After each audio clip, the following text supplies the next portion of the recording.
the ringing of that phone bell brings you mystery, adventure. Nero Wolf's office, Archie Goodwin speaking. No, I'm sorry. Mr. Wolf is busy planning a menu. I'll see if he can talk to you. What's the name again? You want to talk to a dame named Mrs. Collins? Hang up, Archie. Do we know a Mrs. Collins? No. I don't suppose you care, but I think her voice is very charming. Doubtless. Every female has a charming voice to you. Hang up. Okay. I'm sorry, Mrs. Collins, but at the moment, Mr. Wolf is too involved with his digestive system to be interrupted. However, if I may introduce myself, Archie Goodwin, Mr. Wolf's assistant, if I can be of any help. Archie. Yes, Mrs. Collins, I'll ask you. Cocktail party. Hang up, Archie. Mrs. Collins, I'm afraid it would be better if you didn't expect Mr. Wolf. Goodbye. Cocktails. Phooey. Absurd. Perfectly absurd. She says you promised to come to her cocktail party, and why aren't you there? Because you are going to attend the cocktail party and the probable unpleasant ending.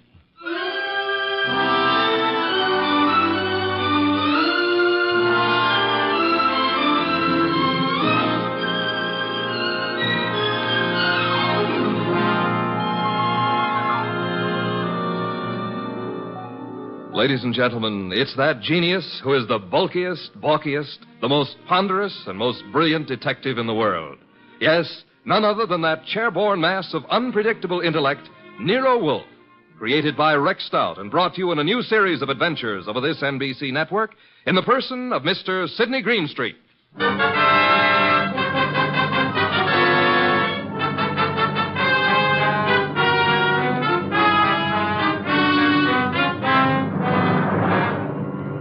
Mr. Wolf and I refer to this as the case of the party for death. Nero Wolfe really should have gone to the party since he'd accepted, but I was delegated. I can't complain now since it was there that I met Georgia, the most beautiful redhead. Well, that's my weakness, redheads. Yeah, blondes and brunettes. Well, anyway, Mr. Wolfe was adamant about going to the party.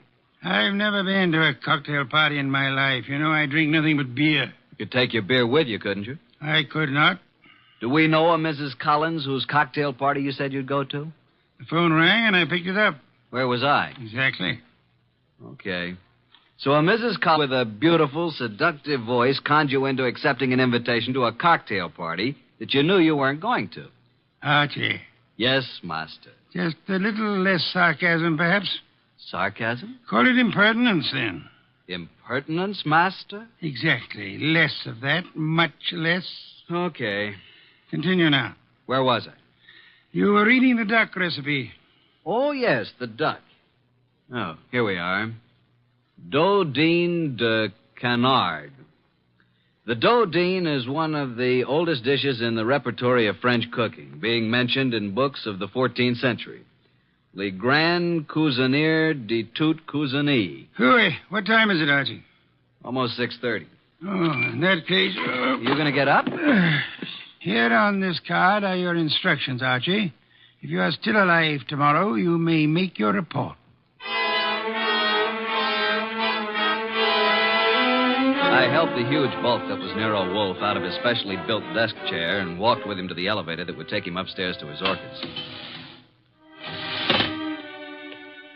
I stepped back to the desk and found the card which bore my instructions. In his small, perfect handwriting, I read, Mrs. Albert Collins, Empire Towers. Arrive at 7, say I sent you.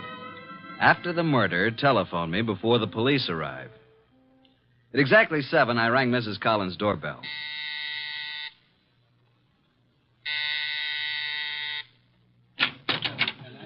Mrs. Collins?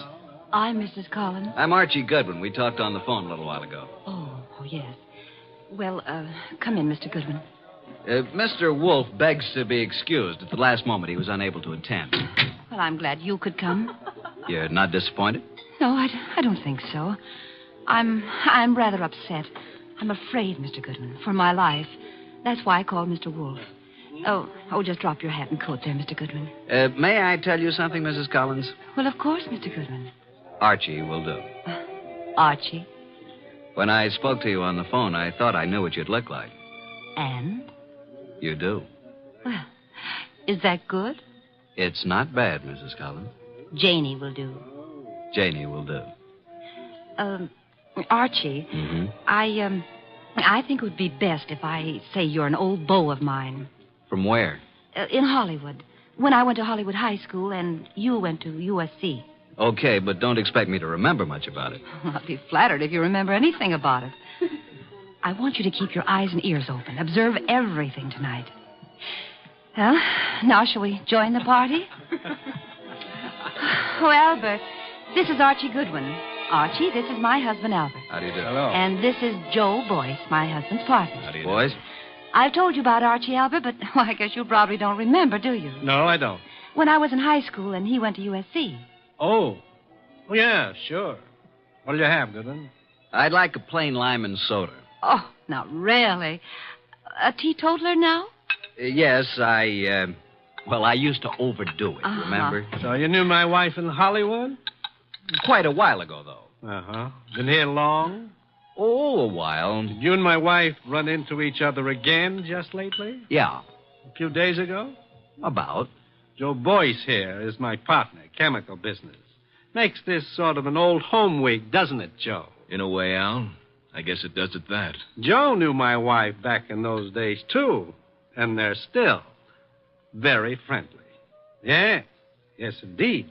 You two have got something in common to talk about, haven't you, Goodwin? Mrs. Collins, you mean? We never knew each other very well. No? Okay, Goodwin, let it go. Why, look. Look what I found. A new man. Just what I need. I'm Georgia. Archie, Archie, dear, will you fix up my drink, please? anything for a lady. Let's go to the bar. Eh, Archie? I'm determined, Joe. If it were only the money, or only Jane, I might listen. Oh, Al, can't we talk about it later? I like talking about it now, Joe. You're going to be sorry about this, Al. I am already. But you'll have 20 years or so in prison just being sorry. I've got the papers you forged right here. You're hysterical, Al. Let's face it. The firm went broke, but I suffered too. So let's forget it. Yes, Joe, the firm went broke, but you didn't. And I don't think my wife did either. The two of you had everything figured for yourselves.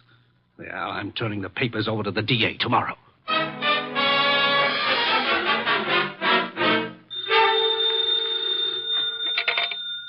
Nero Wolf speaking. Archie, what do you know about this expected murder, if anything?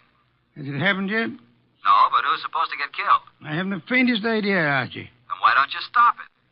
That is impossible. I don't even know who's there. You want me to tell you? Not in the least. How am I supposed to prevent it if I don't know what I'm looking for? You're not supposed to prevent it, Archie. I don't think you could. I don't think anybody could. You want to hear what I found out already? No? I'll tell you anyway.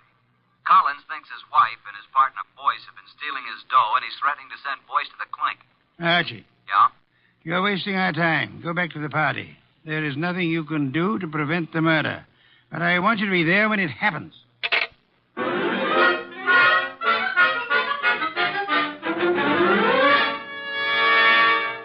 Now that all the guests have gone, let's sit down here, Georgia. When Janie was in Hollywood, she must have had more good-looking boyfriends. Let's get personal about this, Georgia. Yeah, let's. When you say good looking, do you mean me? I don't mean anybody else, Archie. You know, I think you're pretty, too. You'd better not let Jane hear you say that. You think she'd care? I thought you knew Jane. Only slightly. You don't like Jane too well, do you? Why? Why? Why what? Why don't you tell the truth about it? No man as attractive as you ever knew Jane slightly. Either they knew her or they didn't know her. Maybe you think I'm getting a little tipsy. The idea never occurred to me. No? Well, it has to me. Refill your glass? I'll come with you to the bar.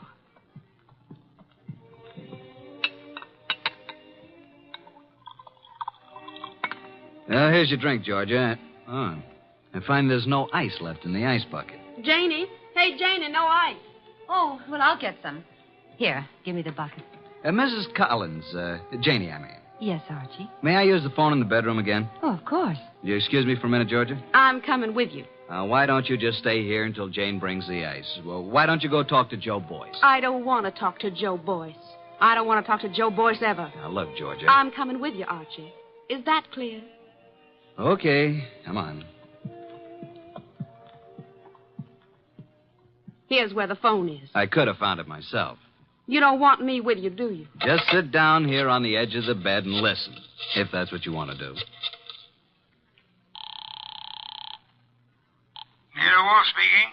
Archie, boss. Well, Archie, what? Just a bit of a report. Go on.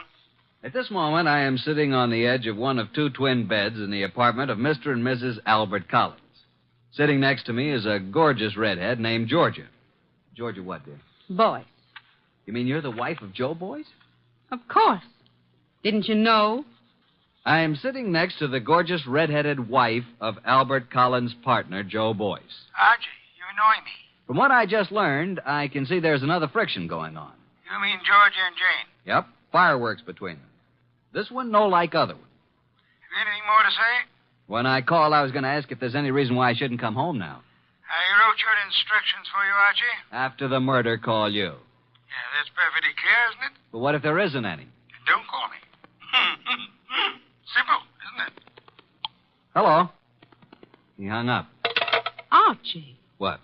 that was a strange conversation. Do you want me to explain it to you, honey? What was that business about murder?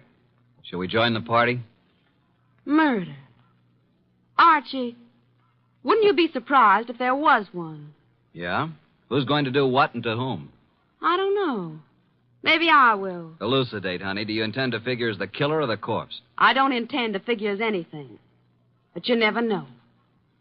Archie, do you think Jane Collins is better looking than me? Nope. Honestly? Honestly. Then what's the matter with me? Nothing. Nothing at all. Oh, yes, there is. Look, do you want to kiss me? Well, I'll tell you. When I graduated from Sunday school, I took a vow. That's what I mean. But if I were Jane, you'd want to kiss me, wouldn't you? No, frankly, no. Why not? Well, when I graduated from Sunday school, I... Okay, Archie. Let's go back. You boys have such happy faces. Where's Jane? In the kitchen getting some ice. Where have you been? With Archie. Is he an old school chum of yours, too? Do you care, Joe? No. Mr. Boyce, What? how much do you weigh? 187? Why? Then I'll be giving you 5 pounds. Shall we step outside? This I have got to see. Shut up. Mr. Goodwin, you seem angry. Just terribly, terribly hurt. Would it do any good if I apologized? Today I'm a little upset. If I said anything to offend you, I do apologize. Now, if you still want me to give you a boxing lesson, I'm at your service. Let's forget it. I'm sorry, too. Jane Collins came in from the kitchen with a bucket of ice cubes, a tray of fresh glasses, and the strapless gown she'd been wearing. There. I never thought I'd make it. Now I'm going to mix my own drink, and you can take care of yourselves. Ice first. Huh? Whiskey. And soda. It's a simple recipe, isn't it, Archie? All it needs is the ingredients. Well, I drink to the ingredients. Nice. Janie, darling, What, dear? would you mind very much if I took Archie away from you? Haven't you done that already, dear? To listen to those girls, you'd think, wouldn't you, Goodwin? Me, I never think. What do you do, Archie? I concentrate On what? on not thinking. I did some serious concentrating on not thinking about Nero Wolfe or about the conflict of the partners, Albert Collins and Joe Boyce, about the jealousies of Jane and Georgia. The next 5 minutes hardly seemed an hour. Jane and Boyce murmured to each other. Collins drank gently but firmly. Why can't you be honest, Archie? What's the matter with me? What, Georgia? You weren't listening, were you? To every gorgeous word you said. What did I say? I want to hear it again, just the way you said it before. I said, why shouldn't there be a murder? Why not? It's an order. It's just not considered the thing to do. Thing to do. Can you think of anything better? No, frankly. I can. My glass is empty. My glass is empty, too. Jane. Jane! Oh, I'm sorry. I'm not much of a hostess, am I? Oh, don't answer that. Oh, you're all empty. But I've only drunk half of mine. You don't usually drink so slowly, Jane. Well, I'm just not in the mood tonight. I usually drink faster to keep you from drinking mine. See, Albert always gulps his and then reaches for mine. What's the difference? Well, I'll fix you some fresh drinks, but put my drink over there by you, Georgia. And lay off, Albert. I only had about 3 swallows of it. Besides, you don't need any more. I suppose we know what dear Jane is going to do, don't we? Lay off, will you? Lay off. It's my husband who said that, Archie. Archie, meet my husband, Mr. Boyce. I will now explain why dear Jane took our glasses away to the kitchen when she could have bought a drink right here. Listen, George, will you... Mr. Boyce is speaking, Archie. What, Mr. Boyce? Nuts. Mr. Boyce says nuts, Mr. Goodwin. What do you say, Mr. Collins? I think Joe has covered the field. We were talking, weren't we, Archie? Possibly. We were talking about dear Jane. She's got to be always the prettiest, always devastating. Right now, she's putting on a completely new face. And in about 20 minutes, when our tongues are hanging out, she'll come back, all horsed up and bright and smiling, with another tray of drinks. Yeah, to fix them. Well, I'm going to get some air on the balcony. Don't jump off. Al, you're drinking too much lately. I should worry you, Joe. Especially now. When you start drinking, not only your drinks, but everybody else's too, well... Jane's right. Is that what worries you? Slide Jane's glass down. The ice is all melted. You see what I mean? Okay, Joe, let's not be nasty until tomorrow. Huh. That gives me an idea. Think I'll propose a toast. Until tomorrow. You know, it may be rather fitting that I should drink a toast from the glass that Janey left. Until tomorrow.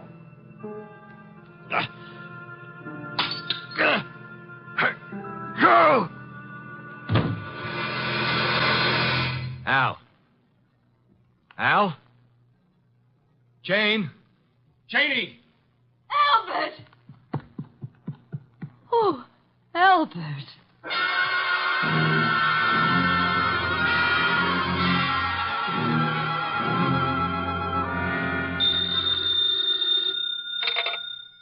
Nero Wolf speaking. May I come home now? Oh, hello, Archie. I said, may I come home now? Have you sent for the police, Inspector Kramer? Of course. Who was killed, Archie? Albert Collins. How, Archie? I don't know. You were right, though, weren't you? Naturally. About what? Murder. Oh, that. We can talk about it tomorrow. Good night, Archie. Come home when you can. What do you mean, come home when I can? You'll be held as a witness, won't you? Try not to wake me with the elevator when you come in. Well, Inspector Kramer, you've had me here at headquarters for a long while. For quite a long while. Haven't you asked me enough questions? Goodwin, you say you never saw these people before, Collins or Boyce or their wives. Yet when all the other guests had gone, you were still there. I guess I just don't know how to say goodbye. You didn't know they were partners in a chemical company. You didn't know that Boyce had forged a lot of papers with Collins' name. All I know is what you tell me. Goodwin. Yes, sir. I'm trying to be nice. Yes, sir. Now, I know, of course, that you went to that party because Nero Wolf told you to. Do you? My question is, how did Wolf know it was going to happen? Why don't you ask him? I already have. He told you? He says he never heard of Collins or Boyce. Did he say he'd ever heard of me? He says he isn't responsible for you or your shady friends. Maybe he knows I found a poison pellet in George's bag. Inspector, may I make an important call? Go ahead.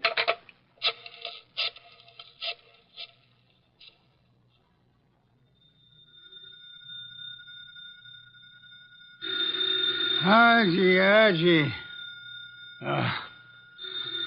Confounded light. Hello? What time is it, Master? Confounded, Archie. I'll tell you what time it is. It's a little after 4 a.m. I'm at Central Headquarters, and Inspector Kramer has been chatting with me about my shady friends. Kramer is a jackass. Just a second. Pick up the other phone, will you, Inspector? Sorry, Mr. Wolf. What was that you were saying about Inspector Kramer? I said Kramer is a jackass. Thank you. Wait a minute. Wolf, Oh?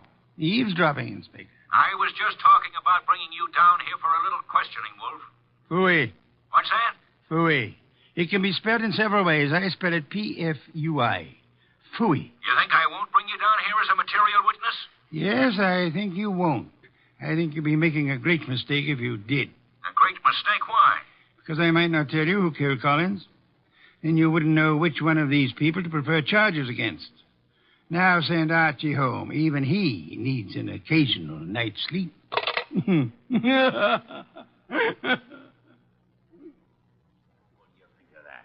He hung up. So it seems.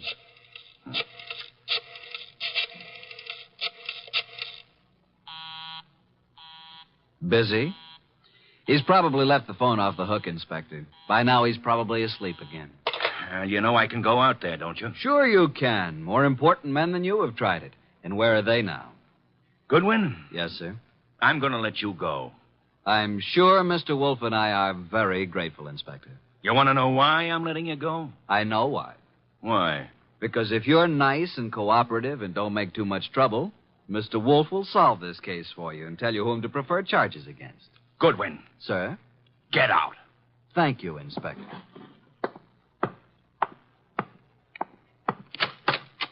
Good morning, Inspector.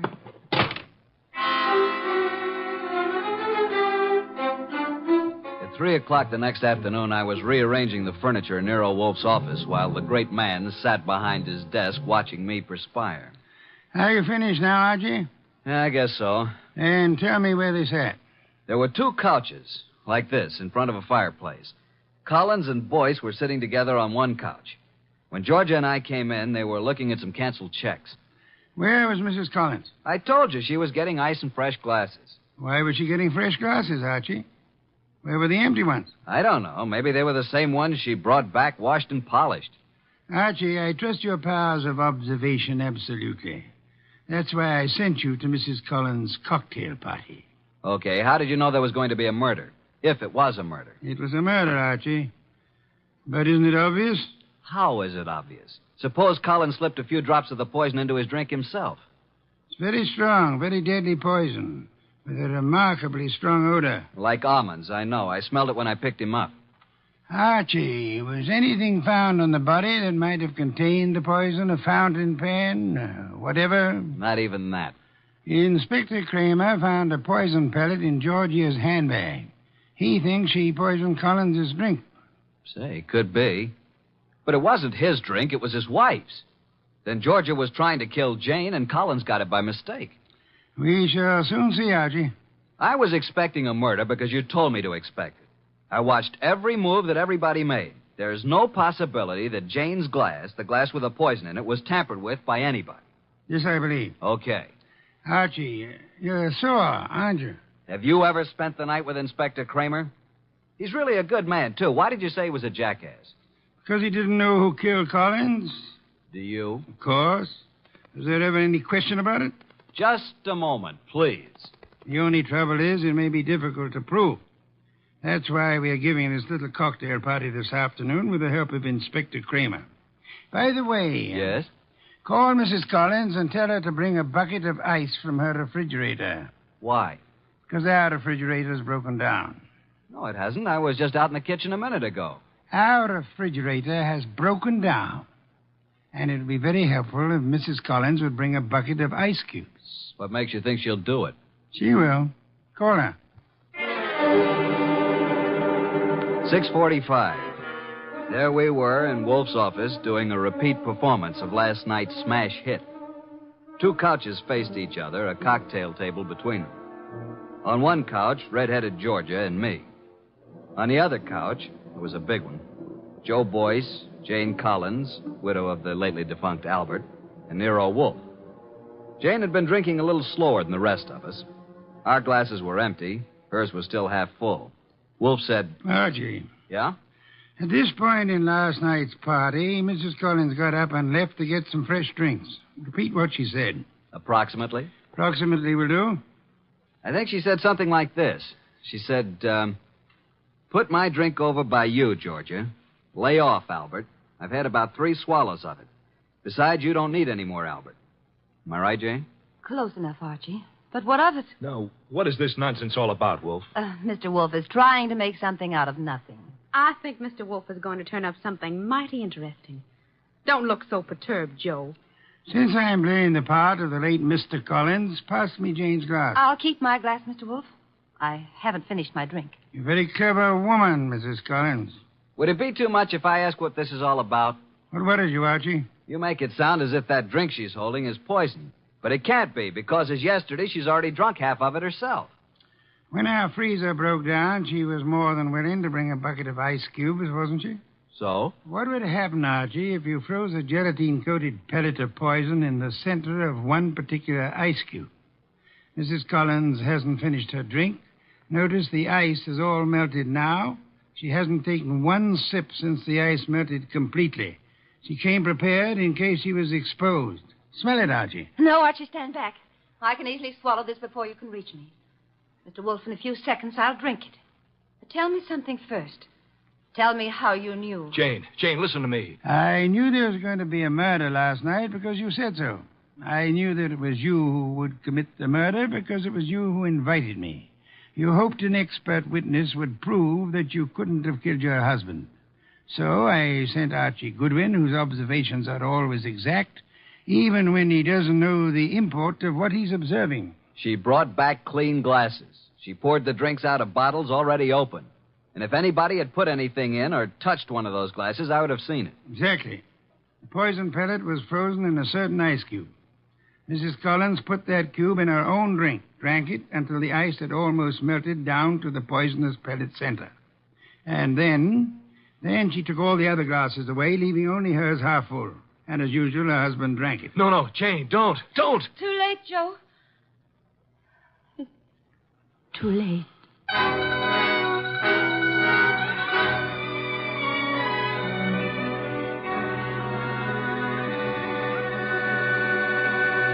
Well, boss, Jane didn't get away with the suicide try. That was clever thinking you did. I prepared a cube of ice in which I had frozen a gelatine capsule containing nothing more than a vitamin compound. I substituted for the cube in which Jane had placed the poison for herself. Wonder why Jane Collins wanted to have Joe. He'd stolen practically all the money in the company. He was just a crook. Birds of a feather, Archie. I don't believe Joe Boyce had any idea that Jane was planning a murder. And he still had all the money. Well, the forgeries will put him away for a long time. And poor Georgia could have had it pinned on her if it hadn't been for me. Yes. You knew all along, didn't you, that Jane had planned to have Georgia accused by planting another pellet of the poison in Georgia's handbag. Jane would have gotten rid of her husband and Joe's wife in one stroke. You knew all that, didn't you? Well, how about a bottle of beer, boss? Could you spare the time? Georgia. Beautiful redhead. Wonder where she is tonight.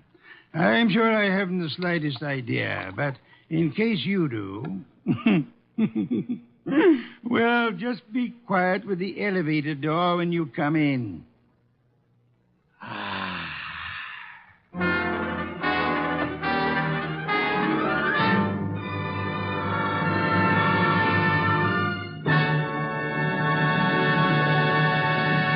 You have been listening to The New Adventures of Nero Wolfe, starring Sidney Greenstreet.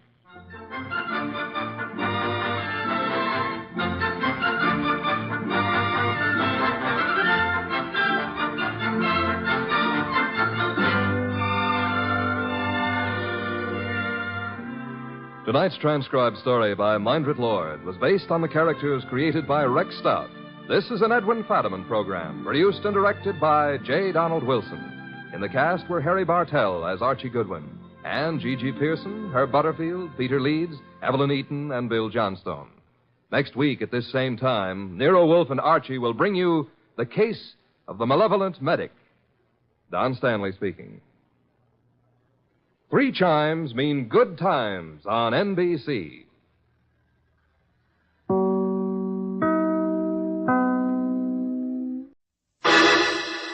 Personal notice. Danger's my stock and trade. If the job's too tough for you to handle, you got a job for me, George Valentine. Write full details.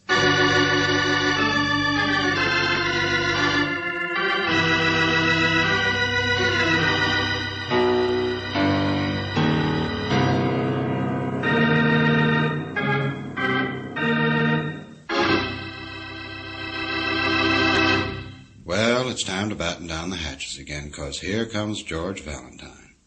You must know George by now. He's the fellow who makes trouble to keep you out of it. Now, perhaps that doesn't make too much sense, but after all, what does in this day and time? So I just want you to be content with the fact that this is let George do it, and let the chips fall where they may.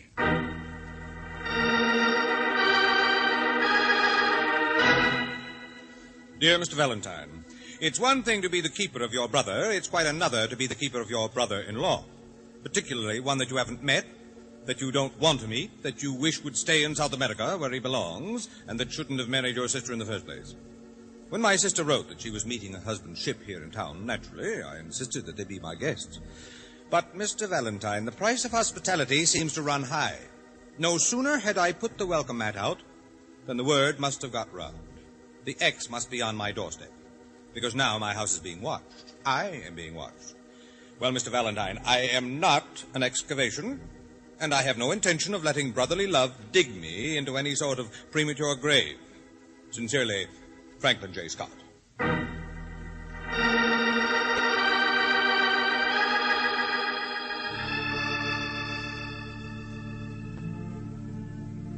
Sit down, sit down. This is a lovely place, Mr. Scott. Thank you, Miss Brooks. It's been in the Scott family for years. Yes, I've heard of your family. Certainly not on the financial page. But you know, that was the difficulty when my sister married Sid Forrest. The social thing, I mean. Now, please understand, I'm not a snob, but she certainly made a peculiar choice. You see, she was back east at the time. Yes, I think you mentioned that. Look, I'd really rather hear about your house being watched. No, wait. This comes first. Sid Forrest. Marion met him in Saratoga, I think. He'd won a racehorse in a poker game, and they spent their honeymoon watching it lose from then on. That will give you the general idea about him. It will? Oh, I've done my best to be sympathetic. Sent Marion money every once in a while. I stood up against some of the other members of the family for them, and I really had hopes of being justified when Sid went to Guiana, French Guiana, a little town called Jean Cache it was. When was this? You mean he left your sister? No such luck. He left a couple of years ago to make something of himself in mining. Well, I don't think he did so well on money, but at least it's a try, and Marion assures me he's coming back quite a different man. Mm-hmm. But you're not so sure that he's as reformed as she claims. This house-watching before he gets here. Exactly. Marion herself is arriving later on tonight. And you called me instead of the police because if your brother-in-law is mixed up in something irregular again, you don't want publicity of the law around, huh? Now I know I hired the right man. Oh, don't be too sure yet. You still haven't said a word about who's watching you, why you're so afraid. Oh, here. That part's the easiest. Huh? What? The man who watches. He's out there every night. At least the past 3 nights. Quiet now. I'll turn out the lights. Oh, I'll get them. Thank you. Who he is, that's your job. I tried to speak to him once, but he just walked past me. Oh, what's this? Side porch, patio? Shh. Out this way. No, wait. There. Where? Under the street light. Oh, yeah. There is a man there, all right. Well, he's not doing anything. Oh, no, he never does. The first night, I'd gone out for a moment and left the house open. When I came back, I saw him running away from the porch, but not a thing had been touched. He's moving around in front. Come on. Mr. Scott, how do you know there's any connection between that man and your brother-in-law? Well, I know it seems far-fetched, but people in this climate don't usually wear white linen suits like that, do they? But down in French Guiana... There, wait a minute. Coming down the walk now. Uh-huh. Well, Mr. Valentine, what do you think? I don't think anything. I'm stupid. I'm just a guy who likes to ask questions. George, be careful. Excuse me, friend. You got a light? What? Light. Here, have a cigarette. Oh, no, thank you. Hey, wait a minute. Oh, I'm sorry. Slow down, Buster. Get away from me. Not tonight. There. That's better. I didn't do anything. Did you get him? Now, hang on to him. Take it easy now. He's not going anyplace. Who are you? I'm sorry. Oh, like that, huh? Please, let me go. The lady asked you a question. I'm sorry, I said. Why? You said yourself you didn't do anything. No, let me go. What are you doing here, watching this house? I don't know.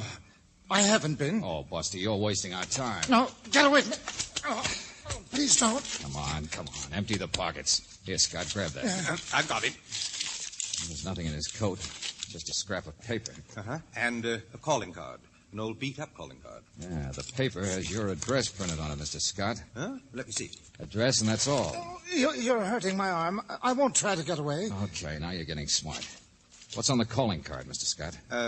Mr. Jack McDonald, Rue d'Alvasso, Jean Cache, French Guiana. All right, is that you, Jack McDonald? No, please, I don't know. Buster, you said that once too many times. George, wait. Look at him. He looks sick. Okay, now for the last time, who are you? I'm sorry, I just don't know.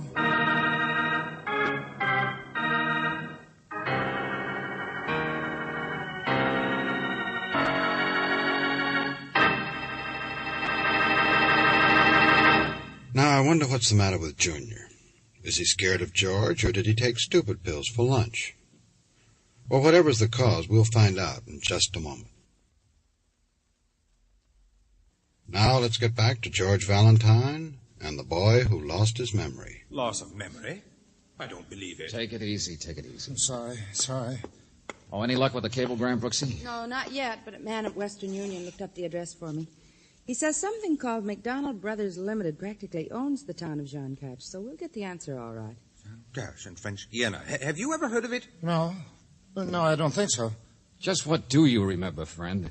That address in my pocket, it seemed to mean something. Where did you get it? I remember walking up here from the waterfront. Waterfront? I mean, 3 days ago. I remember the past 3 days, all right. There was something about a fight, I think. But I don't know. All right, relax. We're just trying to help you. So maybe you got in a fight and got knocked on the head, huh? Maybe, yes. For instance, you've got a suit on, but just a T-shirt underneath. What do you mean, Valentine? Greasy hands, George. Yeah, all cracked and bruised. I'm sorry. So maybe you work around the waterfront. Does that check? Well, sure. Only this kind of suit. Jean Cash, down in Guiana. The waterfront is Jean Cash. Or he works aboard a ship for the... Yeah, hold it. I'll get it, George. Hello? I'm causing a lot of trouble. Oh, yes. Stay here, will you? Western Union, Angel? Any luck? Huh? Wait a minute, George. All right. Thanks very much. Oh, that's one lead gone down the drain. What do you mean? He's not the man whose card he had. The big shot down in Guyana. Jack McDonald. Why not? Mr. McDonald committed suicide over 6 weeks ago.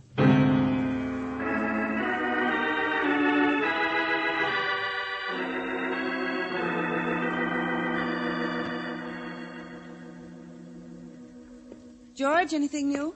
Oh, I'm doing about as well as you did, Angel. What's that? A friend of mine on a newspaper is checking ship arrivals. Our mental lapse here says he never heard of your brother-in-law, Sid Forrest. Well, I don't know that I haven't. But maybe Sid'll remember him, check. Oh, you mean just keep this man until Sid gets here and... But wait, Valentine, I don't even know the name of Sid's ship. I know. I just asked your sister. Huh? Yes, Marion should be calling from the airport, but... What'd you say? She's out in the hall right now. That's what I came to tell you. Brooksy, stay here with Mr. X, will you? Sure, George. Marion, here? For heaven's sakes, why didn't you call? What in the name Franklin, of... darling. Hello, Marion. You distinctly wrote that I should pick you up at the airport when you got in. Oh, don't be so stuffy. Where did I slide out from under this hat? There. Mr. Ambler met me and dropped me off here. Did I upset all your darling little plans? Now, stop it. Ambler? Who's Ambler? Friend of mine. He's handled some of my business things. Can't your little sister have a few friends if she... Oh, I'm sorry, Mr. Valentine. You've got somebody waiting on the phone, haven't you? Yes, if you don't mind. Oh, my purse. I wrote that name down somewhere. I sent Sidney your address by radio, Franklin, just a few days ago. Golden something, I know. A freighter. Hello, Joe, still there? Well, try the list of freighters. Golden something or other. I thought I had it, but Franklin, what's going on? Who's Mr. Valentine? No. Nothing to worry about. Just checking when Sidney will be in, that's all. Oh, they never seem to know, I guess. He warned me about freighter schedules. Golden Drake, is that the one? Yes, that's right, Golden Drake. Yeah. Okay, thanks, Joe. Why, what's the matter? When did you hear from your husband, Mrs. Forrest? Well, he sent me an airmail a couple of weeks ago. What are you driving at, Valentine? Well, that's the right ship, all right. Only one to touch a Jean Cash the past month. Only the Golden Drake is already in. It docked here 3 days ago. What?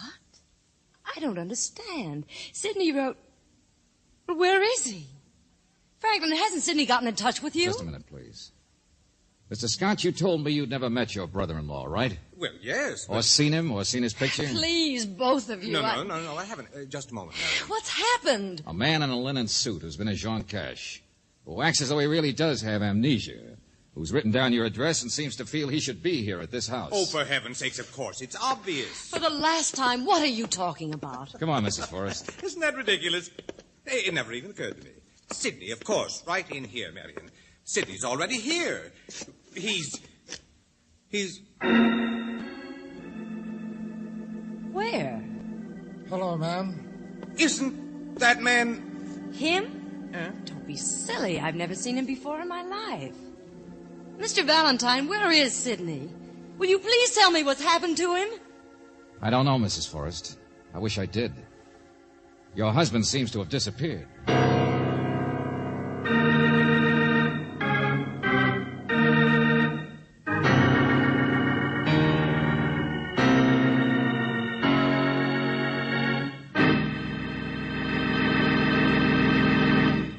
You are listening to Let George Do It.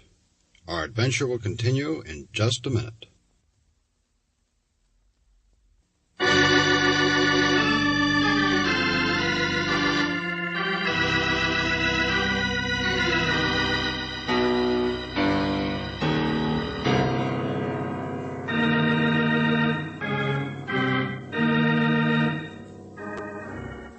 Now, back to George Valentine. You're hired because Mr. Scott is worried about a man watching his house, a man who doesn't know who he is or why he is there. He's carrying the card of Jack McDonald. But Mr. McDonald committed suicide in South America nearly 2 months ago. Is he Mr. Scott's brother-in-law, Sidney Forrest? Well, now Mrs. Forrest is here, and she should know, and she says he isn't. So if your name is George Valentine, you decide the only way to solve this problem is to find Sid Forrest. And so you first try the ship that supposedly brought him in 3 days ago. Golden Drake. It's not much, is it? Looks more like a tin duck. Is this where Yeah, we're come on, let's go aboard. What kind of a flag is that? Come on, hurry up, Brooksy, before they swing that boom again. Oh, Flag? I don't know. Panama, I think. Something like that. Valentine. Lieutenant Johnson. What are you doing here? All right. One at a time. My friends, you stand aboard a pirate ship. What did you say? An illegal, irregular, should have been sunk scow. No, is that nice, Lieutenant? You shut up. Come on, Johnson. What's it all about? My friends, meet Bluebeard himself. Captain Task, folks. Lieutenant here's a little sore, that's all. It'll wear off. Wear off? Oh, no, it won't. His ship's been in port 3 days, and he waits until half an hour ago to report a man overboard. I told you I had a cargo to worry about. I've been tied up by you birds before, and when you got perishables aboard, you can't sit around waiting for red. Please. What man overboard? Oh, passenger, that's all. Had a passenger this trip. Man named Sidney Forrest. Sid Forrest? There's nothing to raise a blow about. Committed suicide, that's all. Overboard suicide.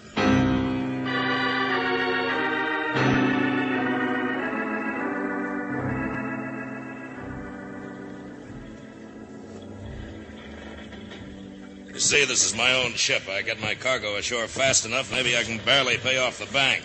The guy's already dead. You can't help nothing by speeding up matters. Who says you're qualified to decide his death was a suicide? Oh, it was suicide, all right. Only now, with this stuff you tell me about an amnesia case... Okay, then let's start from the beginning. What happened? Task barely saw Forrest, apparently. He stayed in his cabin all the time, right? Yeah, just about. All the way from Jean Cash. That's where he came aboard. Yes, we know. Well, Forrest and the ocean didn't get along too well, so he locked himself in. But he was a sick-looking guy to start out with. I wasn't really too surprised when I saw the note. Note? What note? Wait a minute. Don't get ahead of yourself.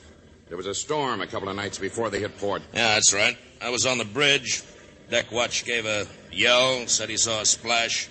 I could see a man in the water. Got the ship turned, got out the lights, but we couldn't find him again. Too rough to drop a boat, so that was it. All right, go on. Jose, the steward, he'd seen this thing, too. He was slipping a radiogram under Mr. Forrest's door a little later. I was down checking the crew to see who was missing. Anyway, Jose couldn't get an answer to a knock, so I broke in Forrest's cabin and found out he was missing. Come on in here. I'll show you. Is this his cabin? Yeah. I didn't touch anything. As soon as I got in port, I locked her up tight in a drum. Yeah, sure. Yeah, this is the radiogram. His wife mentioned it, remember, Brooksy? Yes. One giving her brother's address, Mr. Scott's. Here. This is a note you want to see. To whom it may concern, huh? Sitting just like that on the desk it was. Same place. I knew better than to even open that before I got into port and had witnesses. Oh, you're the soul of cooperation, all right. Yeah. Typical suicide note, all right. His health, he said. Like I told you, the guy was kind of... Sure. Nothing wrong with the note. Only it's 2 suicides in only a couple of months. Yeah. And who says Sidney Forrest wrote that note? And, Captain, I want to know how many members of your crew are ashore and what they look like. Huh? Well, none of them yet. Deckhands, at least. From the engine room? Oh, sure. Engine crew's been ashore 3 days now. Why? Engine crew. Remember his hands, George? Yeah, that's right. Captain, you're going with Miss Brooks to try and identify him. Hey, wait a minute, Valentine. Where are you going? Ambler. I think that was his name. A financial friend of Forrest's wife. Yeah, Johnson, I think it's about time we started checking everybody's story.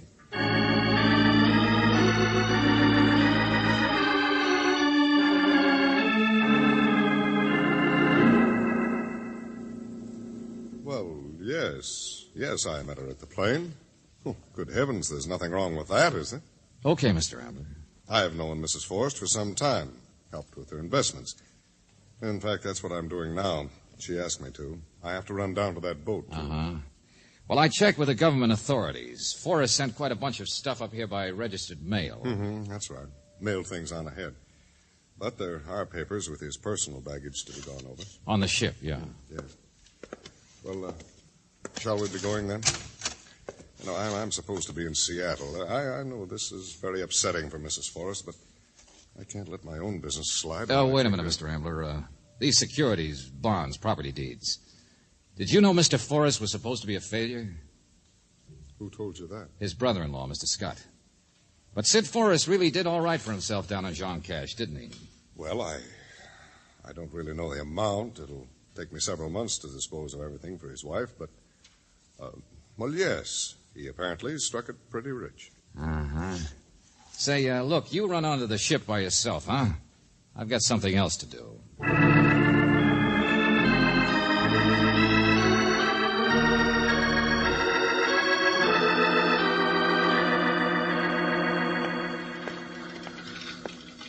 John Doe, John Doe. Is that any kind of a name? There's no law against it. I don't know. I'm sorry. But you worked on the ship under that name. The captain definitely identified him, George. He signed on as an oiler at the last minute at Jean Cash. Uh-huh. The chief engineer gave me that name. It happens all the time. Well, what's the matter with that? Where's your amnesia, friend? Well, I meant... Oh, skip it. I guess we fed you that idea when all you were trying to do was clam up. I don't know. You don't know. First, you prowl around watching a man's house. That's trespass, vagrancy, and a few other things. Then you sucker people into thinking that... Take it easy, Johnson. Take it easy. Yeah. You cabled a full description and query to Jean Cash, didn't you? What? So we wait for an answer, that's all. Only in the meantime, let's see. Sid Forrest locked himself in his cabin. Now, why lock? I don't know what you're talking about. To avoid somebody who was on the same ship? That'd be one obvious answer. Of course, George. Only maybe he didn't avoid him, huh? But the suicide note's genuine. It checks with Forrest's letters and things. You know, I'm interested in Sid Forrest's money. Forrest wasn't a very nice guy. And as I remember it, the town of Jean Cash was supposed to be owned by the McDonald outfit. What are you driving at, George? Oh, I don't know. I'm not sure. The cable will tell us. You remember about Jack McDonald, though, Johnson? Guy who committed suicide down there? Yeah, that's right. Why don't you leave me alone? Jack McDonald, who had all the money in Jean Cash. McDonald Brothers Limited. That was the name of the company, wasn't it? I haven't done anything. Okay, never mind. There's the answer right now. Yeah, hello? Right, Sergeant. Let's have it. Yeah. All right. My name is McDonald, but what of it? He was my brother, Jack McDonald. Sid Forrest swindled him out of the company. Was that why your brother committed suicide? Because of Forrest? Of course. Why else do you think a man... So you came after Forrest to kill him, didn't you? Well, how do you expect me to answer a thing like... Okay, Sergeant, thanks. All right, McDonald. Johnson will have the answer. Johnson will what? That wasn't any cable. It was a sergeant down on the ship. He found $1,000. $1,000? What? Underneath the rug in the captain's cabin. And incidentally, Jose, the steward, remembers not only seeing the limp form of a man hit the water, but also admits it was somebody else standing at the rail who ducked out of sight. Just in case you're interested. So Forrest was murdered. This thing is a vicious circle. And now, what was our friend here saying about following Forrest for the purpose of avenging his brother? Now, wait a minute, Johnson. McDonald here was still looking for Forrest after he was dead. He couldn't have been the one. Motive or no motive. Okay, back to the ship we go.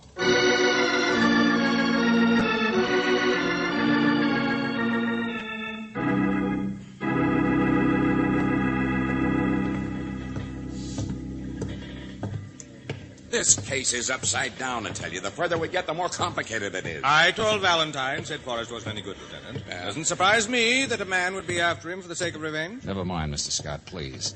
Say, they got that steward in here, Johnson? He's down below. The sergeant didn't want the captain to murder him for shooting his mouth off. I just wondered if this cabin was empty, that's all. Sure. Why? Well, let's put McDonald in here. Well, I'll do whatever you want, but... Good idea. Go on, get in there. All right. Okay, now, Johnson, before you go off half-cocked on this case, let's try to add it up, huh? I didn't bring my slide rule. Well, it's always simpler to bet on a hunch than to get wound up figuring systems, isn't it? Only you don't win so often. You do if you got a few clues in your pocket. George, whoever murdered Forrest had to be someone on this ship, right? Is that what you mean by adding it up? Of course, that's obvious. It certainly couldn't have been anybody ashore, could it? It could have been paid for by somebody ashore. What? This Captain Task will do anything for money. And somebody's been paying him at least $1,000 worth. Well, you don't even know that this steward's testimony is true. Hold on a second, will you? Well, hello there, Valentine. Say, your name's Ambler, isn't it? That's right. I got a few questions about money I'd like to ask you. Wait, please, Johnson. Well, wait, what's the matter? Something new? Mr. Ambler, would you wait inside a minute in this cabin? Well, yes, of course. But don't make it too long.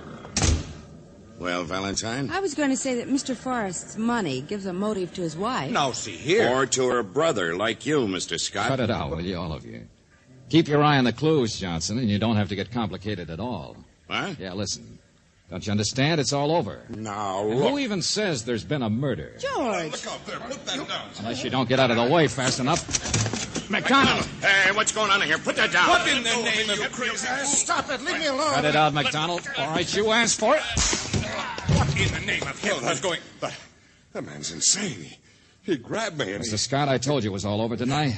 Meet Mr. Ambler. Sure, your brother-in-law. Only I guess his real name's Sidney Forrest. And he's still very much alive.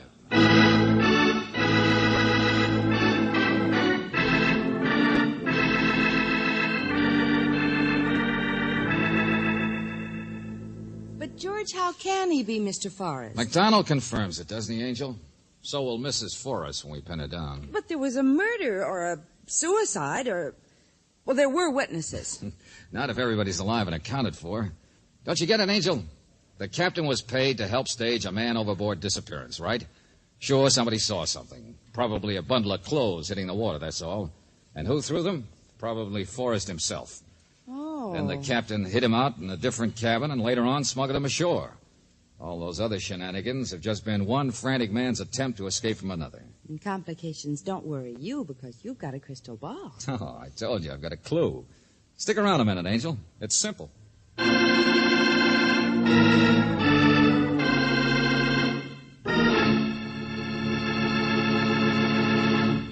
Back to the conclusion of our Let George Do It adventure in just a minute.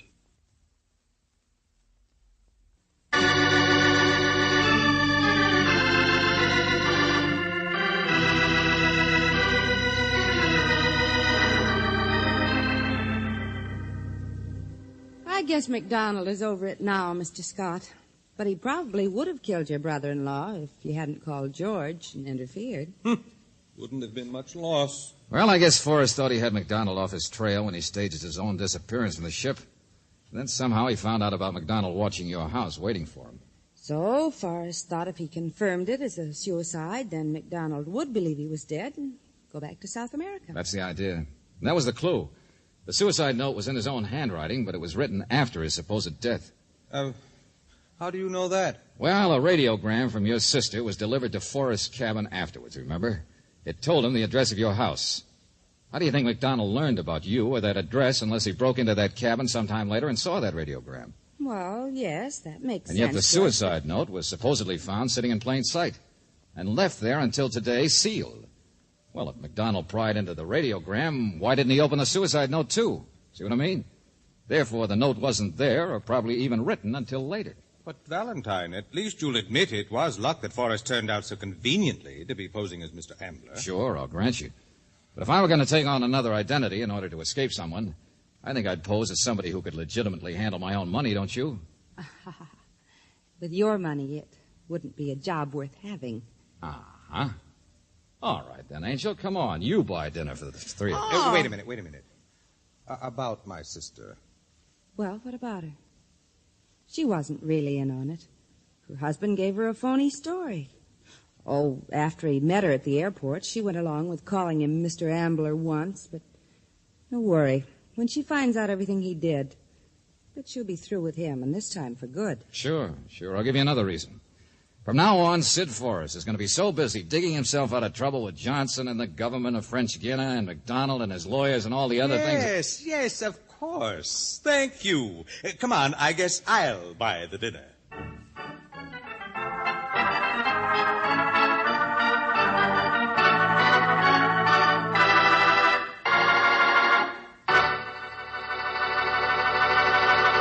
You have just heard The Man from French Guiana, another Let George Do It adventure.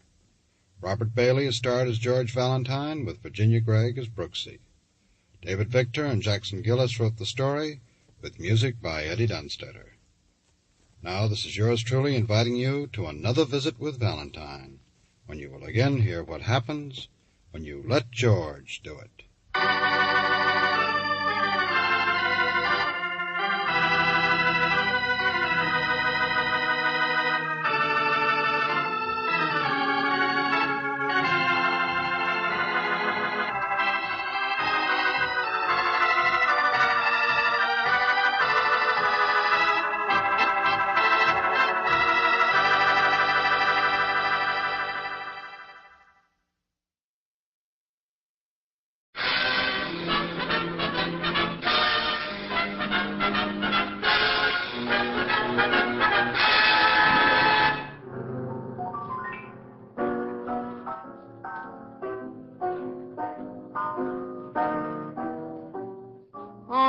Miss Williams. I was just telling Casey. Hello, Annie. What have you got there? Hi, Ethelbert. Oh, Casey, don't they look good? I just couldn't resist them. A jar of strawberry preserves. Say, they look just like those my grandmother used to make. Somebody talking about food? Well, look, Tony. Don't they look wonderful? Oh, they sure do. And in a glass jar, too. Oh, smart gal, Annie. See the anchor and the H on the bottom? This jar was made by Anchor Hocking. Anchor Hocking, a great name in glass.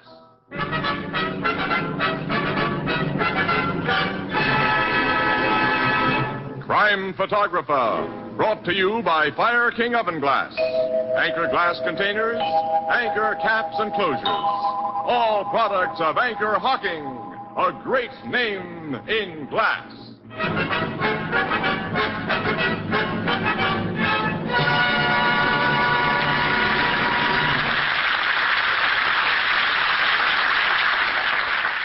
Good evening, ladies and gentlemen. This is Tony Marvin. Every week at this time, the Anchor Hocking Glass Corporation brings you another adventure of Casey, crime photographer, ace cameraman who covers the crime news of a great city. Written by Alonzo Dean Cole. Our adventure for tonight, The Handkerchief.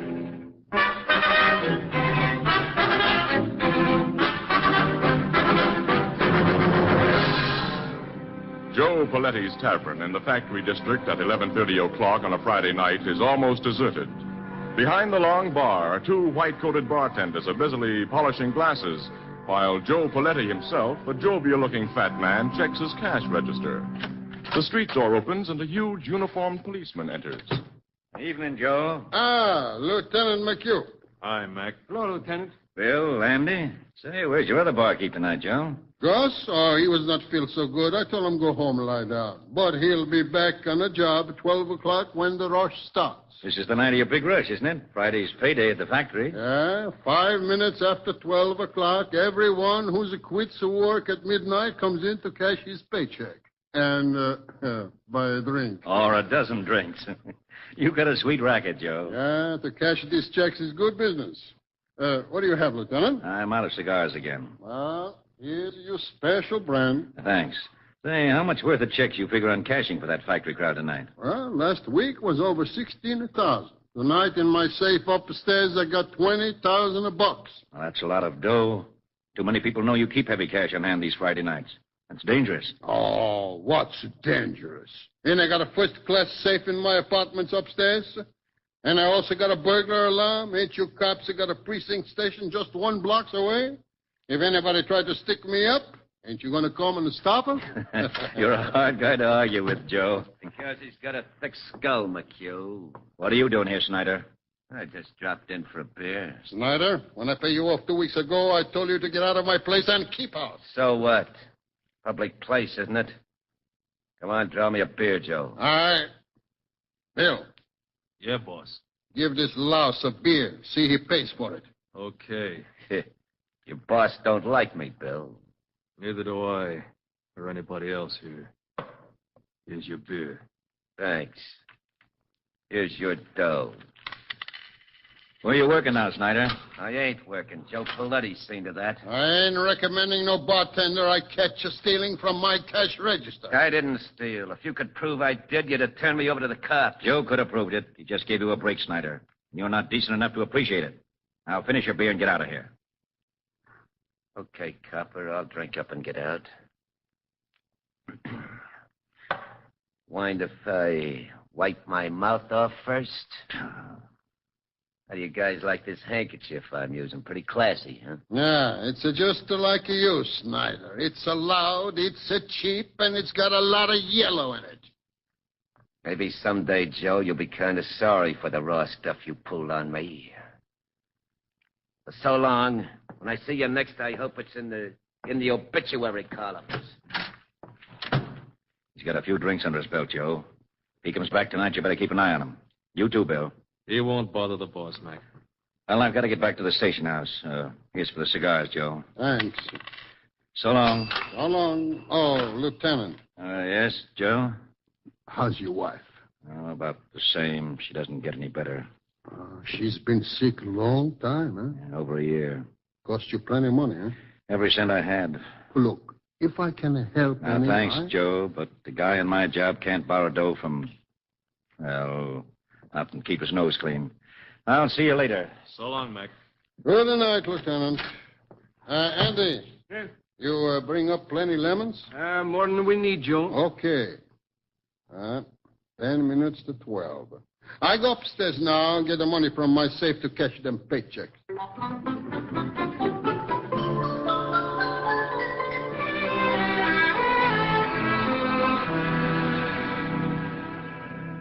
When is Gus supposed to get back here, Bill? 12 o'clock, Andy. I hope he gets here. We need help to handle that factory mob. Gus won't let us down. I wonder if we shaved enough ice. There's plenty. Say, what was that rat Snyder in here for? I was at the far end of the bar when you and the boss and Lieutenant McHugh were talking to him. Oh, he was just... What's that? Gunshots. Upstairs, where the boss is. That's his burglar alarm. Come on. I'm with you. We're coming, Joe. The door is locked. We got to break it down. Let's go. Together. That did it. Hey, look. The safe is open. Where's Joe? On the floor. He's been shot through the head. That back window's open. The killer busted out there. Can you see anyone? No, too dark. But the cops have heard that alarm. They'll get whoever did this. Andy, I know who did it. What? Come here. Look at that handkerchief on the floor. Handkerchief? That's the loud one Ed Snyder had tonight.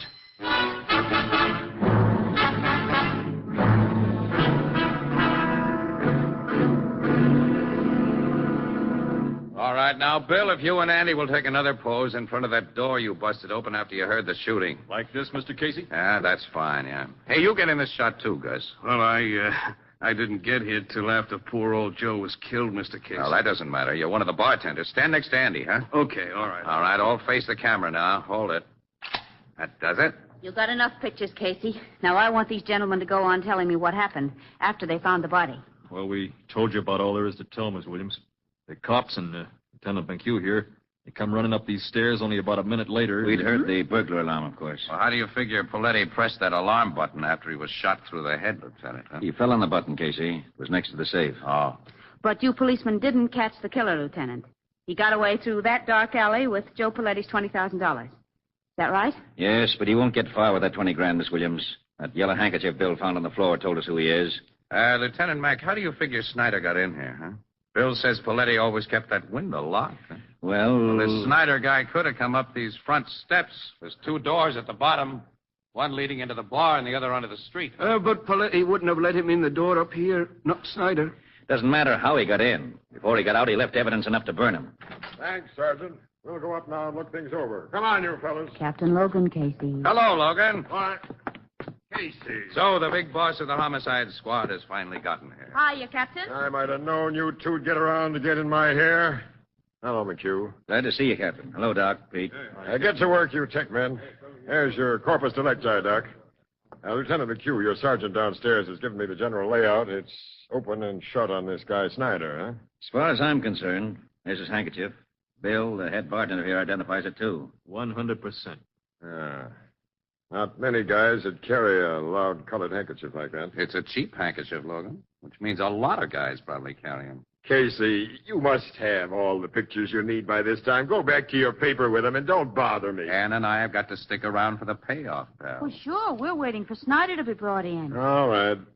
Can you tell what caliber bullet killed the guy, Doc? I can, Captain. There's a .38 caliber slug lying under this chair. I wouldn't touch it, of course, till you homicide guys got here. I see, Lieutenant. It's a .38, all right. Caliber you cops use. Yeah. Police positive size. Lieutenant Mack. Yes, Casey? Where did this guy Snyder carry this handkerchief you saw him use tonight? You remember, Bill? Yeah, sure, in his coat, the breast pocket. I remember him tucking it back there. Huh? Why do you suppose he took it out of his breast pocket and dropped it here? As a definite lead? Well, I don't know. Maybe Paletti's last act was to yank that wiper out of Snyder's pocket. That's possible. Lieutenant, you were in the precinct house when the burglar alarm went off, huh? No, I was out getting some air around the corner. Alone? Yes. Why? Just wondering. Nobody ties Snyder up with his handkerchief except you and Bill, Lieutenant.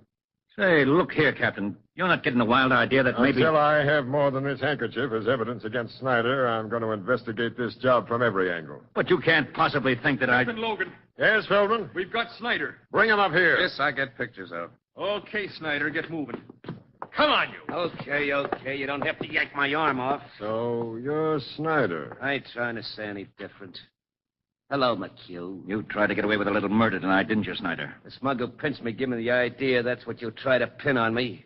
Prove it if you can. Shut up until you're asked to talk. Yeah, okay, copper. You made the pinch, Feldman? Yes, Captain. He was sneaking out of an alley on Chester Street. He started to run, and I had to throw a shot over his head. Sneaking out of an alley, eh? Started to run. That don't prove I murdered anyone, McHugh. Shut up. Of course, you searched him, Feldman. First thing, sir. No gun on him and no sign of Joe Paletti's 20 grand. But I found these in his pocket. .30 caliber cartridges, huh? That's all we need, Captain. Naturally, he threw away the .38 revolver he used to kill Paletti. I never had any .38 revolver. I picked them cartridges up on the street. Sure. And I suppose you lost the nice colored handkerchief you had in the bar tonight. I don't know what you mean, McHugh. He didn't have any colored handkerchief when I pinched him, Lieutenant. Is this your handkerchief, Snyder? Well, No, I never saw that thing before. We know it's yours. What have you done with the money you took from Paletti? I didn't take no money. I didn't kill Paletti. The truth now will save you a lot of trouble, Snyder. Well, Okay, I'll tell you what you want to know. You killed Paletti. Yeah.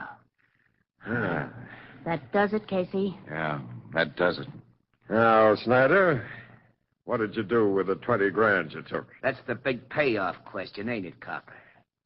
Well, I wanted to pay me something, so you don't get an answer until I see my lawyer. Take him to headquarters, boys. Come on, Snyder. Okay, copper. Gonna let him see a lawyer now, Logan? Why not? He's confessed the murder. And, Casey, did you almost get me on a phony track about Lieutenant McHugh? Oh, yeah. Yeah, I was all wrong. 100%. Well, see you later, pal. Mm-hmm. Yeah, so long. Come on, Casey. Let's get our stuff to the office. Okay, Annie. Annie, you know, it's funny. What? I've got the doggonedest hunch that I wasn't all wrong.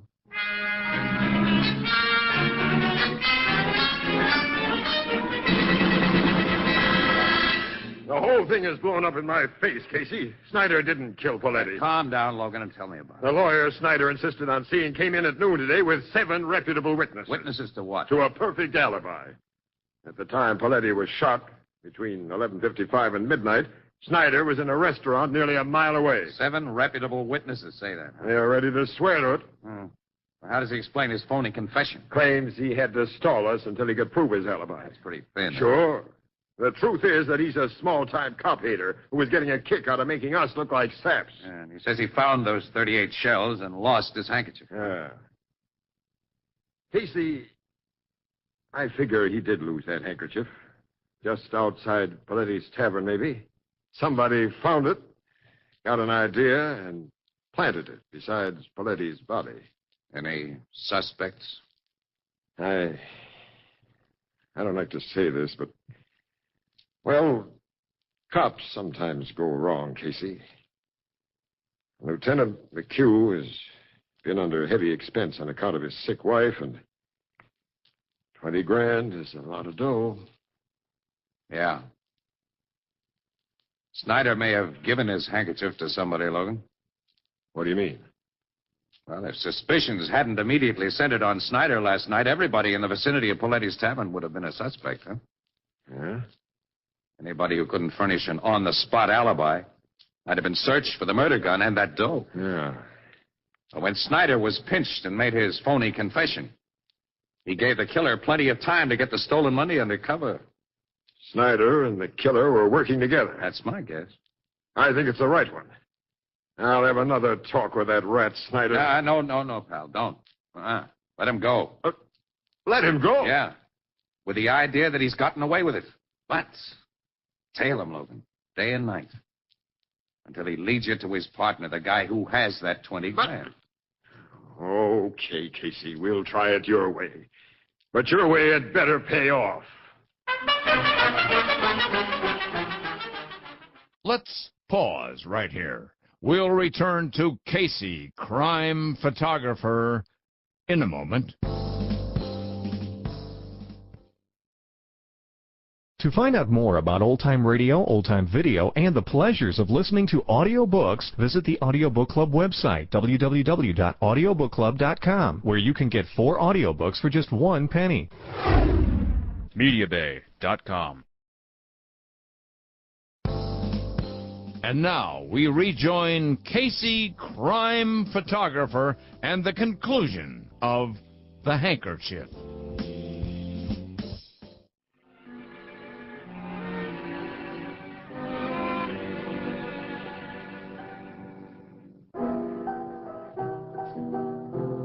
Good night, Mrs. Wheelbreaker. The strangest darn people come in here sometimes. Yeah, well, don't look at us when you say that, pal. Casey, hello, Miss Williams. Hello, Ethelbert. Say, I've been wondering when you two would come in. Anything new on that Paletti murder? No, not yet, Ethelbert. You know, I take a personal interest in that case, being as how it happened to a bartender, a brother professional, as you might say. Captain Logan's detectives have been shadowing that Snyder guy for 3 days now. They sure have. They know what he's done every single If minute. he hasn't made or received any phone calls or made contact with anyone who might be a logical suspect. Or at least he hadn't up to noon today when Logan showed us the latest report on him. It's nearly 6 o'clock. Maybe something's happened since. Logan would have let me know if it had. Maybe your idea about Snyder was wrong, Casey. Listen, that's what I'm hearing from Logan. Now, don't you start pulling it. Give the idea a little time, huh? Well, gee, I didn't mean... Oh, Walter, will you... Never mind, Ethelbert, never mind. I'll get it. It's probably from me anyhow. Excuse me, Annie. Sure. Blue note. That you, Casey? Yeah. I thought it might be you, Logan. Anything new? Get into that jalopy of yours and come to Spring Road off 200th Street as soon as you can make it. Well, there's nothing but woods out there. Oh, yes, there is. There's something I want you to see, smart guy. What's that? The dead body of Snyder.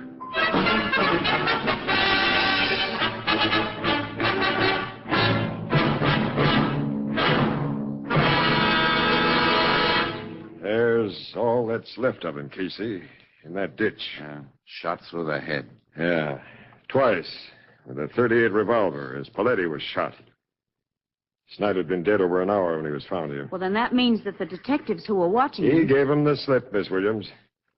I wanted to keep this rat at headquarters and sweat the truth out of him, Casey. Instead, I listened to you. You see the result? Yeah.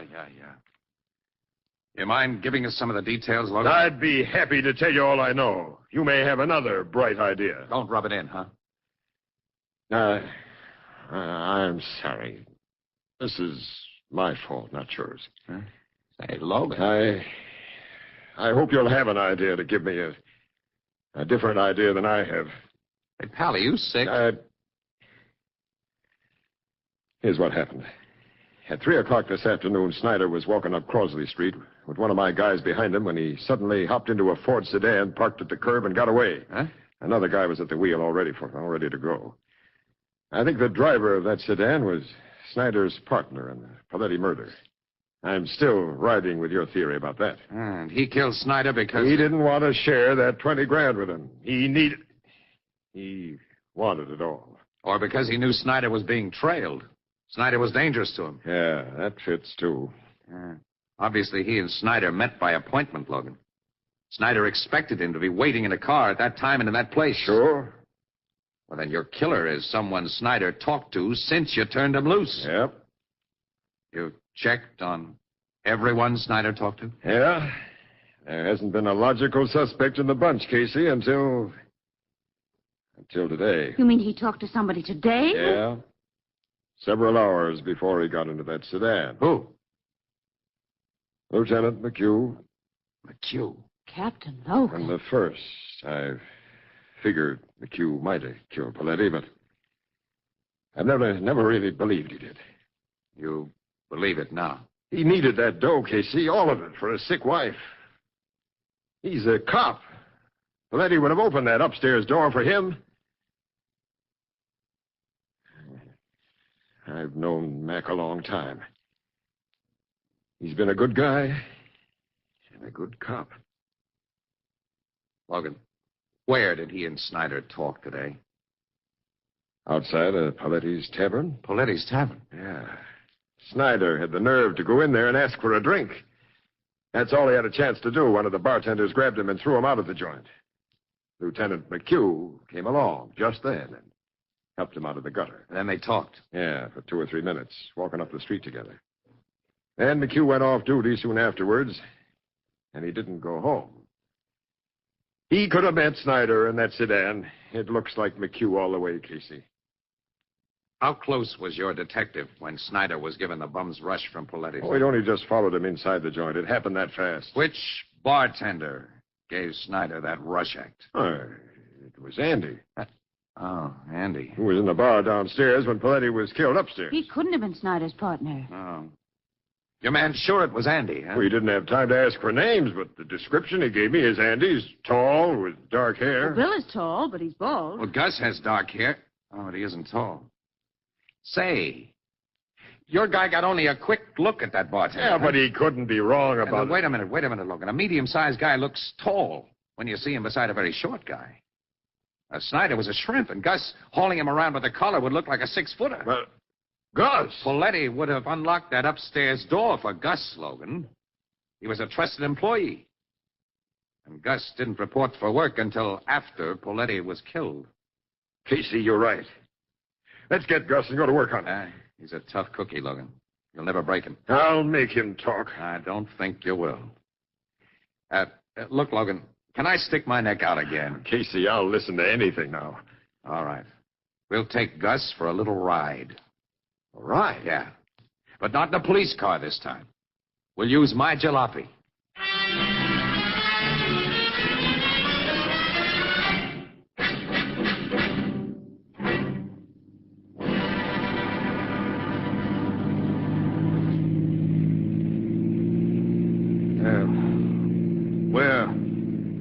Where are you guys driving me to? You said you were taking me to headquarters. Hey, we're way out in the country. We changed our minds about headquarters, Gus. What do you mean? Too many people hang around down there. Where are you taking me? Just take it easy, sucker. Look, you're a cop, Captain Logan. You can't kid me into thinking that We know you got that 20 grand, Gus. I tell you, I don't know anything about it. Yeah, that's what you told us. It's what I'll go on telling you. This is a nice deserted spot, Logan. Yeah, a perfect spot, Casey. Shall I stop here? Yeah. Right. Hey, what are you going to do here? Just talk. For a while. Step out of the car, Gus. No, yeah, pal. Hey, why are you pulling that gun? You can't bluff me. I ain't afraid. What have you done with the money you stole from Paletti? I told you. What have you done with that dough? I ain't got it. I ain't got it. We want that 20 grand, Gus. And we're going to have it. Hey. I'm getting a picture now. You two came to my hotel room alone. You bring me out here alone. I get it now. You two are working together. Logan and I do a lot of work together, Gus. So that's it. You want that dough for yourselves. Where is it? I ain't talking. We'll see about that. Here, Casey, hold my gun on this mug while I... pal, I will. Oh, you don't. You dropped the gun. I'll get it. No, I got it. Easy. Stick up your hands, you lousy. I stick them up. Okay. Okay. Ah, thanks for the scat. You two saps should have stayed honest. You ain't got the brains for fast stuff. So you thought you'd hijack my 20 grand. Listen, Gus, you're in the racket. You know how guys have to figure. If you'd been nice and told us where to find that dough. Sure, Gus. We'd have been nice. So now I'll be nice to you. Tell you where to find it. It's buried under a flower bed on my old man's grave in Oakwood Cemetery. I buried the gat I used to kill Paletti and Snyder there, too. That was smart. Yeah. I think of little things like that. Just like you mugs thought of bringing me to this deserted spot. In a car that I'll drive away. Alone. Gus, you're not going to... No, Gus. You get it between the eyes like Snyder and Paletti. Now! What the... Something the matter, Gus? This gun is empty. Uh-huh. That's another little thing we thought of. Oh, you double-crossed me. Thanks for the confession, Gus. Come on. Now we're really going to headquarters. Right. And then, Casey, you and I have got something to do with the Blue Note. What's that, Logan? I'll tell you on the way about it.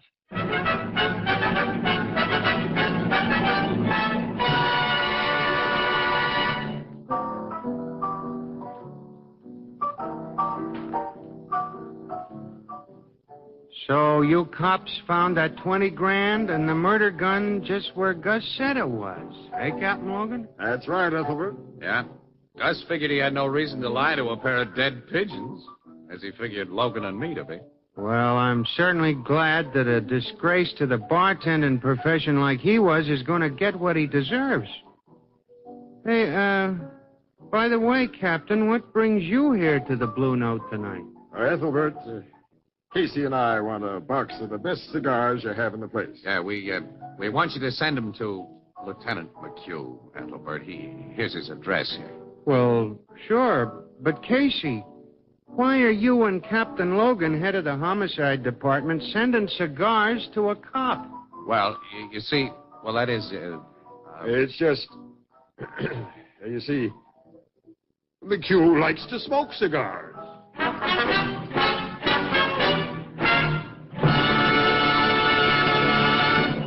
Crime Photographer is directed by John Dietz and stars Stotts Cotsworth as Casey. It is written by Alonzo Dean Cole and is based on the fictional character of Casey created by George Harmon Cox. Our cast features Miss Leslie Woods as Anne, John Gibson as Ethelbert, Bernard Lenrow as Logan, and the Blue Note pianist is Herman Chittison. The original music is by Archie Blyer. Crime Photographer is brought to you by the Anchor Hocking Glass Corporation of Lancaster, Ohio, and its more than 10,000 employees. Anchor Hocking. A great name in glass.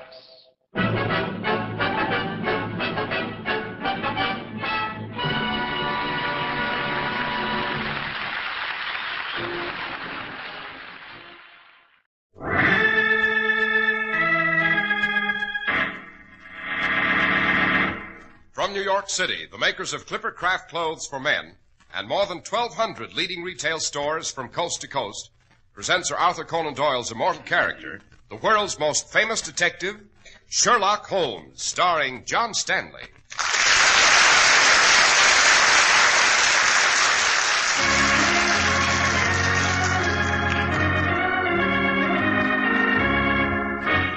This week's story, The Mad Miners of Cardiff. Hear that, Holmes? That crumbling noise? Yes, Watson. Well, this coal mine we're in may be collapsing, and we better hurry back to the lift. Without discovering what awful thing has been driving the miners insane? Not a bit of it. Yes, but listen.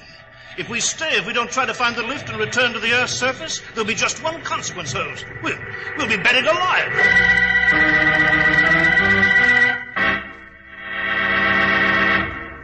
When you step out proudly in the Easter parade, dressed in your smart new Clippercraft suit, no one will believe that you paid only $45 for it.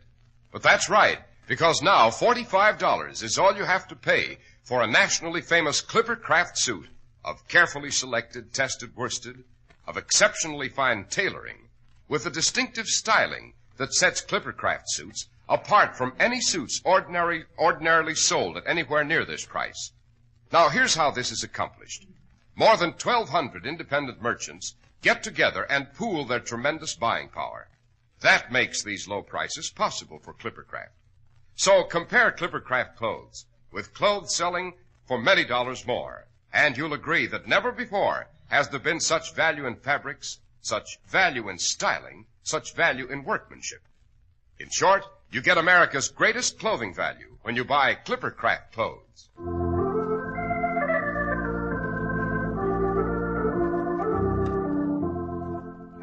Dr. Watson, your memoir for this evening is entitled The Mad Miners of Cardiff. Cardiff is a city in Wales, isn't it? Yes, it is, Mr. Harris. The very heart of one of the world's greatest coal mining centers. Our story begins one awful night at the mine owned by Mrs. Ann Powis. There were 2 lifts at the mine, huge iron cages operated by a chain winch that lowered the men down the shaft and into the winding, treacherous black tunnels below. One lift was rarely in use, since it dropped into a portion of the mine that was abandoned. It was there that the horror began to unfold. There stood Daniel Lowara, a veteran miner, covered with grime, his lamp still flickering in his hand, leaning on his pick and shovel. He had paused for a moment's rest on his way home this night, when he heard a sound. Strange, he thought. No one had used this lift in some time. This section of the mine had been picked clean and deserted as too dangerous, you see. Daniel walked slowly toward the mouth of the shaft. Lad, it's you. What are you doing in this section of the mine? It's God's justice, that's what. We're paying for it, we are. We've no right. We've no right. Step off the cage, man. I've never seen you look like that. Can't you stand up? Here, I'll help you. Your eyes. I've never seen a man's eyes like that. It's what I've seen. The saints preserve me is what I've seen. Get hold of yourself, lad. A strong man like you, quivering. What did you see? The thing. That's all you could call it. Down in the mine. I wish my eyes had been struck from my head before I saw it. Try to make sense, lad. What's down the mine? What have you seen? I've seen men's bodies crushed by the weight of coal. I've seen men dying of the lung sickness with the death rattle in their throats. But never this. Never this. Tell me what happened.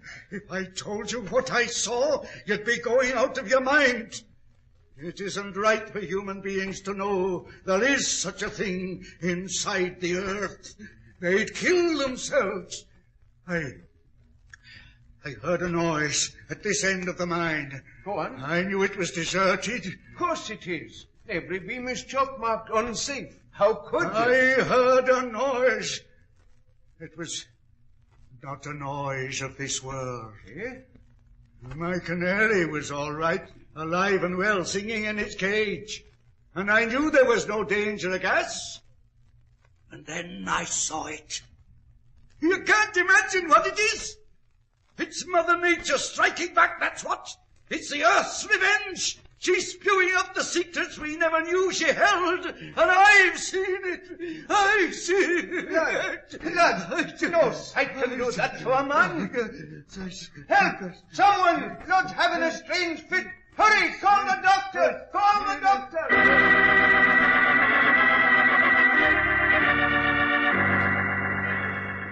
Ludd, the miner, in a half-crazed state, was removed to the hospital.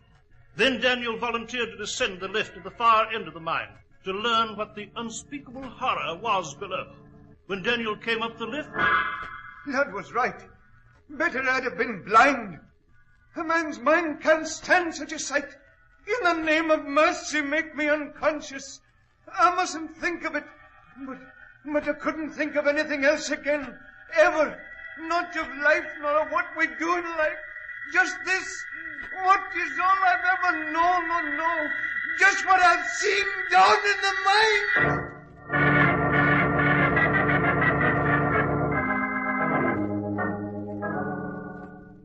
Begging your pardon, Mrs. Powis. Yes, Geoffrey. I'm just one of your miners, Mrs. Powis. I've no right here in your house. Oh, you're welcome, Geoffrey. I've told the men I keep the same rules my husband did before he died. My employees are always welcome. What can I do for you? It's about this terrible thing in the mine. I know none of the men will work. I know you've tried everything. I know even the police won't go down to see what this devil of a thing is. I won't accept any more volunteers, Geoffrey. Oh, it isn't that, ma'am. It's... Well, I know you've troubles. The mine isn't worth a shilling now.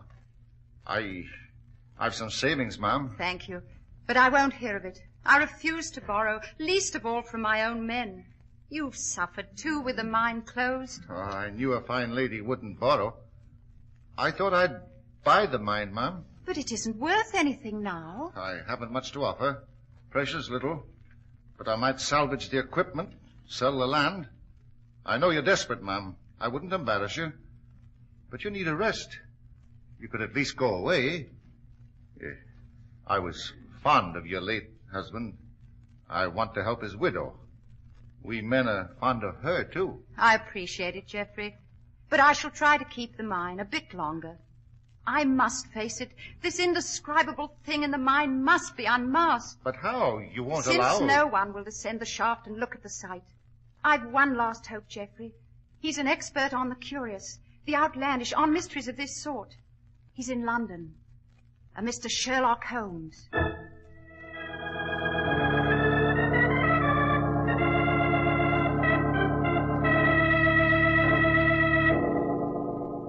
Mrs. Powis, you say 2 men became half-crazed looking at the spectacle in the mine? Yes, Mr. Holmes. Incredible. Can such things exist? Ludd and Daniel have been miners all their lives, Mr. Holmes. They're normally vigorous, healthy, and cool-headed. But I wasn't satisfied with their reactions. What did you do? I asked the mine doctor to go down the shaft and look. And did he? Yes, he did. And he came back up in the cage in a waxy, immobile state, without human response, as though alive, yet dead. I see. Has he revived since? Yes. The moment he was alone, he attempted suicide. We stopped him, fortunately. In what condition are Ludd and Daniel? Well, Ludd has left. He's gone to Edinburgh, where he's resting at the Hotel Cosmopolitan. He refuses to tell a soul what he's seen. Daniel is at home, feverish, fitful. Have you completed your story, Mrs. Powis? Yes, I have. Then we must lose no time in reaching Cardiff and the enigma that lies in the mine.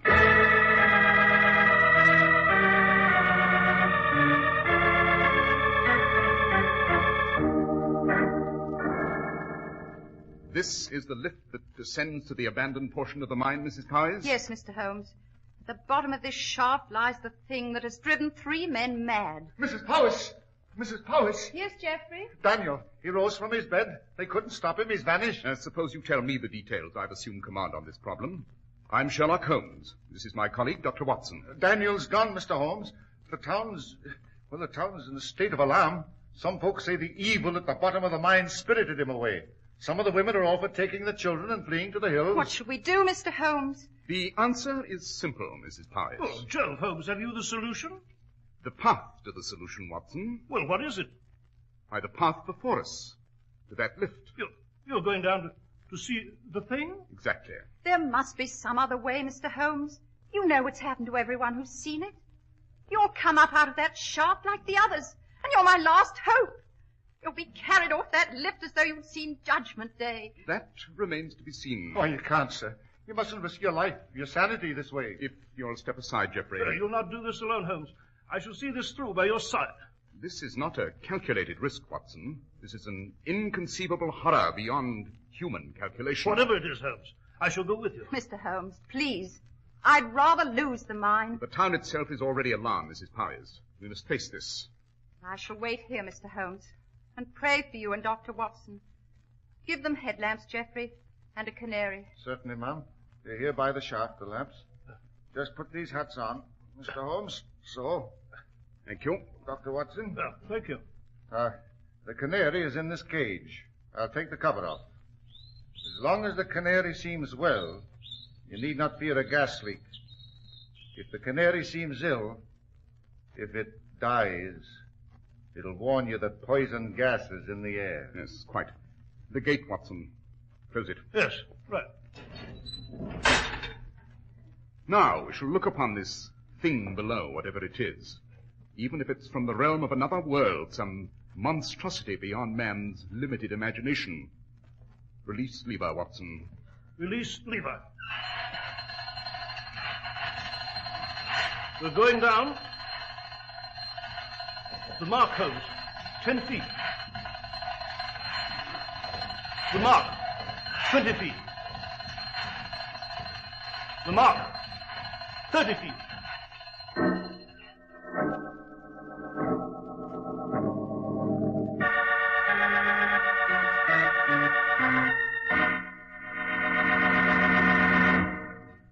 Here's the way to get the most for your money when you buy a new spring outfit.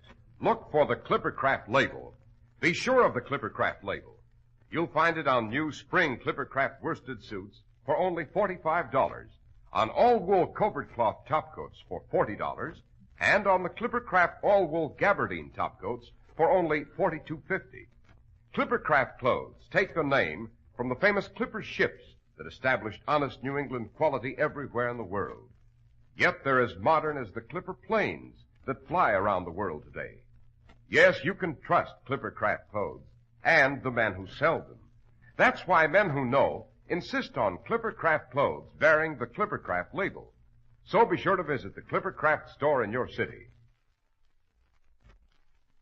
These leading stores in the metropolitan area are proud to add their names to Clippercraft in your suits and topcoats. In Manhattan, Saks 34th, Broadway at 34th, John Wanamaker's men's stores, Broadway at 8th, and 67 Liberty Street. In Brooklyn, Abraham and Strauss. In Newark, New Jersey, Boulevard Men's Shop, Kresge Newark. And in Jamaica, the B&B Clothes Shop, 16408 Jamaica Avenue.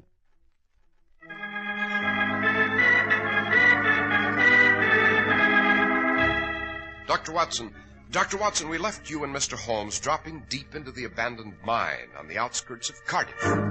Yes, so you did, Mr. Harris. Holmes and I stood in the cage, bracing ourselves as we dropped down the black, musty shaft, prepared for what promised to be an intolerably awful sight.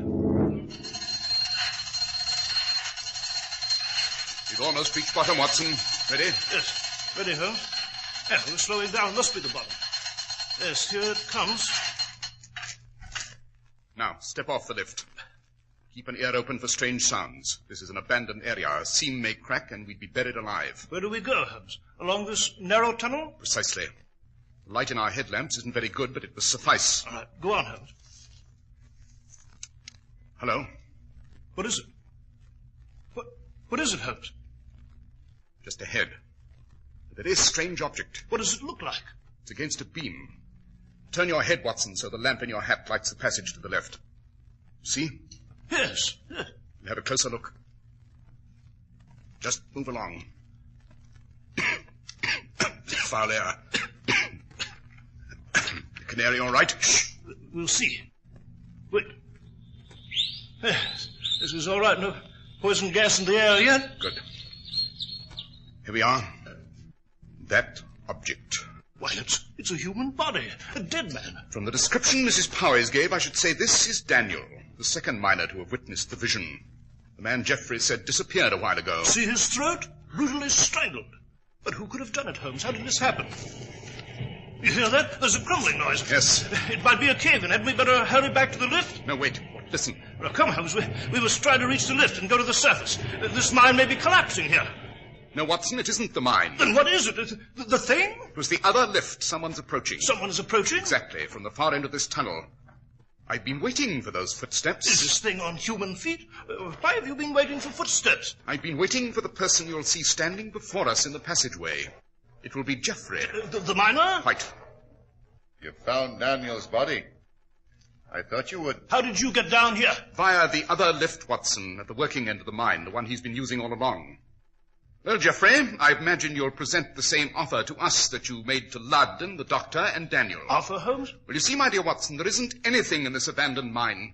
The ghastly sight, so-called, is a device, rather adroitly employed by Jeffrey. My offer is very inviting, Mr. Holmes. You see, when I was down here just before this part of the mine was deserted, I located a new vein of coal, a rich vein, a vein that could make me, and all who helped me, millionaires. Yes, so you decided to frighten everyone away, lest they discover it. At least to keep them away until you owned the mine. I promised a share of the new vein to Ludd. He gave a fine performance, I thought. So did the doctor. I made an arrangement with him, too. Not so splendid a performance, Jeffrey. He must have injected himself with drugs to appear waxy and immobile. The story has worked well. It keeps the miners away. It makes the mine worthless. Giving you the opportunity to purchase it from Mrs. Powys for a trivial sum. She refused me, but she'll accept. Everyone comes round to my way of thinking. Obviously, Daniel didn't. Evidently, he chose to return here for another secret rendezvous with you, to demand a larger share. So you did away with him. About my offer. We'll make no agreements with murderers, sir. My terms are that you will return to the surface. You will be as convincing a pair of actors as the others. You will rant and rave about what you've seen. You will, of course, say nothing of Daniel. You will collapse, seemingly hysterical. A few days in bed, then you recover. That is one of the most desperate... My terms are that you will swear like the others, never to describe what you have seen as long as you live. It is supposedly too hideous to repeat. In exchange for all this, 10% of the new vein. And if we reject the offer? Oh, I'm afraid there isn't much choice, Mr. Holmes. Listen. But what is that hissing sound? I tapped the spot where I knew a very small amount of coal gas would escape, Dr. Watson. It's filtering now into this tunnel. I don't believe it. You're just trying to intimidate us. Am I? Watch your canary, Doctor. Just watch. Watch.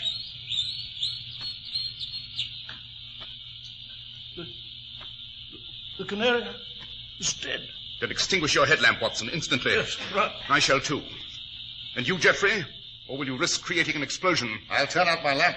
But as for an explosion, I suppose you believe me now. I've a box of matches, gentlemen. If I strike one, just one, it'll explode the gas. We will be blown to bits. And we are to accept your offer, or you'll strike the match? Oh, yes. If you return to the Earth's surface and reveal this, my life isn't worth living. I'd rather we all died here. And now, the gas will overcome us at any moment, with very little time. Here's the matchbox and the match. I'm ready to strike it. Do you accept my offer? Yes or no? No. You're sure you won't reconsider? We will not reconsider. I'll stand by that. Just 1 second more and I strike the match. Watson, I've got him. It's pitch black, but I've got his arms. Watson, the rope at his belt. Can you find it? Yes, right you are. Hold him still now. It's so blasted dark here. Yes, tie him up. I've got him, Holmes. Tie him up. I've got a simple jiu-jitsu that'll keep him still now. If I can just find his wrist. There. And now the knot. I can't move. Don't leave me here. The gas. No, we shan't leave you, Jeffrey. We shall take you to the surface and turn you over to the police. Come on, Watson, along the passageway where we came. Did you find it with your hands? Yes, I have it, Holmes. Then go back. Now, after you, Jeffrey. There's a small beam of light ahead. It must be the shaft. That's it. That's the cage to the surface. Yes, so it is. See, there's the lift. All right, jump on, Watson. You too, Jeffrey. I'll get on. There we are. It's as I feared, I guess. She always wins. She? The Earth. She's cursed, that's what. Her blessings aren't blessings at all. They carry a curse. The gold, the oil, the coal, the diamonds, all the riches of the soil. When we defile the soil and cut too deep, when we slash into our forests and slice the heart out of our mountains, she demands vengeance. And she exacts her toll. That is a lesson you should have learned earlier in the game, Jeffrey. The lever, Watson. Yes, right, Holmes. They called your friends the Mad Miners of Cardiff, Jeffrey. And in a sense, they were really mad. With a cruel dream of power and wealth and glory, illicitly won. A dream not native to Cardiff, nor to these times.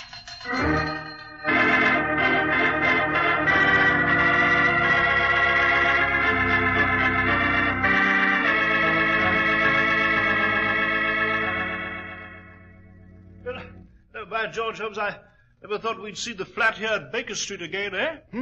Lack of confidence in my ability, Watson. Therefore, totally unjustified. How did you know, Holmes, about there being no terrible sight at all in the mine? Well, you see, the miner, Ludd, departed suddenly for Edinburgh and the Cosmopolitan Hotel, a very expensive hotel. Curious that a miner should do that, unless he'd suddenly received money. Mrs. Powers said Ludd was a miner all his life. Would he spend his little savings on a lavish excursion? No, of course not. How did you know it would be Geoffrey in the mine? Well, if you recall when Geoffrey ran up to us with Mrs. Powers at the lift. Yes, I do. Well, I observed a chalk mark on the back of his jacket. It was a portion of the symbols employed upon the beams in a mine. The chalk had come off a beam and soiled the jacket, though Geoffrey didn't notice. Although no one was supposed to be in the mine recently, Geoffrey had clearly returned from a visit paid just a few minutes before. Oh, I see. Tell me, Holmes, about a sight that... Well, about some mysterious, unheard-of thing that would be so utterly awful it would drive the spectator instantly out of his mind. Are such things possible? Is there any reason to believe they're not, Watson? Couldn't there be such a thing lurking around the next turn of the street? Or nearer, perhaps, at the corner of your hallway? Or in the room next to where you're sitting now?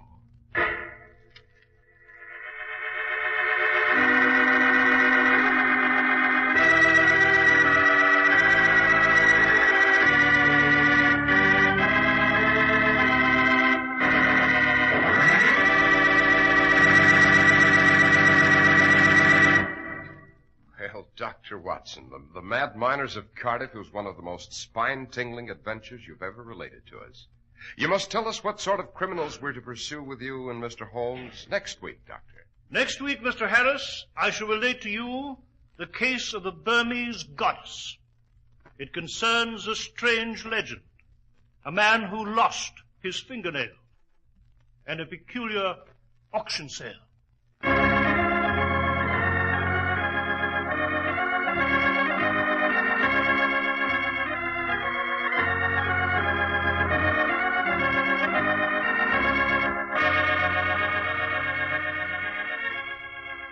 The makers of Clippercraft clothes and more than 1,200 stores from coast to coast have brought you another in the new series of broadcasts featuring the world's most famous detective, Sherlock Holmes.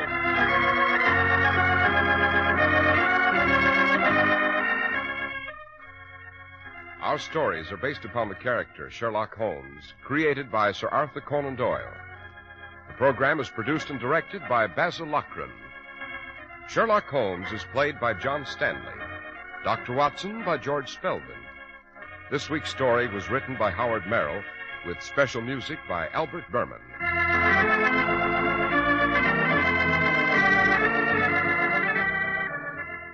If you don't know your Clippercraft dealer, write Clippercraft, 200 Fifth Avenue, New York City. Here's an important fact you probably don't know. It's possible to save up to 50% of all cancer cases if everyone takes proper and prompt action. Support the American Cancer Society. Send a generous contribution to cancer, care of your local post office tonight. Be sure to listen next week to Sherlock Holmes in The Case of the Burmese Goddess. This is I, Harris, speaking for Clippercraft Clothes. This is the Mutual Broadcasting System.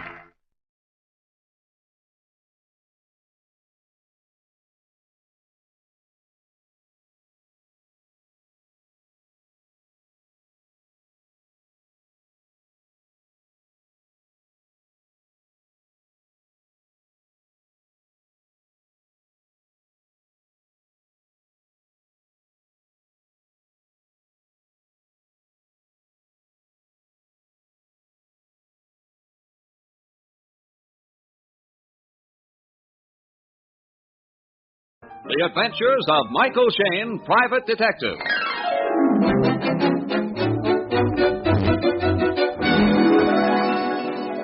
The people who make the new road-rated 76 gasoline and the new Triton Motor Oil Union Oil Company present The Adventures of Michael Shayne, Private Detective, starring Wally Mayer and Kathy Lewis.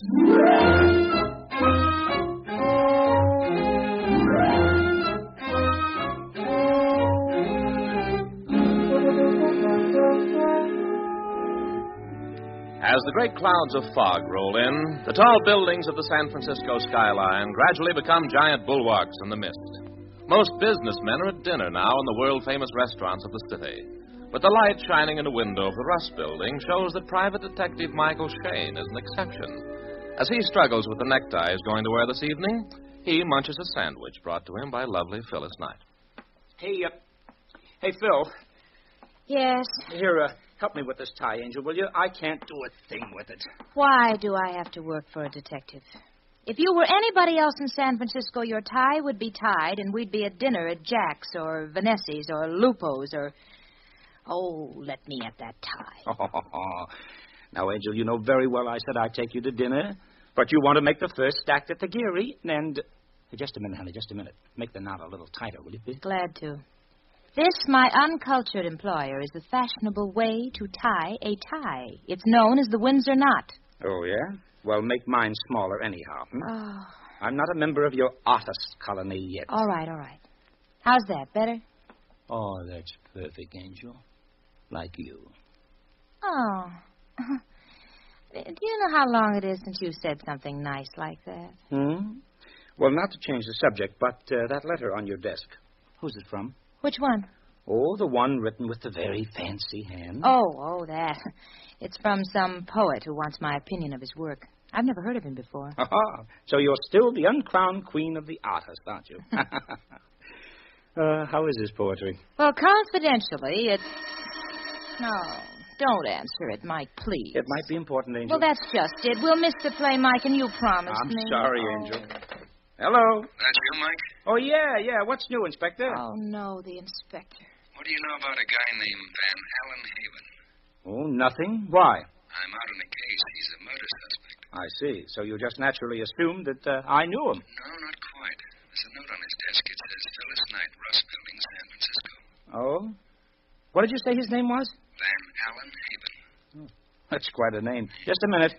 Say, honey, did you ever hear of a guy called Van Allen Haven? Yeah, certainly. He's the poet that wrote that letter. Oh, that accounts for it. Inspector, we don't know him, but he wrote to Phil for a criticism of his poems. Say, maybe we'd better drop over. Oh, my. You're sure you don't know more than you're telling me, Mike? Well, sure, I'm sure. We never met the guy, but he wrote to Phil. You know, she's got a rep in those poetry circles. Okay. Come on over. It's that apartment house at Leavenworth and Jewel. It's on Russian Hill. I'll be right there. Well, come on, Angel. Let's go see how the other half kill.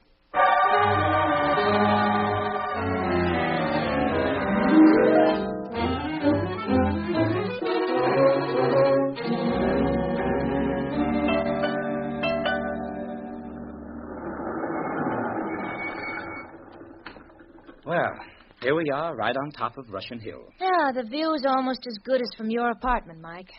But different, Angel. Well, come on. Let's see what the fuss is all about. 3 guesses which building it is. Yeah.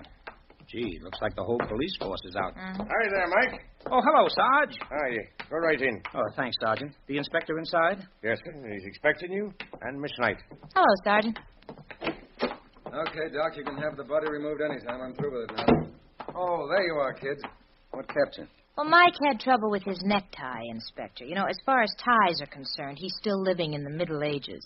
Oh, don't mind her. She's prejudiced. Well, come on, kids. We got a lot to do.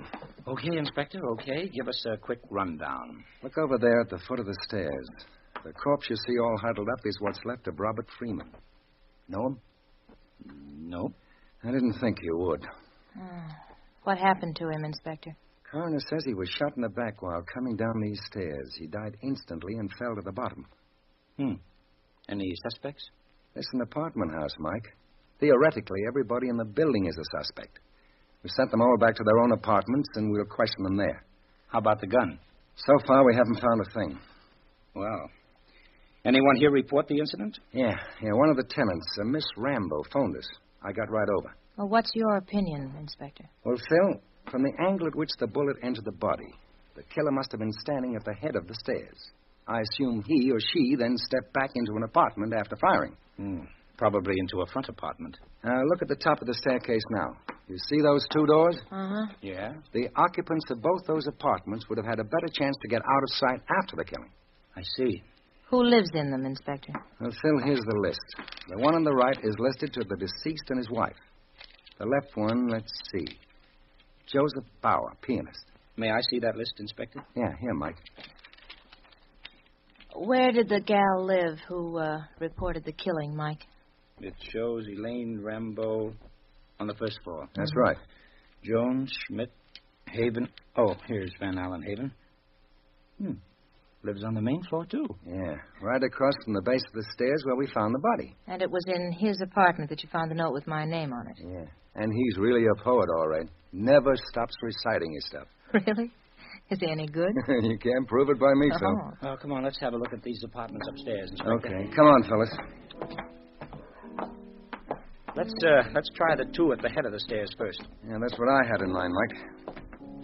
Not much of an apartment house, is it? No. What do you mean, Angel? Well, look at these dirty stairs. Dust, sawdust, everything. Yeah. Hey, where's the piano music coming from? Seems to be the one on the left. Yeah, that's listed to a pianist, isn't it? Yeah, Joseph Bauer. And here it is. Pretty good, isn't it? Yes, and pretty excited, too. What do you mean, Phil? Well, I'm no expert, but even I can play Rachmaninoff's Prelude in C-sharp minor without missing that G-sharp note every time, you know. You must be a callous sort of guy. Anybody who'd play piano right after a murder. I guess he didn't hear us, Mike. Mike, look at the crack under the door. There's no light. Well, he must have cat's eyes to play in the dark. Well, he's apparently going to ignore us. Let's try the door, Mike. And it's pitch black. Can't seem to find the light switch. You won't find it over there. Who are you? Do not reach for your gun. I've taken the precaution of having my own cover the three of you. You can get away with this. I appear to be at present, do I not? Oh, I'm sorry. My name is Bauer, Joseph Bauer. And you are... Inspector of Homicide. Your credentials, please? Look, you. Aren't you a little silly playing games in the dark? You couldn't see my badge if I showed it to you. Try it and see, Inspector. Here it is, Owl Eyes. Yes, I can see it plainly. Thank you. I'll turn on the lights. All right. Let me have that gun. I have no gun, my friend.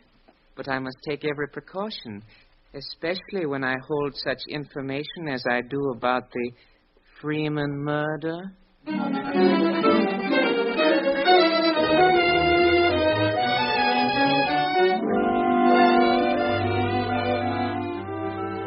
In just a moment, we'll rejoin Mike and Phyllis in their adventures.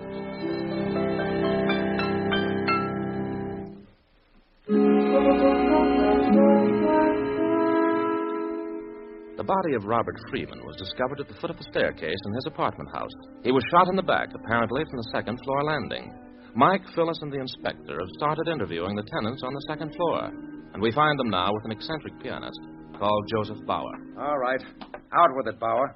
What information do you have about the killing? I will tell you, but you must promise to protect me from any revenge on the part of the murderer. No harm will come to you. You can trust the inspector, Mr. Bauer. You understand that a man in my position has to be careful. There are many who are envious of my great talent. Yes, Bauer. The information. When I saw Robert Freeman lying dead, I knew he had been killed by Mrs. Freeman. By Mrs. Freeman? Why? The deceased and his widow had been arguing. Is that all? Is this not a revelation to you? Oh, for heaven. How do you know, Bauer? I was practicing this afternoon, and I heard them talking. You know, I sometimes practice for many hours in one day. You were saying? Oh, yes. Well, I was playing the piano, and I heard their voices, quietly at first, and then they became louder and more violent. Could you make out what they were saying? Not at first, but as they grew louder, I heard Mrs. Freeman say, "If you don't stop, I'll kill you both." Kill you both? Do you know who she meant by both? I'm sorry, I have no idea. Mm-hmm. Bauer, where were you when Freeman was killed? I was a block or so away. I'd gone out to buy some cigarettes. When I entered the building, I saw everyone gathered around the body. Anyone see you come in the building? There was quite a crowd when I arrived. I don't know if I was noticed or not.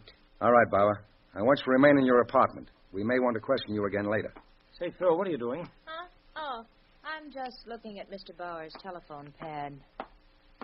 What do these represent, Mr. Bauer? Nothing. I often scribble when I'm on the telephone. Mm-hmm. Looks like the initials E.R. It is nothing of the kind. I'm what you call a doodler. Nothing more. Okay, Inspector. You ready? Yeah, Mike. And now, if you do not object, I'll go on with my music. That's all right. Go right ahead.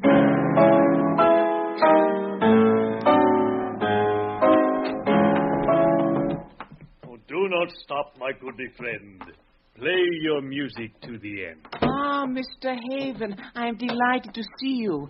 Permit me to introduce one of the foremost poets in the country, Mr. Van Allen Haven, Inspector of Homicide, and I assume his assistant. Miss Knight and Mr. Shane. How do you do? Hello. Have I the honor of addressing Miss Phyllis Knight, who has assisted so many an artist in his plight? Oh, that's charming. I did receive a letter from you, Mr. Haven. What a happy happenstance meeting you this way. You read my poem? Not yet, Mr. Haven, I'm sorry. Mr. Haven, you live on the first floor? Yes. Right over there you will find my lair. The first apartment across the stair? Oh, quite, Inspector, quite. Where were you when the murder occurred? Composing verse in my abode. I always say, for every man some troubles lurk, unless he's busy in his work. Did you hear the shot? Ah, yes, I did. The fatal shot. You went into the hall at once? Sir, I write poetry. I do not have the heart of lions like my heroes. I but opened the door barely ajar and peeked out.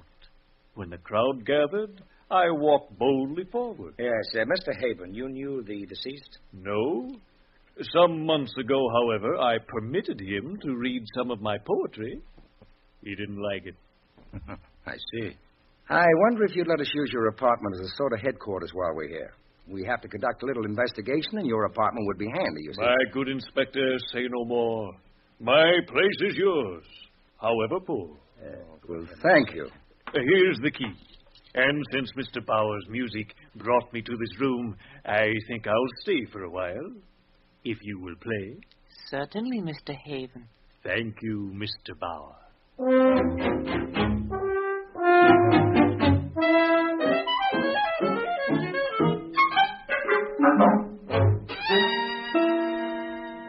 Well, Inspector, what do you think of our two geniuses? If you ask me, they're crazy as loons. That Haven character. I've never heard such poetry in my life. Well, I think we'd better see Mrs. Freeman now and get her story. Say, Inspector, why don't you have this Miss Rambo here at the same time? Not while we're questioning Mrs. Freeman, Mike. Well, I have a reason. Look, Inspector, since the deceased was shot in the back as he was going downstairs, the murderer must have been standing behind him on the stairs or at the head of the staircase. Well? I see. With Mrs. Freeman at the top and Miss Rambo at the bottom, one of them must have seen the murderer. Right. Unless one of them is lying. Well, that's why I think it would be interesting to have them both here to check each other's stories. All right, Mike, we'll try it. Oh, Sergeant. Yes, Inspector? Bring down Mrs. Freeman and Miss Rambo. Right. Hey, what are you two up to over there? Say, did you see these? What are they? Well, they're miniatures, Inspector. Huh? Look at them, handmade carvings of all sorts of things. No end to Van Allen Haven's talents, huh? What do you make them out of? Well, some of it's balsa. Some is heavier. Looks like teak. Yeah. Here's one of Fisherman's Wharf, complete with boats, sidewalk vendors, and everything. And look at these tools. Everything from a brace and bit to... Wait a minute, Inspector. Huh? You notice anything unusual about this? No, except they're small tools, neatly arranged. Yeah, all but the brace and bit. That's just what I mean.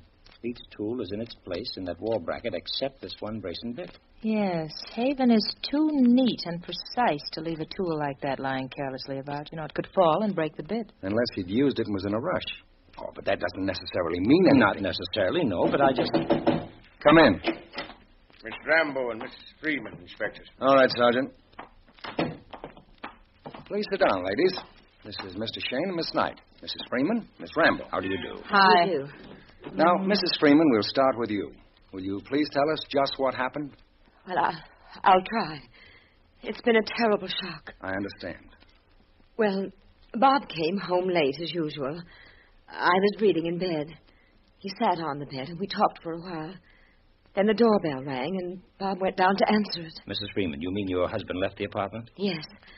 At this time of night, the door downstairs is locked, and you have to go right down to admit anyone. I see. And then?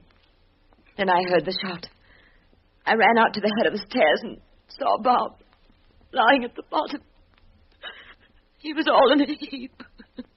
And then what happened? And the others started coming out of their apartments. Whom do you mean by the others, Mrs. Freeman? Just exactly who did you see first? What? Miss Rambo appeared at the bottom first, I believe. That's right. I saw you at the top right after the shot was fired. Then who came out? Well, I think Mr. Haven came out of his apartment next. How about the pianist, Mr. Bauer? Did you see him? Yes, he was there too, I believe. Did he enter the building? Well, he may have. I didn't notice. Now, look, Mrs. Freeman, this is important. You saw all these people on the first floor? Yes. None of them came from the second floor and past you? No. It was several minutes later before anyone came out of their apartments upstairs. Now, Miss Rambo, I believe you were the one who called the police. Yeah, I seen nobody else was going to do nothing, so I took over. I just dialed 0 and said, give me the cops. When did you do this? As soon as you heard the shot? No, when I heard the shot, I hot-footed out of my joint as fast as I could. Then I seen Freeman lying there and Mrs. Freeman standing upstairs. Did you see anyone else? Anyone at all? No. You sure? Sure, I'm sure. Well, the next guy to show was Haven, who come running out of his apartment. And then? Well, then a lot of people started showing up from all the apartments. Did you see anyone upstairs except Mrs. Freeman? No, not at first. Was there anyone else on the staircase or inside at all when you first ran out? No. Mrs. Freeman, we have testimony that you and your husband had been arguing. The fact that you threatened to kill him. Is that true? Well, I may have said something like that, Inspector. But I didn't mean it. I loved Bob. Then will you tell us why you were arguing? Bob had been staying away from home often. Uh-huh. He said he was working, but I knew it wasn't true. Do you know whom he was seeing, Mrs. Freeman? Yes. It'll be better if you tell us. No, I can't. She's a showgirl, Mrs. Freeman, isn't she? Well, She lives in this building. As a matter of fact, she's in this room right now. It's Elaine Rambo, isn't it? Yes.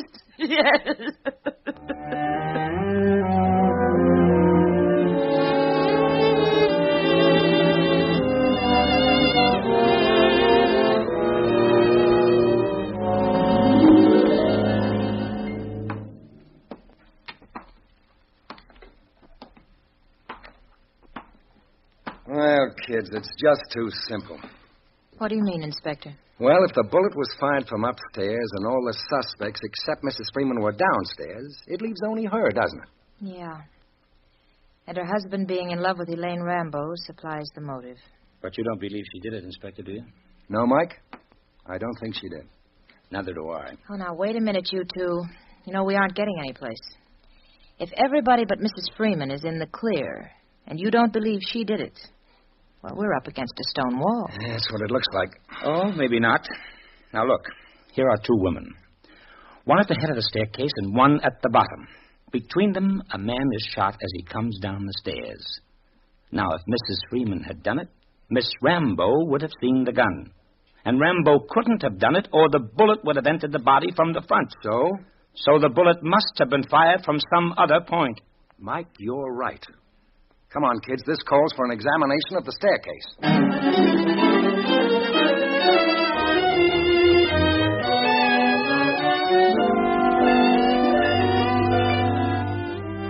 We'll rejoin Mike and Phyllis in their adventures in a few moments.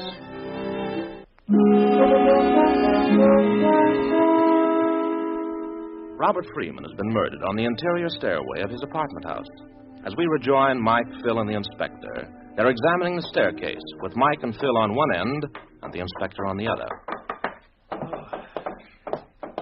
You find anything up at your end, Inspector? Not yet, Mike. You? No. You two certainly look cute, bending over and tapping those stairs. Well, you look kind of cute yourself, Angel. Mike, Phil, I'll come up here. What'd you find? What is it? Would you find anything? Look at this step. Huh? Right there. 2 holes. both plugged up. Yeah. Here, wait a minute. I've got long fingernails. Let me try to get them out. Go ahead, fellas. Yeah. It's no use. They're in too solid. Well, here, let me try to push them in. Here's my penknife. Use it, Mike. Okay. There. Well, I guess we know where they landed. In the closet under the staircase. Come on. Yeah. That's where all the sawdust you noticed came from, Phil. Yeah? Be careful, be careful. Here, I'll open it. There are the plugs and 2 shafts of light made by those 2 holes. Yeah. They were bored in the riser of the step, about halfway between the 2 floors. Yeah, but why 2 holes? One to see through and one to shoot through when the victim was in range. So the murderer rang Freeman's doorbell from downstairs, as Mrs. Freeman said, then waited in the closet for him to come down. When he got about halfway down the stairs, he was in range of this hole, and he got it in the back. Then the killer plugged the holes and waited for a crowd to gather. When it did, he slipped quietly out of the closet. And joined the crowd. Well, that's the way it happened, all right. Okay, Mike. Now we know how it was done, but we're not sure who did it. No, and our picture has changed completely, too. Before, we thought that everyone on the main floor was innocent, and now... Now they're the ones who could have done it, and Mrs. Freeman is the only one who couldn't possibly have done it. Right. All right. Now, who have we got? Joseph Bauer, Van Allen Haven, and Elaine Rambo. No, I think we can eliminate Elaine Rambo, Inspector. If she and Freeman were seeing each other, she'd have no reason to kill him.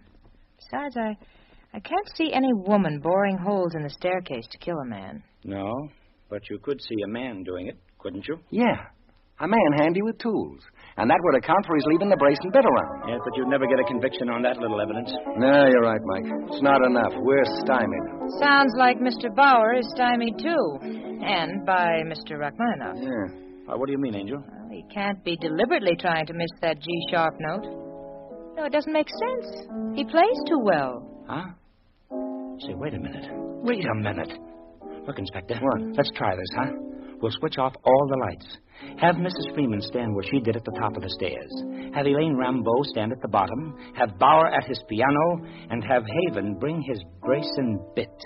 I've got a hunch we'll get ourselves a nice little confession.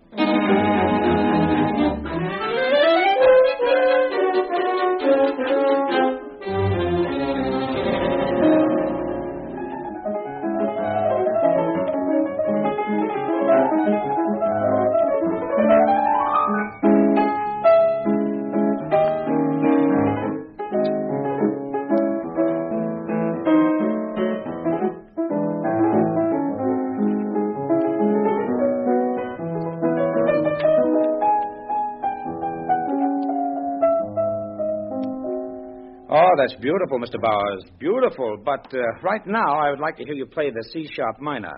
See? The Rachmaninoff? Mm-hmm, that's right. Oh, but Play it, Mr. Bauer, or Miss Knight will. Very well.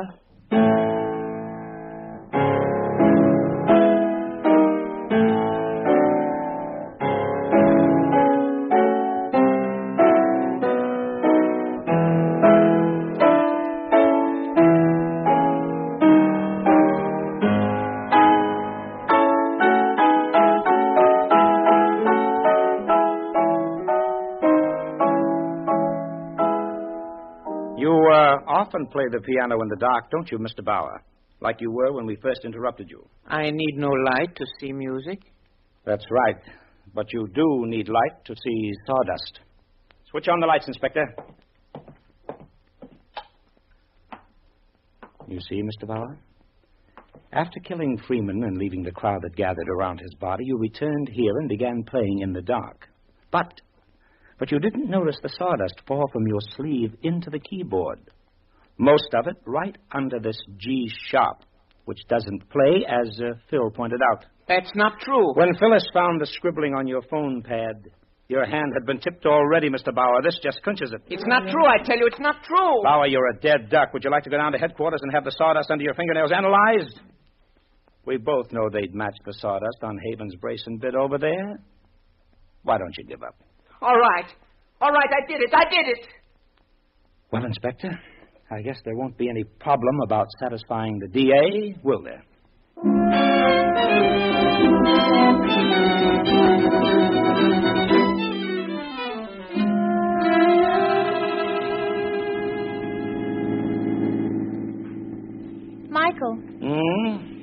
think we could still catch the last act of the Geary? Oh, could be. But it would take a couple of detectives to figure out what we've missed. What's the matter with us? Seriously, Mike, there are just two things I can't figure out. First, why didn't Bauer fix that key on the piano? Well, he didn't have time, Angel. You get sawdust underneath a key, and you've got to practically tear the keyboard apart to get at it. Well, that's right. Secondly, why did Bauer kill Freeman? Well, Angel, Bauer was in love with Elaine Rambo. He knew she was seeing Freeman, so in his distorted imagination, he figured that getting rid of Freeman would give him a better chance. Oh, so when I found the initials ER on his telephone pad, you realized that they stood for Elaine Rambo. Yep. You see, darling, he just couldn't get her off his mind. Just like you can't get me off your mind. Huh? Yes, Angel. Just like.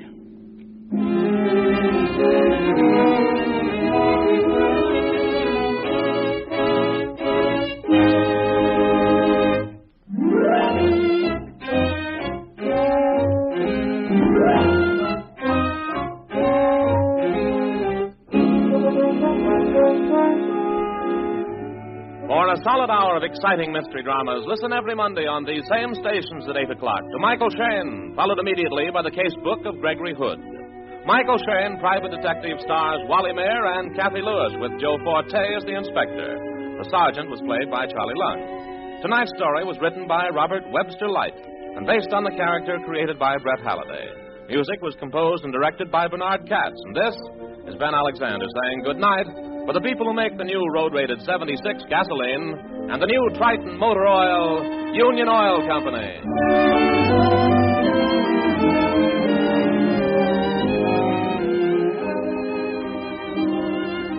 This is the Mutual Don Lee Broadcasting System.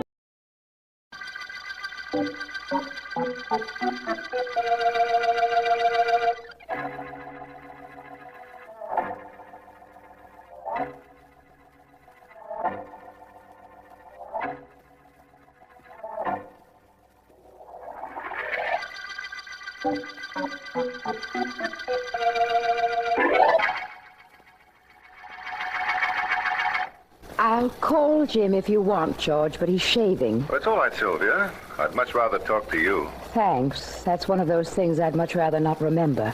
Look, George, Jim's going to take a shower after he shaves. The minute he's through, I'll tell him to call you back. Goodbye. Now, wait a minute. Well... Oh, how about inviting me to the house? But... As I understand it, married people do have friends over once in a while. Friends, yes. Oh, now, really? As a matter of fact, Jim asked me over. I'm supposed to be there now. Well, Sylvia, the only thing you can possibly have against me is the fact that I like you. Now, is that a... Open up in there! Open this door! What was that? Wait a minute. Who is it?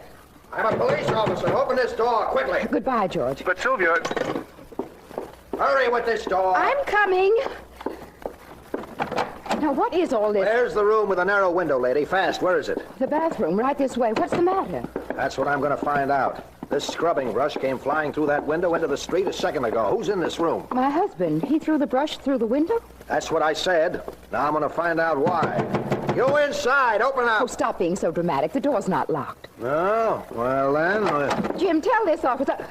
Jim! Your husband isn't going to be telling anybody anything ever, lady. He's dead. And from here, it looks like he's dead from very unnatural causes.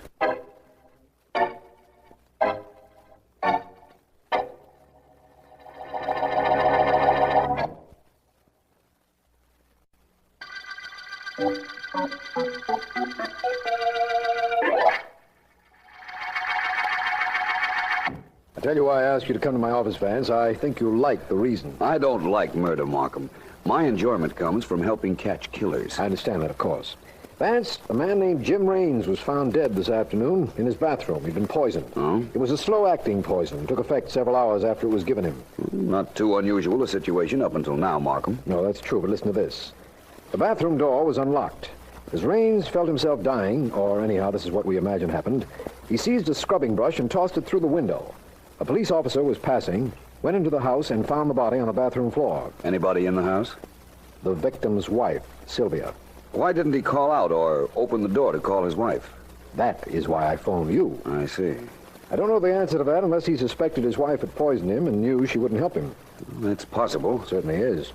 I think I'll find out a few things about the late Jim Raines before I see her, though. I'm sure the victim broke that window so that we could see through his reason and find his murderer.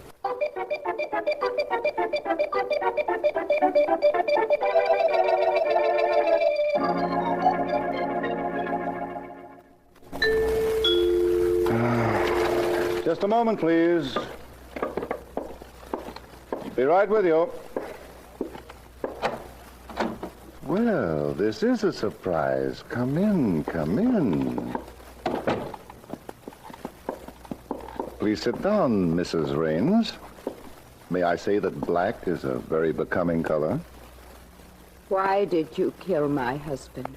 Oh, Sylvia, please, I didn't kill Jim. Why should I have killed him? You had lunch with him. You poisoned him. You wanted me, didn't you? You knew I wouldn't have anything to do with you while he was alive, so you killed him. You killed him, and now I'm going to kill you. Now, Sylvia, don't be ridiculous. Put that gun down. You took Jim away from me. You're a murderer, but you'll never be caught. You're too clever. Now, my dear. See how smart you really are. See if you can outthink a bullet. You fool! Give me that gun! That's better. You ought to either not carry a gun, my dear, or learn to aim it properly. So, you imagine I poisoned Jim.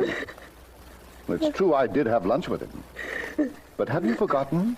I was due at your house when he died. I'd hardly be stupid enough to give the police a ready-made suspect. You killed him. I know you did. You know, Sylvia, this could have been a very good act you put on. Let's say you poisoned Joe. What? Let's just say that. You came here carrying a gun, accuse me, purposely fire a wild shot. The perfect picture of an innocent, outraged wife. Sylvia, you're out of your mind. Maybe I'm not the only one that's clever. Maybe it's just what I've always suspected. That you and I would make such a wonderful team.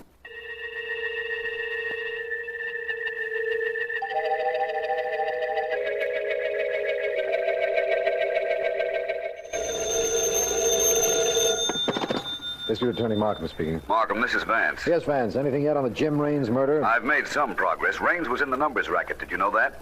The homicide department undoubtedly knew advance, but I haven't received a report yet. This case is only a few hours old, you know. I realize that. And I also realize that Raines operated in opposition to a man named Eddie Cayley. And Cayley wasn't too happy about the whole thing. Well, Vance, we have the wife as a suspect, of course, but you haven't been to see her. No, not yet. Now that you've uncovered Cayley, I imagine you, merely to be consistent, won't go to see him either. I'll see him, but not right now. Now I think it's time you and I went to see Mrs. Raines. If I'm going to see suspects, I must remember my etiquette. You know, Markham, ladies first.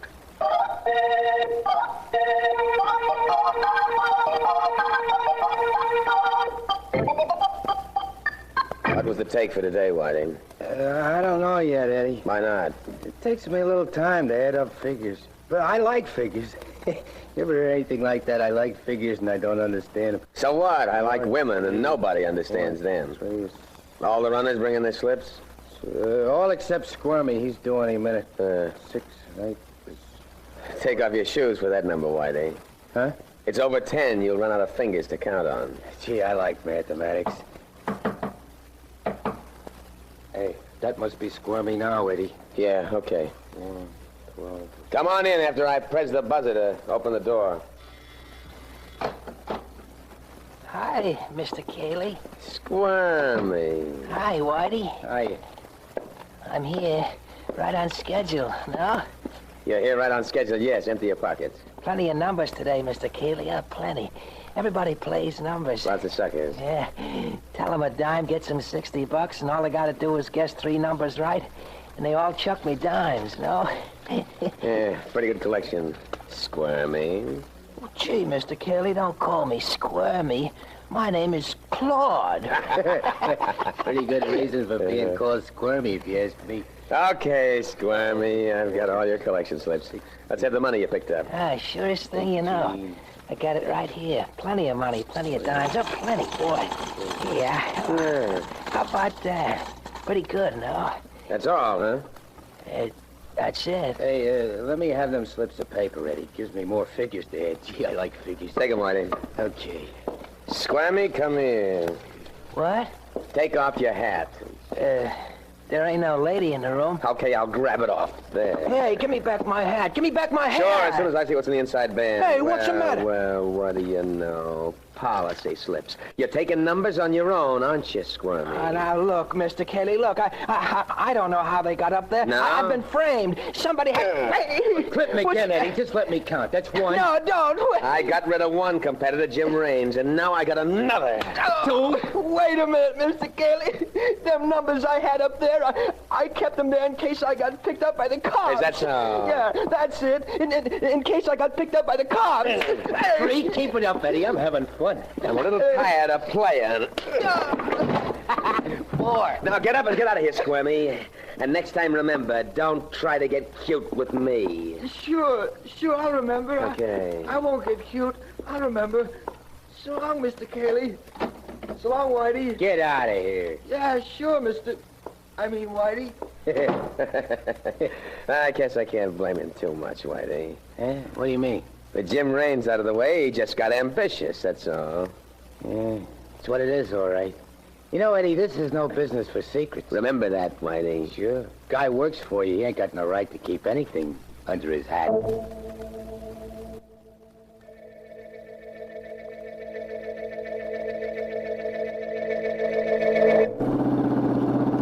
I think we're heading in the right direction, Markham. In the car or in the case, Vance? Both.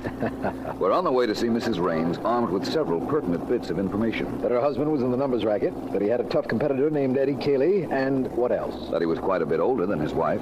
We have a foundation, of course, Vance. But the puzzling features of this case are still unexplained.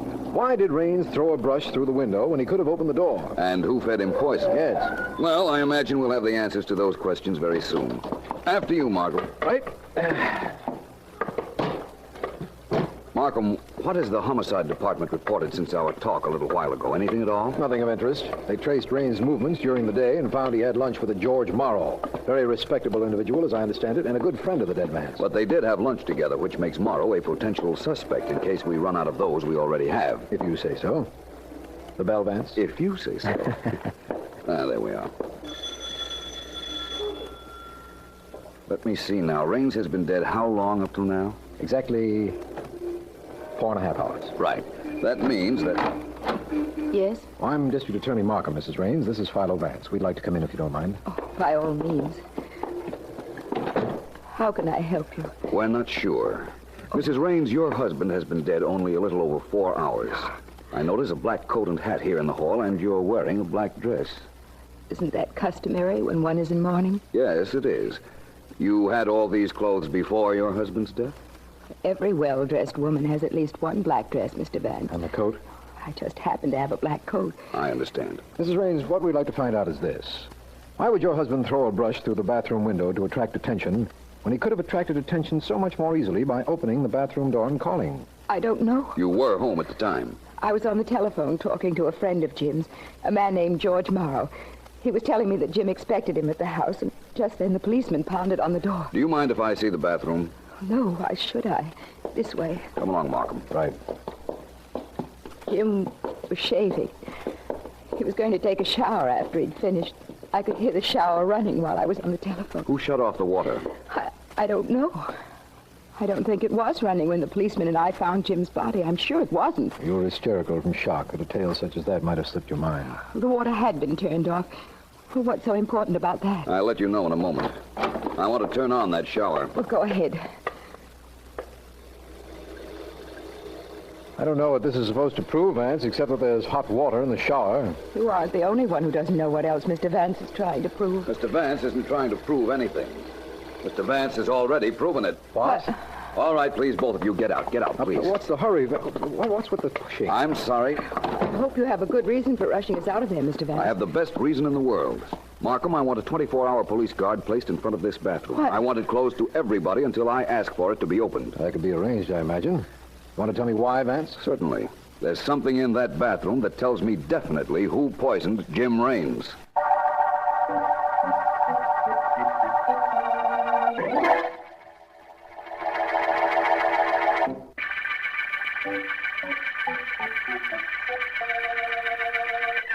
This is District Attorney Markham.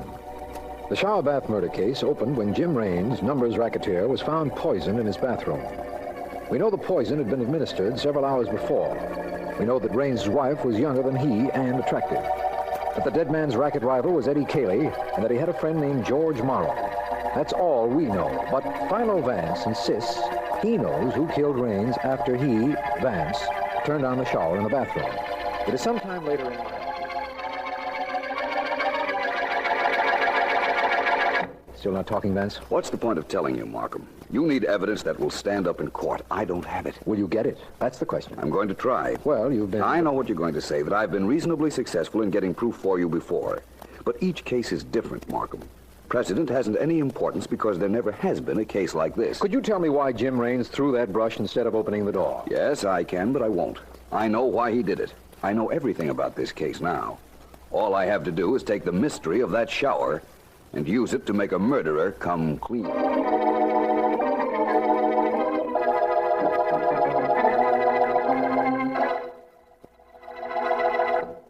9 and 5 is 14, and 6 is 20, and 8 is... Cut it out, Whitey. Ain't figures, Eddie, figures. You know how nuts I am about figures. I gotta keep adding them all the time. What are you adding? There aren't any policy slips in front of you. Yeah, I know. I just rehearse. Oh. Sometimes I just sit for hours adding up imaginary figures. Yeah. 8 and 3, 7 and 2. It's fascinating, Eddie. Wait till you hear about subtraction. You'll really be in for a great treat. Who's that? I don't know.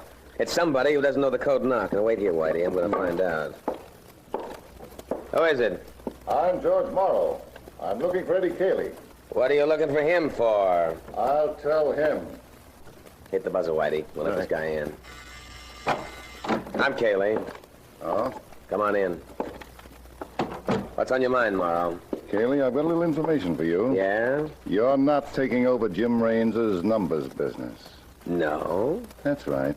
No. Hey, I dig this guy, Eddie. He's the fella talking to Jim Raines' wife on the telephone when Raines kicks off in the bathroom. Yeah, that's right. I knew Raines' racket. I was all set to take it over when I heard that you've moved over to Raines' side of town. So what? Move back, Cayley. Quick. That's all. How is it? Will you listen to me? No, don't take your hands off me. I'll take them off. Tomorrow, I don't think I like being shoved around. When you know for sure, tell me. Go ahead, boys. Take care of him. That way I get to do some counting. Okay, here we go. All right. Come on. Whitey. Whitey, I think I'll need some help with this guy. Okay, boy. Well, that's that. Sure. Nice work with that blackjack, Whitey. It wasn't really nothing, boys. 1, 2, 3, a boom. I don't think he'll bother us again in a hurry. You said it. One good thing he did, though. What's that? He told me he knew about Raines, was all set to take over Raines' racket. The cops will be glad to hear about that, and they're going to hear about it if they get too close to us. He had an awful good motive for murder, Whitey. Awful good.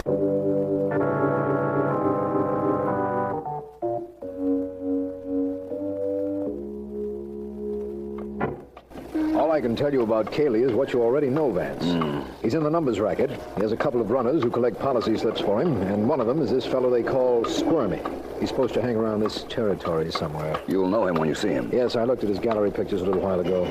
And, Vance. Yeah? I think that's the man right there in front of that store. Do I look disreputable enough? Put your hat down over your eyes a little more. All right. That's it. Go ahead, Vance, and I wish you luck.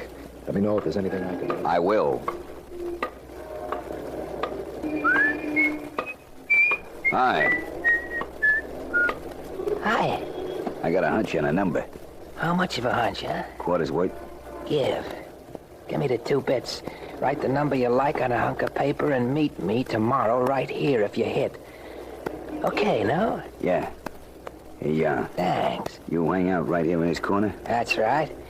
See you tomorrow if you get lucky. My friend, I'll see you long before that if I really get lucky.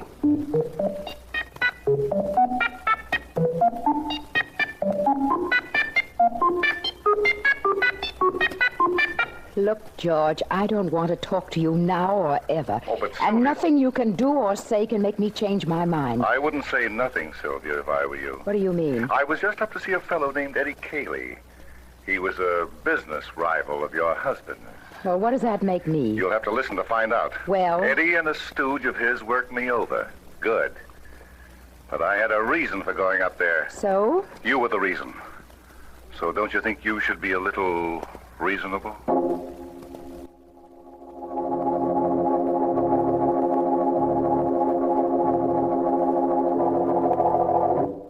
Honest, Mr. Cayley. Yeah?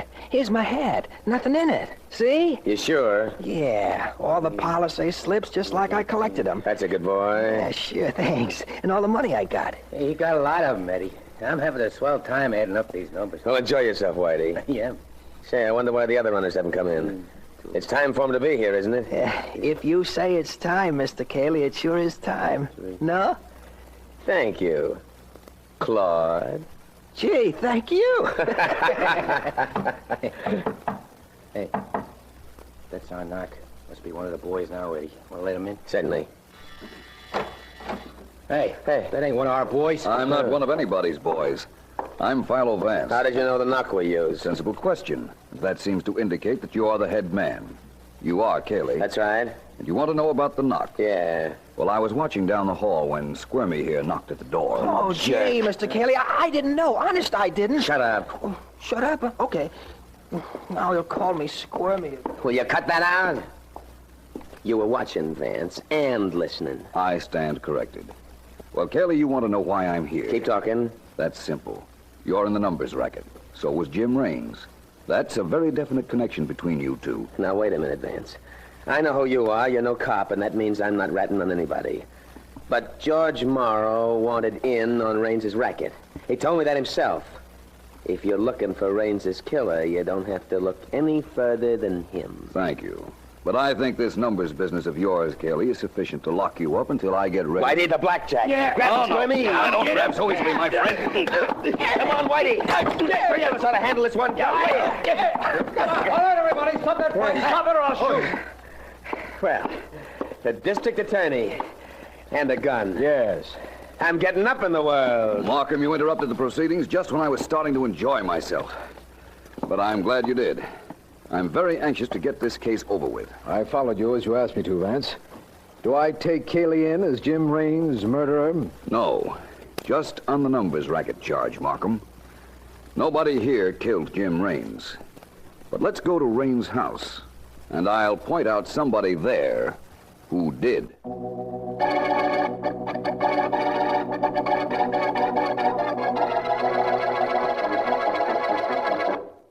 Sylvia, I don't know why Philo Vance told me to come over here, but I'm glad he did.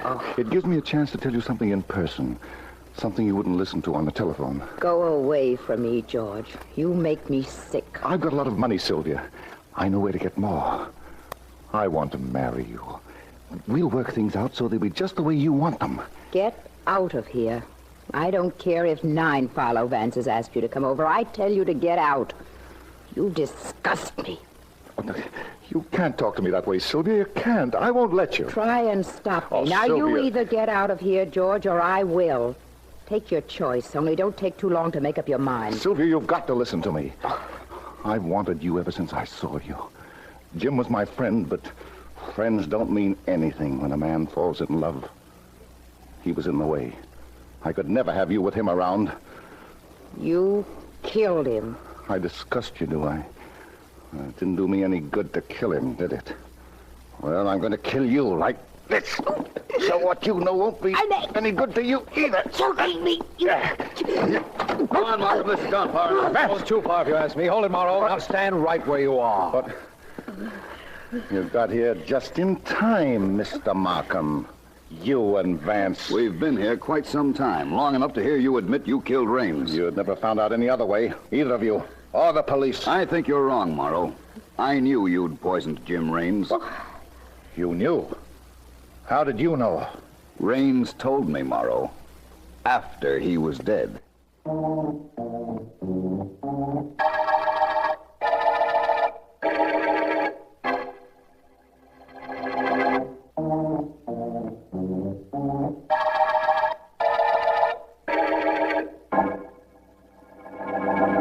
Before we go into the Raines bathroom, Markham, you realize why we went up to Eddie Cayley's headquarters. Break up his policy operation. Exactly.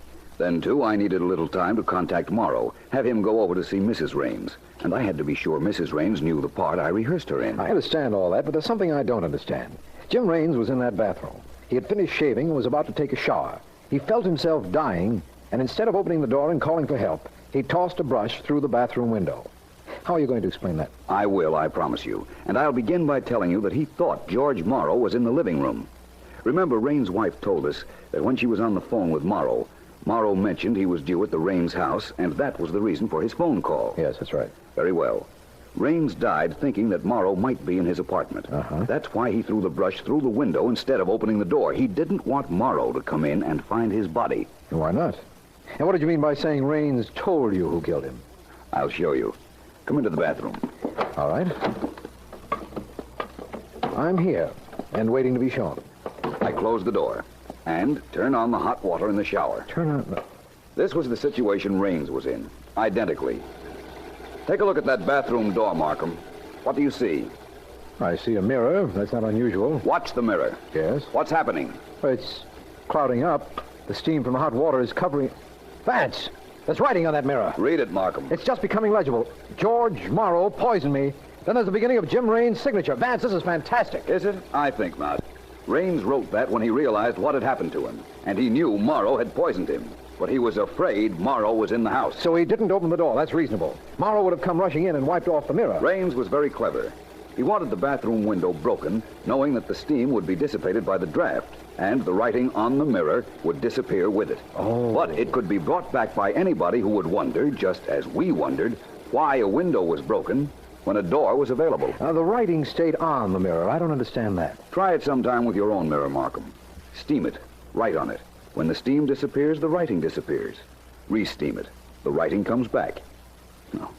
Now you know the whole story. Yes, thanks to you, I know the story and the motive. And I see why you had to have proof of his guilt. A proof we overheard when he talked to Mrs. Raines, even though you knew Morrow was our murderer right from the beginning. Yes, Markham. I saw this handwriting on the mirror at the beginning of our adventure. But Morrow sees the handwriting on the wall at the end of the shower bath murder case.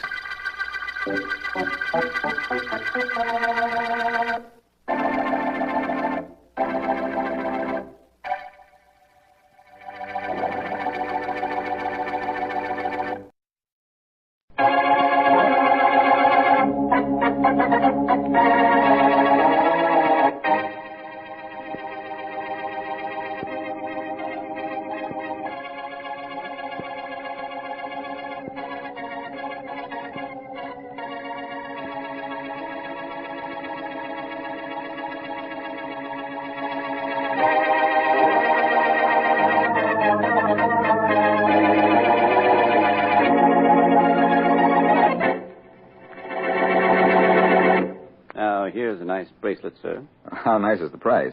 $5,000. Oh, it's too nice. Well, almost everything in my store is on the expensive side, sir. Yes, I realize that, but can't you offer me something that isn't quite so far over on that side? Well, we do have a few inexpensive things, but still over $1,000. Oh, this is for a friend of mine, a nurse, Mary Wesley. She's the practical type. I see. If I threw $1,000 into a present for her, she'd throw me out a 20-story window. Well, tell me what kind of a person she is, and perhaps I can suggest something. Well, she's a simple type. Oh. Like simple people like me and simple prices. Like what?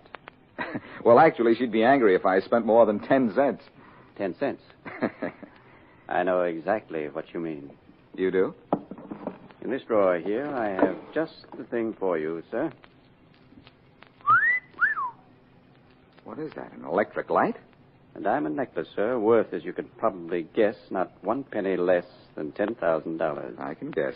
But to you, sir, the price is 10 cents.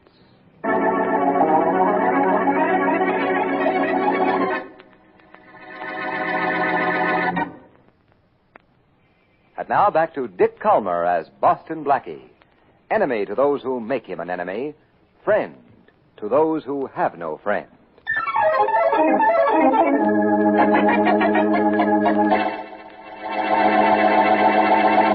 The necklace is worth $10,000, but I can have it for 10 cents, did you say? Yes.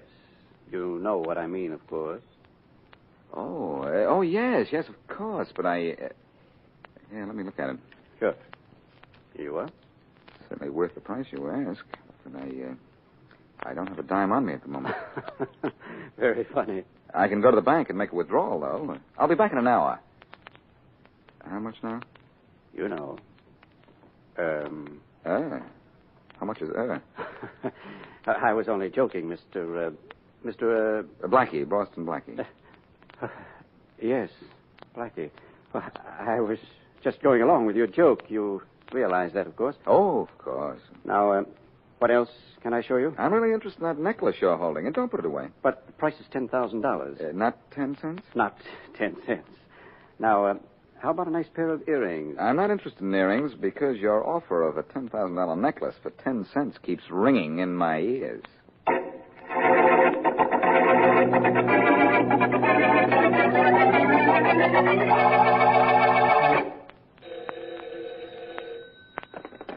Hello? Hello, Louise. Yes, John. Louise, something's happened. Afraid I won't be home in time for dinner. Well, I understand, dear. I'm not fixing anything that can't wait till the last minute anyhow. But why, John? What's happened? Well, I can't tell you. Why? I just can't. I don't know the consequences just yet. The consequences? John, what have you done? Something awfully foolish. What? Boston Blackie was in my store this afternoon trying to buy something. Only I didn't know it was Boston Blackie until he told me who he was. Then I realized what a terrible mistake I'd made. John, you're not making one bit of sense. I know. There isn't time to explain. I have to see someone right away. Who? Well, I can't tell you that either, but... Oh, John. Listen. Yes? There's an envelope in my desk drawer. Huh? If I'm not home by midnight tonight, get that envelope and open it. The letter inside will tell you and the police everything.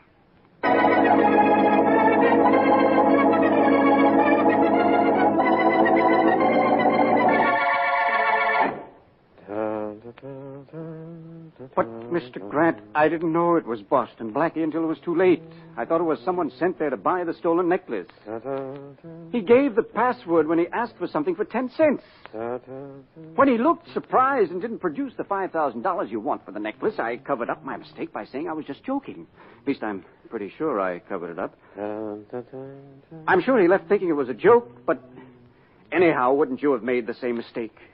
No. Now I'll accept your resignation. We're What? not going to use you anymore. Can't afford to use people who make mistakes. You sent for me, Mr. Grant? Yes, Carter, come here. Who's the sack with the drooped face? A former member of our organization, Carter, John Reynolds. Oh. Mr. Reynolds, Mr. Carter. How do you do? A former member, huh? Yes. Oh, sure. I get what you mean, Mr. Grant. Is it all right if I go now, Mr. Grant? Yes. You said you were through with me. Yes, I am, but Carter here will show you the way out. But I know the way out. I found my way in. Well, when you're no longer a member of this organization, John, you go out another way. Yeah, this way, Reynolds. All right. Right through this door here. Thanks, Mr. Grant. Thanks a lot for not making this any worse than it is. Now where? Yeah, right down these steps into the basement. All But right. you go first, huh? Very well. It's awfully dark down here. Isn't there some sort of light? No, I don't need a light. All I need is this gun. What gun? Yeah, the kind that goes bang, bang, like this.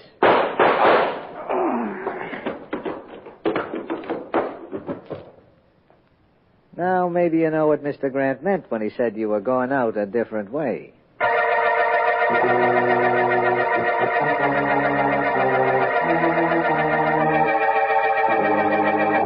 Faraday, this is one time you have no right to order me out of your office. I was in on this case before you were. I'll order you out of here to get your head examined. If you expect me to believe that story about a $10,000 necklace for 10 cents, Blackie. Well, will you believe 20 cents? No, not even 30. Well, then let's start all over again at 10 cents. Because that's what I was asked to pay for the necklace, and that's why I'm in on this case. Now, why would Reynolds have offered you that necklace for a dime? And how are you sure the dead man is the same John Reynolds you talked to yesterday? Because I saw his picture in the paper this morning. Okay. That still doesn't answer my first question. About the dime, you mean? Mm-hmm.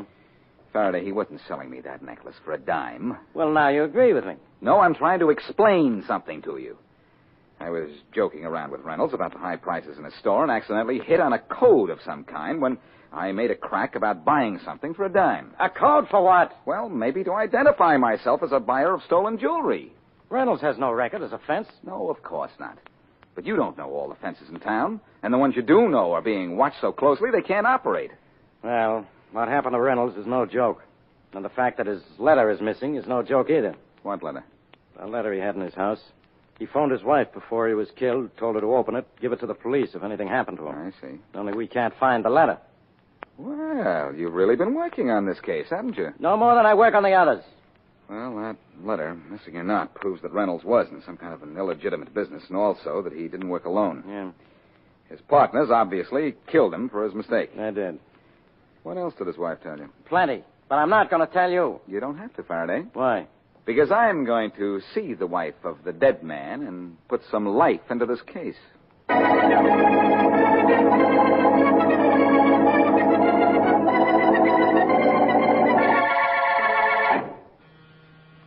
Just a minute. Come in. Mrs. Reynolds? Yes, come on in. You seem to be a little busy. Yes, I am. I'm looking for something. Who are you? Boston Blackie, Mrs. Reynolds. Oh, no wonder you look familiar. I thought I knew you. And I think I know what you're looking for. The letter your late husband told you to turn over to the police. Yes, I am, and I've looked everywhere for it. No, it's not in here. Where did he say it was when he found you? In the desk drawer right here. Mm-hmm. I've been looking for hours. The police looked for it, too, didn't they? Yes, they searched the house from top to bottom. Well, if the police couldn't find it, I don't think you can. No, I suppose not, but I'm going to keep on looking. Oh, it's not in here either. Oh, well, Blackie, I guess you want to ask me some questions. No, not just now. Some other time. Oh. And not so much about your husband's death as what he did for a living. He was a jeweler. Yes, I know. But was he legitimate? What? He offered me a $10,000 necklace yesterday for 10 cents. And I have a hunch why. Oh, well, I'm sure that was just a joke, Blackie. John had a very strange sense of humor. And I have a good sense of rackets, Mrs. Reynolds. But we'll talk about that some other time. Well, goodbye, and good luck in finding the letter. Thank you. I'm going to keep on looking. And while you're looking for the letter, I'm going to be looking for his killer. Goodbye. Goodbye.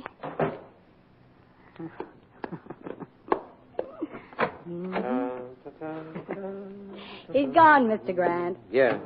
I thought I heard him leave. You were right when you saw him coming up the walk. It was Boston Blackie. Well, I hope you put on a good act and made him think you're still looking for that letter. Yes.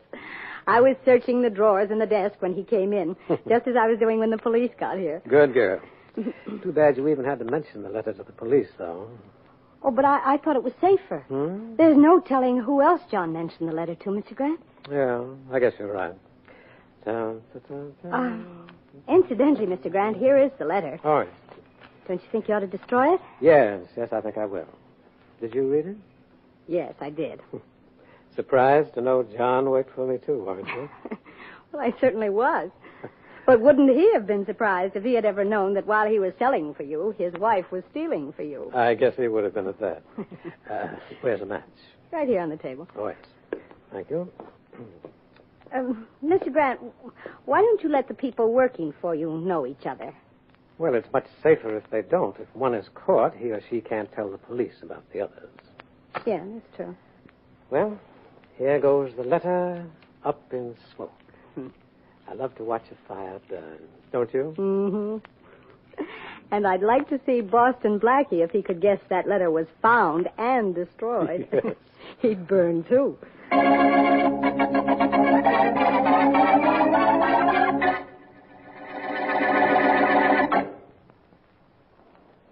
And now back to Boston Blackie.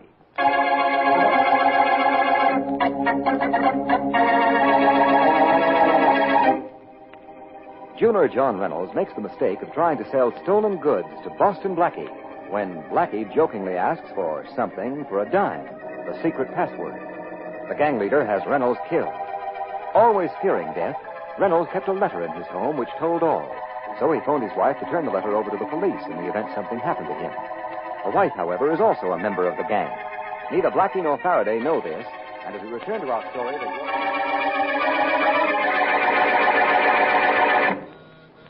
It's open.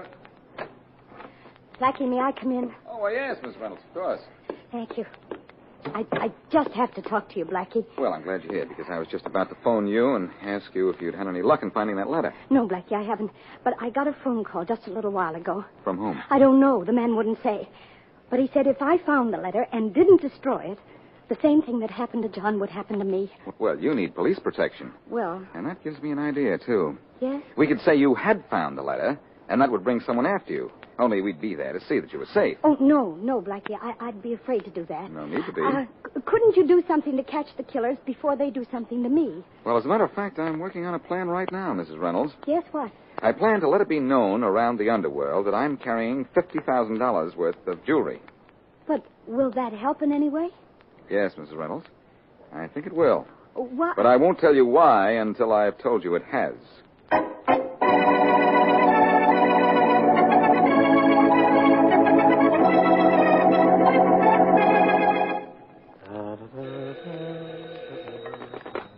Hello. Hello, Mr. Grant? Yes? Oh, Mr. Grant, this is Louise. Oh, nothing for you today, Louise. But I have something for you. Oh? I saw Blackie and gave him the story about the threatening phone call. And? Well, he still thinks I'm looking for the letter. Good. And he has a plan he thinks will catch you. Oh, does he? Uh-huh. Did he try to calm your fears by telling you his plan? He sure did. That's certainly proof he doesn't suspect me of anything, isn't it, Mr. Grant? Certainly is. What is his plan? Well, he has an idea John was mixed up with a jewel thief. So he's going around town with $50,000 worth of jewelry. What? But first, he's going to let the underworld know in hopes he'll be held up. Stupid fellow. I thought he was more clever than that. It certainly isn't going to get him anywhere, is it? Well, of course not. Are you sure you tricked him into telling you his plan, or did he tell you much too willingly? Oh, Mr. Grant, you know I can get anything out of anybody. Ah. Why do you ask? Because I think we might relieve Blackie of his jewelry. I think we might. Thanks for the tip, Louise. Yeah. Goodbye. Goodbye.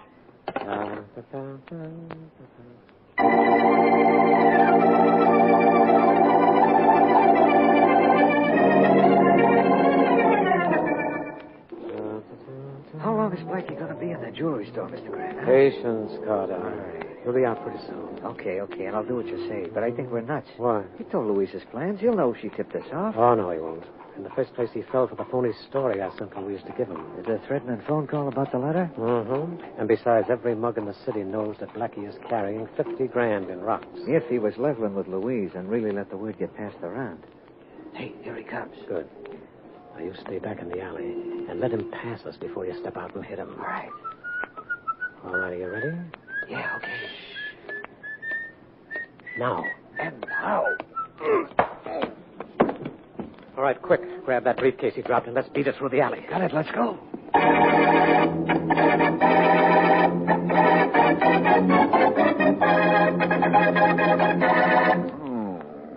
What was I hit with, Faraday? A pile driver? I ought to hit you with every law in the book against being a public nuisance and cluttering up the city sidewalks. Well, I ought to sue the police department for bringing me to your office. Suit yourself. I knew I wasn't in heaven, though, when I woke up and saw you. You were so right. Well, what happened to you? Who hit you? I don't know. You're supposed to be such a speedy character. Yeah. Well, why were you knocked out? Do you know that? Yes, for the briefcase I was carrying. The briefcase? And it was $50,000 worth of jewelry. What? You were robbed of $50,000 worth of jewelry? Yes, but I don't mind. You don't mind? No, why should I? The jewelry didn't belong to me. I borrowed it from a friend.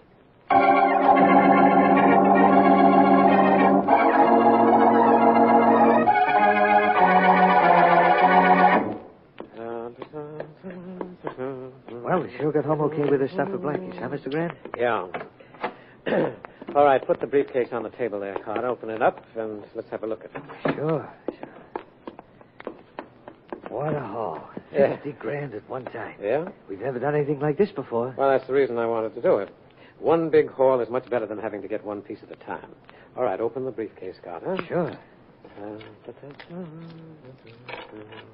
Look at that stuff. Looks like it's even worth more than $50,000. Yeah, say, look a piece of it closely here. This piece, for instance. Oh, sure beautiful. Sure worth plenty. Carter, we're going to see Louise. We are? Yes, I want to reward her for this little deal tonight.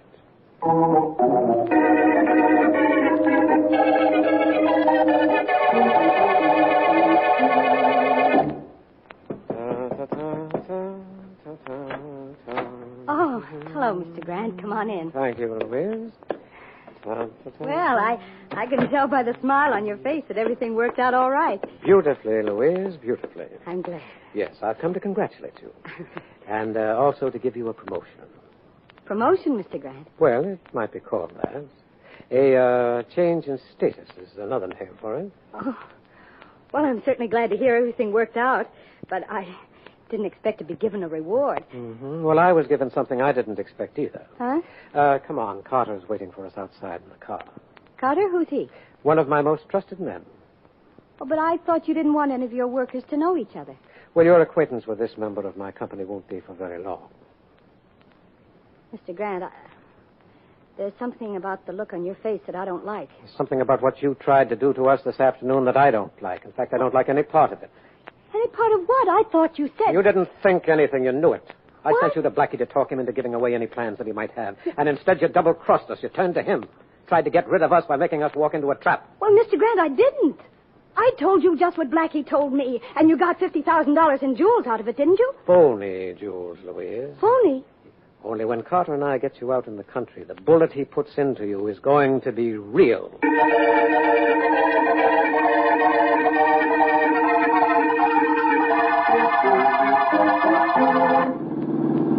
Blackie and his crazy ideas. Don't get so far behind that car, you lose it, Matthews. Well, we've got to keep back or they'll know they're being followed, Inspector Faraday. All right. I wish we could use lights. It's black tonight. That's good. It's just as tough for them. Hey, don't get so far behind. Where are they? Okay. Well, we'll spot them around that corner up there. Gee, they're sure going way out in the country, aren't they? Yeah. If this doesn't get results, Blackie better leave the country. Yeah. I don't know why I listened to him. His schemes are as phony as those jewels he had stolen from him. Hey, we're around the corner, and where's that car? Fine, we've lost it completely. There are 6 roads off this junction. What? Pull over to the side. Yes, sir. I don't see any tail light down the roads on this side. There wasn't one on the roads off this side of the highway either. Oh, Blackie's going to be sore about this. He's going to be sore. Blackie's going to be sore. I'm sore at Blackie. Where is he? Talks me into this, then he doesn't show up. Well, he'll show up somewhere, Inspector. But will it be at the right place, at the right time?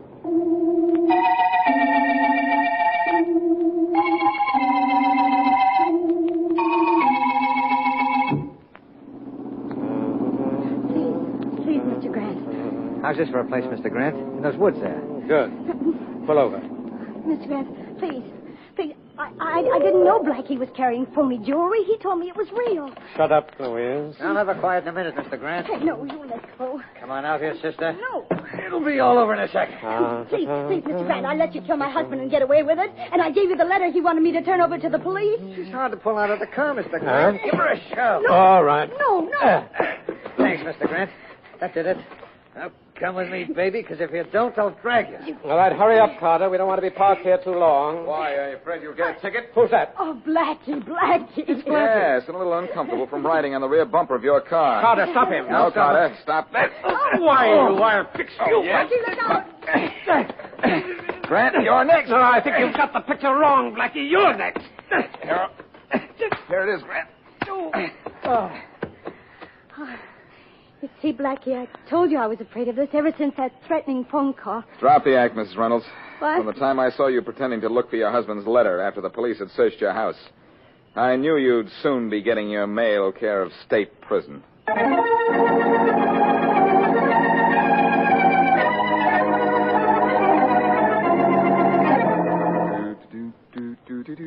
Oh, stop that so-called singing, Blackie.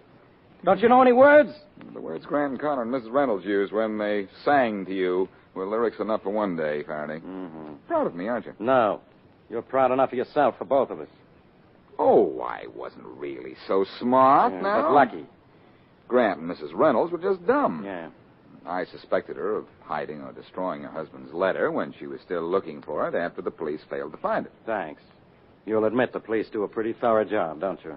Yes, I've always admired the police enough to stay on their side. You admire us enough to want us to work on your murder, too? I wasn't ever in any danger of being murdered, Faraday. Just robbed. Mm. You know, Grant said he felt safe in grabbing those jewels from you after you told Mrs. Reynolds your plan, because you also let the word get around the underworld. Well, that's where he was wrong, Faraday. I didn't tell anyone but Mrs. Reynolds I was hoping to grab them when they held me up, but Well, I guess Carter was just too fast for me. There was a time when nobody was too fast for you, Blackie. What's the matter? You slowing up? Maybe so, but I'm still showing up every criminal in town, clever or otherwise. If you ask me, Grant was otherwise. Oh, I don't know. His method of getting rid of stolen jewelry was pretty clever. Agreed. An out-of-town buyer would go to Reynolds, say, what do you have for 10 cents? And then for $5,000, he'd get a piece of jewelry worth 10. Yeah. Grant was so smart, he's going to spend the rest of his life in jail. Yes, it's kind of cute, really. Cute? Grant's password was 10 cents, and now his life isn't worth a dime. Broadway's my beat. From Times Square to Columbus Circle. The gaudiest, the most violent, the lonesomest mile in the world.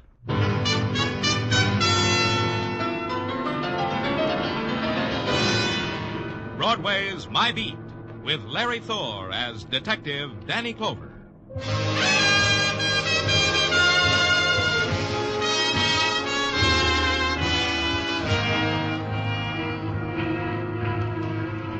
Broadway. It's the end of the dream and the start of the wilderness. The dumping ground of odds and ends and beginnings and leftovers. It's a place to stop and take the kind of pleasure you need. It's a street of neon names that beckons to your loneliness. And you better hurry, kid, because it's a street where your name is written on water. It's Broadway, my beat. At 11:45 on a January night, you look down on Broadway and watch it generate its own heat. Like I was doing from my office window at headquarters. Then a call came from a shy caller. He preferred to be anonymous, he said. And he gave an address, and he said I'd better come there. He said not to knock, to walk right in. And his disguised voice couldn't disguise the urgency in it. So I went. The address was on 116th Street, just off Amsterdam, a section where the posters are in Spanish and furtive laughter mixes lightly with a dimly heard tango rhythm. The street was dark, and there were no house numbers. I beg your pardon, where's number 212? Thanks.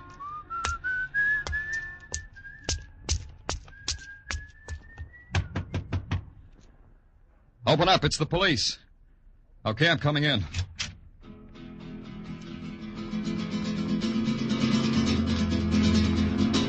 She sat there, like death almost. Only her fingers moved, whipping the strings of a guitar. Black hair spread over her shoulders, and frozen eyes, and a single tear. And near her, sprawled on the floor, a man. A man and the knife in his heart. A dead man.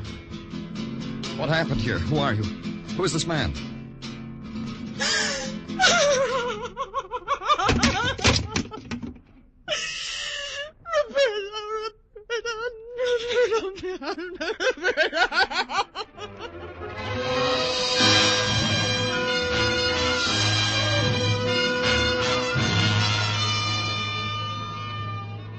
Her hands lost the guitar, searched for it, then her body twisted slowly to the floor. Even in the moment of her final embrace of shock and nothingness, the movement was somehow exquisite and dance-like. And the pattern they made, the girl and the boy, was a pattern of torment and death.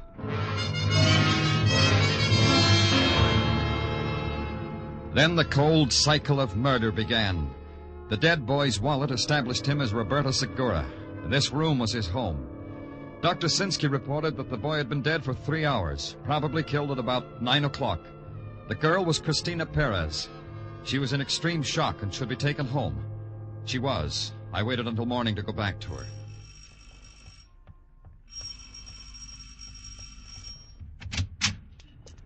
Do you desire something, senor? I'm Danny Clover of the police. I want to talk to Christina Perez. Please, come in, senor. Thank you. It's necessary first to be granted the permission of Don Eduardo. Oh? The father of Christina. I see. And you're... Christina is the child of my body also. I am the mother of Christina. Wait here for a moment, please, senor. Of course. Don Eduardo. Sí, señora. Una persona de policía, señor Clover. Él quiere hablar con Christina. Ah, sí. I am Don Eduardo Perez, senor. The heritage of my forefathers demands I say you are welcome in my house, but I will not say it. for the reason that I abhor your presence. I was told I needed your permission to talk to Christina. See, I'm asking you for it. Have you observed, senor, that your feet are standing on the tiles of the immortal artist Goya?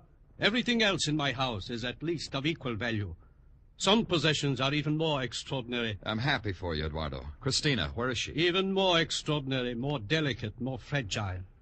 Christina is such. You mean I can't see her? I think I have made it plain. No, Eduardo, it's all cluttered up. Explain it to me. Your own doctor said my Christina was in shock. You do not believe your workmen-like doctors? Yeah, I do. Dr. Sinsky's a good workman. He said Christina should be over it by now. My physician says no. And now you must go, senor. You must have many official duties. I'm glad you said that. I do, Eduardo. Like the murdered boy, Roberto Segura. Did you know him? He was not permitted in my house. Still, Christina was in love with him. She was not with that. But she was with him when he was dying and dead. Maybe she was with him when someone put a knife into him. This you will have to wait to find out, senor. Only until my Christina is well. Until you are permitted to see her. I'll wait. Keep watching over Christina. I don't want her to get lost, Eduardo. She's in your custody. Is that plain, Eduardo?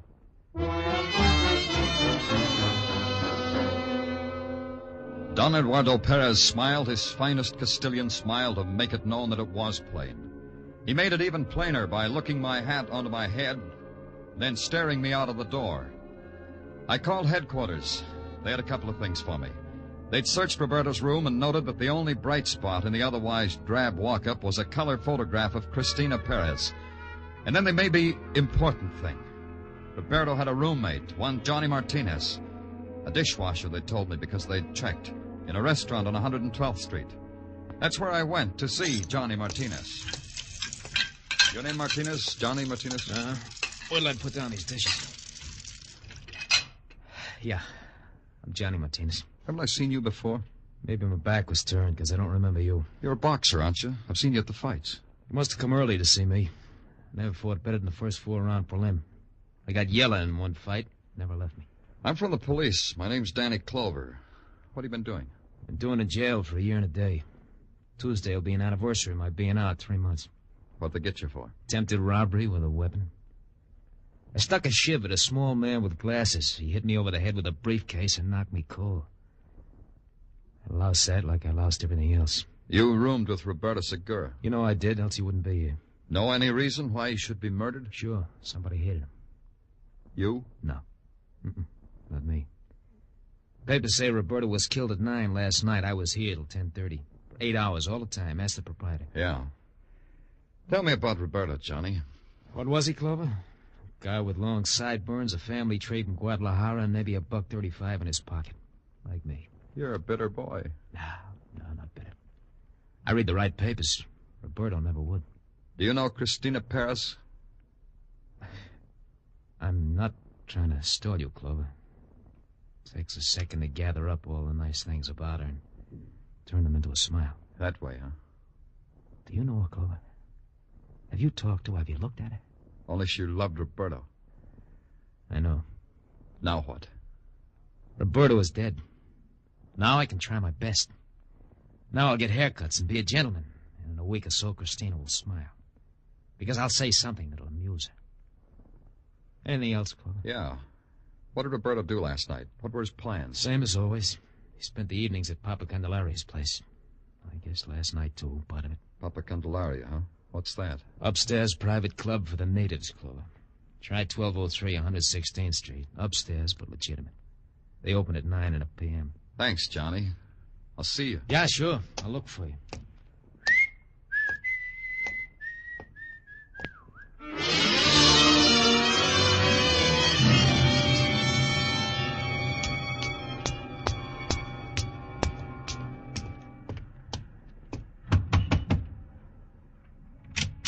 Hello, kid. Who sent you? Hello. What's your name, kid? Joe Candelaria. I am 11 years old. I am in the 7th grade. And when on a case, I am allowed to stay up until 12 o'clock at night. What's your name, kid? Danny Clover. Danny? I like that name. Then you won't mind that I'm from the police, huh, Joe? Mine? I am delighted. You are my brother. Positively, my brother. I myself am a private ojo. What? Private ojo. Is Spanish for private eye. Oh, I'll bet you're good, Joe. The best, sweethearts. Nothing escapes from my keen eye, my keen intelligence. Only last night, I saw a big black car with two hoodlums sitting in it with dangerous machine guns. Joe, The other day, I found a lady's glove. One glove. And I knew she was in desperate trouble because she left behind one glove. And this to Joe Candelaria was a clue. I hate to break it up, Joe, but I got to get in there into the club. Is it all right? Oh, you are on a case too? Yeah, Joe, that's the way it is. A case. You understand, as a fellow professional. Don't speak further. I understand. It's a room at the end of the hall, brother. Thanks, pal. Good luck, sweethearts. I'll go back to my post. The room at the end of the hall was without windows. Its walls whitewashed to better display the posters of gypsy dancers in scarlet, of bullfighters in gold, and of wounded bulls on yellow sand. The shadows of the men that filled the room were black and of great depth. Over it all hung a veil of cigar smoke and the odor of licorice. And in the center, in a cleared space, dancing to savage music, was Cristina Perez, like some animal in fury. Watching her at a little marble-top table was her father, Don Eduardo. Your position, Eduardo. He prescribed this for Cristina? Quiet, fool. Cristina is dancing. Flame. Take her. Look at her.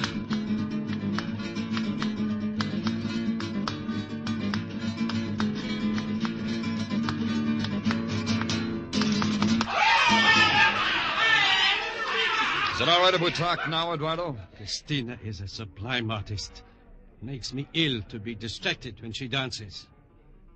What do you want, senor? I put Cristina in your custody because you said she was too sick to talk to me. She got better fast, didn't she, Eduardo? As you say, senor, she got better fast. You still wish to speak with her? Yeah, I still wish. My Cristina is in her dressing room. It is through those curtains. And down a hall. Yeah.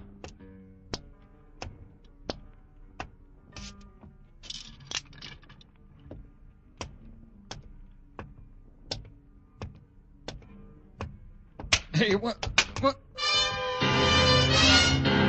Whoever it was didn't answer me. Whoever it was pounding on me. Over and over. Whoever it was...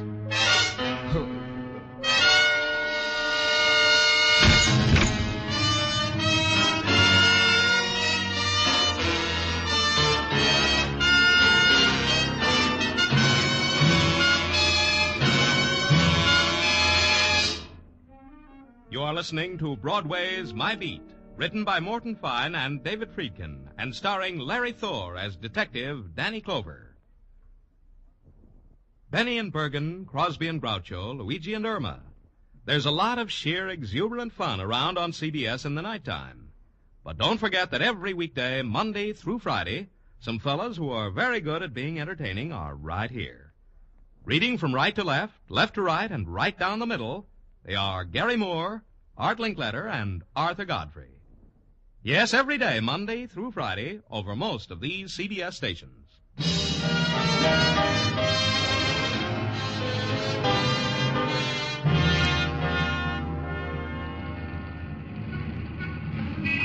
Broadway is a place that hardly ever gets excited. It takes the winning of a war to do that, or the opening of a musical comedy. The best response you can expect for a murdered boy in a cheap room is polite applause. This for maintaining the violent death rate of the city. And a man can lie in an alley in a tortured, painful sleep, and Broadway tiptoes right by him. And the next morning, the man can walk down the subway steps wiping blood off his face, and Broadway will turn its back. It's a tired movie they've seen before. I know all this because it happened to me. No one gave me a backward glance until I returned to headquarters.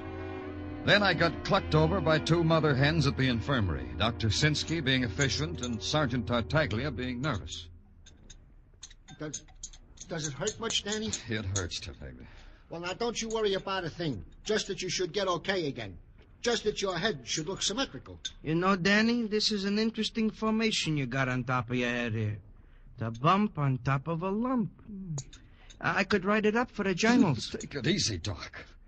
Read me what you got so far, Tartaglia. Yeah, sure, Danny, sure. Now, in the matter of suspects, we have none for the following reasons. The deceased, Roberto Segura, being deceased at 9 o'clock, that lets out Johnny Martinez, who was at his place of business until 10:30. Checked. Senor and Senora Perez in each other's company until 10 p.m. Checked. And about the girl, Christina... Grab hold to the table, Danny. This might hide her. Yeah. Oh, what was that stuff? Here's the bottle, Danny. Yeah, but what is it? A doctor's free sample a commercial laboratory sent me this morning. First time I tried it. Hurts, huh? It's a good sign. The girl, Christina, Danny.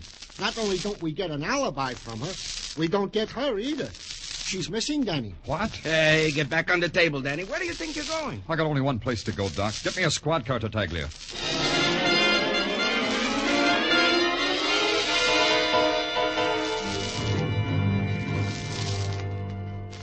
Papa Candelario? Sí, señor.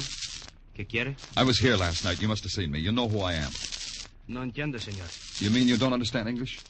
No inglés. No entiendo. Try hard, Papa. I'm of the police. Police, understand?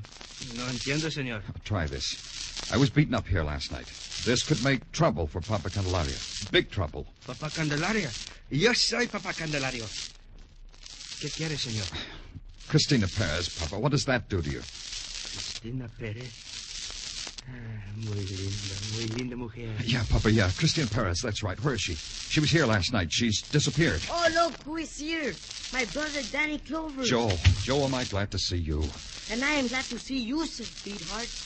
You know that big case I was working on? A big black car with a gunsels? I think it is all solved. Joel, listen. I want you to do something for me. Anything, Danny. You are my brother. I want you to translate for me. Huh? I have to ask your father some questions. He doesn't understand English, so I want you to translate for me.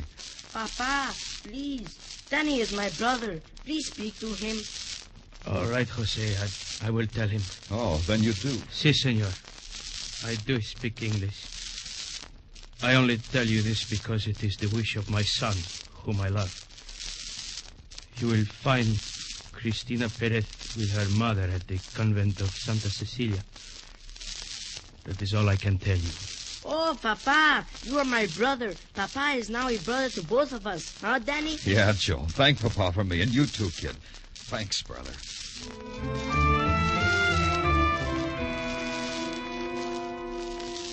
The convent of St. Cecilia stood high on Morningside Drive. A sister led me through a courtyard and into a gray stone building and into a room. A large room, simply furnished. She told me to wait. And she left. It was 15 minutes before the door swung softly open again. Senora Perez and his daughter, Christina. They didn't seem surprised to see me. They walked to a cast-iron bench and sat down and folded their hands and waited. Senora Perez? Who was it that sent you to us, senor? Papa Candelaria. This is difficult to believe. No, Mother. It isn't difficult. You must realize, like I do, that it's useless to hide from the police. Why are you hiding, Christina? My mother thought it was the best way. Now it doesn't matter. Oh, it still doesn't explain very much. You were in Roberta's apartment when I found him dead. You were dancing when you should have been sick. You ran away when you should have been available. Let's start up top and see why. I was supposed to meet Roberto. A rendezvous, Mr. Clover. On the night he died. It was late. I went to his place to look for him. I found him dead. Go on. I danced because my father wished to look at me dancing. I do not disobey my father. Under any circumstances, never. Christina. Mr. Clover isn't a fool. He'll find out. Christina, enough. You have said already too much. And I ran away because my mother wished me to run away. I do not disobey my mother either. Tell me something, Christina. Tell me about Roberto. I loved him. Your father. What was his reaction to Roberto? My father hated him. Roberto had a roommate, Johnny Martinez. What about him? My father hated him. I'm getting the impression that your father hated anyone who had an emotion about you. Senor Perez, he is evil. I tell you this because you should know it. I tell you he is evil. You will never return to Senor Perez. You understand why, Senor? I'm beginning to. What now, Christina? What are you going to do now? That depends on you, Mr. Clover. Am I arrested? Not if you stay right here, you're not. It will be like that then. Good. Don't worry about anything, Senora Perez. If what you say is true, your husband had his own type motive for killing Roberto. Except for one thing. And that is what, Senor? He just couldn't have done it. You're his alibi for 9 o'clock. He was with you when the murder was done.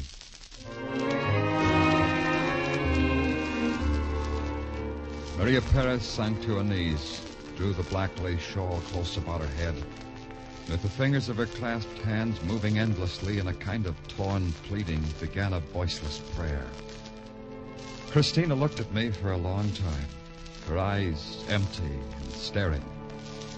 At the door, I turned back for a moment, and Christina had not moved, had not changed. It was hard to believe that this was the girl who had danced with fury and like flame.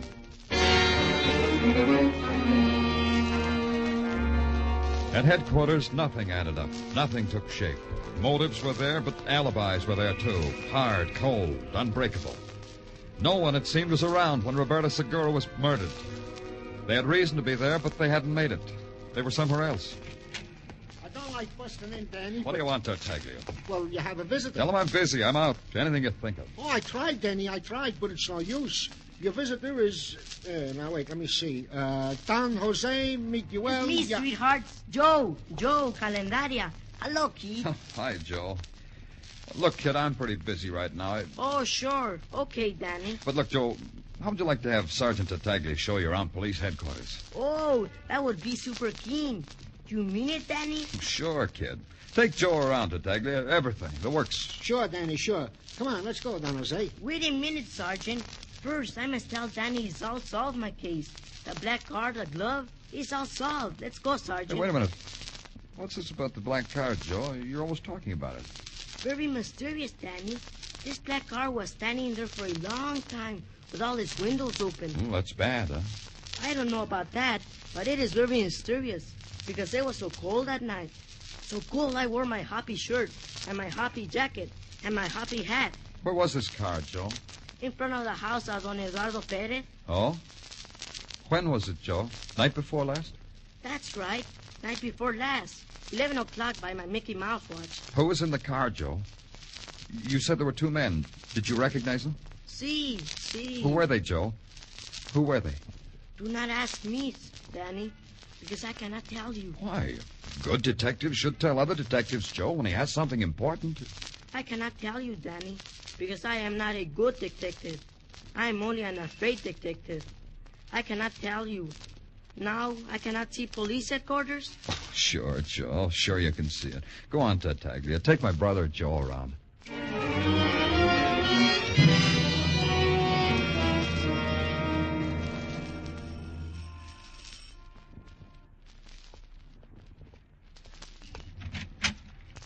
Oh, Senor Clover. Yeah, Eduardo. Senor Clover. Invite me in. You have come to tell me you have found my Christina? Yeah, that too. Let's go inside, shall we? It's warm in here. Not cold like outside, Eduardo. Where is she, senor? You have no right to torment me. It can go badly for you. For all of us. You and me. Where is she, senor? I must go to her. She's at the convent of St. Cecilia with her mother. Ah. Don't bother with your coat and hat, Eduardo. You won't need them. What? You won't need them. We'll bring Christina to you. If she wants, we'll let her visit you in her cell. What are you trying to tell me, senor? I'm not trying, Eduardo. It's easy to say. You're under arrest for the murder of Roberto Segura. You are insane. It had me fooled, Eduardo, for a long time. Such an airtight alibi. All because we thought the boy was murdered at 9 o'clock. You have a reason to believe it was at another time? Yeah. Say around 11.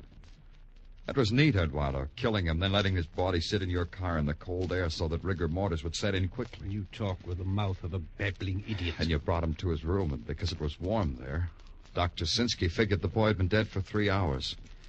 Because that's how long rigor mortis might take in a warm room. But in the cold, in a car with open windows, it doesn't take so long, huh, Eduardo? No. You are right, senor. It is a good way to kill. A good way to deceive the stupid ones of the law. Yeah. Yeah, we're pretty stupid, Eduardo. We don't understand how it means to possess things like Goya tiles or a daughter like Christina. Your Christina. You killed her to keep her to yourself, didn't you, Eduardo? No one good enough for Christina but you. It is as you say, senor. No one good enough. So I had Roberto killed. You had help? Of course, I do not soil my hands unnecessarily, senor. Johnny Martinez helped me. Why should he do that? Because I promised him Christina. But you, senor, for you, I need no help. I will kill you with my own hands. Give me the gun, Eduardo. It frightens you, brave, senor. Yeah, it does that. Give it to me. Drop it. Now I've got the gun, Eduardo. What does it do to you? Frighten you, huh? You will not kill me. You will not. Let's go, Eduardo. You got to be booked for murder. I can get to Johnny Martinez later. You got to him already, Clover. Well, Johnny. Welcome. Eavesdropping, huh? No. Don't turn around, Clover. Now that you've peeped at my gun, just keep it in mind. Sure, I've been eavesdropping.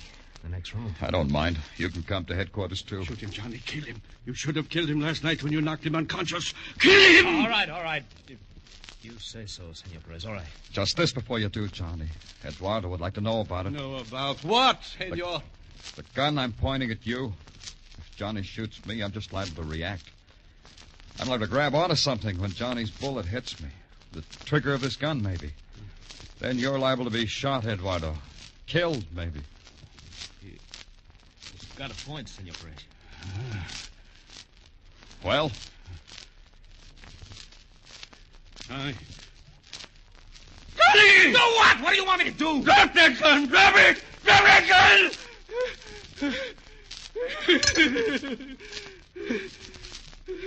Like I was saying, let's go get booked for murder, huh?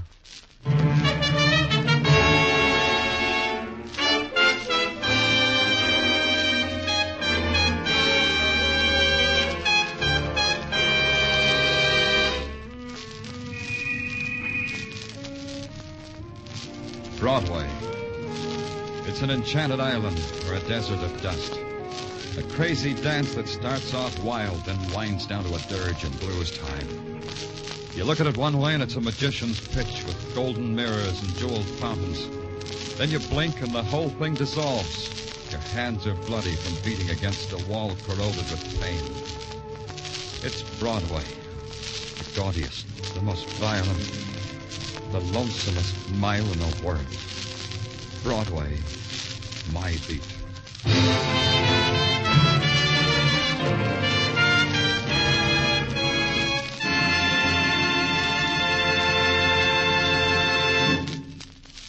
Broadway's My Beat stars Larry Thor as Detective Danny Clover with Charles Calvert as Tartaglia. The musical score was composed by Alexander Courage and conducted by Wilbur Hatch, and the program was produced and directed by Elliott Lewis. The cast tonight included Tony Barrett, Jeanette Nolan, Herb Butterfield, Jack Crucian, Michael Ann Barrett, and Armando Corral.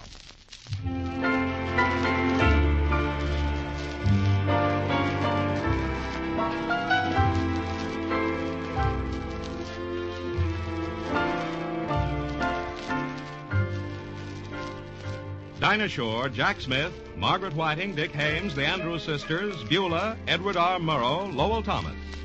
These top names in radio are all on CBS regularly. Not once, but 5 times a week. Top news, top color, top reporting. Lowell Thomas and Ed Murrow each are heard for 15 minutes every Monday through Friday in the early evening hours. And then there's the wonderful comedy of Beulah, the Tops and Pops with the Jack Smith, Dinah Shore, Margaret Whiting Show, the grand singing of Club 15's Dick Hames, the Andrews Sisters, and Evelyn Knight. You can hear them all on most of these same CBS stations Monday through Friday evenings. Listen tomorrow night. This is Joe Walter speaking. This is CBS, where Wednesday night is Bing Crosby night, the Columbia Broadcasting System.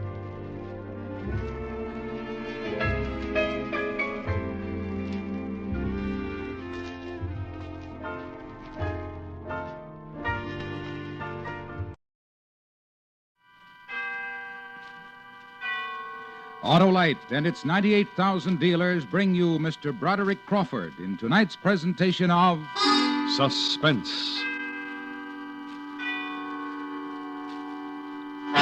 Tonight, Autolite presents the story of a man whose welcome home party promised little gaiety and many tears, and surely his death.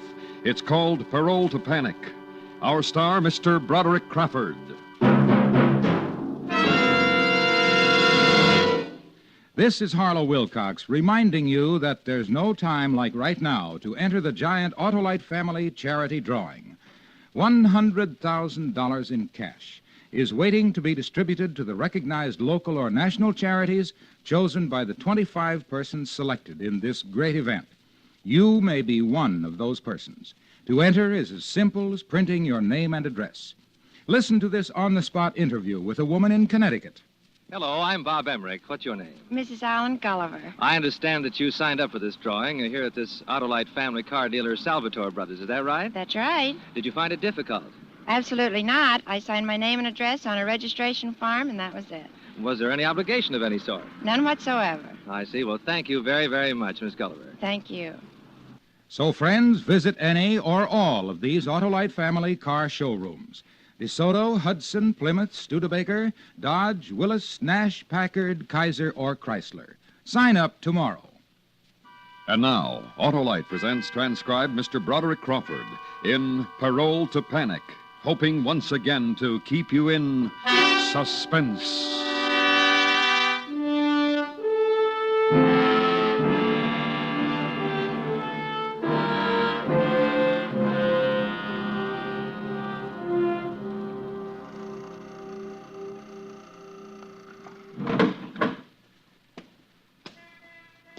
Well, Paul, there it is. The outside. Yeah. Pretty good, huh? Not bad. Not bad at all. Enjoy it. What I mean is, don't come back here. It's a pretty good life out there. I won't be back. 2 years is enough for me. Taking the train to town? No, I don't think so. My wife's supposed to pick me up if she can borrow a car. Well, good luck. It's not going to be easy for you. Yeah, I know. If there's anything I can do, if you need someone to talk to, advice, you know. Yeah, sure. Thanks, Warden. Thanks for seeing me to the door. I like you, Paul. Don't let me down. I won't. Goodbye. Goodbye, sir.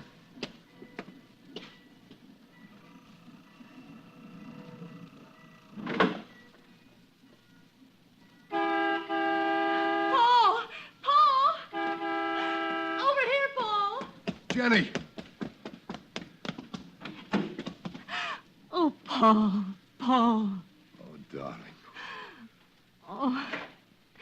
Did I keep you waiting long? No. Only a couple of seconds. I was so afraid to drive fast. This is our car, you know. Our car? I bought it yesterday. It's for you. Oh, sort of a coming-out present, huh? Don't joke, Paul. Don't ever joke about being in prison. Oh, what do you want me to do, cry? No, because that's what I know you're doing when you joke about it. Come on, let's sit in the car. I still feel kind of funny about all this space to move around in. All right. Slide in on this side. You drive. Okay. Where'd you get the money to buy a car? I only had to make the down payment on it. We'll manage the rest. I'll manage the rest. What? Oh, I don't know if this is the time to talk about it, but I'm going to have to find a job. Can't have you taking care of me, you know. Oh, that's all taken care of. It is? Yes. I told my boss what you knew about fixing radios and what you'd done while you were in the Army, and he arranged a job for you at the plant. Did you tell him where I'd been for the past 2 years? Yes, Paul. Oh. I don't know how I ever got mixed up with that gang, Jenny. Let's not talk about it. It's too bad the district attorney didn't get them all while he was at it. It's over, dear. Let's forget it. There are other things to think about now. Jenny, Yes? I love you, Jenny. I love you very much. I'm so glad, dear. Shall we go home now? Yes, let's.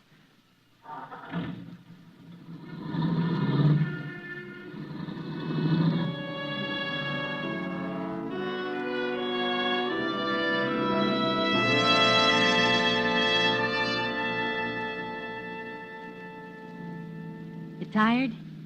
No, I feel great. Do you realize you've driven all the way from that place in only 2 hours? Oh, it's not me, Jenny. It's the equipment. You got a real good deal here. Mr. Miller found it for me.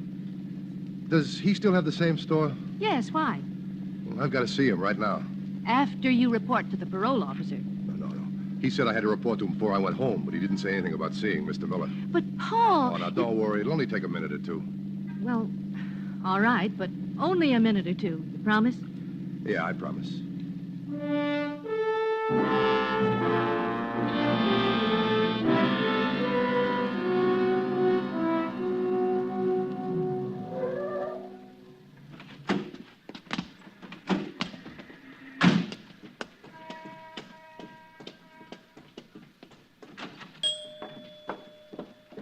Yes, Mrs. Gordon, I'll have the boy pick it up this afternoon. Yes, he'll deliver you a fresh dozen eggs. Good. Yes. Good. Yes. Goodbye, Mrs. Gordon. And what can I... Paul! Jenny! How are you, Mr. Miller? Well, Paul, it's good to see you. Well, you look fine. I feel fine, too. I just dropped by to thank you for taking care of Jenny while I was gone. You know, the groceries and... Not another word, Paul. You and Jenny are like my own. Besides, as soon as Jenny got a job, she paid me back. Well, anyway, thanks. Now, let me look at you. You're a good boy, Paul. Everything will be happy again. Yeah, sure it will. Tell Roger I was here, and I'll see him later, will you? Tell him yourself. What? He's here in the back room. Roger. Never mind. I'll go back there. All right. I won't be long, darling. Good. Hi, Roger. Oh, Paul, come on in. Well, it's good to see you, Paul. Yeah, it's good to be here, too. When'd you get back? I just drove into town. I'm sorry I couldn't do better for you at the trial. Oh, you did fine. I don't know what would have happened to me if you hadn't defended me. Look, as soon as I get some money and a job, I'll pay you. Oh, relax. No hurry. Paul? Yeah? You talked to anyone since you got back? I mean, outside of Pa and me. No, I just told you. I just drove into town. Why? Well, you know the DA didn't get the whole gang when they lowered the boom. Yeah, sure. I know that. Well, there's a rumor going around that they're waiting for you when you get out. Why? What have I done? They say you turned state's evidence. But I didn't. I only told them the truth about what I knew. I know that, but they don't. All right, then I'll tell them. You're not going to have a chance to do it. Why not? Now, understand, this is only what I've heard through the grapevine. But I hear they're going to shoot first and then ask questions. Well, then what am I going to do? I don't know. Maybe I can get somebody to take a message for me. Paul. What? Paul, they won't believe anything you say. Why not? Because they don't want to believe you. They're looking for a pigeon. Oh, and I'm it, huh? You're it. You think I ought to leave town? Why don't you go to the police? They put you under protective custody. What am I going to tell them? Just what I told you, that I heard... No, Roger. If the police followed every crackpot rumor they heard, they'd run themselves ragged. But this isn't a crackpot rumor. They don't know that. No, but we Look, know... I'm going to get out of town. Jenny's got enough money to keep us going for a while. Well, keep in touch. If you need anything, just let me know. Yeah, sure, I will. Thanks. Sorry, I can't help more. Well, there's nothing more you can do, Roger. So long. Bye.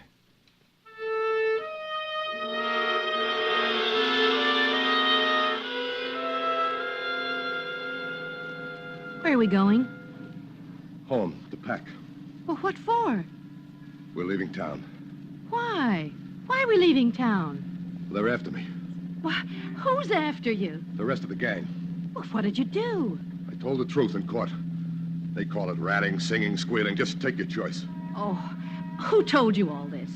Roger Miller. But what about your job? I can't keep it if I'm dead.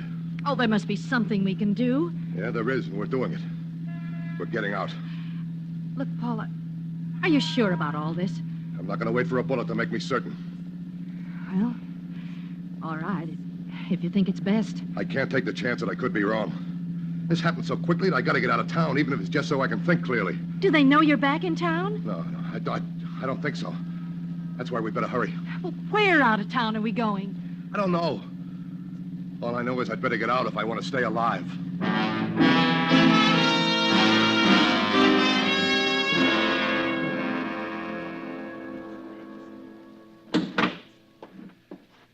I've got to get the overnight bag filled here. Let me see. This is it, I guess. What else do you need? Well, I'm all set here. How about your clothes? Oh, I don't know if they still fit, but I packed what suits look to be in shape. You ready? Yes.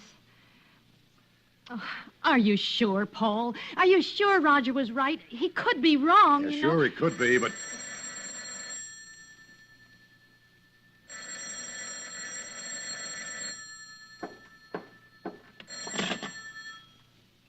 Hello? Hello, Paul. Who is this? You're gonna die today, Paul.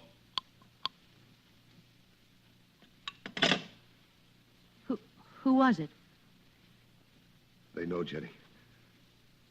They know I'm back in town.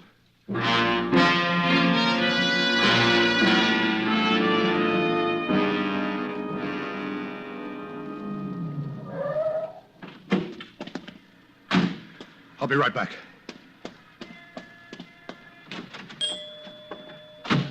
Mr. Miller. Oh, well, what is it? You look so... Where's Roger? He went to court. He has a case today. Why? Doesn't make any difference. Look, Mr. Miller, do you have a gun?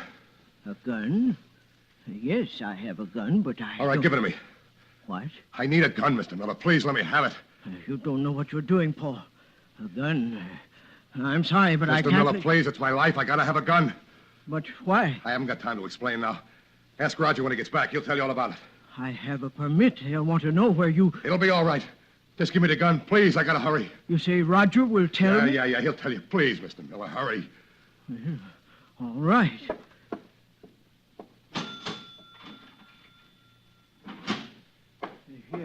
Here, Paul. I'm doing a wrong thing, but if Roger says it... Be careful, Paul. Yeah, I will.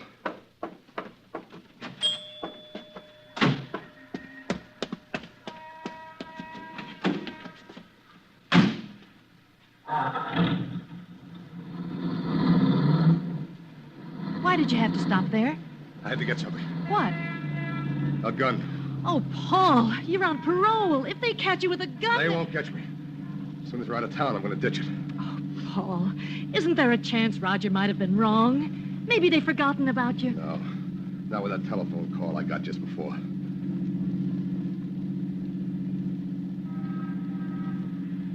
Jenny. Yes, Paul? We're being followed. How do you know? I know. Watch when we go around the corner. Watch that blue sedan about a half a block and back.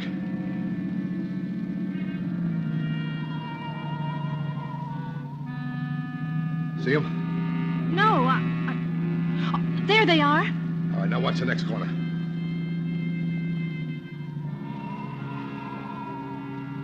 Well, Jenny? Yes.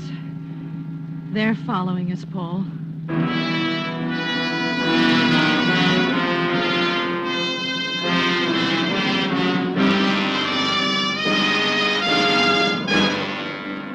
Autolite is bringing you Mr. Broderick Crawford with Paula Winslow in Parole to Panic, tonight's presentation in radio's outstanding theater of thrills, Suspense.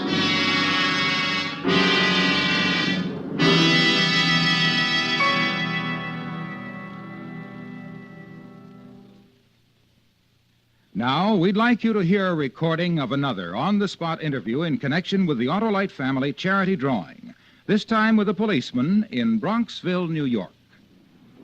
And what is your name, officer? Patrolman James Morris of the Bronxville Police Department. I understand that you signed up for the Autolite family charity drawing. Is That's that correct? right. Uh-huh. And should your name be selected, how would you care to designate the money? I was split three ways: Cancer Fund, Heart Fund, and Bronxville PBA. Very fine, and may I wish you good luck. Thank you very much. Why don't you help your favorite local or national charity, too? It won't cost you a cent, and you have an opportunity to be among the 25 persons selected. Remember, there's nothing to try or buy, nothing to write or solve. All you do is visit any Autolite family car dealer showroom and fill out a registration form.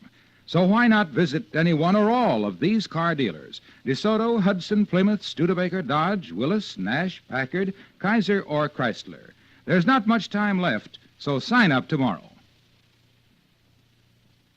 And now, Autolite brings back to our Hollywood soundstage Mr. Broderick Crawford with Paula Winslow in Elliot Lewis's presentation of Parole to Panic, a tale well calculated to keep you in suspense.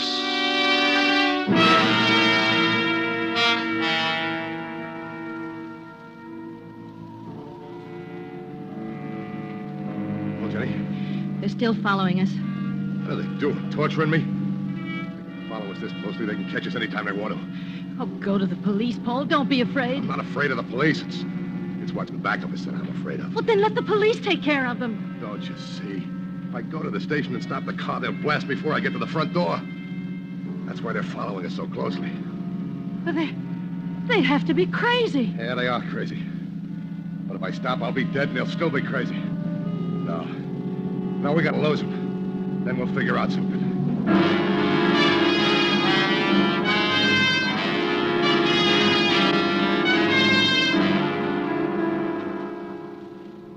You see him? No. Good. I think we lost him this time. What do we do now? Well, we're almost out of gas. We better stop. Well, all right. But what? Oh, call the police. Tell them what's I happened. intend to, Jenny. This is pretty open country. I guess we better stop at the first station we see. I'll telephone while they're filling the tank. Well, I'm starting to feel a little better. Yeah, so am I. Oh, Paul, there's a station. Yeah, I see it.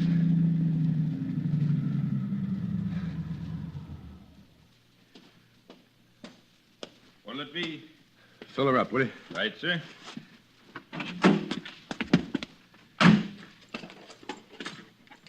Say, you got change for a quarter? Yeah, I think so. Here. Help yourself. Okay.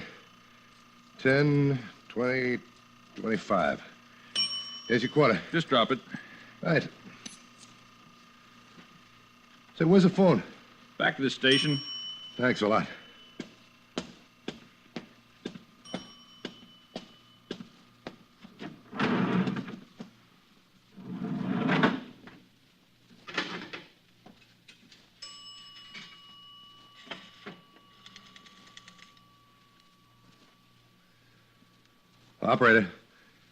Operator, I want the police.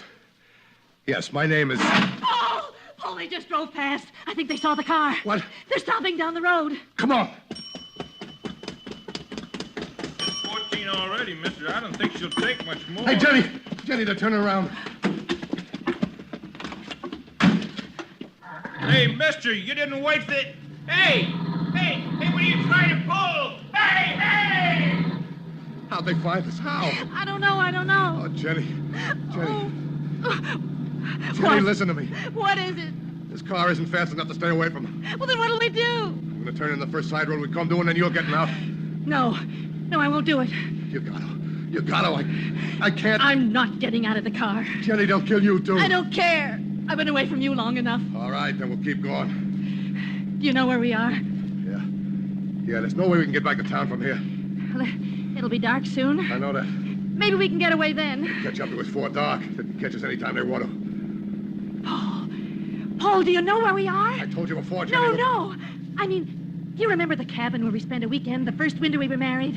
Yeah, why? Well, it was on a road that turned off this one, wasn't it? Yeah, I think so. I'm not sure.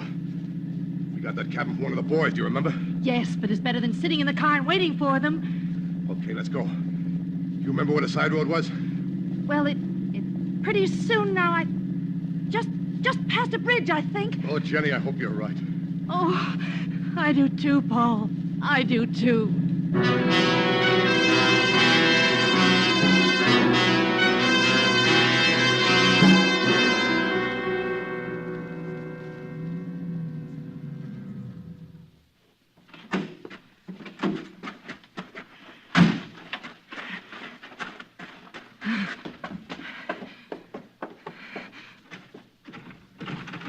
It's locked.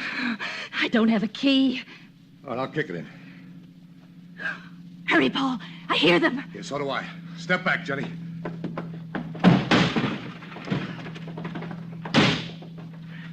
All right, stay away from the windows. There's enough light yet for him to shoot. Let's push this table against the door. Come on. Okay. Here they are. Okay, Jenny. You stand over there. As soon as they come up the steps, I'm going to start shooting.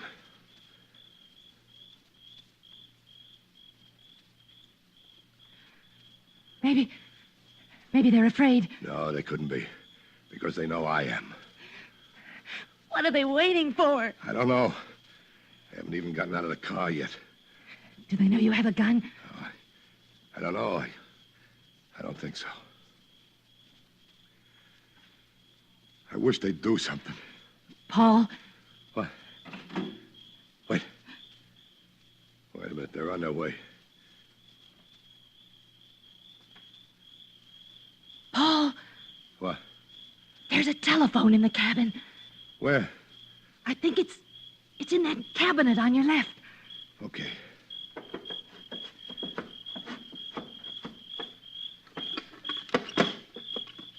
Yeah, here it is. Hello? Hello? Hello, operator. It's disconnected. Did you say it was disconnected? Either that or they just cut the wire. Yeah, that's what happened. One of them just cut the wires. Where are they going? I don't know. Maybe they changed their minds, huh? No, I doubt it. Well, then why would they drive away? Well, they didn't go far. But why did they go at all? They're not sure whether I got a gun or not. If I have one, they know they're asking for it if they rush the cabin. How long can we stay here? Jenny, we're leaving now. But you said they're just down the We're road. gonna leave on foot. What? Tell me, can you walk much in those shoes you got on? Yes, the heels are pretty low. Why? All right. We'll head into the woods. Go east as far as we can. We'll sleep out in the open tonight. Then we'll head for the first house we see when daylight hits. All right, Paul. I'm going to go out first. You follow me in a couple of seconds. Yes. Help me with this table in front of the door. I don't want to slide it. All right.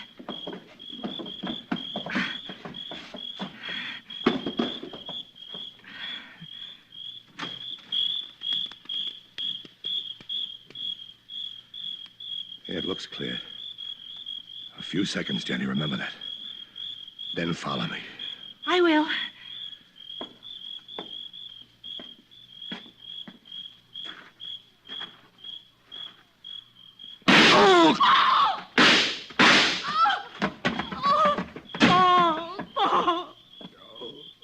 They suckered me, Jenny. They had a guy planted out there. Oh, you're bleeding, Paul. Yeah, I'm hurt. I'm hurt bad. We gotta try to stop the bleeding. Try all you want to. I don't think you can do it. But we've got to try. Yeah, they're back to pick up the body. They're sure going to be disappointed, aren't they? Oh, Paul, I'm frightened. I don't know what to do, and I don't know how to help you. Just stay close to me, Jenny. Stay close. I'll think of something.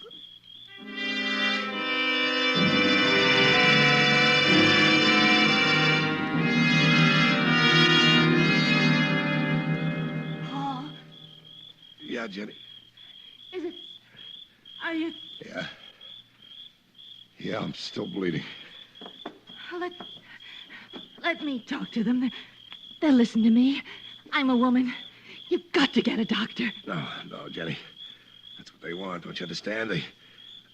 They want me to die, and I'm going to. Don't say that, Paul. Don't say that. It's true, Jenny. It's true, but... Well, I'm not going to die alone. What are you going to do? They haven't gotten out of the car since they came back. That means they're all together. And I still got 4 slugs left in the gun. I'm going to use them.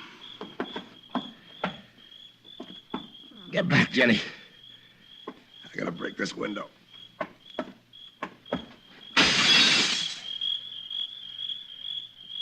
You out there. Why don't you come in and get me? All right. All right, I'll come out and get you.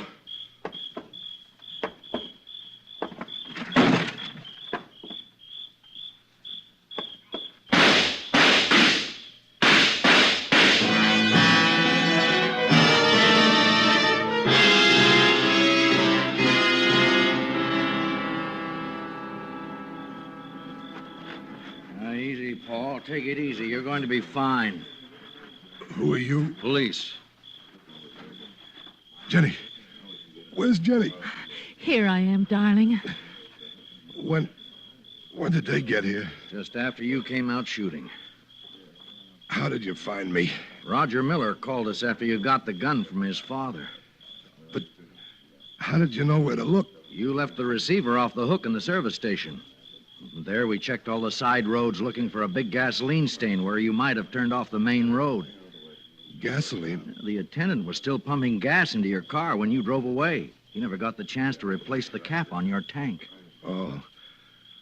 We'll pick it up some other time. Won't we, Jenny? Yes, Paul. We'll pick it up some other time.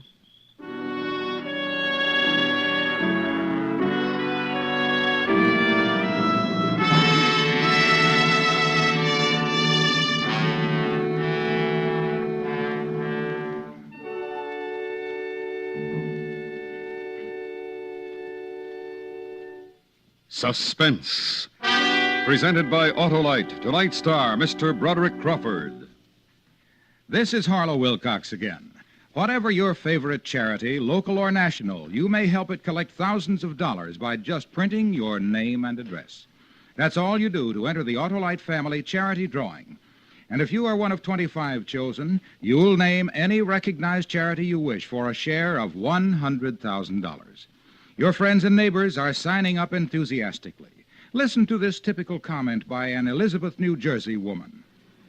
This is Mrs. Morris Cohen, who just signed up for this drawing. Now, Mrs. Cohen, when you signed, did you have any difficulties whatsoever? None at all. Just sign my name and address. I see. Should your name be selected, how would you care to designate the money? 3 chapters in Elizabeth. The cerebral palsy, the heart fund, the cancer. I think that's wonderful, and may I wish you good luck. Thank you. So give your favorite recognized charity the opportunity of a lifetime. Sign up at any or all of these Autolite family car showrooms. DeSoto, Hudson, Plymouth, Studebaker, Dodge, Willis, Nash, Packard, Kaiser, or Chrysler. Do it tomorrow, sure.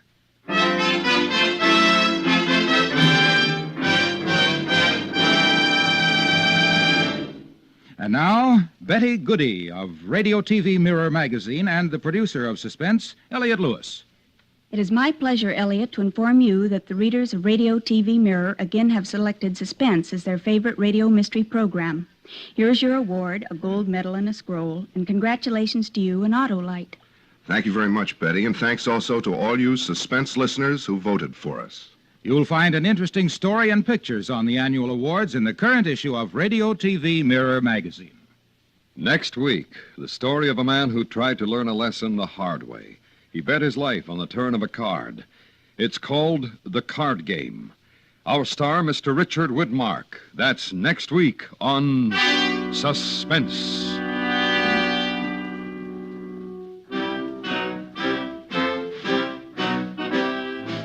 Suspense is transcribed and directed by Elliot Lewis, with music composed by Lucian Morowick and conducted by Lud Gluskin. Parole to Panic was written for Suspense by Ross Murray.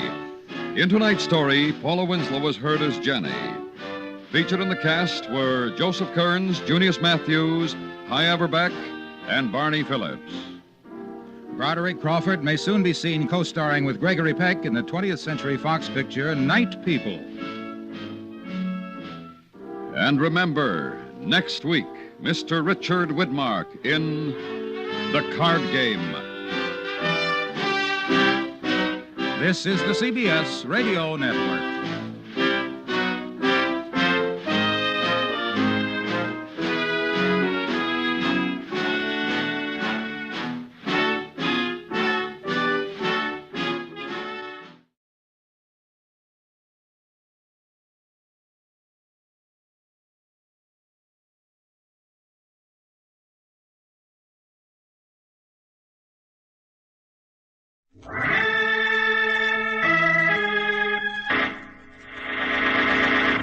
From New York City, the makers of Clipper Craft clothes for men and more than 1,200 leading retail stores from coast to coast present that immortal character created by Sir Arthur Conan Doyle, the world's most famous detective, Sherlock Holmes, starring John Stanley.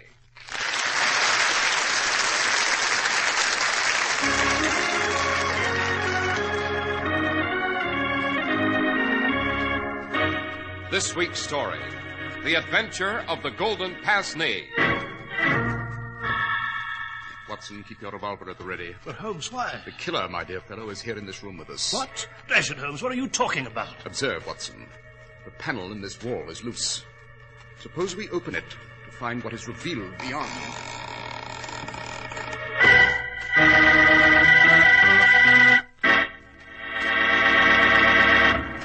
We're at the door of Dr. John Watson's study, and we're about to hear another of his adventures with the fabulous Sherlock Holmes. Well, good evening, Mr. Harris. Oh, good evening, Dr. Watson. I hope you have another one of your memoirs available for us tonight. Indeed I have, Mr. Harris. Indeed I have. And it's a very singular adventure indeed. I might add here that it's one of my favorite memoirs, Mr. Harris, where the genius of my friend Holmes never shone more brilliantly. And the name of this adventure, Doctor? I shall always remember it as The Adventure of the Golden Pince-Nez. And after you've taken a moment to remind our audience of the merits of Clipper Craft clothes, I shall proceed with the facts of this amazing story. Thank you, Doctor. Maybe you've heard someone say, well, if I had his money, I could be well-dressed, too. But that's not necessarily so, because the amount of money you spend doesn't make you well-dressed. It's what you buy, where you buy it, and how well it suits you.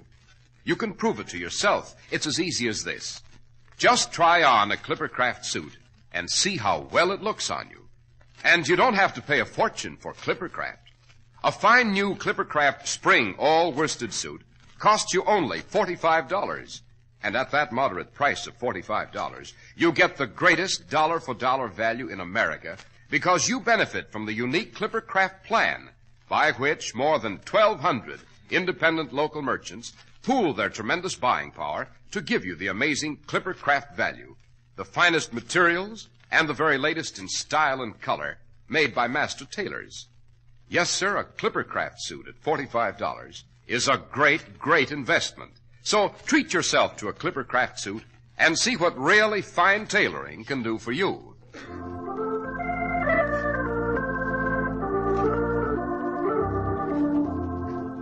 And now, Dr. Watson, what about this adventure of the Golden Pince-Nez? Well, Mr. Harris, it took place in the year 1894. And this time, Inspector Hopkins, Holmes's young protege at Scotland Yard, was involved. It began in Kent, at a great, gloomy house called Yoxley Old Place.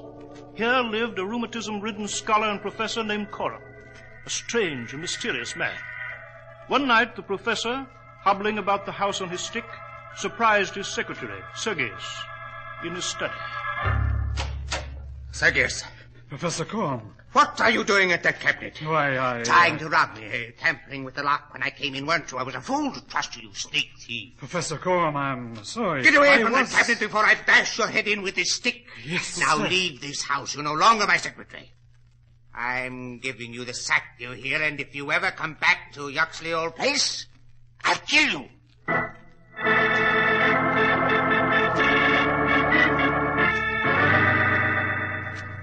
So he threatened to kill you, Sergius. Yes, Anna.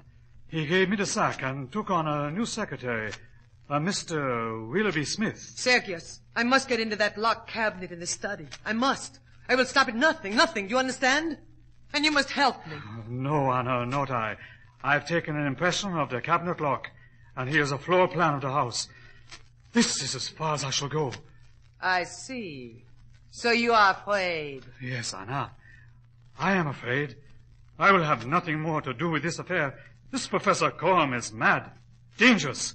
To get in his way means death.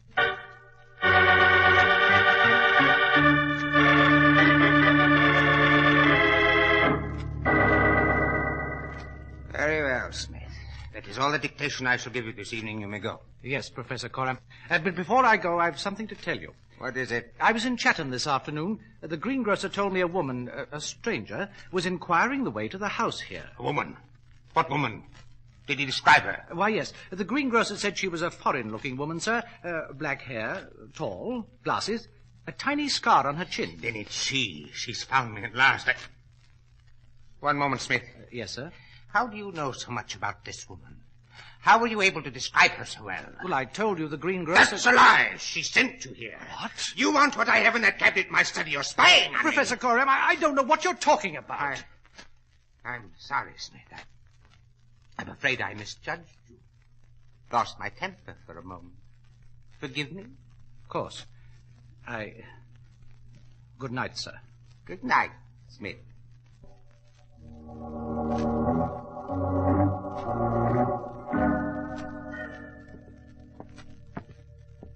Mr. Smith. Mr. Smith. Yes, Susan? Where are you going, sir, so late at night? Into Professor Coram's study. Well, Mr. Smith, I wouldn't do that. Indeed, I wouldn't. I've been the professor's housemaid for more than a year, and I can tell you, he doesn't like anyone in his study after dark. I'm just going in to get a book, and the professor's in bed. Maybe he is, and maybe he isn't. But mark my words, Mr. Smith. Don't go into the study. Look here, Susan, suppose you go back to your room and stop giving me advice. I'm perfectly capable of managing my own affairs. But, Mr. Good Smith... night, Susan.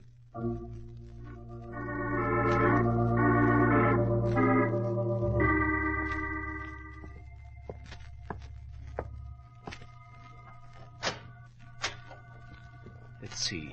Where is that lamp? If I remember... Who's that? Who's there by the cabinet? Professor Coram, is it you? No, don't...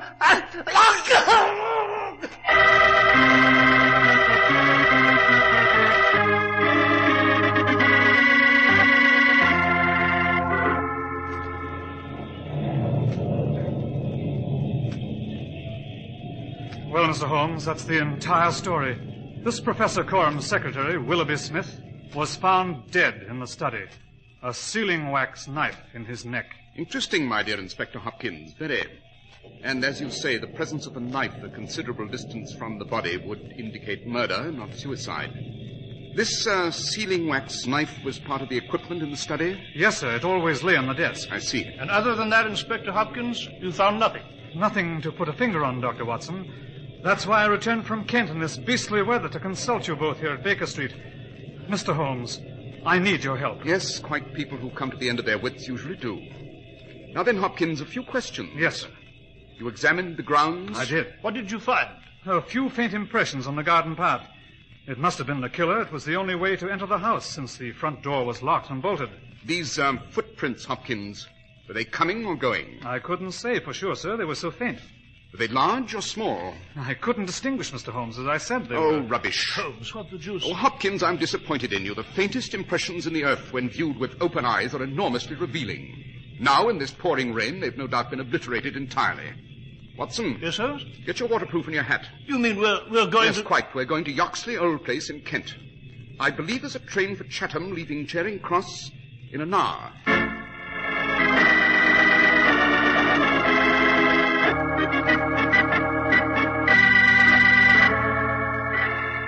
Holmes, look here, along the garden path. There's a narrow border of grass along it, some 6 inches in width. There is indeed, Watson. What of it? Well, the killer could have trod this strip of grass in order to conceal his footprints. Perhaps that is why Hopkins saw nothing. Oh, nonsense. Eh? Well, whoever entered the garden gate, Watson, and came along this path to enter the house had no intention of committing murder. Well, how'd you know that? Oh, it's elementary, my dear fellow. A killer would have come armed with a weapon. But this assassin used a sealing wax knife snatched from the study desk. Hence, the murder was on the spur of the moment. Yes, Joe Holmes, you're right. Yes, quite. But now, Watson, let us join Hopkins in the study.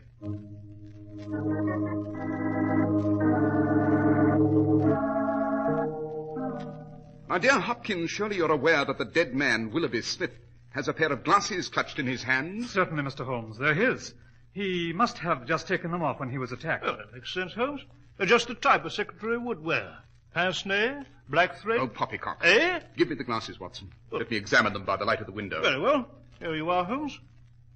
Holmes, why the deuce are you trying them on? What can you find by... What is it, Mr. Holmes? These glasses tell a story indeed. What story? They belong to a woman. She's of good circumstance, a person well dressed and refined. She has a thick nose, eyes set close together, a puckered forehead, peering expression, and probably rounded shoulders. Good Lord. How the deuce do you know all that, Mr. Oh, Holmes? it's obvious, Hopkins, obvious. The glasses are dainty and delicately constructed, hence a woman's. They're handsomely mounted in solid gold, hence the owner is a woman of means and probably fastidious in the rest of her apparel. The width of the bridge is wide, hence a broad nose. And yet the eyes are close together, since I have a narrow face and yet cannot focus my eyes through the lenses. Yes, but Holmes, how do you know this mysterious woman has a peering expression, a puckered forehead, and rounded shoulders, The lenses, Watson, the lenses, they're extremely strong, and since the woman is myopic or nearsighted, it's reasonable to suppose she possesses these characteristics. But come, let's leave this room. Where to now, Holmes? The corridor, Watson. The corridor leading to this room and the professor's bedroom. You may find it extremely revealing. Well, seems to be an ordinary corridor to me. Yes, Mr. Holmes, I'm of a mind with Dr. Watson. Nothing seems amiss here. Indeed? Use your eyes, Hopkins, use your eyes. Observe. This corridor between the garden door and the study is covered with a kind of coconut matting. So, too, is the hall leading to Professor Corum's bedroom. They're exactly similar in nature. Is that significant, Holmes? Very. It means that the killer never left this house. What, Holmes? You mean the killer's here at this moment? Hiding somewhere, perhaps? Precisely, Watson. And now, suppose we have a few words with this mysterious Professor Corum.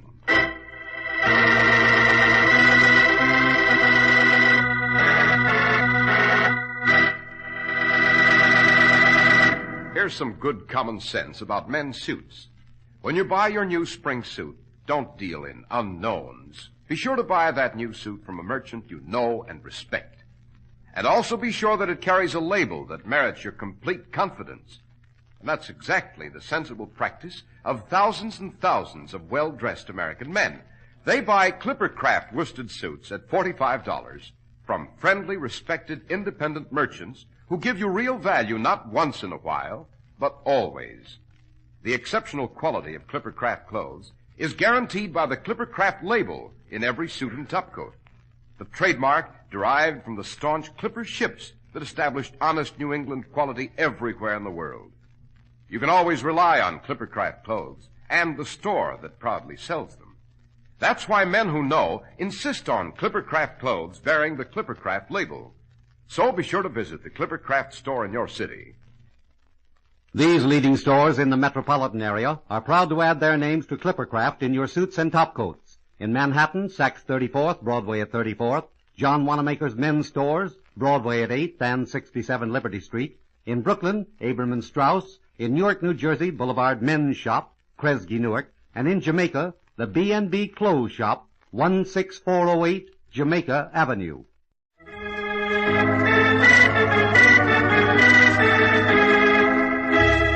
Now, Dr. Watson, you were relating to us the adventure of the Golden Pince-Nez. Yes, Mr. Harris, so I was. Holmes asked Inspector Hopkins to go to the kitchen and wait there with Susan, the housemaid, whom he proposed to interview later. Then Holmes and I entered Professor Corum's bedroom. Professor was lying in bed in a stifling fog of cigarette smoke. We introduced ourselves, and Corum greeted us cordially. Then he held out a cigarette box to us. Cigarette, Dr. Watson? No, thank you, Professor. Never touched... Mr. Holmes. Yes, by all means. I'm an avid cigarette smoker, my dear Professor. Holmes, what the devil... Watson, a light, if you please. Oh, yeah. Yes. These seem to be an unusual brand. Oh, yes. They are a rare blend, sir. Do you like them, Mr. Holmes? I do indeed. They're very mild, Professor. Now, about the murder of your secretary, Willoughby Smith. Oh, yes, Smith, a great catastrophe. A fine young man, able and intelligent. The loss is paralyzing to my household. I shall miss him indeed. And you have no idea who killed him or why? No, Dr. Watson, I have not. Unfortunately, I knew very little of the young man. He had no enemies that you were aware of? Mr. Holmes, I do not pry into the personal affairs of my employers. Yes, Watson? Do you mind if I wait for you in the corridor? This room's so heavy with smoke. Oh, not at all, my dear fellow. I have but one or two more questions to ask Professor Corum here, and I shall be out presently.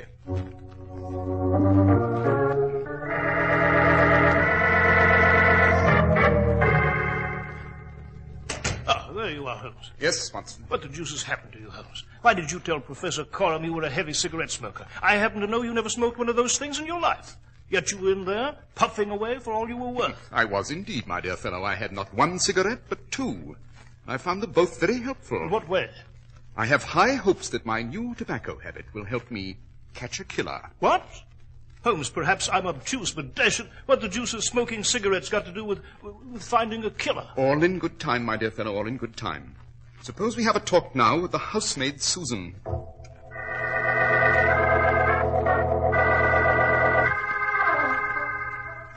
Now then, Susan, what happened after you heard the scream? Why, sir, I ran to the study, and there he was, poor Mr. Smith, lying on the floor. When I got to him, he opened his eyes for a moment before he died, poor lad. And he said something very peculiar. Indeed? What did he say? Well, it sounded funny like, sir. He said, "The professor, it was she."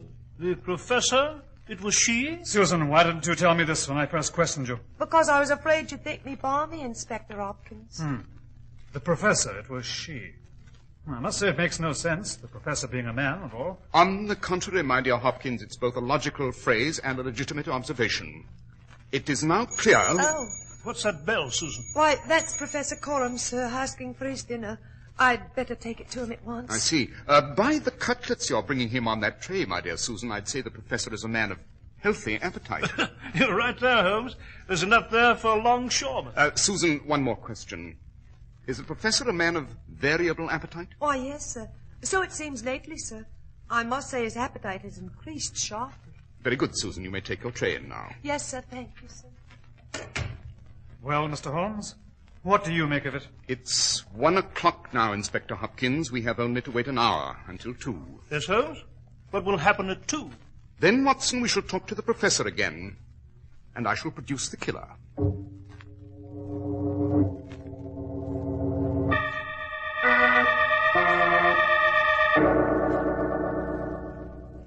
Professor Coram, I hope that you don't resent this second intrusion, but there are 1 or 2 more questions I must ask. Of course.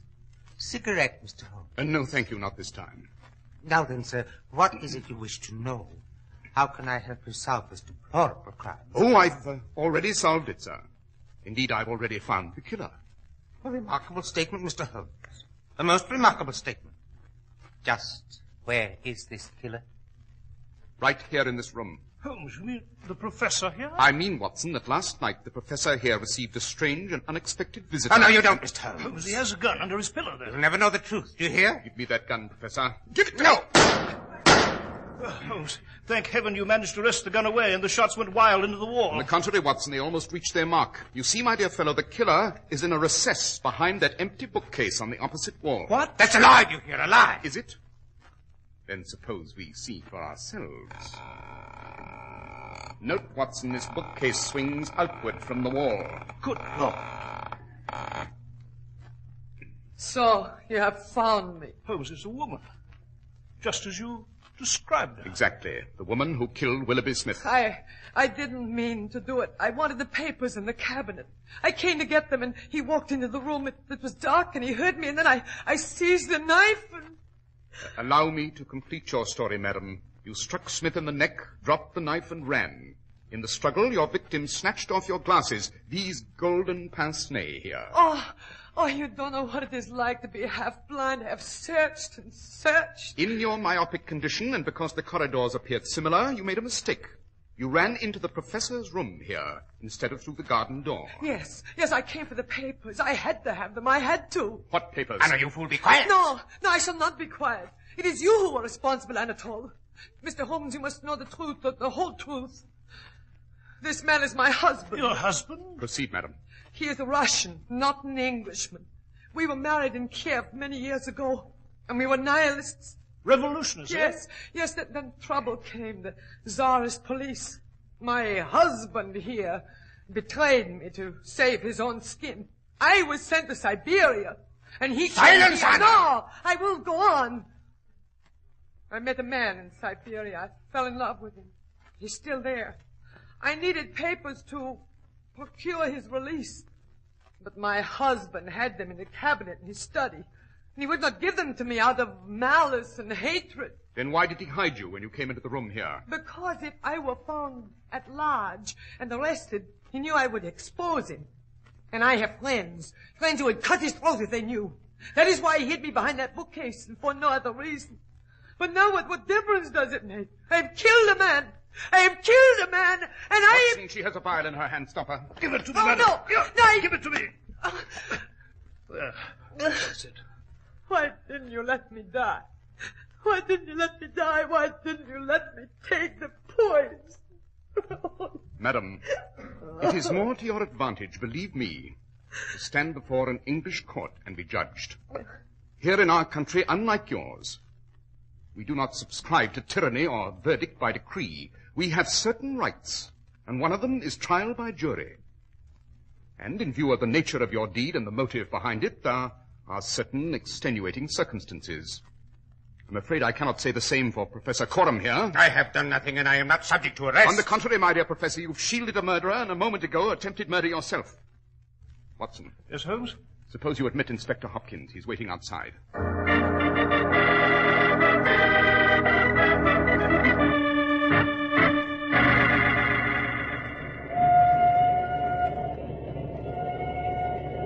Well, Watson, we shall be in London presently. Holmes, how did you know this woman, Anna, hadn't escaped by the garden path? Well, in order to do that, Watson, she would have had to run along the narrow border of grass to avoid leaving definite footprints. An impossible task, certainly, for a nearsighted person in the dead of night. Remember, Anna had lost her glasses. Therefore, since Hopkins had reported no definite tracks, she had never left the house at all. Exactly. And Professor Coram's voracious appetite indicated that two people were eating those cutlets, not one.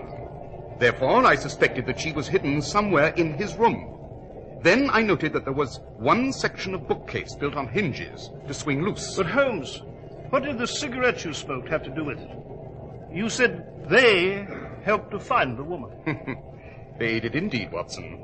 I sprinkled the ashes on the carpet in front of the suspected bookcase. When we returned later, I noted that the pattern of the ashes on the carpet had been disturbed. That meant that our quarry had come out from her hiding place. You see, Watson, I may be a bachelor, but I know that any vain woman who has lost her glasses will go to almost any lengths to find them.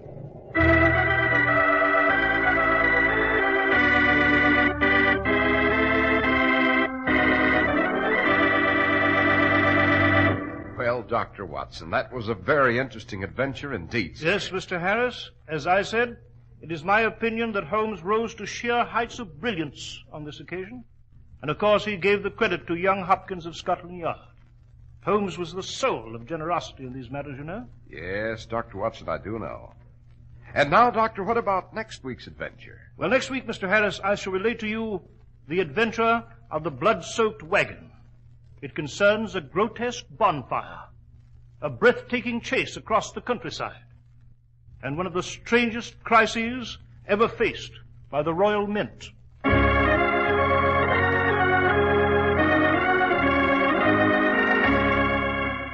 The makers of Clipper Craft clothes and more than 1,200 stores from coast to coast have brought you another in the new series of broadcasts featuring the world's most famous detective, Sherlock Holmes.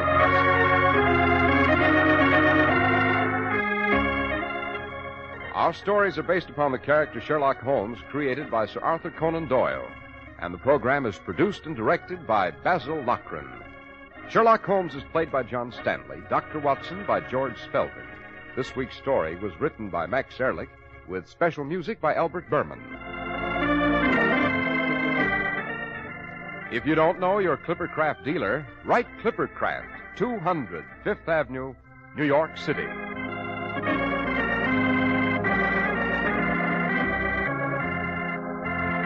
Be sure to listen next week to Sherlock Holmes in The Adventure of the Blood-Soaked Wagon.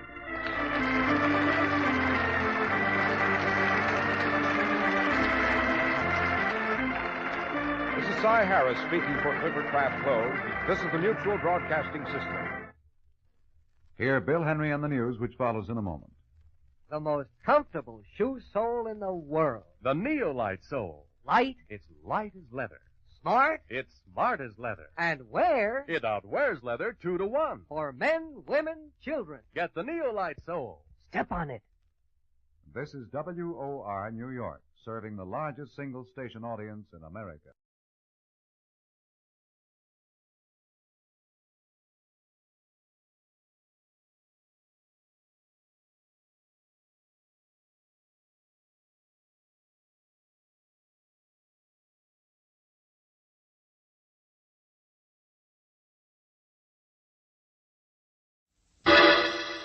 Personal notice. Danger's my stock and trade. If the job's too tough for you to handle, you got a job for me, George Valentine.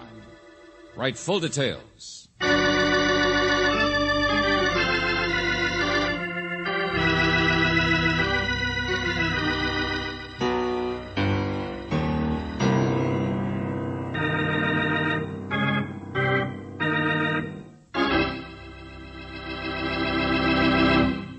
Say, you all set for another visit with Valentine? I hope so. Because as always, we have what I think is a real peachy little bit of mayhem in store for you.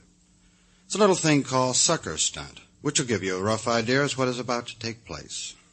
In case you want the gaps filled in, why don't you forget about me and watch how George handles the situation on Let George Do It.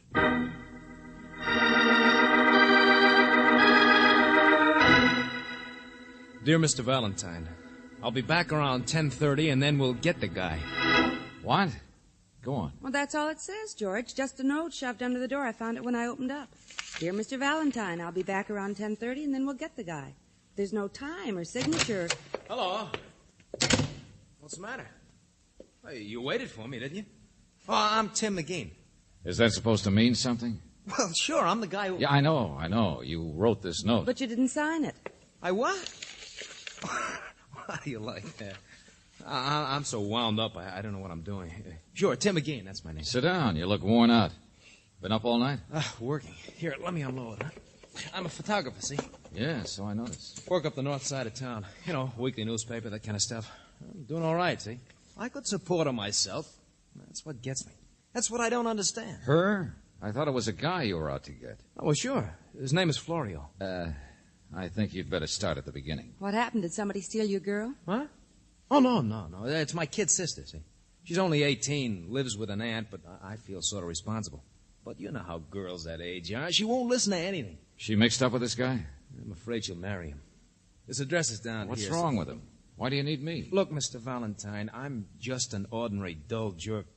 My sister won't listen to me. But I want you to see this guy. All this romantic European stuff, there's something fishy with it. Look, I still don't get it. What's fishy about it? Look, he's never told her what his business is. And he won't tell her. He's a good 20 years older than her. I phoned him once, trying to meet him, have a beer or something. But you know what he said? It was none of my business. I had to stay away from him or I'd get a nosebleed. Nice guy.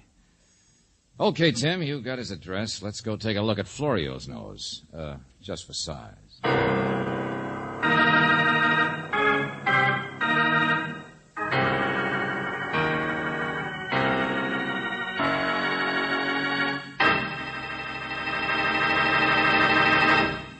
You are listening to Let George Do It. Our adventure will continue in just a minute.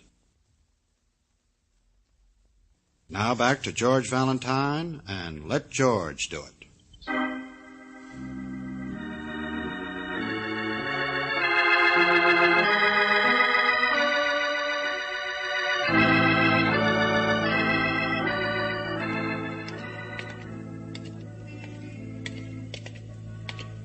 Are you married? I used to be, but she wasn't much. It was no good. We're sort of separated. Maybe that's it. I've been a sucker Wait a minute, myself. Hold on. You said 412, didn't you? Florio's. We buy and sell. Looks more like a bookie joint. Jewelry, leather goods, exchange, musical instruments. Well, that must be him right there in the window, that dark boy with the light teeth. Busy as a beaver. Okay, I'll go inside and take a look. Yeah, but what are you going to say? You'll spoil everything if you're telling me. Don't worry. I'll think of something. Look, if you can strike up a conversation, make him spend a little time, maybe you could... Wait a minute, here. Here, take this. Huh? Sell it to him. Your camera? Yeah, sure. It's got a couple scratches. Anyway, I got another. I get them wholesale. Well, from the looks of the place, you'll probably get clipped. Yeah, that's what I mean. It'd be worth the price even have that much on him. Here. Ask for 175. That's what it was, wholesale. Go ahead. Well, that's another sucker stunt, but okay. I'll wait for you. Good morning. Hello. You, Florio? You the boss? Also the cook and bottle washer. Yeah. You have business? Yeah. Of course, Mr. Valentine. It's a pleasure. Oh, you know me? Oh, yes. I have been in this neighborhood 15 years. What is it, the camera? Yeah. Sell or loan? Well, see what it's worth. Mm-hmm. Don't think I've ever stopped in your shop here before. Pretty good business? Pretty good taxes. How is your business, Mr. Valentine? You must get a great many strange cases. Oh, I do. Well, a Jefferson Mini, eh? 2.9 lens. Yeah, good condition. Practically new. Oh, it seems a shame to sell. Do you have a little time? Why? Oh, not about the camera. I just thought you might have lunch. You see, if you wouldn't mind, my wife is a great admirer of yours. Your, wife, Florio? My boss. My better 3/4. Not beautiful, but then so am I. And such a wonderful Florio, cook, let me see that camera a second, will you? Oh, the scratches. I didn't even notice. No, neither did I. Nice compact camera, though. Hmm? Fits in my pocket without its even being noticed. Yes, why sell it? But if you wish, I give you a loan. But this is not important. It is lunch with me and my wife and children. I'd love to, Florio, but some other time, okay? Uh-huh. Right now, I got to straighten out a sucker.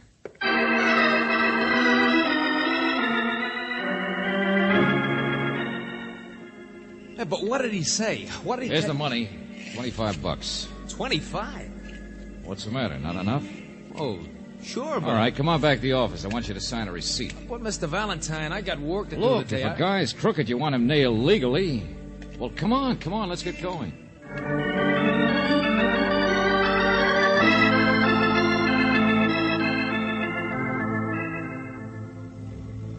Mr. Valentine, what is this? You've been driving almost 3 hours now. Mr. Valentine doesn't like to talk while he drives. But even when you went back up to the office, you didn't explain. I had some phone calls to make, that's all. I think he telephoned your sister, Tim. Oh, is that nice, Angel? Hmm?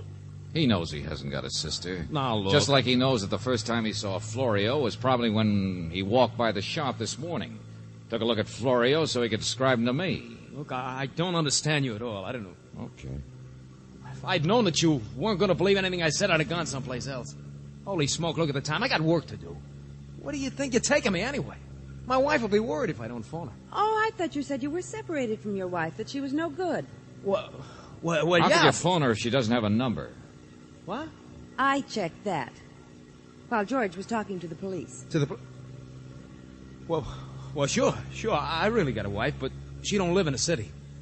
We don't even speak. What is this, Apple Junction? Don't you know? No. Never been out this way before. Oh. May I read him the early morning newspaper, George? It's just a little item, not very important.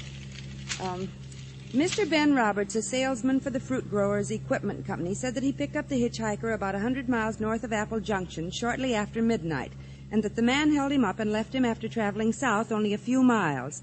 The man was described as ordinary in appearance, about 35 years old, about 5 feet 9 inches in height, wearing overcoat and hat. Well, I guess that could be almost anybody, couldn't it? Taken from Mr. Roberts was $112 in cash, including a $50 bill, a good luck Canadian dollar, and a brand new camera, Jefferson miniature with an f2.9 lens. Hey, that's a coincidence. Yeah, isn't it? Doesn't say anything about scratches, does it, Angel? Where the camera serial number should have been? No, George. Now listen, both of you. Oh, Tim, it's as old as the hills, that gag. You want to fence a stolen item, but you see a newspaper story about it, so you want to be careful. You get somebody like me who's known in the neighborhood to make the sale for you. After I'd handed you the money, you'd have made up another bright story and disappeared. That's not true. I didn't say it was. I haven't accused you of anything. But, brother, you used the word sucker a little too loosely.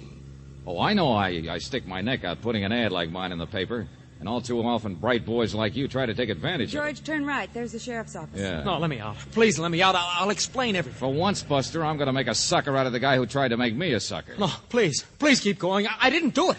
I never even been in this town before, honest. Well, look who's here. If it ain't Tim again. Been away? Oh, no. Okay, sucker. Now I start enjoying myself.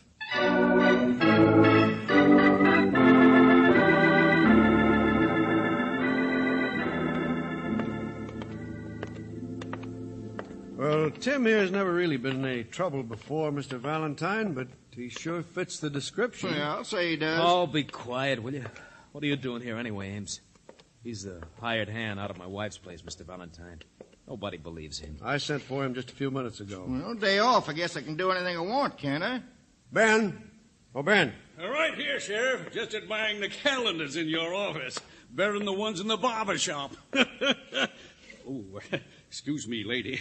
Ben Roberts, Miss Brooks, Mr. Valentine. Roberts, the one who was robbed at midnight last night? First time in 17 years on this road. Let me tell you, Mac, I've picked up hitchhikers all my life, and not a single one of them has ever held me up. Skip it. Is this the guy, Ben? Of course not. Of course I'm not. Is he? Well, it was night. I don't want to just come right out. Here's the camera. He scratched off the serial number.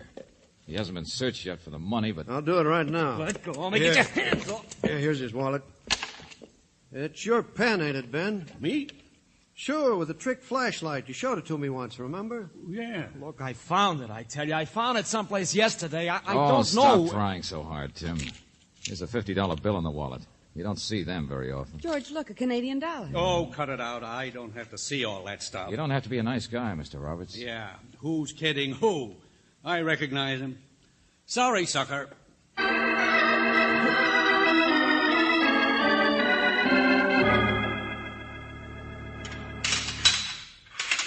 Okay, Sheriff, that's it. So long, Tim. I'll get even with you, Valentine. Hold on a minute, Valentine. You're not leaving. While you were out driving with this bird, I got another case. What do you mean? Well, apparently sometime around midnight last night, about 50 miles south of here, that's where Tim McGeehan's wife lived. Well, that's when the doctor says she was murdered. What's that? What'd you say? My wife? Oh, no, she can't be. And at the same time, Tim was committing a robbery 100 miles north of town. That's what I mean, Valentine. I really need your help. Tim's the only good suspect. But since you proved he couldn't do it, now you've given him a perfect alibi. Okay, Sheriff, don't rub it in. And all I wanted was to keep from being played for a sucker. Oh, brother.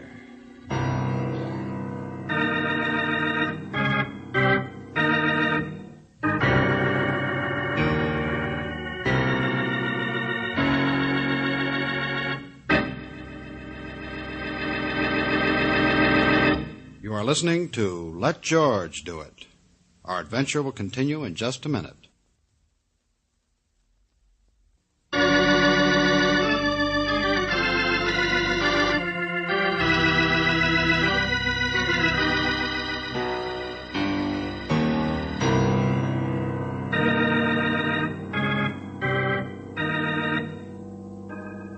And now back to George Valentine. If your name is George Valentine, you don't enjoy being played for a sucker. And so when Tim McGeehan comes into your office with a weak-kneed story, you waste no time in turning the tables on him. You take him out to Apple Junction, where you prove that he committed the hitchhike robbery of a salesman north of town. Oh, no, you're no sucker. Not much. Because now you find that at exactly the same time, Tim's wife was being murdered south of town. Ben, you could have made a mistake, couldn't you? Well, I might have, George. That's your name, isn't it, George? We had a sales manager once whose name Yeah, is... well, I mean, when you identified that guy, he's strictly a medium-sized, medium-everything character. You're going to say that again? Well, you hesitated. Yeah, I remember you hesitated. That's right, George. So I did. The man hates that point of finger at another man and say, put him in jail. Yeah, I know how you feel. But, maybe you were wrong. Well, now, a man's a fool if he don't say he's wrong once in a while. At least that's what the milkman said to the prize-fighter's wife. Yeah, Well, it was late at night. Maybe you were out with some of the boys earlier. Don't remember too well. Tell you a funny thing about me, George. I like a good time as well as the next fellow, but not when I'm working. See that? You don't get solid gold watches in my outfit for just flirting with waitresses. No, sir. Last night I might have been tired, but I was wide awake and alert. Anyway, how do you explain all that stuff of mine? He had it to me. Okay, Ben. Okay, Skipper. His wife was quite a dish, I understand. Search me. But she owned an orchard, the sheriff says. Yeah, that's what bothers me most. Tim McGean's the only one to benefit from her death. And he's got a perfect alibi.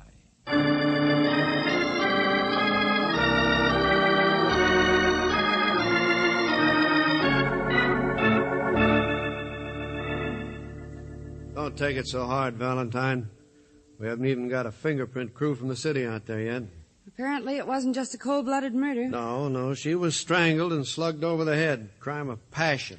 That's all it could be where a woman like Doris McGean was concerned. So if it wasn't done for a money motive, then I don't see why you think it had to be Tim McGean. Angel, I'm going to throw a curve back at that guy if it's the last thing I do. Come on, let's go see where it happened. Okay. Hey, you, Ames. Yeah? Come on with us. Ames? Yeah, McGean's hired hand. He can show us around.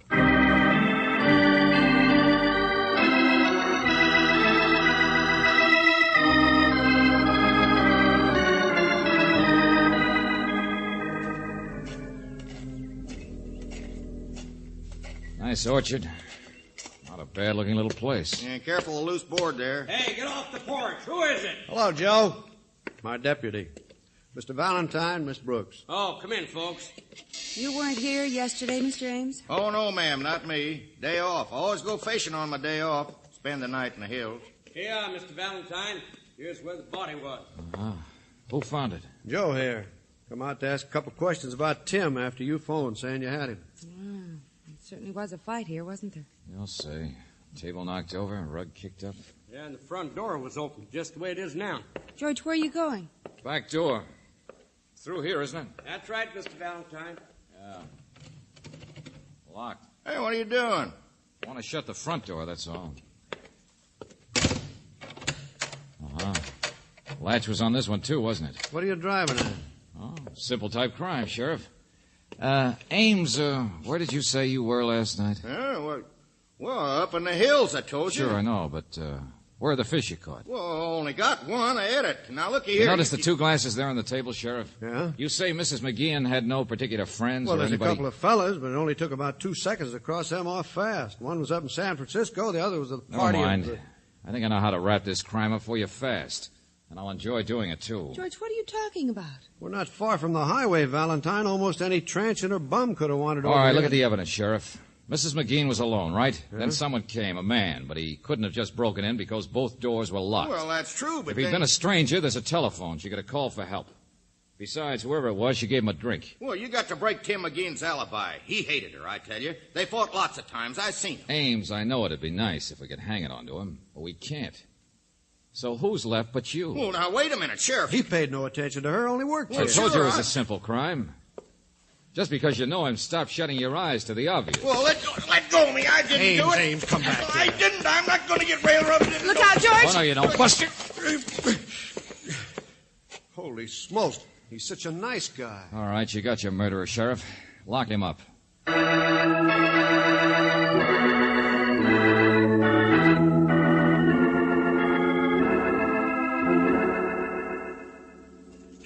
Valentine, I know you're sore at me. All right, if I use your one chair, Tim? Oh, sure. Not a very fancy cell, I'm afraid. Tim, now listen to me. I was sore at you, sure. That camera deal, you played me for a sucker. Well, I never pulled a robbery before. For a while, I thought maybe you'd suckered me into helping you with a gratuitous alibi. Mr. Valentine. All right, forget it. Relax, will you? Sheriff will be here in a minute. He's got Ames, all right. What? Yeah. So I thought I'd better be a nice guy and warn you what the penalty is for armed holdup. Robbing a man of several $100 worth of stuff. But what did you say about Ames? You'd better worry about yourself for a change, Tim. What? Of course, first offense could be heavy. You might be out in a couple of years, but... Look, what are you driving at? I know what a dumb thing I did. Oh, no. Maybe it was smart. This man, Ben Roberts, got held up last night up north and reported it as soon as he got into town. The early morning papers printed the story. Well, that was quite a break. Good piece of luck. Piece of what? Look, you're getting me all mixed up. You didn't come to see me until after the banks had opened, 10:30, remember? So you'd have had a chance to go get some money, pick up a Canadian dollar and a new camera. After all, the newspaper told you what kind to buy. No, that's not true. I don't know what you're talking about. Then what's that you said about Ames being... Let go of me, will you? Let go of me. Cut it out, Ames. Get in there. Go Sheriff, listen, get me a lawyer. Lawyer's not going to do you any good. Get me a lawyer. Well, I'll be... So that's it. He did it. Ames did it. He killed Doris. Now you see what I mean about thinking of yourself? The penalty for robbery, Tim, could easily be 5 years. You sent for me, George? Oh, yeah, Ben. Stick around. You too, Sheriff. I can't get over it. Ames. He never even noticed Doris, just a hired hand. I ran. I didn't even think of looking for him. What did you say? I mean... 5 years, Tim. So how about it? I understand what kind of a spot you were in. The only big suspect for her death. She played around and you hated her, even if you didn't live there anymore. Mr. Valentine, I don't know what... I gave you a start a minute ago, huh? You read about Ben's robbery in the newspaper. You knew nobody'd ever believe you unless you had a foolproof alibi. You figured it was better to take a lesser rap in order to make sure of dodging the gas chamber. Hey, what's all this, George? Oh, well, you gave me the idea, Ben. You wouldn't have described the hitchhiker in such general terms unless you really hadn't got too good a look at him. But he had my camera. Well, he was running. He was in the city. He saw a list of what was stolen in the newspaper. He realized he'd fit the vague description. So, he went around and bought the stuff, filed the serial number off the camera so you couldn't check it, and also so I'd be sure to see through his story and nail him. In fact, he hired me to nail him. Holy smoke. Oh, Sheriff, ask the other guy to step in here, will you please? Sure. You, come in here. That's all right. Just stand there in the door. Uh-huh. Medium-sized, about 35. Wearing hat and overcoat. What about it, Ben? You mean, could that guy be the one who held me up? Oh, gosh, I don't know. Who is he? Cop, I dressed up. Okay, thanks, Joe. Don't that beat all? You know, I'll grant you it is pretty hard to identify a man. Never mind.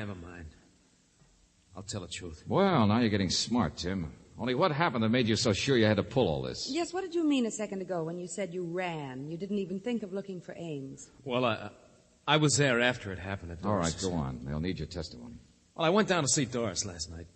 I was good and sore. She'd been playing around with guys on the QT. Even if we are separated, it doesn't mean that you can... Well, anyway, my fingerprints are probably all over the house. When I got there, the door was open. She was lying there dead. I ran, hopped a truck to the city, but I had to make up something, didn't I?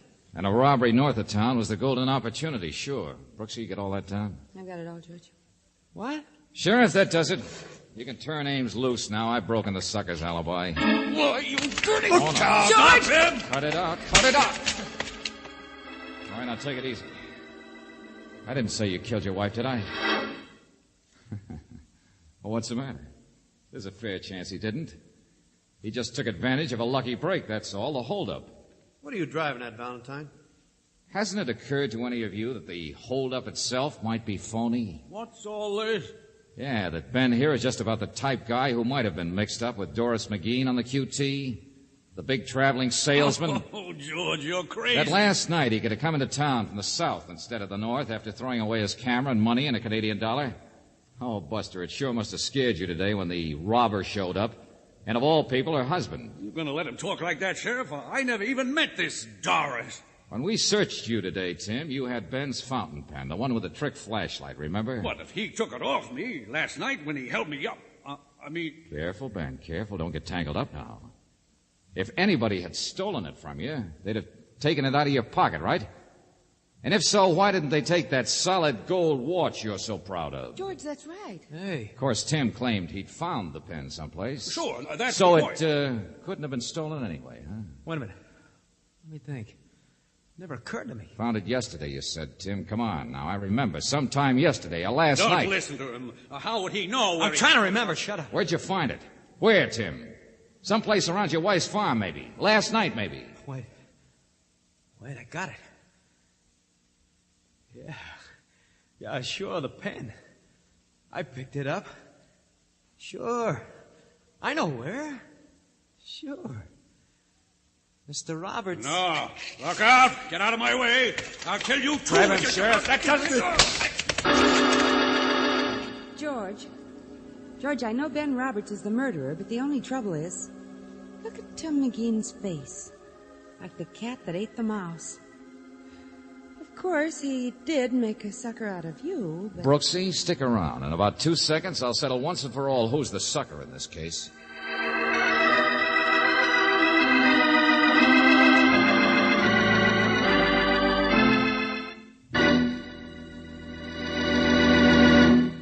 are listening to Let George Do It. You will hear the conclusion of our adventure in just a minute.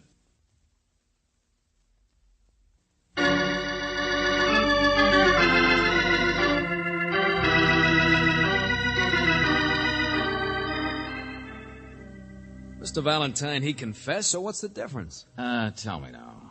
Where did you find his pen, Tim? Well, you don't need it as evidence. I'll remember eventually, but last night I was so scared and upset. That you don't remember at all. Well, it must have been around a farm someplace. Uh-huh. You just pretended you knew so that he'd... Well, it did the trick. Boy, that guy's a real sucker. You're pretty good at taking people in, too. Well... But it's so stupid. If you'd come to George in the first place and told him the truth instead of going out to buy that camera and pretending... Robert's phony hold-up story might never have been broken. He's right, Angel. The way it worked out. So, now I'm all clear. I pick up my $50 bill and camera from the sheriff and walk out. I gamble my whole savings and maybe 5 years in prison, and now I'm free and it don't even cost me a cent. Whole savings account, huh? Well, here, look at this. Camera's worth over $200 retail, isn't it? Well, sure, I can get at least... Hey, wait a minute. No, give me that. Oh, no. Here's the receipt you signed. I bought that camera for $25. Get the picture? So long, sucker.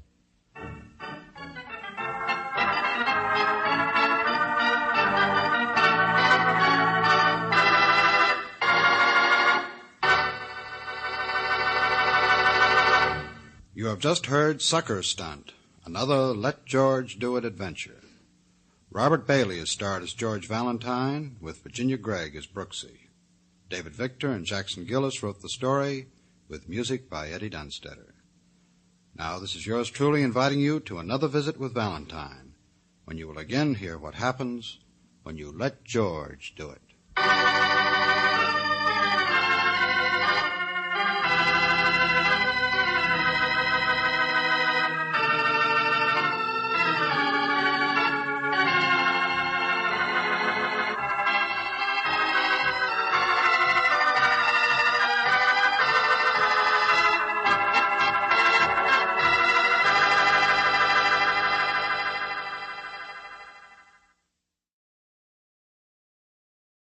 Three chimes mean good times on NBC. You're invited every Saturday over most of these NBC stations to a one-hour concert by the renowned NBC Symphony. Tomorrow's symphony performance features Metropolitan Opera star Helen Trouble as guest soloist. For tomorrow's broadcast, the orchestra will be under the baton of the widely acclaimed conductor Wilfrid Pelletier.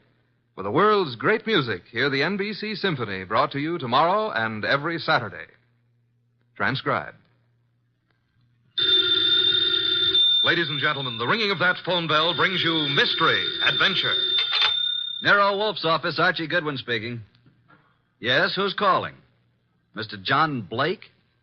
Well, is this a matter of business? That's fine, Mr. Blake. I'll just call him. Archie, I'm not here. Tell him I'm up in the plant room with the orchids. I was going to call him to the phone, but he's up in the plant room with his orchids. What sort of a case is this, sir? Really? Really, is that so? Is it a man or a woman? Oh, I understand perfectly. It's a man. Well, at least that's something different.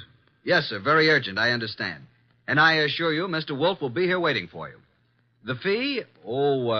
Shall we say about, 1,000? I will not see any client until after dinner. Fritz is having mountain quail on toast. Yes, Mr. Blake. Come at once. What were you saying, boss? And found you, Archie, nothing but business. All the time. What's the problem? I don't know. And at $1,000, considering our bank balance, I'll help him poison his great-grandmother.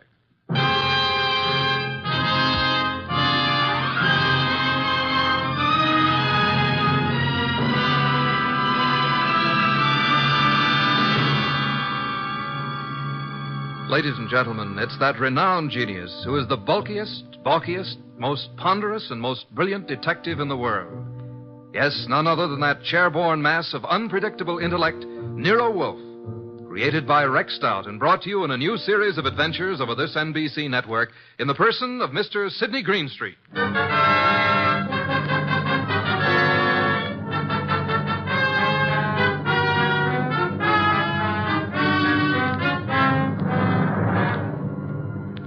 The that we chose to refer to as the case of the hasty will began, of course, with an urgent phone call from the mysterious John Blake.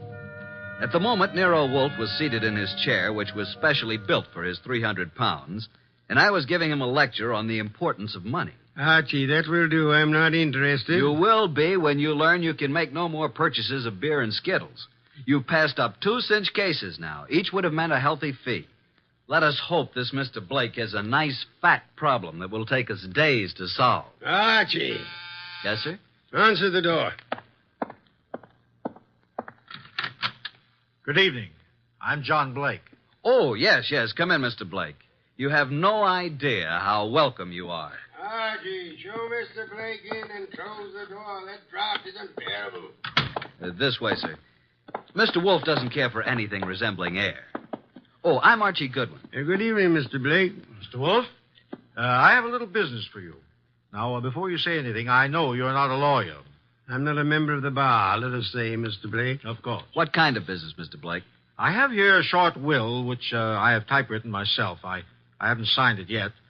Also, I have here a sealed envelope containing a letter which I want you to be prepared to deliver to the addressee. A will and a letter. Very well. Yes. Do you know who I am? Seems that I've certainly seen you before. Same here. I just can't place you. Well, I'm John Blake, president of the Plymouth Building and Loan. Oh, of course. I've seen your picture many times. You have a staff of the best attorneys in the city, Mr. Blake, and this is most assuredly the business of attorney. Perhaps. But in this particular instance, I wanted an individual who had no interest in me, nor previous knowledge of my affairs. I see. Also, I wanted a person who was, shall we say, not too well fixed. Well, you certainly couldn't Archie. Imagine Mr. Wolfe being in need of money. Just why can't your attorneys handle this? You'll know in a moment. But when I leave here, I want you to forget the whole thing, for the time being. Indeed. You have said it. Here's the will. You may read it. Archie. January 25, 1951. To my daughter, Anita Blake, I do hereby bequeath all my property, personal and real, including the portrait painting of her mother, my dear deceased wife, Marcia Blake. This will supersedes any and all instruments previously drawn. So, simple enough, isn't it? That's all. Now, the pen, please, and I'll sign it. Now then, you sign as witness, Mr. Goodwin. You retain the will, Mr. Wolfe, and the envelope here, which is addressed to Hilary Blake, my brother, who is now living in this city. Your brother? He's just recently returned from 25 years in Australia. Though Hilary has written me several times, I have not favored him. We've been estranged these many years over, a certain unpleasant situation which this enclosed letter will clear up. Are you in fear of your life, Mr. Blake? Murder? No, Mr. Wolfe. There was a time, yes, but, not now. You will know what to do with the will and the letter, though, when the time arrives. Now, as to your fee, you said, 1,000? Well, we usually receive... 1,000 will do. Well, here's a check, all made out. If you're thinking of suicide, Mr. Blake, we must warn you. If you don't care to go through with this, please say so. I'm not planning on suicide, I assure you. We have taken the job, Mr. Blake. Then good evening, gentlemen, and thank you for your kind indulgence. Well, that's the simplest little 1,000 we ever made. I believe, Mr. Goodwin, you're going to be quite surprised. I want you to get acquainted with John Blake's secretary. You have more than earned this 1,000, young man.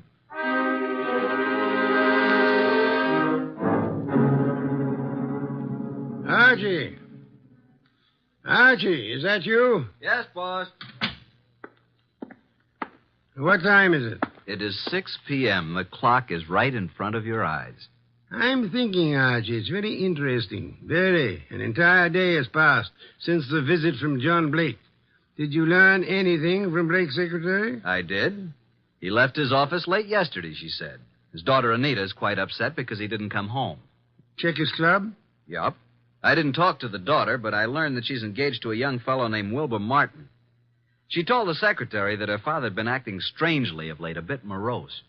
And what does the daughter feel has happened? Anita's afraid he's been kidnapped. You haven't met nor talked to any other than the secretary? Not yet.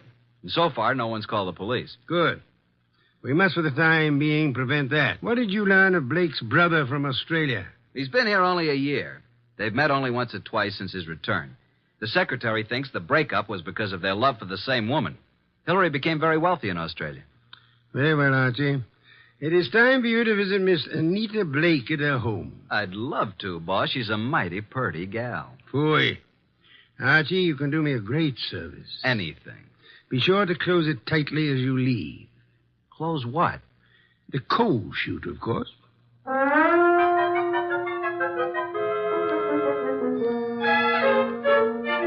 I'm awfully glad you could come, Uncle Hillary. Wilbur seemed to think you might know something about Father's disappearance. No, I don't know, Wilbur. I'm just as nonplussed as you are. When did you see your brother last? Oh, it's been 4 or 5 months. Why? Well, I just wanted to know. What do you two think has become of him? Surely you know his recent actions better than I. Well, at first I thought he'd been kidnapped. Now I'm afraid it's suicide. Oh, I say, really now. Have you been putting such ideas into our head, young man? On the other hand, could have been murder. Oh, indeed. Well, I suggest that the police be called. Hospitals, the morgue, every place. Have you thought of doing that, young man? I was going to. Oh, really? Then what are you stalling about? I'll just step into the library and do it myself. Oh, it can't be, Wilbur. It just can't be. Miss Blake, there's a Mr. Goodwin to see your father. Oh, I'll see him. Thank you, Miss Blake. I'm Archie Goodwin. This is my fiancé, Mr. Wilbur Martin. Mr. Martin? How do you do? What is it you want, Mr. Goodwin? Is your father here, Miss Blake? Why, no. No, he isn't. What is your business, Mr. Goodwin? Why do you want to see Mr. Blake? As a matter of fact, I don't really want to see Mr. Blake because I don't think he's here. I came to see Miss Blake. Just who are you? I'm a detective. Police? Private investigator with Nero Wolfe. John Blake has disappeared. I know you're trying to keep it out of the press because you think he's been kidnapped. We have called the police. Oh, what do you think has happened to my father? I think he's dead. Oh, dear. Why do you think that? Yes. Just what do you know, Mr. Goodwin? Oh, Anita, I want to ask you a few questions. I think it's advisable. Mr. Blake. Yes? I thought you were done for. That is... I don't think I... This chap is a detective. I'm sorry about this, Mr. Blake, but curiosity got the better of me. I hope I haven't wrecked things. What are you talking about? You remember the agreement. What agreement? Mr. Goodwin, do you know who you're talking to? Why, yes, John Blake. Oh, no, Mr. Goodwin. This is my Uncle Hillary, my father's brother. Hillary? Hillary Blake? Yes, my father's twin brother. John and Hillary were twins. Of course. That's news to me. I didn't know that. What did you know about him? Well, now that I look at him, now that I can recall his speech, there is a difference. And now, why do you think John Blake is dead? I've just come from police headquarters. You mean he's been murdered? No. From all indications, he's committed suicide. Suicide? Are you sure? Poor father. Oh, I was afraid of this. This morning, a hat and an overcoat were found on the East River docks near Pier 9. In the coat was a typewritten copy of a will made yesterday. The hat bears the initials J.B. There was a will? Yes. Could you identify the hat and coat, Miss Blake? Well, yes, of course. Very well. Come in, Sergeant. This is Sergeant Hanlon. Miss Blake, do you recognize this coat and hat? Yes. Oh, yes, I do. They were father's. Oh, Wilbur. Suicide? I can't understand it. But the hat and coat are not conclusive evidence. What about the will found in the pocket? Show them the will, Sergeant. Read it, miss. You read it, Wilbur? To my daughter, Anita Blake, I do hereby bequeath all my property, personal and real, including the portrait painting of her mother, my dear deceased wife, Marcia Blake. This will supersedes any and all instruments previously drawn. But no signature. I have the original. Here you are. Where did you get this? Notice the signature of the witness? Archie Goodwin. You witnessed his signature? In Nero Wolfe's office. But Mr. Blake had his own attorneys. Nevertheless, he came to Mr. Wolfe to take care of the will. If we hadn't recognized him from his photos in the papers, I wouldn't have witnessed the signature. Anita, is this your father's handwriting? Yes. Yes, it's his, all right. But this still isn't proof that he's dead, nor that he committed suicide. No corpus delicti. And the body may not be found for days. But this evidence we have here certainly indicates that a body will be found eventually. Maybe not, Mr. Goodwin. It's possible they could have... What were you going to say? Nothing. Miss Blake, in a way, I blame myself for your father's death. How do you mean? I had a sort of premonition. It's obvious now why he came to Nero Wolf. Is it? He wanted someone who didn't know him personally. His own attorneys would have been able to see through his plan and prevent his carrying it out. But he made a will. Why did he draw this new one? Yes, that's what I don't understand. Well, I still am not convinced that he committed suicide. Mr. Blake, here is a letter he asked to be delivered to you. Oh, well, now. Perhaps it will shed some light on the problem. What does it say, Uncle? Jove. It says, Hillary, 25 years now, jealousy and bitterness have kept us apart. I know why you stayed in Australia all these years. I know you loved Marcia. She was rightfully yours. But I loved her, too, and I couldn't go on without her. I know you've despised us both, and I've pretended to despise you. I had to pretend, because I lied to Marcia. I told her you were engaged to marry a woman in Sydney. Marcia was innocent. I was to blame. When Marcia died last year, and you wrote that you were coming back, I knew then that your resentment had faded, but I didn't answer you, and I've kept away from you because I couldn't face you. I've told you all this because things have happened, which you will learn soon enough, that have decided me to close my book and write fini. I have made a new will, leaving everything I possess to Anita. Anita is young, Hillary, and I beg you to watch after her as though she were your own, which, but for my selfishness, she might well have been. Forgive me, Hillary. Well, this certainly indicates suicide. But what does he mean by things have happened? That, Miss Blake, is the motive, for which we'll just have to wait. Yes, for that and the body.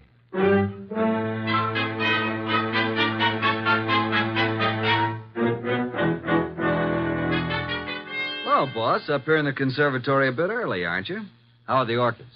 Oh, it's a nice sunny morning. Even though it is around 0 outside, the sun is fine for them. And behold, Archie. Huh? What is it? The Dendrobium sclerostel. Yes, indeed. What about it? Showing 2 buds. Most encouraging. Indeed so. Boss, I can't take the steam heat here. Tell me, this painting of Marcia Blake, is it large? It hangs over the Blake mantel, about 3 by 4 feet. I find it most intriguing that John Blake should mention the painting in so short a will. And Hillary, does he seem to offer any suggestion on this problem? He has very little to say. Wilbur has definite ideas, and he's in there pitching all the time. He has a rather unpleasant way about him, though. You have talked with Inspector Kramer? I have. And asked Miss Anita and Hillary to meet you at the morgue to look at the body? Right. And I left Wilbur out of this gathering. This body is practically unidentifiable, huh? In Kramer's opinion, it is. After you're finished down there, I'd like to have a chat with this Wilbur Martin. Okay, but you'll get nothing out of him. I've tried. Archie, you're becoming so conceited. Soon I fear I'll have to fire you. If it were summer, I would forthwith resign. Run along and close our coal chute behind you.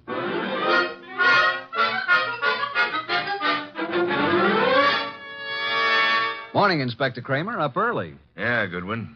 I just love to come down to this morgue. This is Miss Anita Blake and her Uncle Hillary Blake. Howdy How do do. you do? Good morning, Mr. Goodwin. I hope you don't object too much to my joining the proceedings. Oh, I know, Wilbur. I suppose it's all right. Please, Mr. Goodwin, what's happened? There's a body here. Rather badly bruised and cut and in a bad condition, but I think you should look at it. Oh, I'm sorry, Miss Blake, but I'm afraid it's necessary. Very well. I'll be all right. Now, I'd like to come along. Oh, yes, Wilbur, you must. Well, come on. This way.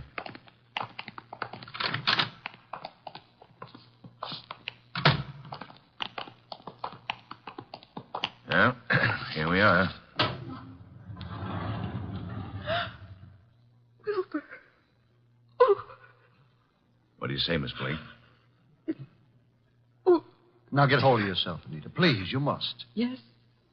Yes, that's Father. And you, Mr. Blake? It's certainly hard to say. It looks as though it might be John. Was there no means of identification on the body? No jewelry or... Father never wore any jewelry. There was nothing but this suit here. Nothing in the pockets. That's Father's suit, all right. I know. Oh, why? Why did he do it? Come along now. That's all for today.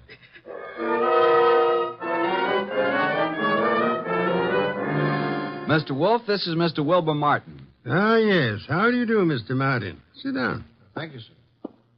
No. Take the red leather chair. That's right. So glad you could come. Archie, beer first. Tell me, Mr. Martin, you saw the body? I did. Whether it was John Blake or not, I'm not sure. But Anita feels positive enough. You are skeptical about the suicide theory, huh? Well, yes, I am. Are you trying to cast suspicion on someone else? No. He thinks he was murdered. I do? But not by you, of course. Certainly not. But who would know that John came here, signed the will, and gave us the letter to his brother? He must have contemplated suicide, don't you think? Are you positive it was John Blake who signed the will? How interesting. You think it was his brother Hillary who came here, posing as John, huh? It could have been. But the man was quite gray and had no Australian accent. Hillary could have dropped the accent for a short while and grayed his hair, and they were twins. So enlightening, Mr. Martin. Do go on. After he left you here, he could have killed John and thrown him in the river, and left his overcoat and hat on the wharf. And why would Hillary kill John? Well, there may have been several reasons. Maybe because of Marcia. Well, several reasons. Tell me, did John Blake object to your engagement to Anita? No, why should he? I don't know. Amelia asked. Anita Blake identified her father's handwriting. She identified the body. You still believe it's murder? Maybe she only thought it was his handwriting. You had best be careful, Wilbur. In trying to make a murder out of this, you might place yourself in a most unhappy position. I checked the letter and the will with papers at John's office, and the handwriting is identical, in my opinion. Maybe Hillary is clever at forgery. Maybe. Did you have the experts check the writing? Not yet. Then how can you tell unless you had a bona fide sample of Hillary's writing? I take it that you found a sample of Hillary's writing? Some letters from Hillary to John? Yes. I found a package of them in John's desk at his home. That, Wilbur, is most encouraging. Here they are. Several of them tied together. Some written in 1928 and a couple in 1948. Now, we'll tell you something. We never thought John committed suicide either. You didn't? No. And before you go, Wilbur, write your name here on this pad. Very well. Thank you so much. I hope we shall see you tomorrow.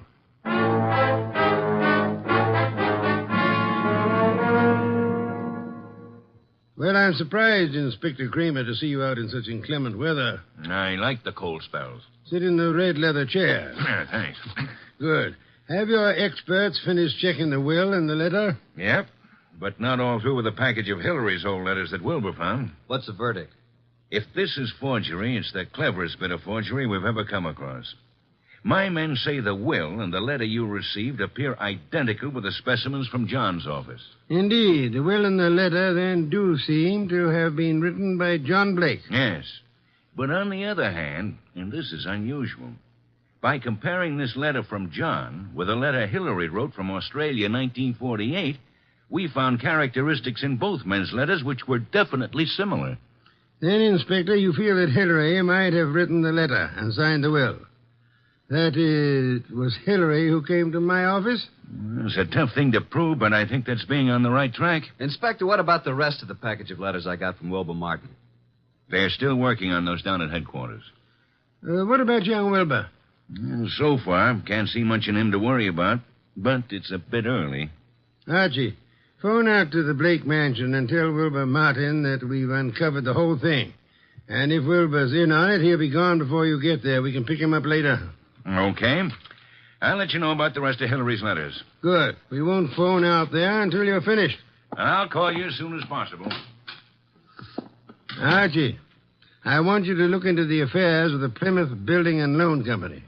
See what you can learn about the actual stability of the company. Okay. Boss, please put on your muffler and overcoat and open a window. A candle couldn't burn in this place. Yeah. I'm on my way.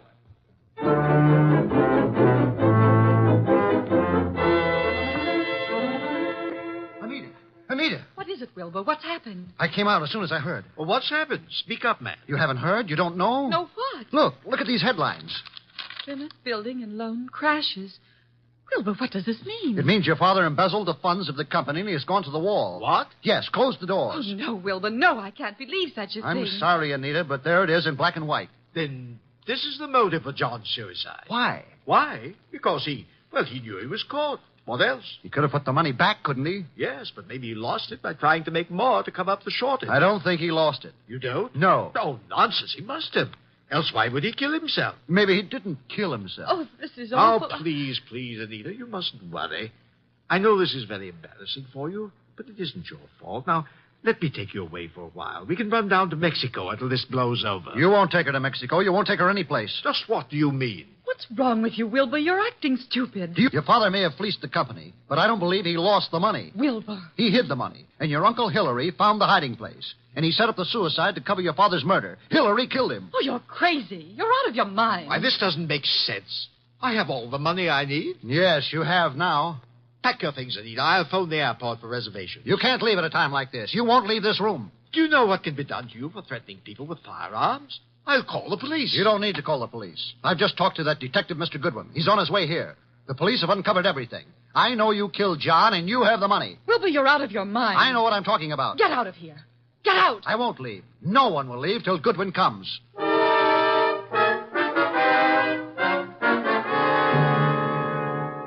Ah, Archie, come in, Miss Blake.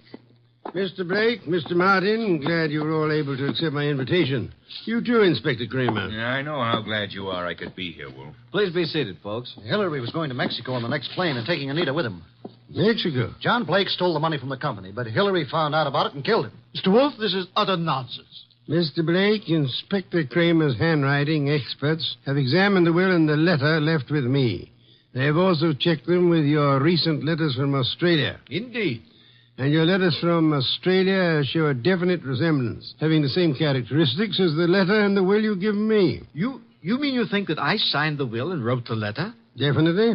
Ridiculous. But there's something else. The will mentions a painting of Marcia Blake, Anita's mother. Archie, where is that painting? Did you bring it? It's here. Bring it in here, Sergeant. Just a moment. I hope you don't mind, Miss Blake. What are you doing to it? Tearing off the paper backing of the picture. Yes, and there you are. There's the reason for the whole thing. Bonds. Pasted in the back. Thousands of dollars in negotiable bonds. Then Hillary did know about the money.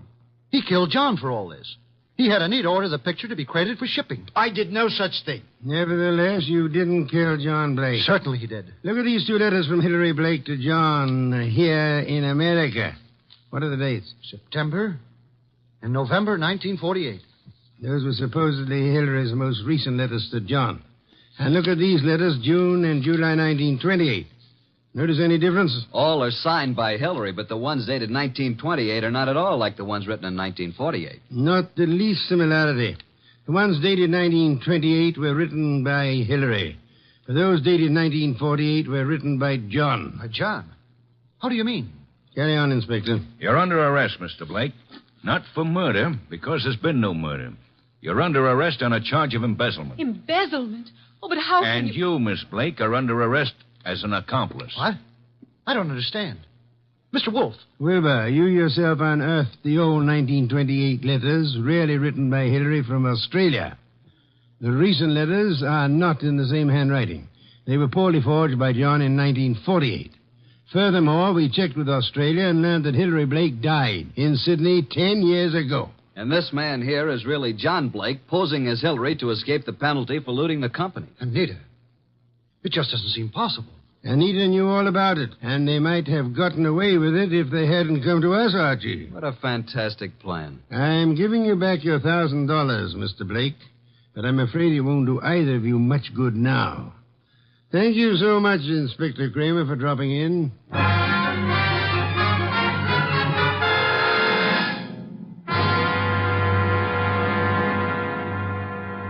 Well, boss, that was a clever bit of deduction. You really think so, Archie? It was quite a blunder for so clever a man as John Blake. Why did he make the mistake of coming to us? There are many holes in the plans of the criminal mind. He must have forgotten about the 1928 letters, or he would have destroyed them. And he underestimated Wilbur's intelligence. And I thought he was a dope, too. But he was half right.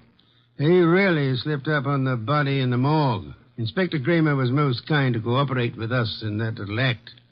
Anita was too eager to identify the first body she saw. And the painting.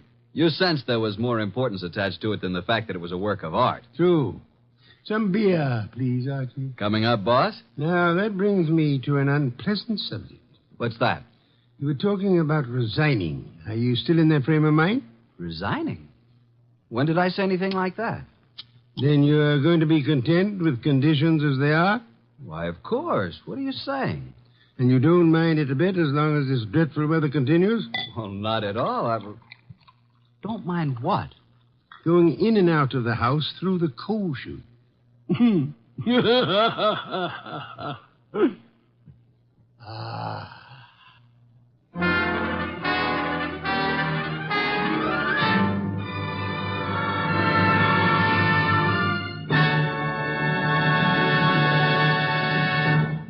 You have been listening to The New Adventures of Nero Wolfe, starring Sidney Greenstreet.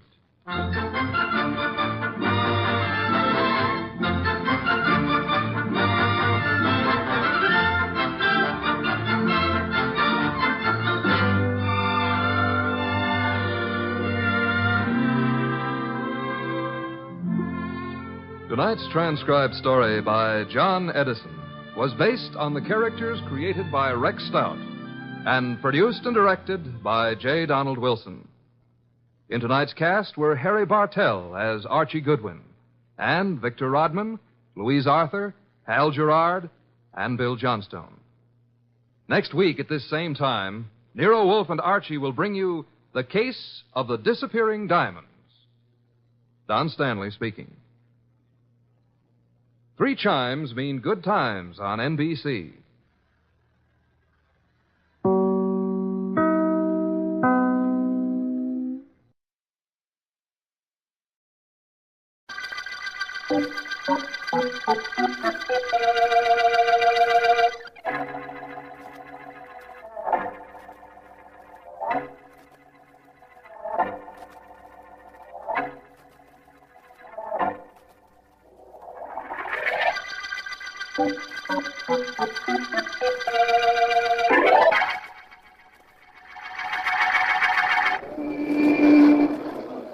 Come on, keep it moving, you guys. What are you doing? Setting up a roadblock? Get those cars going. Hey, lady, what are you doing? You'll get yourself killed running through that traffic. Please come with me now. Something terrible's happened. Hurry! Now, what is it that's so terrible, Chickadee? Manicures in the barber shop right over there. Man came in for manicure about 20 minutes ago. Oh, is that so awful, little one? Well, he seemed to be in pain. When I was almost finished, he seemed to be trying to stay conscious, but he kept telling me to hurry. Well? A minute ago, he keeled over in the chair. I think he's dying. And what makes you think so, may I ask? I noticed blood in his coat. He was bleeding to death. Said he'd been shot. That's why I ran over to get you. He was dying and he insisted on getting a manicure? We'll see what this is all about. Is this the shop? Yeah, it is. All right now. Where's this fella who's supposed to be dying? He isn't supposed to be dying anymore, officer. He's dead.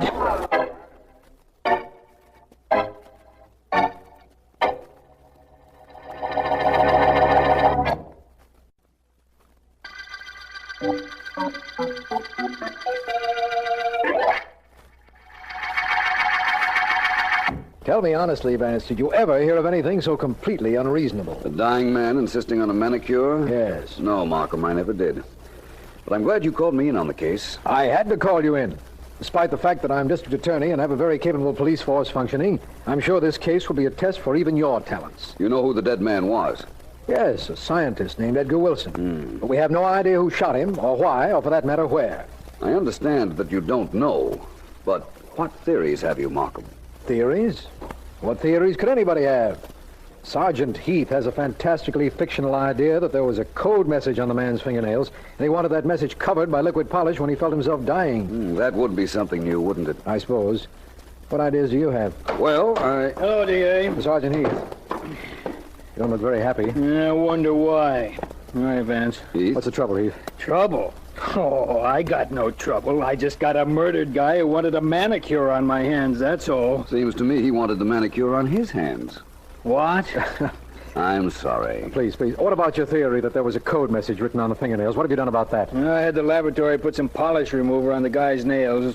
Polish came off all right, but there was nothing written on them. But isn't it possible that whatever was written came off when the polish remover was applied? Hey, I never thought of that.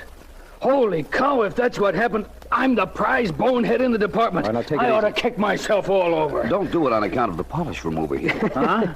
I'm pretty sure there was nothing on the victim's nails. That makes me feel better. Hey, how do you know there was nothing on him? I don't know. I just don't believe there was. And I have good reason. As usual.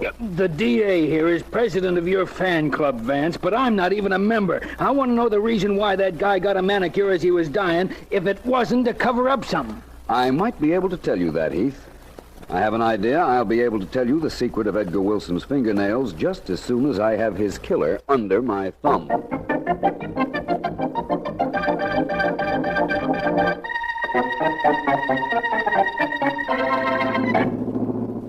All I gotta say is... That's all you ever gotta say. What makes you so sleepy? Who knows? It's a wonder to me you didn't fall asleep when you shot that scientist guy, Edgar Wilson, this morning. Who said I was awake? Oh, you dope. If I was awake, I'd have plugged him so good he wouldn't have moved. This way, he lived long enough to make it to some barber shop, papers say. Well, he didn't talk, so we got nothing to worry about. All I got... hey, you got me doing it. Stop cutting in on my racket. Ah, you. How much further we got to go? This is it. The first shack off the road down there. You see it? I guess that means yes. Our orders are to go in and look around for a bottle marked Experiment X. Experiment eggs? X, you dope, like in ecstasy. Hey, I seen that picture with that gal, what's the name? Some name for a girl. Come on, Sleepy, out. And cut that out. You're making me sleepy. So what is that, bad? Any chance of there being anybody in this shack? You know better than that. The guys we work for know what the score is. They said Wilson would be alone when we got there to plug him. He was. They said there would be nobody in this shack. There won't be nobody. That's okay with me. I ain't in the mood for company. See if the door's locked. It is. Come on, let's bust it in. You do it. I'll stay here and watch. Come on, Sleepy. I'll need help. Okay. Now.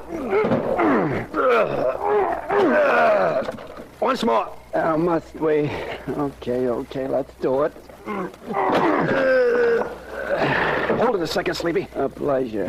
Just till I get this flashlight out of my pocket. There we are. Now for a look around. Hey, there's a row of bottles over on that shelf. Yeah, so I see. Well, all we got to do is find one marked Experiment X. Like an ecstasy. Sure was a great picture. On that I agree. There was one scene in it where... Sleepy, there's the bottle we want. Right here on the second shelf. You see it? Yeah. Experiment X. Let's grab it and get out of here so we can collect our dough. You grab it. I'd have to reach up a little. Okay, here we go. Come to Papa, little Bob.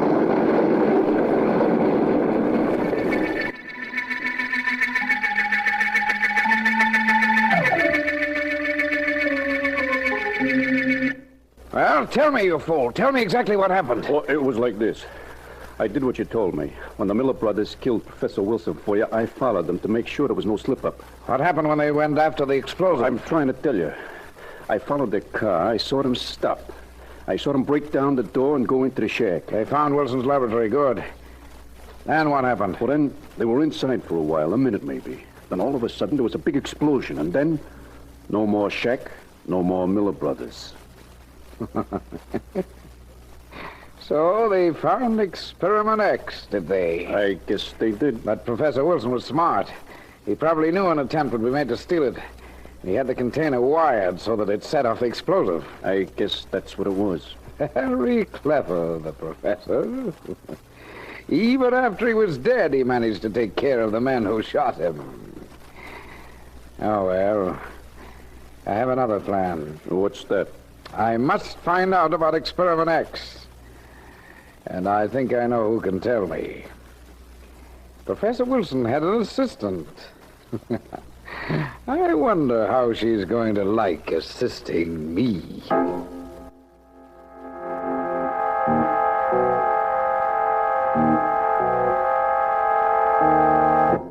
No, I'm sorry, Sergeant Heath. But can't There's you... nothing I can tell you that I haven't already told you about my employer. Oh, now look, Miss Rainey. Professor Wilson must have been working on something extra special. Something that somebody didn't want him to finish, so they killed him. If he was, I didn't know about it. Now, please, Sergeant Heath, it's late and I've got to leave here. I have my coat on and my hat on and I'm expected home.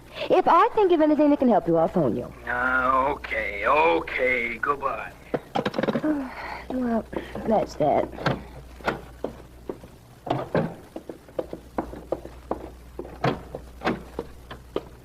I beg your pardon. I'm sorry I startled you. My name is Vance, Philo Vance. I'm a private investigator. Oh, yes, I know about you. Oh? Are you working on Professor Wilson's murder? I will work on it when I can find something tangible to start with. Do you mind if I walk a little way with you? All right. It's a dark street, and I'm glad of the company. Is there something I can tell you that will help you? You'd know that better than I. I just told Sergeant Heath on the telephone that I didn't know what Professor Wilson was working on. If that's what you mean. But you must know. You were his assistant, as I understand. Yes, but that doesn't mean that I know... Just stop right where you are. Well, you... What's the Please idea? do not turn around, either of you. That's good. I don't want to use my gun. That's bad. That's no lie. What do you want? Not you, whoever you are. I merely want this young lady, You want... Miss Doris Rainey, I believe your name is, to accompany me. No. Apparently she has neither the desire nor the intention, so I think I... Stop it! Stop it! You are biting my hand! Help me! Help me! Don't get me in the car! Oh, brother, what fell on me? That car. You! Stop! Stop! Oh, license number 162857. Well, my friend, whoever you are, you got the girl. But I've got your number.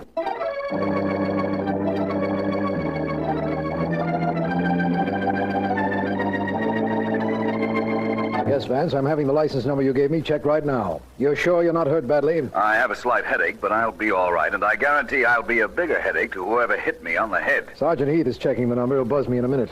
You say they kidnapped the girl who was walking with you? Yes, but I'm sure they won't harm her, for a while anyway. And by that time, with the help of the license checkup, I ought to have found them. You're lucky you got a look at the plates. Markham, I always get at least one lucky break on a case. Otherwise, I'd fail dismally in most of them. I think otherwise. Just a minute, Vance. That's probably Heath now. I'll hold on. Right. Yes? This is Heath, DA. Yes, Heath. I have Vance on the phone now, waiting for the name and address of the owner of that license number. Well, he's going to have a long wait. What do you mean? There's no such number listed, that's what I mean. What? Vance either got the number wrong or the car had phony plates. If it's one of those two possibilities, I'm sure the plates were counterfeit. Thanks, Heath. Hello, Vance. Yes, I heard Heath, Markham. All I can say is that maybe I do always get one lucky break on a case. But apparently, that license number isn't it.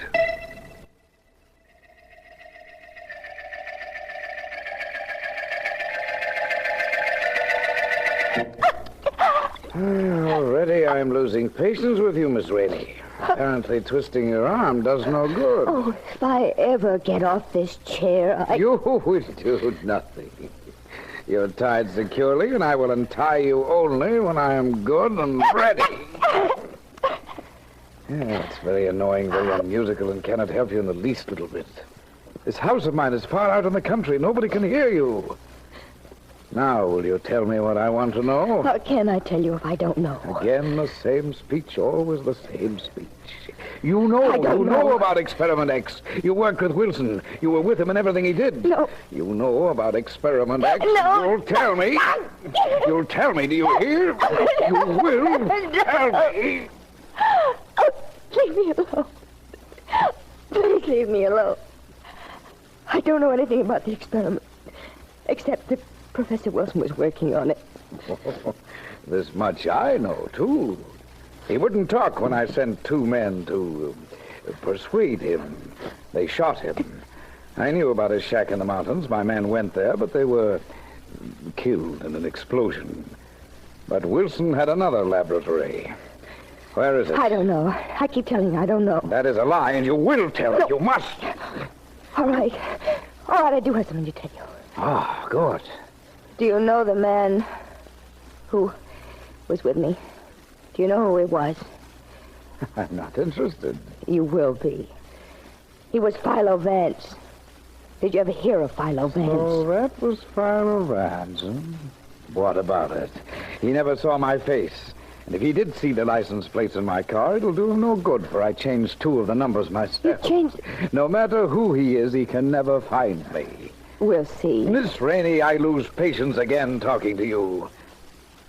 Wilson was working on an explosive he called Experiment X. It was a liquid. That much we know.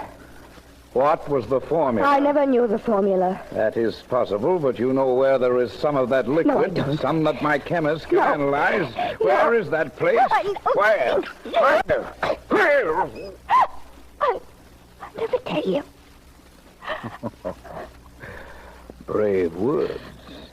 But you've been here only a few hours. All I've done so far is to twist your arm a little. That is nothing compared to what will happen to you, Miss Rainey. Don't forget nobody has any idea where you are. Nobody can possibly rescue you. What about it? I have an idea how to make you tell me what I want to know. Miss Rainey, it's my suggestion that you talk. While you still have a tongue to talk with.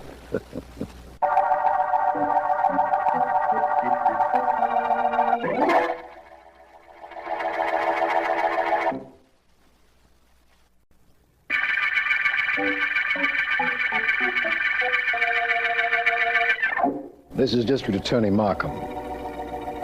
The manicure murder case opened when Professor Edgar Wilson, scientist, died in a barber shop after insisting the girl manicure his nails, even though he was dying.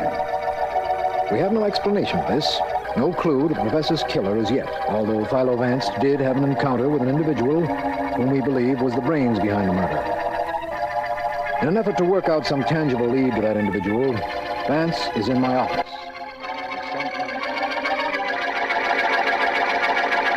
Where do I begin, Markham? A simple question like that has me stopped completely on this case. A simple answer might be in order, Vance, but I don't have it. Either a simple or a complex answer. All I can tell you is I don't know. Well, let's start from the beginning. Professor Wilson wanted a manicure when he was dying. Why? You said you thought you knew the reason. Well, let's say I still think I know the reason.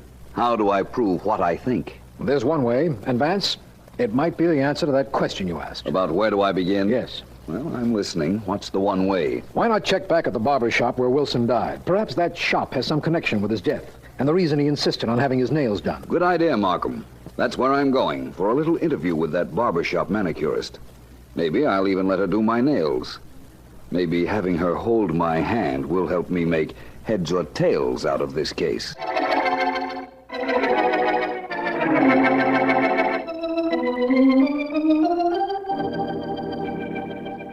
Well, how do you like him? Long, short, or half and half? Suit yourself.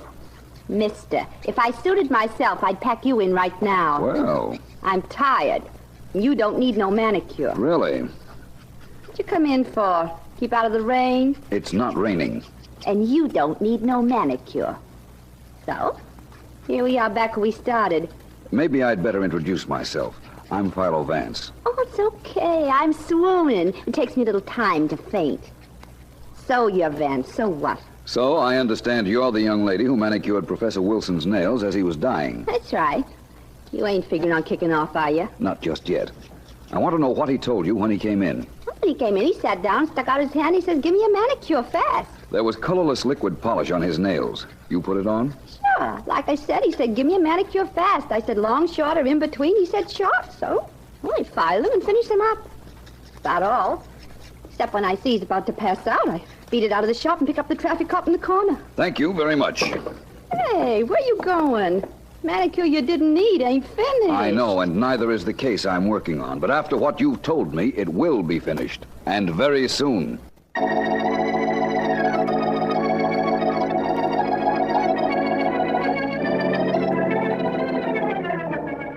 Hello, D.A. Come in, Heath. Come in. Don't Or am I a little late with my invitation? What's the difference? Better late than never, I always say.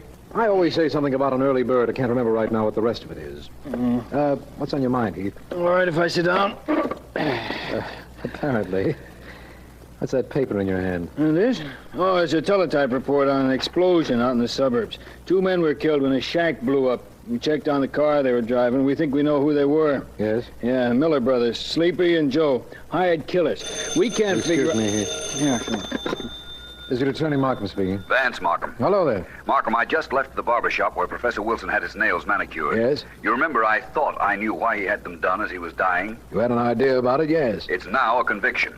I want you to find out for me if the professor was working on some new invention that was in a liquid form. A new process, an explosive, something along those lines. I don't know how I can, Vance. As you know, Wilson's girl assistant was kidnapped and he left no records. Wait a minute. Yes?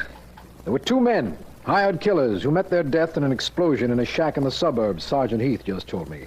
You think that might tie up with our case? It might, and it's worth a gamble. Right. We've got to work fast now, or that girl assistant might be killed by whoever is responsible for Wilson's death.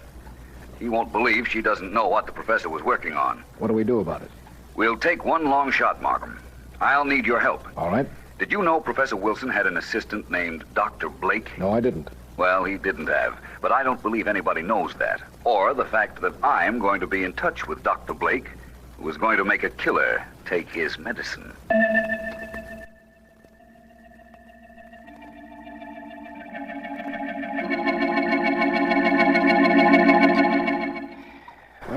You are so obstinate, Miss Rainey. So very obstinate. Please, can I have some water? You can have anything you want after you tell me what I must know. Wilson was working on an explosive. He called it Experiment X. What were the components of Experiment X?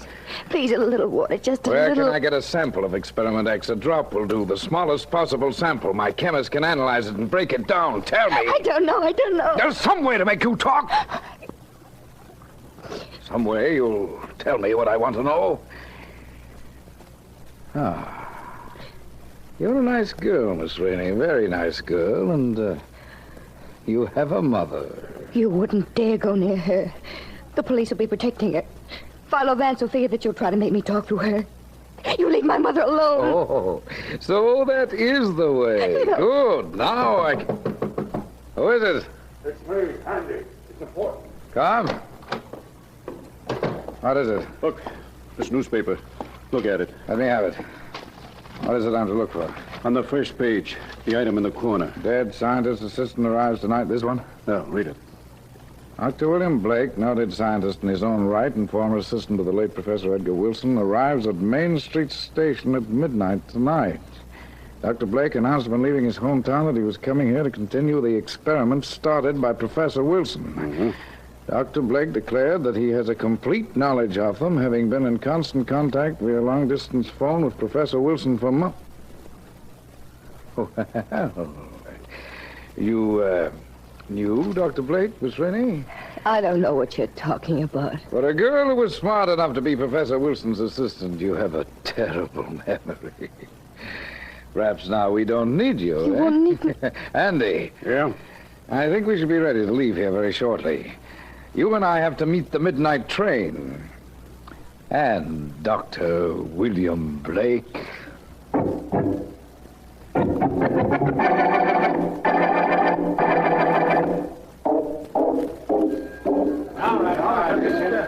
Here he comes, fellas. Hey, get your cameras ready. Dr. Blake. Yes? Please hold on while we get some pictures. Hurry then, it's very late and I'm very anxious to get to my It won't hotel. take a minute, Dr. Blake. Okay, boys, come on, grab your shots now. And just one more, please, Dr. Blake. Hold it. Thank you. Now, is it all right, gentlemen, please? Sure, Doc. Go ahead. Thanks for your time. Thank you very much. I'll be at the Carlton Hotel if your newspaper should want me. Thanks, Doc. I think the boss will send a man up to see you to find out what you're going to work on. I shall see him. Good night. Good night. Dr. Blake? Yes? Who are you? And your friend? It doesn't matter who I am or who he is, either. You will kindly not make any disturbance, but come along quietly with us. I don't understand. You will, dear sir. You were Professor Wilson's assistant. You knew what project he was working on, the secret of his Experiment X. Yes, of course. Take his arm, Andy. Hold it tightly. Okay. Take your hands off. Hey, His beard, it's falling off. This is a trick. Come on, let's get away from here. not so fast. I think I can hold you two. Markham, hurry. Coming, Vance. Vance. Hold him, So Vance. you're Tyler Vance. This was a trick. Yes, and you fell for it, my friend. All right, Vance, I'll take this man here. Hold on to your man. Nobody holds on to me. I got away. I make you stay like this. Oh, nice work, Vance. This fellow I'm holding gave me no trouble at all. Oh, that was no trouble, Markham. Hitting my friend was fun. Let's get him up, get him out of here. And I'll be ready to tell you why Professor Wilson insisted that his nails be done even though he knew he was done for.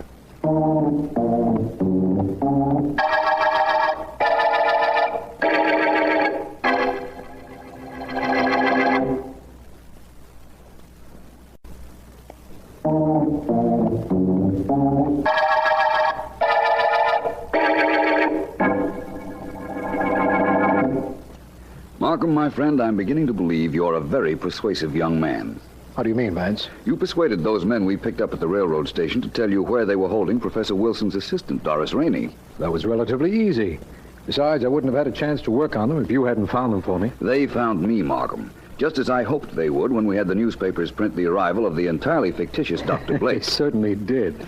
You know, of course, if my beard hadn't come loose, I'd have gone along with them. Yes, and I would have followed you as per our plan. Yes. Vance, you said that I was persuasive. That's right. Could I persuade you to get around to telling me why Professor Wilson wanted his nails manicured? Certainly. Let's go back a little, though. All right. Wilson was working on his Experiment X, an explosive. Yes. We know that now. It was a liquid. We know that, too. The man who kidnapped Miss Rainey hired two men to shoot him, which they did. But they didn't kill him. He ran from them and got to the barber shop. I know that much. Markham, Wilson had some of his Experiment X under his fingernails. The manicurist told me his nails were long. We know he was working with a liquid. The smallest quantity of Experiment X, if it fell into the wrong hands, would be sufficient for his killers to find its formula. I see. He had his nails filed so any evidence of the formula that might have been under them would be lost. Exactly. Oh. Sergeant Heath's theory that something might have been written on the fingernails was an impractical one. If Wilson had had time to write anything on his nails, he would have had time to tell what he had written to the manicurist or the barber. Yes, yes. I knew it wasn't that. So you said at the beginning of this little adventure. Yes, I did. And now I say it's the end of our little adventure. The end of the manicure murder case.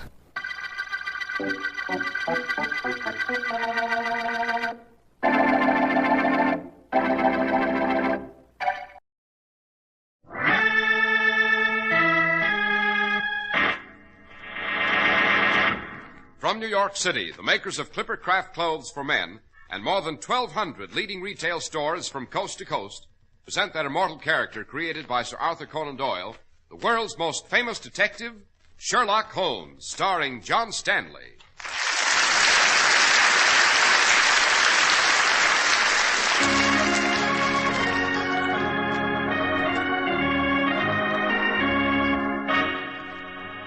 This week's story, The Case of the Burmese Goddess. Yes, Watson.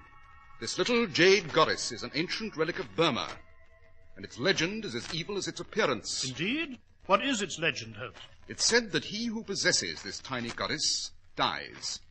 But first he's forewarned by a strange death song, somewhat like the reedy melody used by snake charmers to... Good Lord, Holmes! Listen!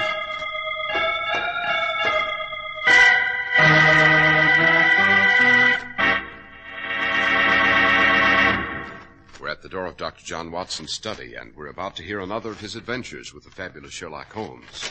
Well, good evening, Mr. Harris. Good evening, Dr. Watson. I presume you have one of your memoirs ready for us tonight? Indeed I have.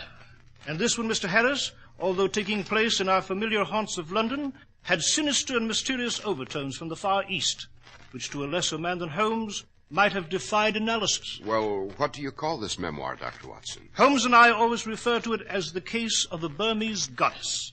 And Mr. Harris, after our audience is properly informed about the merits of Clipper Craft clothes, I shall proceed with the facts of this very unusual story.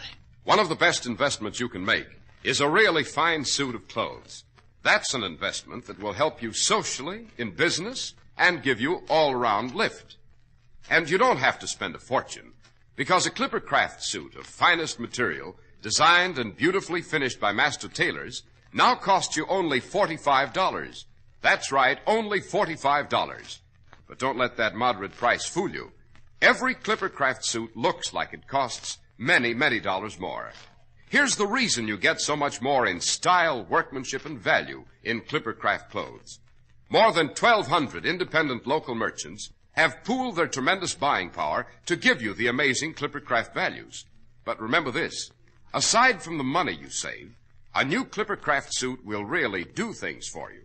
Put one on and see how it really hugs your neck, how it broadens your shoulders, slims your hips, gives you that keen, well-built look. So buy a nationally famous Clipper Craft suit. See what really fine tailoring can do for you.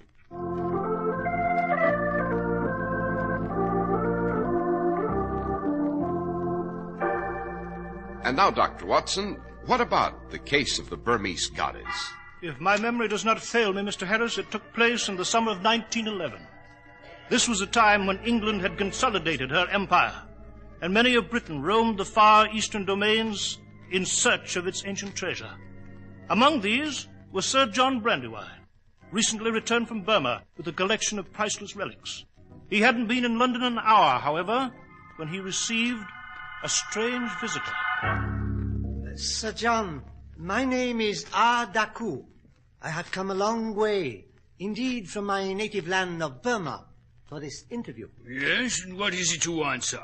Some months ago, a sacred Burmese temple near Sitang was desecrated by vandals, robbed of its sacred relics. Among these was the jade goddess of Ema, the serpent goddess. Originally, there were two goddesses, the sisters of Ema, but one of them vanished centuries ago. Yes, quite. And I have the only remaining goddess in my collection now. Yes, Sir John. And I have come to purchase it from you and restore it to the temple. I'm sorry, Daku, but the goddess of Amar is not for sale. I am prepared to offer you a handsome sum, enough to keep you in luxury for the rest of your life. I have no need of money, sir. And I repeat, the goddess of Amar is not for sale at any price. I see. Sir John, no doubt you are aware of the old Burmese legend that he who possesses the goddess dies, that he is first warned by the song of the serpent, and then... Yes, I know the story. Pure nonsense and poppycock, of course. Doesn't frighten me. In that case, there is nothing more I can say or do at the moment. Good night, Sir John.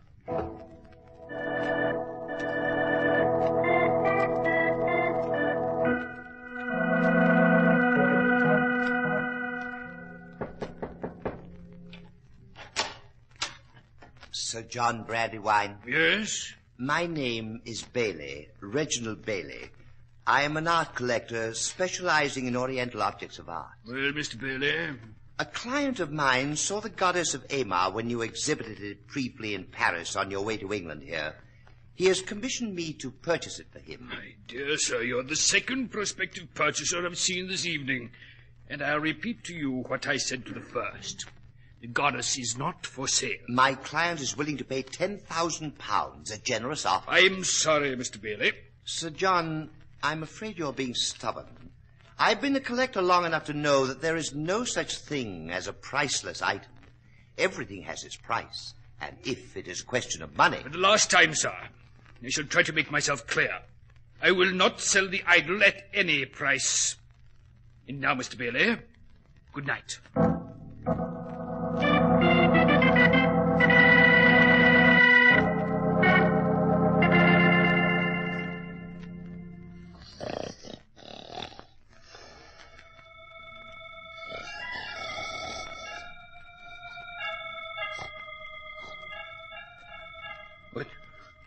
What's that devilish noise outside my window?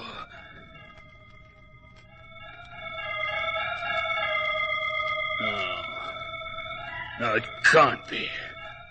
That confounded Burmese legend. It's absurd. I'll soon find out what this is all about.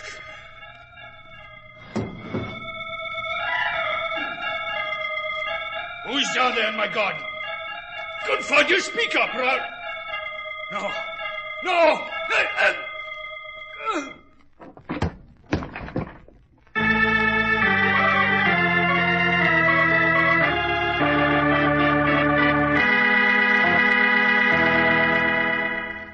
So you think Sir John Brandywine was murdered because he possessed the serpent goddess of Amar, Holmes? Obviously, Watson, his demise followed the legend to the letter.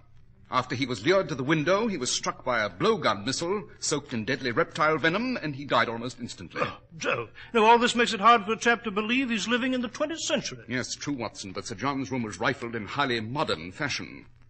Fortunately, however, he had the foresight to lock the goddess and the remainder of his collection in a vault immediately after he arrived in London. I wonder what became of the other goddess, Holmes, the one that vanished centuries ago. I believe I can give you the answer to that, Watson. You can? Who has it, Holmes? I have. What? Yes, Watson. Oh, forgive me if it's one of the very few secrets I've kept from you these many years. Up to now, I saw no reason to mention it to anyone.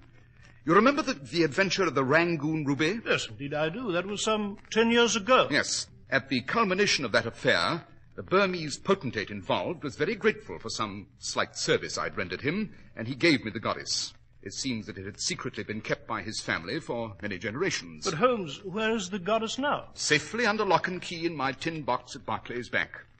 But the only other goddess of Amar in existence, that possessed by Sir John Brandywine, will soon see the light of day. Eh? What do you mean? Oh, I take it you haven't read the Morning Telegraph, Watson. It seems that Sir John's widow is auctioning off her deceased husband's entire Burmese collection tomorrow morning at Brandywine House on Berkeley Square. Jove! Then in view of Sir John's strange death, it might be interesting to see who bids for the goddess of Amar. Quite, Watson. And that is precisely why we shall attend the auction tomorrow morning.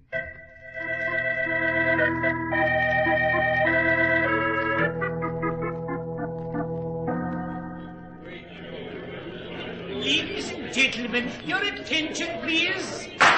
The next relic from the late Sir John Brandywine's famous Burmese collection is this tiny jade goddess, the famous serpent goddess of Amar, a rare collector's item indeed. I see a hand raised. Your name, sir? Monsieur Pierre Laville. And your bid, sir?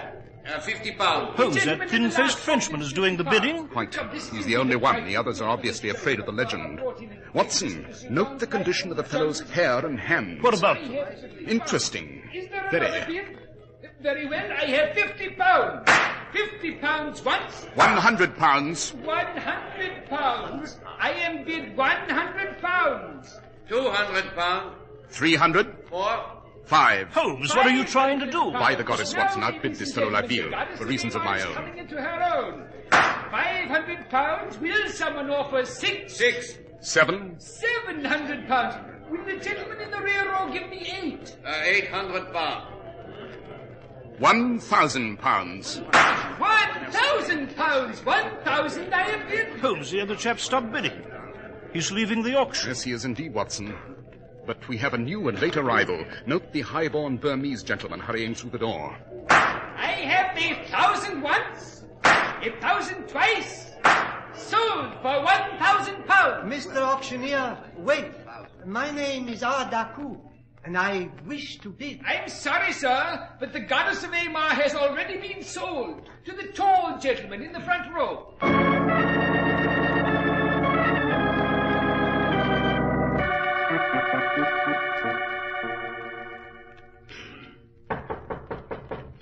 Someone's at the door, Watson. Yes, Holmes. Mr. Holmes? I am Sherlock Holmes. This is my colleague, Dr. Watson. My name is Reginald Bailey. I'm an art collector, Mr. Holmes, and a client of mine is interested in the goddess of Amar you purchased at the auction this morning. Well? My representative, Monsieur Laville, foolishly allowed you to outbid him, thinking the price was too high. Well, I am interested in buying it now and am prepared to offer you a generous price. How generous? £10,000. 10,000? Holmes, that's 10 times what you paid for. Yes, quite, Watson. But the goddess of Amar is not for sale. Mr. Holmes, you don't realize what you're saying. On the contrary, I know perfectly well what I'm saying. I repeat, the goddess is not for sale at any price. Now, Mr. Bailey, I bid you good night. Very well, Mr. Holmes. I can only say you'll regret your action. Good night. Well, dash it, Holmes, you must be mad, turning down an offer like that. Not at all, Watson. You recall the French gentleman who bid against me at the auction? You remember I referred to the condition of his hair and hands? Yes. The skin on the fellow's hands was desiccated, and he'd lost his fingernails.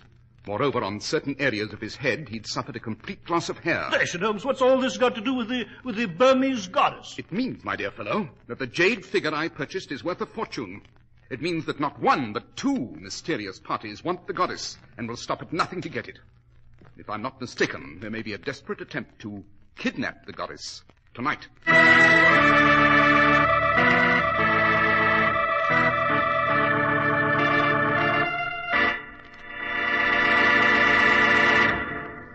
You choose your family doctor, lawyer, and banker because you have confidence in them.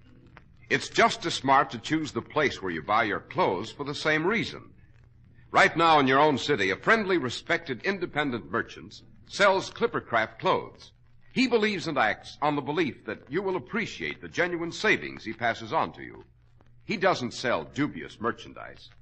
His business is built four square on a firm foundation. Fine tailoring, outstanding style, value, and quality. Exceptional quality is guaranteed by the Clippercraft label in every suit and topcoat. That respected trademark derived from the staunch Clipper ships that established honest New England quality everywhere in the world. Yes, you can trust Clippercraft clothes and the men who sell them. That's why men who know insist on Clippercraft clothes bearing the Clippercraft label. So be sure to visit the Clippercraft store in your city. These leading stores in the metropolitan area are proud to add their names to Clippercraft in your suits and topcoats. In Manhattan, John Wanamaker Men's Stores, Broadway at 8th and 67 Liberty Street, Saks 34th, Broadway at 34th. In Brooklyn, Abram and Strauss. In Newark, New Jersey, Boulevard Men's Shop, Kresge, Newark. And in Jamaica, the B&B Clothes Shop, 16408 Jamaica Avenue.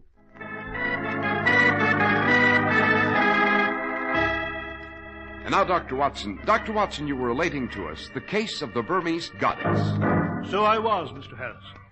Holmes did not explain his observations any further, and I did not press him. That night at Baker Street, I fell into a troubled and uneasy slumber, and my last recollection was of Holmes sitting in his easy chair, smoking his pipe, and facing the window. He seemed to be waiting for something, expecting something. And then... Watson. Watson, wake up. Holmes, what the deuce is there? Listen. Good Lord, Holmes, the warning song. The warning of death. That infernal legend, Holmes. Wait. We have a visitor in the yard. Well, confound it, let's go to the window. No, stay away from the window, Watson. Eh? To approach and open it means certain death. We shall wait here in the dark and elude the trap they've set. Who are they? Obvious, Watson. They... 2 shots from outside our window. Yes, something's happened which I did not foresee. Watson, take your revolver and follow me down to the yard, quickly.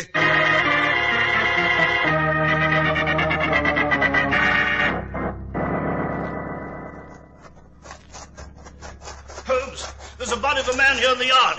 He's been shot. Yes. And look, there's a man. He's just run out of the shrubbery. Hello there! Stop! Stop or I'll shoot! Confound it, I missed him. He's right on the fence, Holmes. He's running down Baker Street. Quick, there. after him.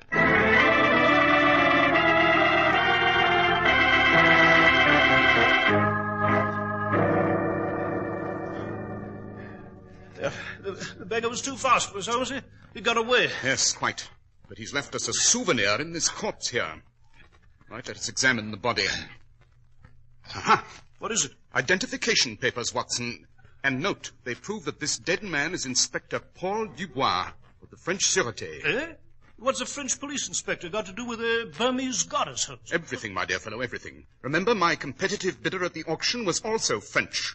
Yes, the pieces of this remarkable puzzle are beginning to assemble themselves into a clear and precise pattern. And... one moment, Watson. Yes? Observe this slip of paper on the dead man's body. It seems to be a torn piece of rather expensive stationery. What of it? On it are written the words Room 322 in red ink. Well, Holmes, what does it mean? It means that very soon, Watson, I shall have the answer to this whole riddle. Suppose you find the nearest constable and inform him of this affair. For the moment, I shall return to our flat upstairs. Well,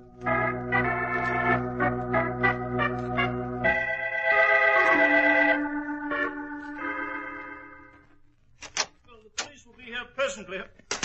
Good Lord, the place place is a shambles. Yes, Watson, our flat was quickly rifled by someone lurking on the premises. And the idol, it's gone, it's stolen. Quite. From now on, we must move with all possible speed. What do we do first, Holmes? First, we must make a telephone call to the prefect of police in Paris. And after that? Find room 322. And there we may discover the goddess. Yes, but how are we going to do that, Holmes? Obvious. The room number Inspector Dubois wrote down means that this is a hotel rendezvous. And from the expensive quality of the stationery, we may deduce that Dubois wrote down this number in some first-class hotel. But Holmes, London is full of first-class hotels. Yes, true, Watson, true. But here is the salient fact. The room number was scrawled in red ink, a highly unusual procedure. It can only mean that this particular hotel ran out of blue ink. In other words, if we can find a first-class hotel using red ink... Yes, quite, Watson, quite. But come, we are wasting too much time in talk. We must resolve this affair quickly before the night's over, or it'll be too late.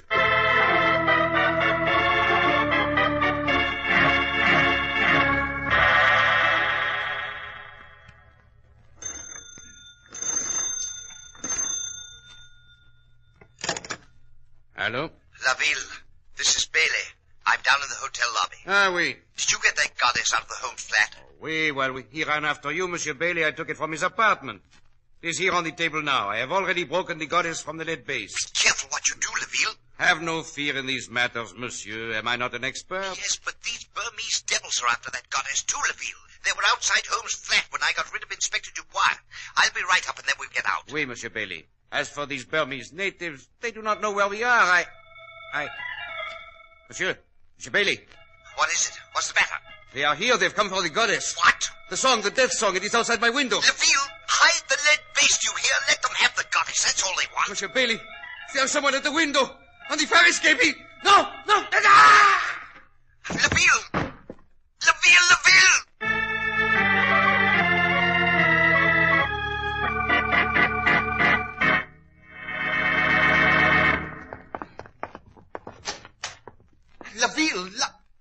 So, they got it. The Burmese devils, they got it. They took the goddess, but the base, yes, it's still here on the table. The Oriental fools didn't know. They left me a fortune. Now to get out. Canada, perhaps, Australia. Or Newgate Prison, Mr. Bailey. Holmes! Dr. Watson! No, Bailey. Don't reach for that gun. As you see, I have my service revolver aimed straight at your head. I should not hesitate to use it at the slightest provocation. Note, Watson, the dead man on the floor is Monsieur Laville, my competitor at the auction. And he suffered the same fate as Sir John Brandywine, the Burmese revenge. So, yes. They've taken the goddess home. Yes, and good riddance. Let them take it back to the sacred temple whence it was stolen. Our concern is with Mr. Bailey here. How did you find me here? A matter of routine investigation, my dear fellow. I shan't bore you with the details. And I wouldn't clutch that lead base so tightly if I were you. I believe you'll find it worthless. What do you mean? I mean that it's merely a solid block of lead. You see, my dear fellow, you purloined the wrong goddess. What? Holmes, you mean you switched the figures? You took the goddess that you owned from the tin box at Barclays Bank and placed it in our flat? Precisely, Watson.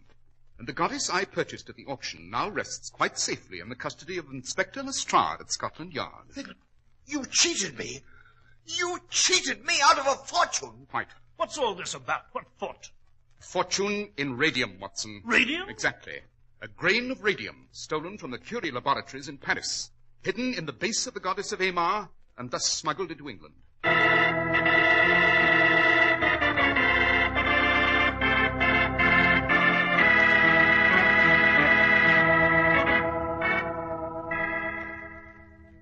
Well, Holmes, now that we've delivered the smuggler Bailey to the authorities, would you mind telling me the course of your deduction? I must confess I'm confused. Are you, Watson? Well, the whole affair is really quite obvious. The Burmese motive to recover the goddess was simple enough, a sacred and religious quest. But it was at the auction, after observing Laville, that a new element entered. But how? How did you know? The condition of the man's hands and hair. Loss of fingernails, desiccated appearance of skin, loss of patches of hair, symptomatic of work with radium. The fact that he was a Frenchman further heightened my suspicions. Yes, but Holmes, I still don't see how... Laville, as I learned from the Paris prefect of police, was a worker in the Curie laboratory. He entered a conspiracy with this international thief Bailey to steal a grain of radium. The next problem was to smuggle it out of the country. And so they concealed it in the goddess of Aymar, while Sir John Brandywine displayed his collection in Paris, eh? Exactly. The lead base, of course, was a perfect carrier in which to hide the loot and get it past the customs and out of the country. They had planned to purchase the goddess from Sir John and then recover the radium. Their plans, however, went awry. Meanwhile, Inspector Dubois was hot on their trail, and they got rid of him. And that, Holmes, closes this adventure. Not quite, Watson. We are living in a new and dynamic age. I am a criminologist, not a seer, and yet I know that these radioactive substances hold the key to the future. And I cannot help but wonder if men will use them for good or evil.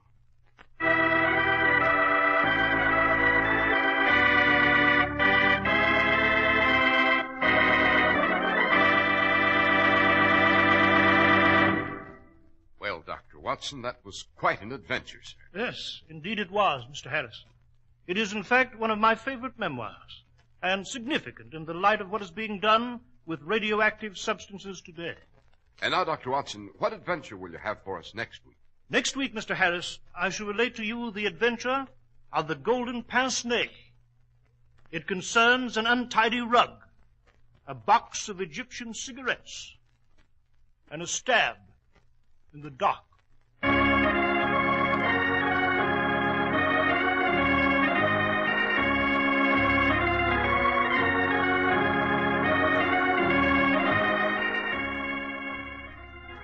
The makers of Clipper Craft clothes and more than 1,200 stores from coast to coast have brought you another in the new series of broadcasts featuring the world's most famous detective, Sherlock Holmes. Our stories are based upon the character Sherlock Holmes, created by Sir Arthur Conan Doyle, and the program is produced and directed by Basil Lockridge. Sherlock Holmes is played by John Stanley, Dr. Watson by George Spelman. This week's story was written by Max Ehrlich with special music by Albert Berman. If you don't know your Clipper Craft dealer, write Clipper Craft, 200 Fifth Avenue, New York City. Be sure to listen next week to Sherlock Holmes in The Adventure of the Golden Pince-Nez. This is Cy Harris speaking for Clipper Craft Clothes, Mutual Broadcasting System. The most comfortable shoe sole in the world. The Neolite sole. Light? It's light as leather. Smart? It's smart as leather. And wear? It outwears leather 2 to 1. For men, women, children. Get the Neolite sole. Step on it. This is WOR, New York, serving the largest single-station audience in America.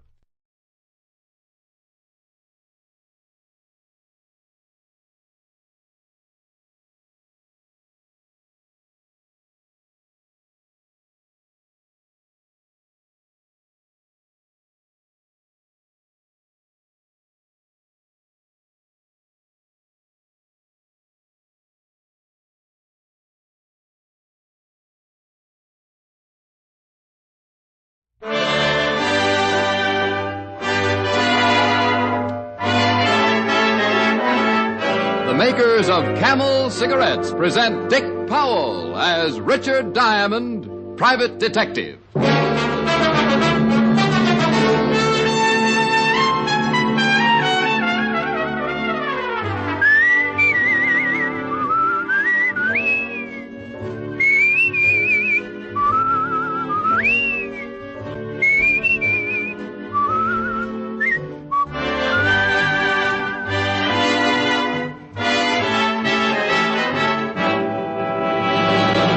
What cigarette do you smoke, Doctor? Again, that question has been asked of doctors in all parts of the country, doctors in every branch of medicine. And again, the brand name most is Camel. Yes, according to this repeated nationwide survey, more doctors smoke Camels than any other cigarette.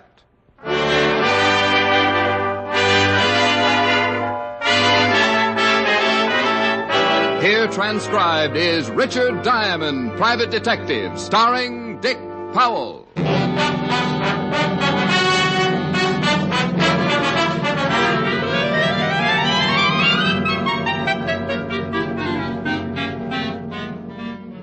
It was a cold afternoon in New York.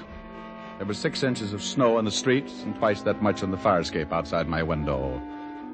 I looked down at Broadway and watched the miserable pedestrians edging their way over the slippery, ice-covered sidewalks and thought about burning some of my furniture.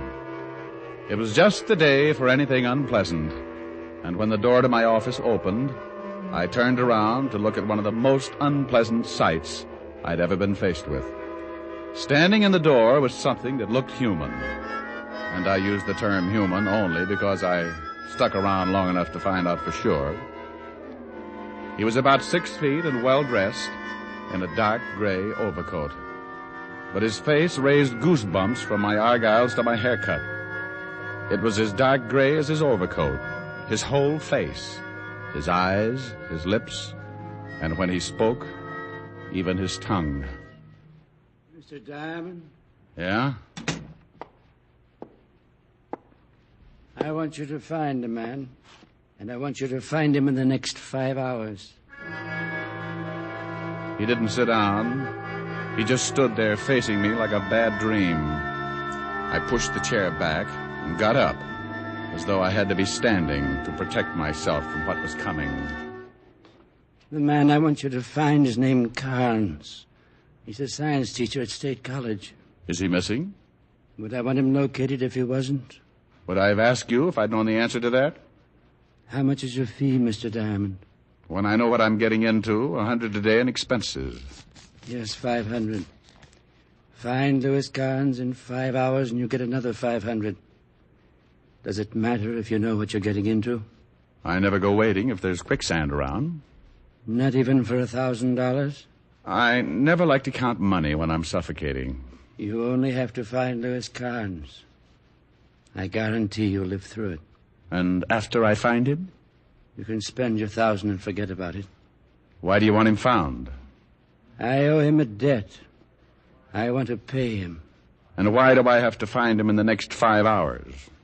Because that's how long I've got to live.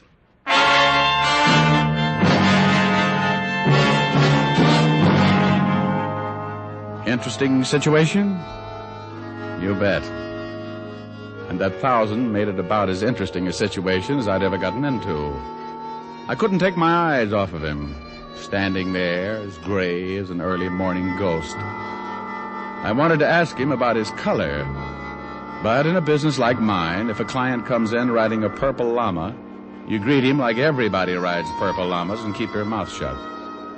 He handed me the $500 and a card with his business address on it. Roger Vegas, 64 West 110th, studio of modern photography.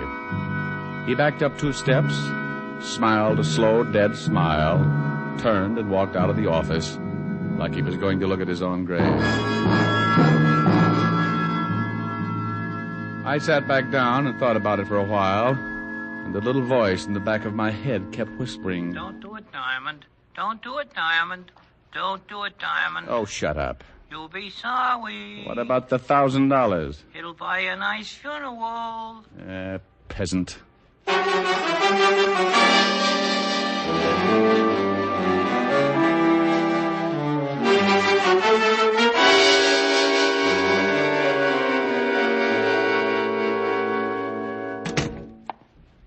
Well, if it ain't Richard Diamond, the overstuffed flatfoot. Well, if it ain't Sergeant Otis, the overstuffed flathead. Oh. No. Someday you'll be sorry. Well, everybody is sooner or later. Think of what your poor mother must have gone through. That ain't funny. I'll bet your father didn't think so either. Oh. Oh, Rick. Still picking on him? Oh, he'll be picked on until somebody plucks off that other head. What's up? Walter wants some information. If I can. History on a fellow named Roger Vegas. Here's his card. Also, a Mr. Louis Carnes, science professor at State College. Well, I'll try. What's it all about? Roger Vegas wants me to find this Louis Carnes. Wants to pay back a debt.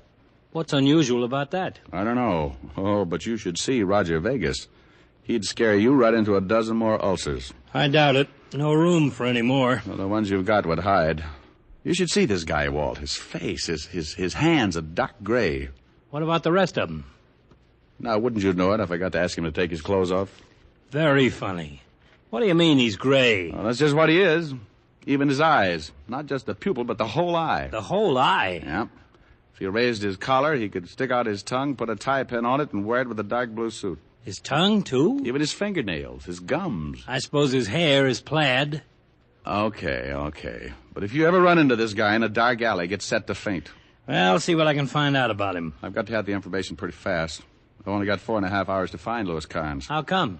Because Roger Vegas has only got that long to live. Rick. That's what he told me. A guy with a gray face comes into your office, wants you to find another guy, and tells you got to find him in the next 4.5 hours because he's going to die. Who's going to die? The guy with the gray face. You didn't say that. You said got to find the guy in the next 4.5 hours because he's going to die. Oh, well, you know what I meant. No. Vegas gave me 5 hours. You said 4.5. Well, that was a half an hour ago. Oh, swell. Oh, I'm wasting my time. I've got to find him. The man with the gray face? No, the science professor. Walt, you're getting pretty confused. I'll see you later, huh?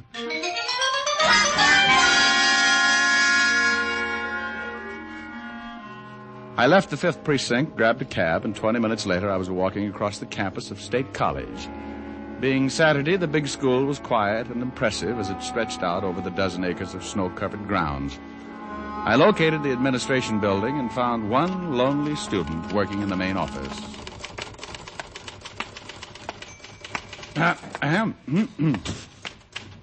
Yes? Oh. Good afternoon. Looks like it might be. Can I do something for you? Well, yes, I'm looking for Professor Carnes. Professor Carnes? Mm-hmm. He's in the science department, isn't he? The professor hasn't been on campus since last Thursday. Faculty's been rather worried. You don't know where I could find him? No, but I'm through here in half an hour. I could help you look. I bet you could. You know where the professor lives? It's on file. Well, why don't you be a good little freshman? Junior. A junior, and get me his address from that file. Because it's more fun not being a good little junior. And the college has certain rules. Well, then be a bad little junior and break the rules. I'm off in half an hour. Might be able to then. I've got to find a science professor, dear. And until I do, I'm afraid I'll have to pass the extension course in biology. And if you find the professor? We'll talk about it. I'm in here every afternoon. College hasn't changed a bit since my days. Just jumped into second gear.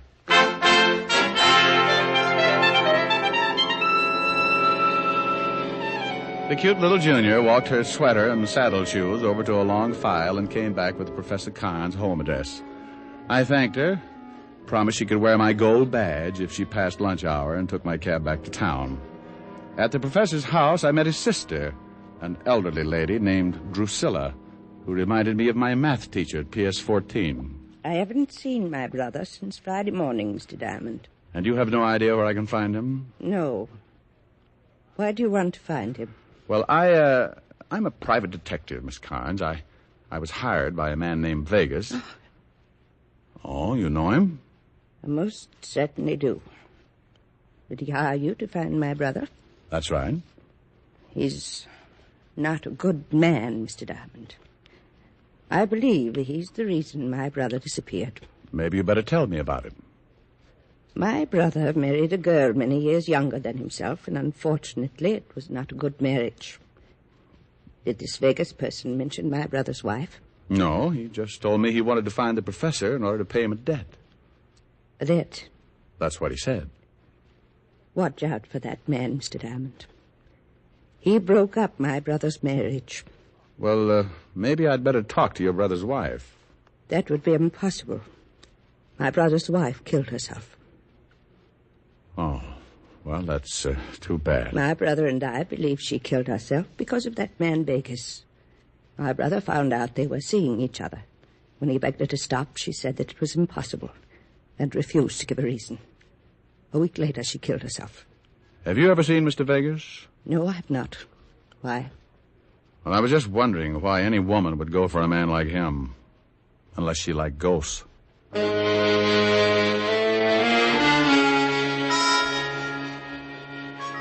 I left Drusilla Carnes and looked at my watch.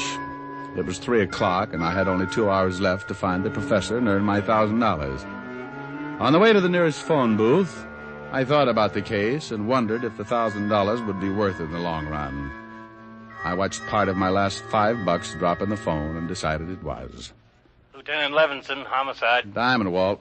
I want to know about a suicide. Otis won't do it. Professor Karn's wife. I thought so. I checked for you in Vegas and the professor.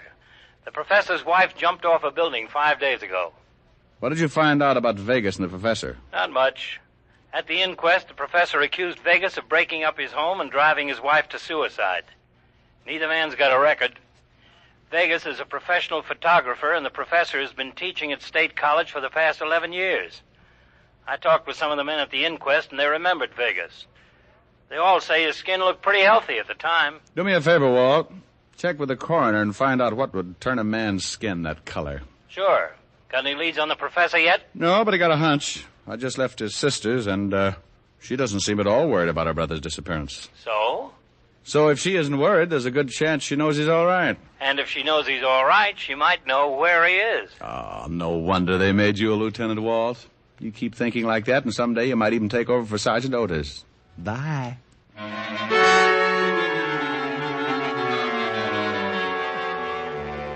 I left the phone booth and walked back toward Drusilla Kine's house. I staked myself out across the street in a corner gas station and warmed my blue little ears inside while I waited for the good Drusilla to contact her brother. I was just guessing, but it worked. 10 minutes later, Drusilla, dressed in a heavy fur coat that looked like it should be out on the river building a dam, walked out of her house and hailed a cab. I hailed one, too, and followed. 15 minutes later, I was back on the campus of State College. I watched her get out, walk around back of one of the buildings, knock on a door. She waited until someone opened it, and then she disappeared inside. I tried the door, but it was locked again. So I toured the building. The front door was locked, too. I set to work trying to pick the lock. I broke a Boy Scout knife, half a dozen fingernails, and several bobby pins that for some strange reason had found their way into my coat pocket. So I did the next best thing. I went back to the door that Drusilla had entered earlier and waited. 5 frozen minutes later, the door opened and I stood there facing Drusilla while her look melted every icicle within 10 feet. Standing directly behind her was a small man, his breath showing clearly against the cold air, coming in short gasps. Drusilla. It's all right, Louis. What do you want, Mr. Diamond? Nothing now, Miss Carnes. I've found it. Is that the man, Drusilla? Yes. He's a detective. Vegas hired him. It's all right, Drusilla. If Vegas wants to find me, I'm tired of hiding. Tell Vegas that I'll be waiting here, young man. Louis, you know what he'll do. It's all right. Vegas knows he's only got a few hours left. Has that strange color of his skin got something to do with it? Yes.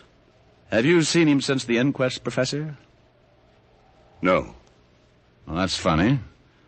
How did you know about his skin and that he only has a few hours left to live?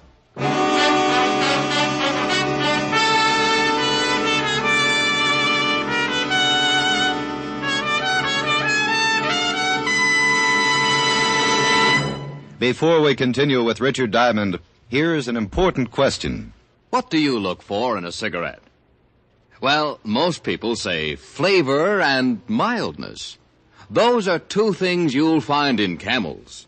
No other cigarette has Camel's rich, full flavor. The flavor of costly tobaccos, properly aged and expertly blended. And no other cigarette gives you this conclusive evidence of mildness. In a coast-to-coast test, hundreds of people smoked only Camels for 30 days.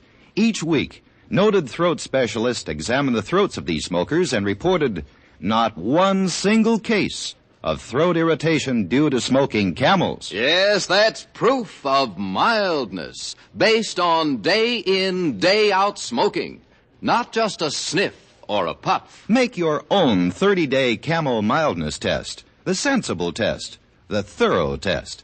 You'll enjoy Camel's rich, full flavor from first puff to last. You'll see just how mild Camels are, and you'll know why more people smoke Camels than any other cigarette. How mild, how mild, how mild, how mild can a cigarette be? Make the Camel 30-day test and you'll see. Smoke Camels and see. And now back to Richard Diamond, Private Detective, starring Dick Powell.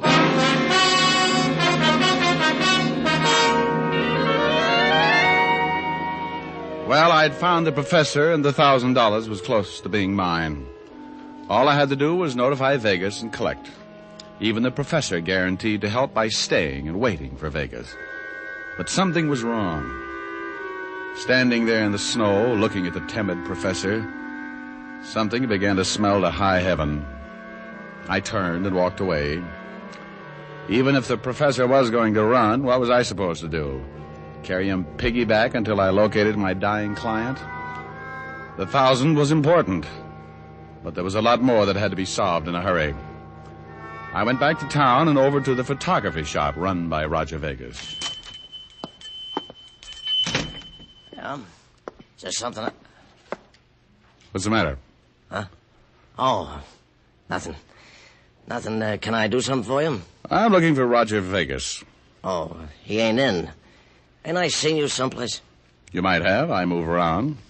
Where can I find Vegas? He ain't here. I know he ain't. Where can I find him? Home, I guess. Home. That would be somewhere in New York, huh? I ain't supposed to give out the address. Who wants him? I do, and I ain't supposed to give out the name. You're pretty sharp. Sharp guy, huh? Tell him to call Richard Diamond. Richard Diamond. My family thought it up. Okay. You know me now? No, I was mistaken. Well, I'm surprised. I sent you to Sing Sing 10 years ago.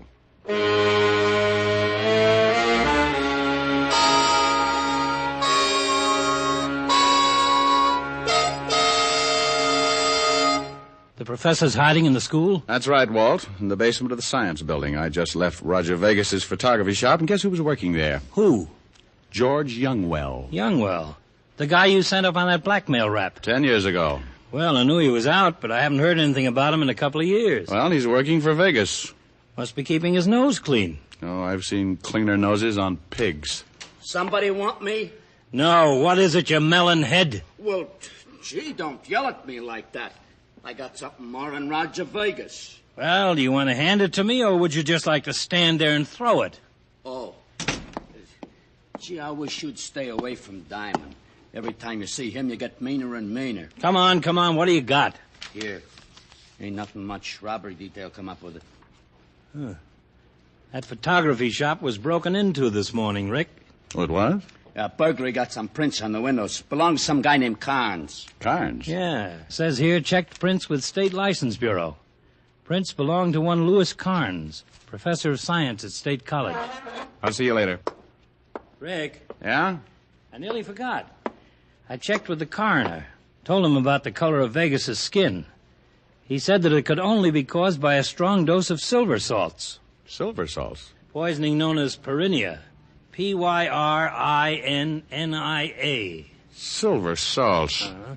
They use that in a photography shop. Coroner said a man would have to drink about 30 grains for a fatal dosage. That's quite a bit. He tell you how long he'd live? Yeah, anywhere from 6 to 8 hours, according to the dosage. First, the victim turns gray, then green. About what time was that photography shop broken into, Walt? Oh, sometime before 9 this morning, before they opened up. Thanks. Where you going? Going to talk to George Youngwell and then find out if my gray client has turned green yet.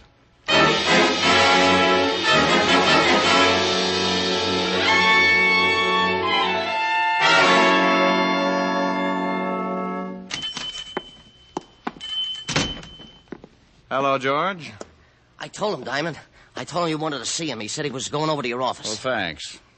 Look, what are you looking at me like that for? I'm going straight now. Swell. I got a good job, see? Legit. I don't want no trouble. I don't blame you. Okay. Mr. Vegas has gone over to your place. Why don't you go meet him, huh?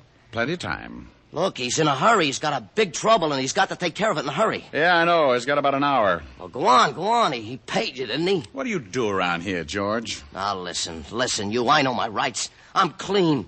I don't know what you're trying to prove, but I don't buy none of it. Now, get out of here, or I'll call a straight cop. You know why Vegas is going to die in an hour, George? Yeah. No, I don't. If I did, I don't have to tell you nothing. Nothing, see? Maybe you know why he wants to find the professor. No. Maybe you knew the professor's wife. No. Maybe you know why she got killed. No. Get out of here, Diamond. Get out. I'm clean. I'm legit now. Yeah, like a tub of mud. What do you mean? I want you to tell me about Vegas. What about him? What about him? He owns the shop, that's all. He makes pictures. What else does he do? Nothing that I know of. What else he does, I don't know about. What are you doing? Get away from me. I want to know all about it, George. I think I know most of it. I want to know the rest. No, I don't know.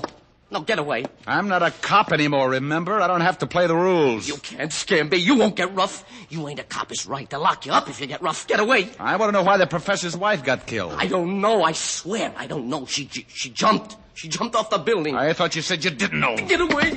No, please. Please. I could figure everything but the wife. If she jumped, she had to have a reason. When I saw you, George, I got the idea. Please. Blackmail, maybe, George. I'm legit. I told you. I'm working here. Blackmail with pictures, maybe? No. The dirtiest racket in the business. Simon, no. You're going to tell me, George, I wish you were dead. I'm not telling you anything. Blackmail's the dirtiest racket I can think of. No, please. If Vegas finds the professor, he'll kill him. I've got an hour to stop a murder. Okay. We were blackmailing the wife. Phony pictures? Yeah. How many others? How many others? A lot of them. Lots. Okay, George. Let's get down to the station. I hate to get in a rut, but I'm going to see that you get another 10 years.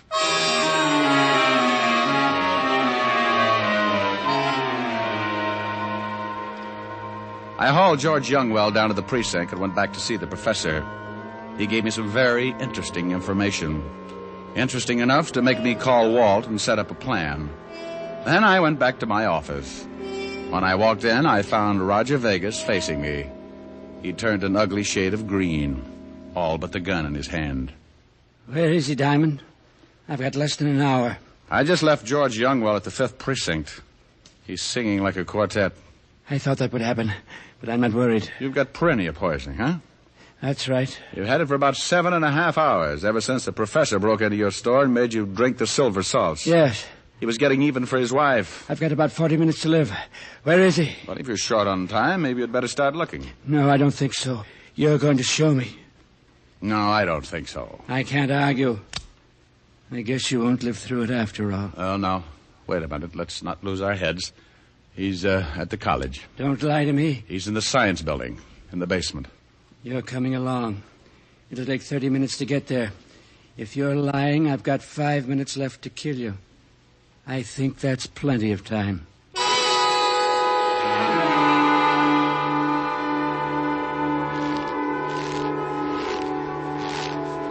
The professor's in this building. Is it open? It should be. Go ahead. Stop. I can't see anything.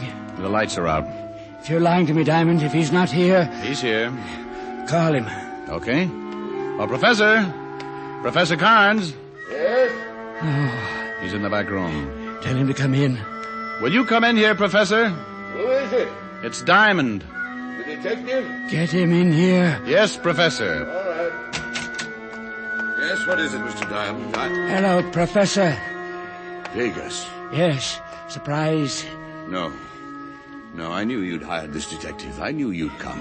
Not too late, huh? All right, Professor. I've got but 5 minutes, so you're going to die before me. You're a pretty terrible man. Look who's talking.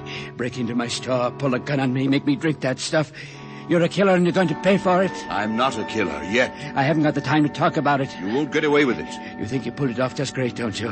Well, I'm not only going to kill you, but I'm going to tell you something. I want to see how you take it. I got a little additional revenge, Professor. Your wife didn't jump. I pushed her. I don't believe it. She was going to stop paying me. Going to tell you about the pictures I was blackmailing her with. Well, I couldn't have that. So I pushed her off the roof. That's all I wanted to know, Vegas. What do you mean? Walt. Very nice, Lieutenant Levinson. Here's his gun. Thank you, Mr. Diamond. Get up, Vegas. You cheated me. But you've got to take him. He made me drink this stuff. Oh, relax. You're going to be all right. You're crazy. I'm going to die, but he'll be the murderer. It's a little satisfaction anyway. You'll hang, Professor. Tell him, Professor. You lose all the way around, Vegas. What do you mean? It takes 30 grains of silver salts to be fatal. I only gave you 15. No. In another few hours, you'll return to your natural color. No. Oh, no. Oh, no. Don't be so unhappy, Vegas. You tried so hard to die, I think the state will do everything they can to see that you make it.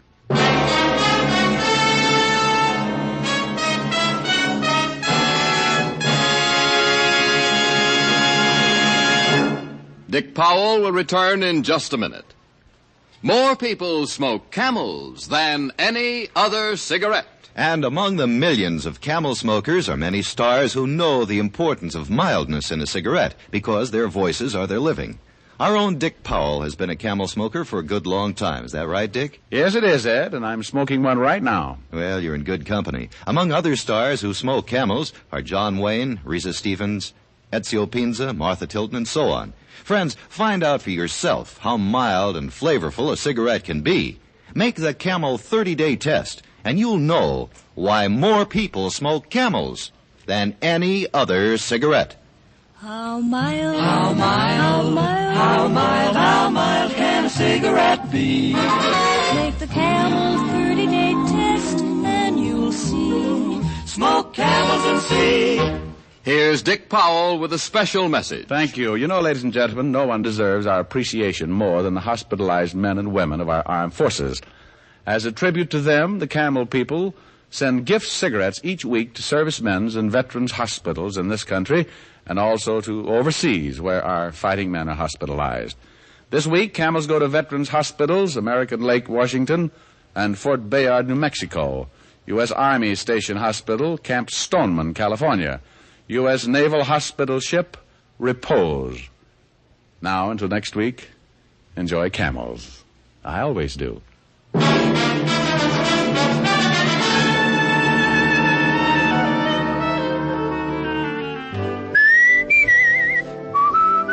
Dick Powell will soon be seen in the RKO picture Cry Danger. Tonight's adventure of Richard Diamond was written by Blake Edwards with music by Frank Worth. Our director is Helen Mack. Featured in tonight's cast were Virginia Gregg, Wilms Herbert, and Arthur Q. Bryan. Men, for pipe pleasure, get the National Joy Smoke, Prince Albert.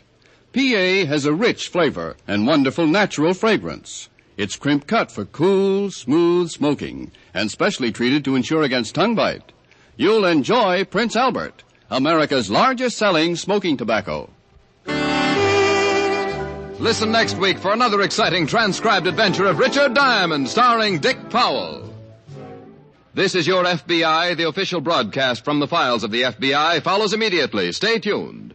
This program came to you from Hollywood. This is the American Broadcasting Company.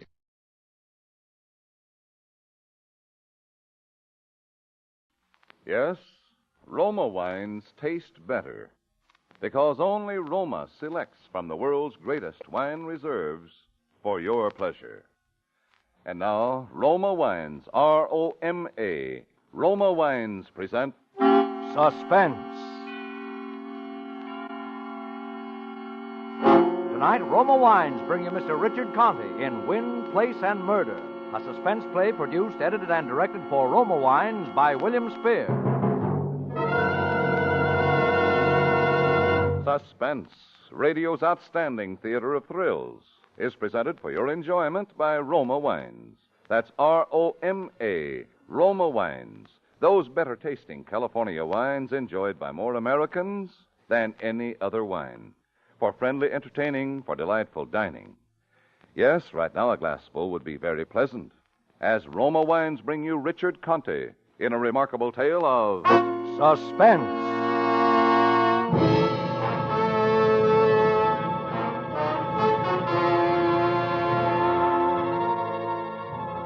Most of this took place because you can lead a horse to water, and sometimes you can make him drink. But you can never make him win a race. I learned that from a horse named Mosquito down at Tropical Park. I was in New York and things weren't easy. The private detective business had gone flatter than a glass of beer in a boiler room.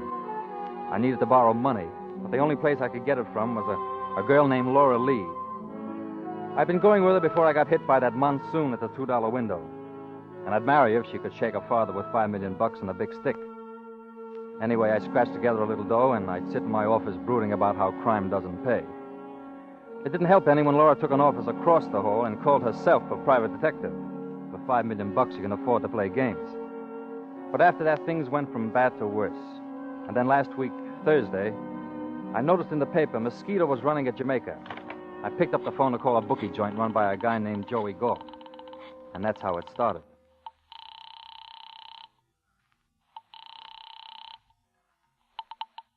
Hello? Let me talk to Joey Galt. I got a bet. He can't talk now. It's only going to take a minute. Why you want him for? I told you I want to make a bet. Just a minute. Hello? Joey, you know that horse Mosquito? Hold it, mister. This ain't Joey Galt. Look, if I wanted to talk to everybody in town, I'd rent a subway. Let me talk to Galt. Who is this? Chris Draper. I want to give Joey a bet. He's not taking any more bets. What do you mean? I got the right thing at Jamaica. What do you mean he's not taking any more bets? I mean it the way it sounds, Draper. Joey Galt isn't taking any more bets.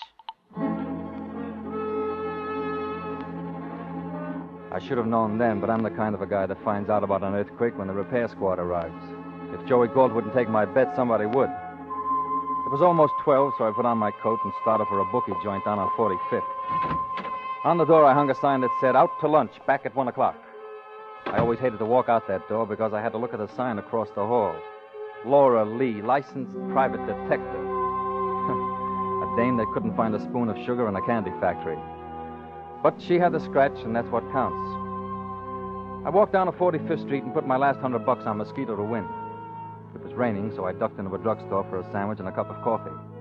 After that, I strolled up toward my place again. I stopped a couple of times, once in front of a bookstore. The window was full of books on how we had to have a peaceful world. 3 of them were written by generals who wouldn't know peace if somebody lugged it in on a hunk of toast. It was about 1:45 when I walked up to the door of my office. Somebody had made some changes, and I got the fastest slow burn in history. My sign was gone, but there was another one that said, "Gone for 1 week. Please inquire at room 205, Miss Laura Lee." I burst into my office and called the intercepting switchboard. Come on, come on. Yes. What's the matter? Don't you answer these things? Well, I only have 2 hands, Mr. Draper. I'll bet you got 2 heads to go with them. Look, nobody's called on his phone for a week. Haven't I been getting any calls? Of course, Mr. Draper, you had quite a few, but we switched them to Miss Lee's office. Why? According to your instructions. I see. When did I give them? Well, Miss Lee told her. She said you were working together from now on. When did she say that? Oh, about a week ago, when she brought up the check to pay your office rent. My rent. Yeah.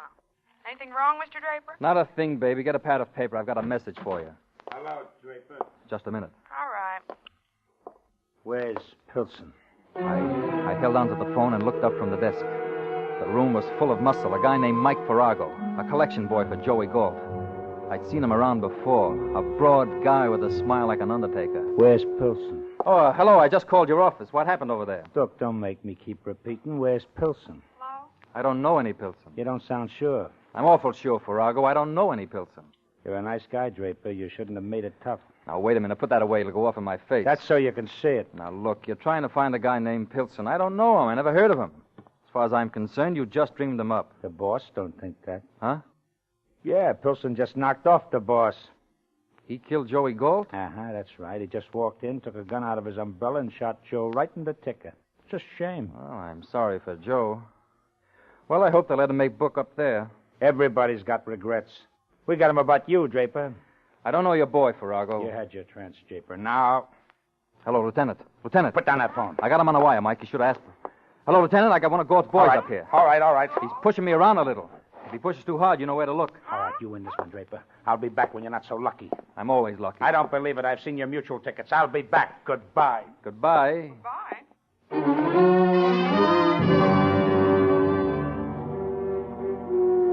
As soon as he walked out, I started hating her again. Laura Lee, girl detective. I knew now where the business was going. For weeks she'd been bypassing me on every client. I wanted to shoot her in the head, but I controlled myself and started across the hall to strangle her. Look, Laura, I want to talk to you. Watch out, Chris. He's got a gun. Huh? Watch out, will you? Oh, heavens to... Oh. You all right, Chris? Who is he? A client. One of mine? Oh, please, Chris, I didn't mean anything with those signs. I just wanted to show you. Chris, if you'd marry me, things like this wouldn't happen. Will you marry me? On my dough? Who is he? Who? This on the floor. He's not a carpet. Who is he? I don't know. He gave me this ticket. Let me see it. Yeah, check stand, Grand Central Station. But don't tell me he wanted you to pick up a suitcase. How could you know that? Look, I spent my life in this jungle. I know a phony pitch when I see it. Oh, it's not a phony. He's a nice old man. All right, he's a nice old man, if you don't mind being shot. Well, he offered me $100 to pick up the suitcase. Look, for 4 bits, any red cap in town will do it. The guy's a phony. Somebody was watching for the bag, you see. He couldn't use a red cap. I was going to pick it up and meet him at track 17 at 2 o'clock. Well, help me roll him over. You know, Christopher, he's really an important man. They don't wear ragged Real collars. important. Talk so nice. There. Here's his wallet. Hey, you're right. He is an important man. Let me see it. Frank Pilson, age 47, cashier, Everware Umbrella Company. Pilson, yeah. Pilson, you've got yourself a tough client, baby. This guy's wanted for murder. Oh, he couldn't be. He shot up a bookie named Joey Galt. Oh, Christopher, there's some mistake. Joey doesn't think so. The police will find out. They'll understand. You'll have to make a bigger sale. All the hoods in town want him. Well, I just don't believe it, and I'm going to take the ticket and meet him with the suitcase. Now, give me that ticket. No, now you stay away from me, Chris. Now, You're not big enough, sweetheart. no. Let loose. Are you going to marry me, Chris? Not today. All right, Chris. I'm sorry, darling, but I'm a big girl now.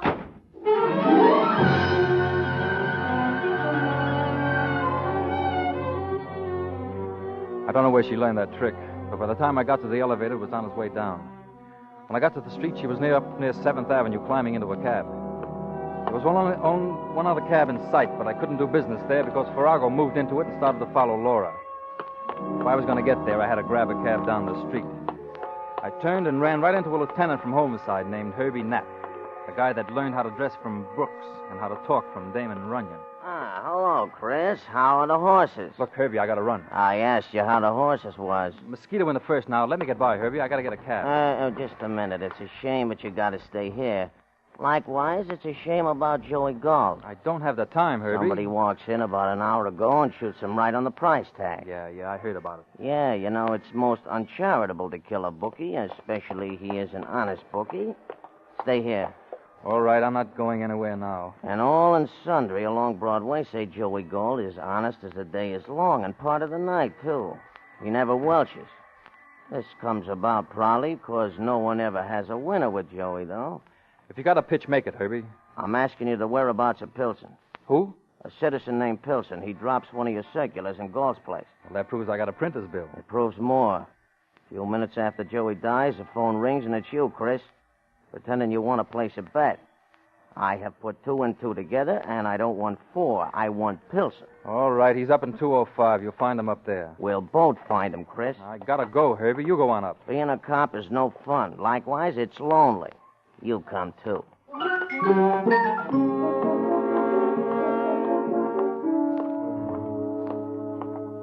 I could see Herbie wasn't going to let me chase that cab, so I got him up to room 205. I opened the door to Laura's office. He's in here now. Check him and let me get... Hey. He is a wee fella, Chris. He is so wee, I do not see him. And you know I couldn't see him either? And why I couldn't see him was that he wasn't there. Lieutenant Knapp of Homicide looked at me, and I looked at Lieutenant Knapp of Homicide. And at that moment, he looked better than I did. That was because I was gaining weight. In a couple of minutes, I expected to be heavier by 13 ounces, which is the standard weight of a pair of handcuffs.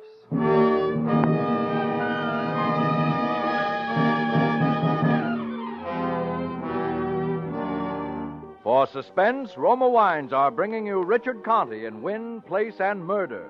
Roma Wines' presentation tonight in radio's outstanding theater of thrills, Suspense.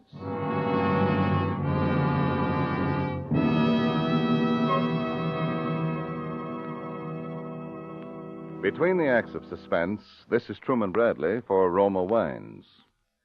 You receive an extra dividend without cost every time you buy Roma wine. That extra dividend is the fuller bouquet, richer body, and better taste you enjoy in all Roma California wines. That extra dividend of better taste is the reason why more Americans enjoy Roma than any other wine. Yes, Roma wines taste better because Roma selects and presses California's choicest grapes. Then, with ancient skill and resources unmatched in America, Roma master vintners guide this grape treasure unhurriedly to tempting taste perfection. These choice wines are placed with mellow Roma wines of years before. And from these reserves, the world's greatest reserves of fine wines, Roma later selects for your pleasure. Whether your favorite is sherry, port, or muscatel, you'll find more real enjoyment with Roma. So buy Roma tomorrow. That's R-O-M-A, Roma wine, your best buy in good taste. And now, Roma Wines bring back to our Hollywood soundstage Richard Conte as Chris Draper, with Wally Mayer as Mike Farrago in Wind, Place, and Murder, a tale well calculated to keep you in suspense.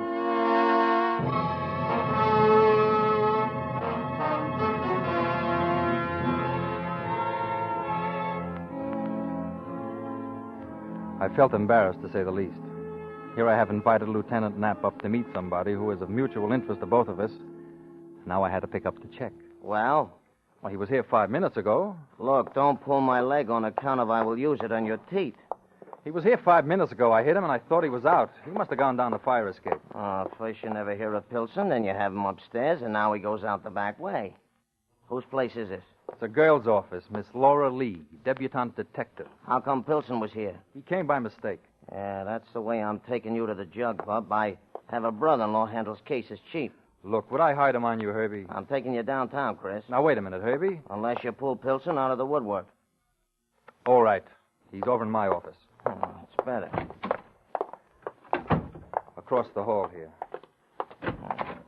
Did he go down the fire escape on this side, too? No, he's over here. In the closet. I had to lock him in. There. You can have all 5 feet of him.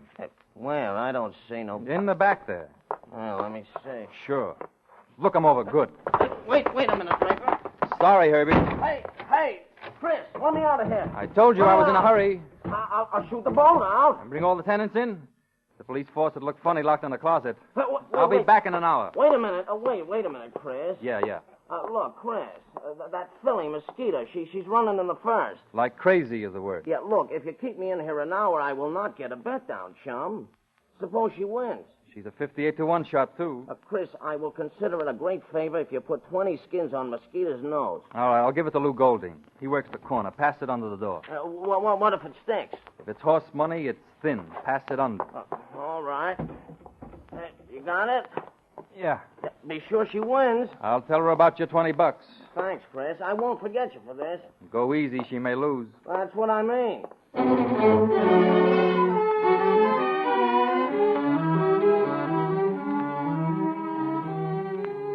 It looked like a good trick, but I knew it wasn't. If I didn't find Pilson, Herbie'd come out of that closet burning like horseradish in a floor furnace. And that give and take about horses didn't mean a thing, because he's the kind of a guy who could win the Grand National and put the kids to bed without supper. I had to get to track 17, and I had to head off Laura somewhere in between. I walked to the corner and got down Herbie's bet. And then I cut down 44th Street to Grand Central. The station was jammed with Scarsdale club women trying to look 36 to 46 hips. But I spotted Farrago right away. We couldn't miss with his face. Most witch doctors would have turned it down. He was standing over by the telegraph window watching the check stand. Laura was there, looking around nervously. And finally, the guy behind the counter handed her a small black bag, and she started for the Vanderbilt Avenue exit. Farrago dropped the telegram blank and started after her. If he ever got to her, she'd be counting the bruises with a slide rule. So I cut across and bumped into Farrago near the stairway. Oh, watch out where you... Oh. It's too late to get her now, Farrago. Get out of my way. Oh, come around either way, mister.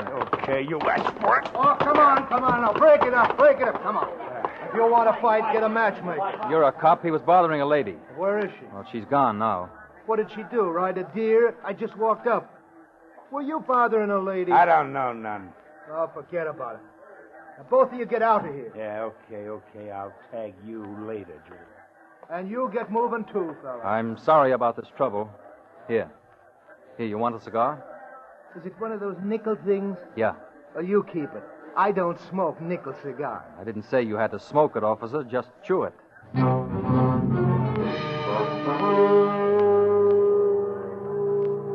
Farrago was up the stairs and out the Vanderbilt exit. But I knew Laura had time to disappear in the crowd, and Farrago didn't know about gate 17.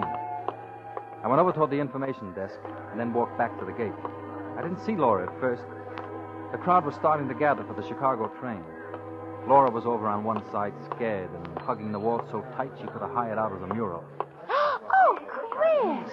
Give me that bag. You get out of here, Christopher. Hand me the bag. No. I'm taking over from here. Go away, Chris. Now, if you don't go away, I'll scream. If you stick around, you'll be screaming out of a hole in your throat. I told you up in the office. Homicide wants your boy. Oh, my stars. He didn't kill anybody, Chris. I don't want you to make a mistake. Look, baby, I like your knees, but not on my neck. I got homicide breathing hard. Now, give me the bag. No, I'm not going to do it. Christopher, Hold it. Officer, Who you saving this time, fella? Now, wait a minute, officer. You need a white horse. Is he bothering you, lady? Yes. I'm not bothering her. I know her. She works across the hall. Well, sometimes that helps. Goodbye, fella. I never saw this man before in all my born days. Look, don't Never get the wrong saw him. idea. This is important. On your way, fella. Stop bothering the lady. It's important, I tell you. It's a matter of life and death. That's the first time I ever heard a guy put it that way.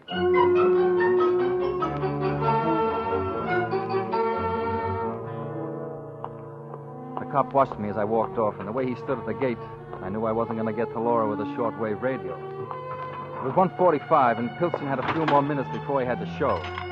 I took a chance and called his office. It looked as if I wasn't going to get there, because the girl on the board had lockjaw.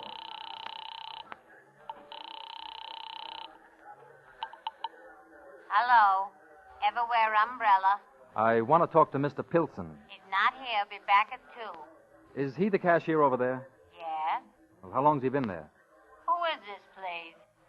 Insurance company. We're just investigating a policy. Oh, yeah.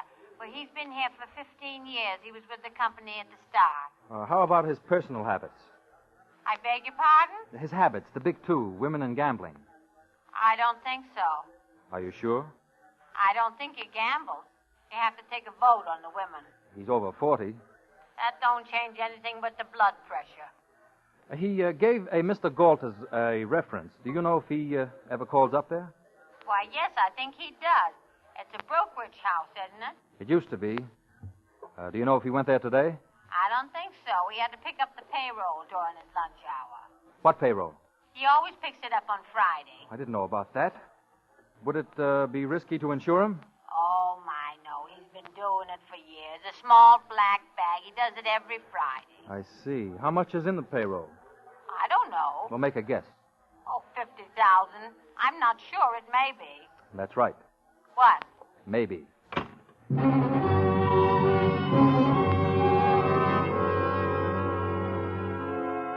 I was out of the woods on that one anyway. Pilson had taken the payroll to square up with Joey Galt. But why did Pilson knock him off? And why did Joey Galt let a 5 and dimer run up a tab like that? They were big questions. And the answer walked right by the telephone booth. I was just coming out of the booth when Pilson hurried around the corner. All I had to do was reach out and yank him. No, please. Come here, Pilson. Get in that booth. No, you'll hurt me. Get in that booth. Come on. Don't, please. Now sit in there and talk in a hurry. Don't hurt me, mister. You can have the rest of the money. What money? The other 26,000. The payroll dough. No, I didn't want to take it, but he made me take it. Your friend made you take it. Well, I don't have any. Farrago, he made me take it. Well, he's on another team. I'm Chris Draper. You're Mr. Draper, but Miss Laura Lee said... Yeah, I know. She said she was handling my cases. Why did you want a detective? I was in trouble. I thought you could help me. I can't square a murder rap. I just took the money. There's no murder. Galt's cold enough to prove it. Galt? And you're wanted for murder. You've got to help me, Mr. Draper. You're tough enough by yourself. No, Mr. Galt was all right when I left. He and Farrago were talking. Farrago, huh? He's the one who fixed it up so I could go to Chicago. Why? He said I'd get into trouble unless I skipped. He said to take what was left of the payroll and skip. He said I had to do it. Or throw a lot of sevens before 2 o'clock. No, but I got scared. When Farrago came down the stairs, he gave me the gun and he said to take care of myself. But I got scared, and that's why I went to see you. He didn't like me. You're guessing. He wanted that money. I know. He kept asking where it was. I didn't tell him. Then I got away from him, and I came to see you. You've got to help me, Mr. Draper. On that much story? Oh, please, Mr. Draper. I didn't kill him. I wouldn't do that. You can ask anyone. Can I ask Joey Galt?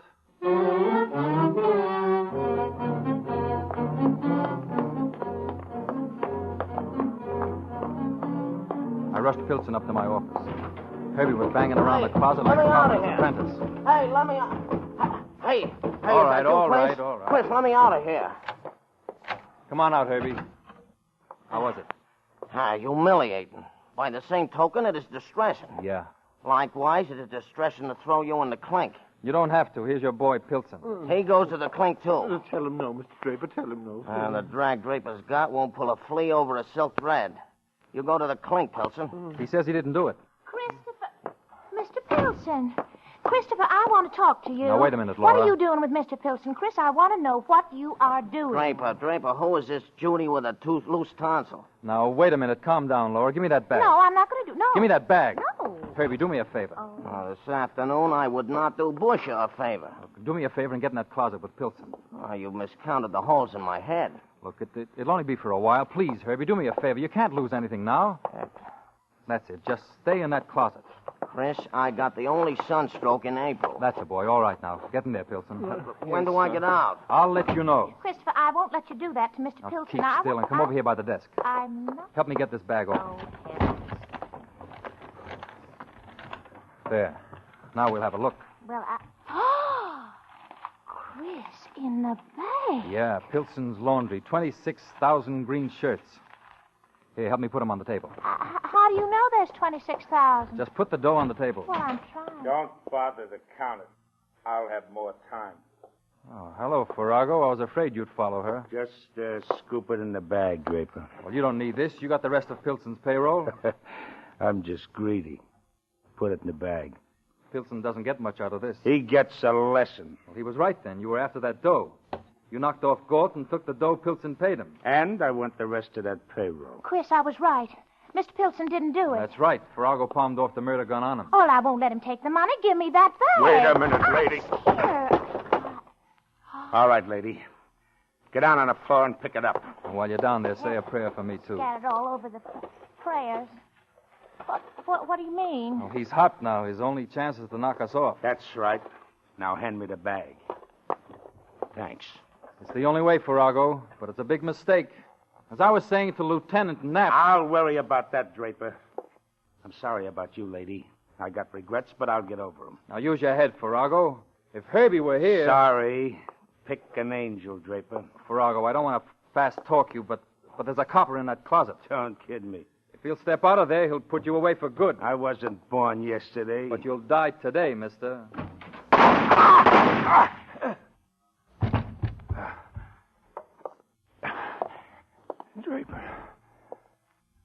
Draper, you're a bum horse player. But you hit it on the nose this time. He looks pretty, Herbie. Yeah, all such characters get sleepy along about this time. If you roll him, you'll find the 20 grand he killed Galt for. Yeah. I guess that answers everything? Yeah, except one thing. What? How Mosquito makes out in the first race. Oh, I forgot all about it. Give me that phone. Switchboard. Get me Lou Golding's place. She's due this time. I know it, Herbie. In such cases, I say heaven bless her. Hello, how about the first of Jamaica? How'd they finish? She won, Herbie. She came in and paid 58 to 1. How do you like that? How do you like that for a horse? 58 to 1. $20 on the schnoz I got. Think of it, Laura. 100 skins at 58 to 1. Oh, my stars, it's $5,000. It's more than that. It's enough to get married on. You've got to do it now, Chris. You've just got to marry me now. Well, okay, I accept. Oh, Chris, darling. Come here, baby. Hey, what do you think of her, Herbie? Isn't she a knockout?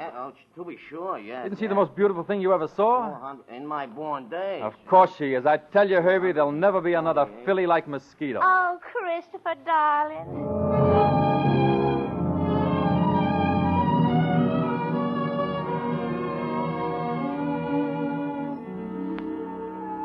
But there's always a kicker along Broadway.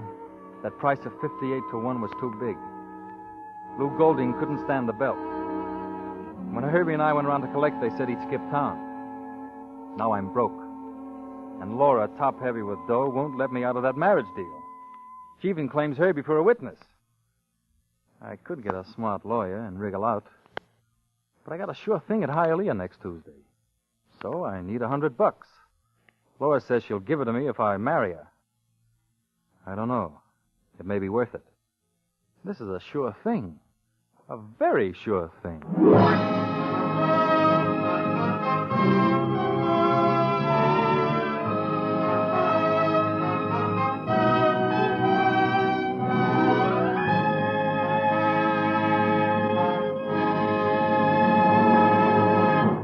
Suspense.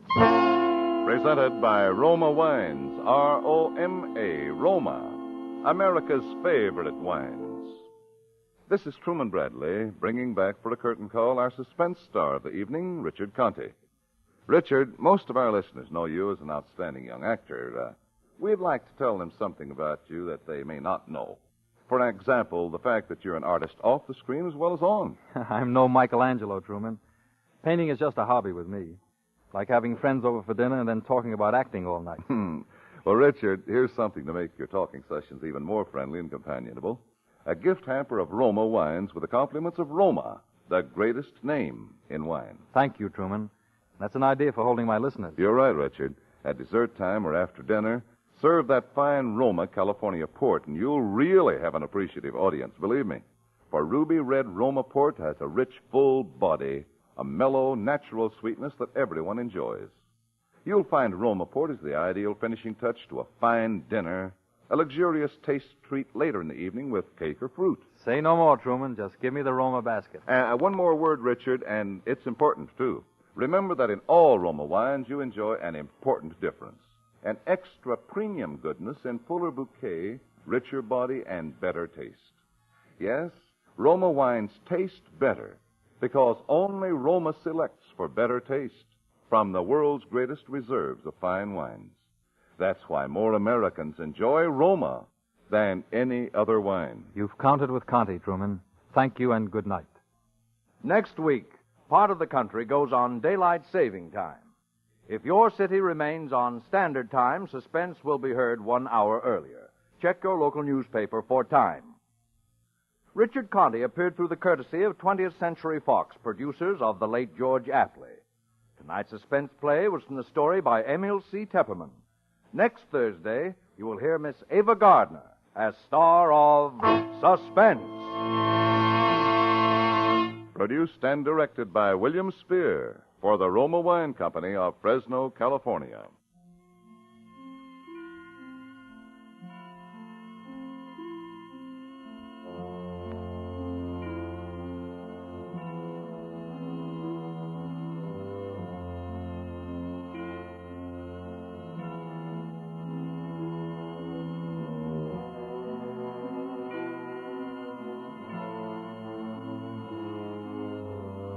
In the coming weeks, Suspense will present such stars as Robert Mitchum, David Niven, Virginia Bruce, and others.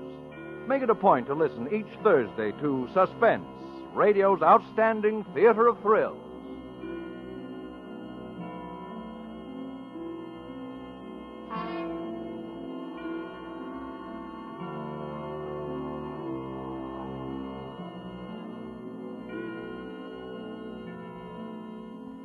Stay tuned for the thrilling adventures of the FBI in Peace and War, which follows immediately over most of these stations. This is CBS, the Columbia Broadcasting System.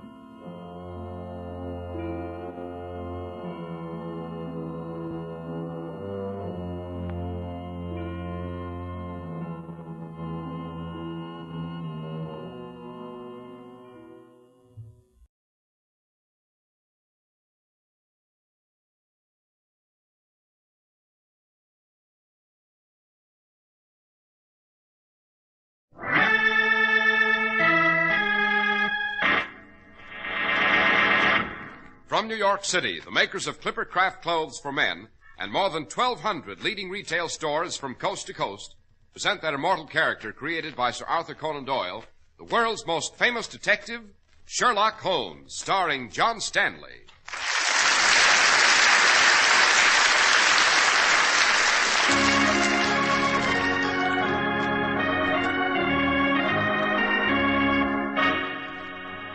This week's story, The Case of the Burmese Goddess. Yes, Watson. This little jade goddess is an ancient relic of Burma, and its legend is as evil as its appearance. Indeed? What is its legend, Holmes? It's said that he who possesses this tiny goddess dies. But first he's forewarned by a strange death song, somewhat like the reedy melody used by snake charmers to... Good Lord, Holmes! Listen!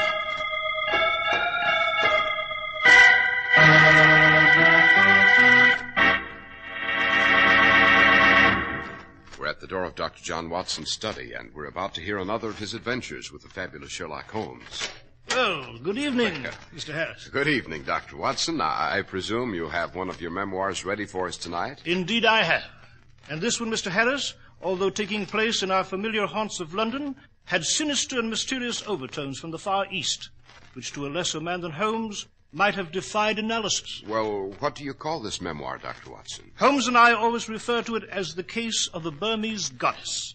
And Mr. Harris, after our audience is properly informed about the merits of Clippercraft clothes, I shall proceed with the facts of this very unusual story. One of the best investments you can make is a really fine suit of clothes. That's an investment that will help you socially, in business, and give you all-round lift. And you don't have to spend a fortune, because a Clippercraft suit of finest material, designed and beautifully finished by master tailors, now costs you only $45. That's right, only $45. But don't let that moderate price fool you. Every Clippercraft suit looks like it costs many, many dollars more. Here's the reason you get so much more in style, workmanship, and value in Clippercraft clothes. More than 1,200 independent local merchants have pooled their tremendous buying power to give you the amazing Clippercraft values. But remember this, aside from the money you save, a new Clippercraft suit will really do things for you. Put one on and see how it really hugs your neck, how it broadens your shoulders, slims your hips, gives you that keen, well-built look.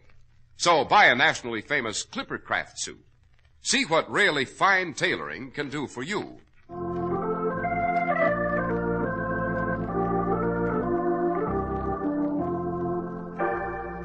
And now, Dr. Watson, what about the case of the Burmese goddess? If my memory does not fail me, Mr. Harris, it took place in the summer of 1911.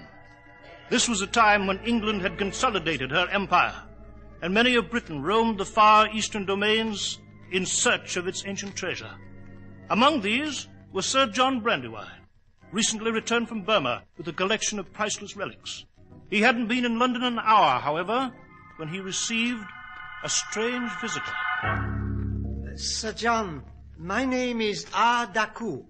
I have come a long way, indeed from my native land of Burma, for this interview. Yes, and what is it you want, sir? Some months ago, a sacred Burmese temple near Sitang was desecrated by vandals, robbed of its sacred relics. Among these was the jade goddess of Ema, the serpent goddess. Originally, there were two goddesses, the sisters of Ema, but one of them vanished centuries ago. Yes, quite. And I have the only remaining goddess in my collection now. Yes, Sir John. And I have come to purchase it from you and restore it to the temple. I'm sorry, Daku, but the goddess of Amar is not for sale. I am prepared to offer you a handsome sum, enough to keep you in luxury for the rest of your life. I have no need of money, sir. And I repeat, the goddess of Amar is not for sale at any price. I see. Sir John, no doubt you are aware of the old Burmese legend that he who possesses the goddess dies, that he is first warned by the song of the serpent, and then... Yes, I know the story. Pure nonsense and poppycock, of course. Doesn't frighten me. In that case, there is nothing more I can say or do at the moment. Good night, Sir John.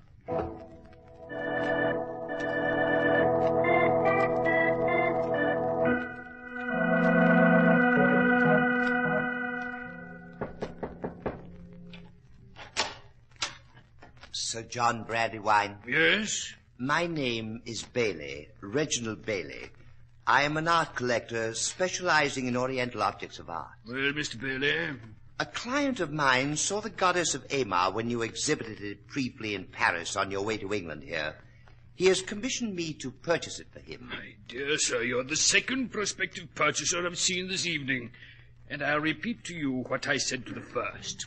The goddess is not for sale. My client is willing to pay £10,000, a generous offer. I'm sorry, Mr. Bailey. Sir John, I'm afraid you're being stubborn. I've been a collector long enough to know that there is no such thing as a priceless item. Everything has its price, and if it is a question of money... For the last time, sir, I shall try to make myself clear. I will not sell the idol at any price.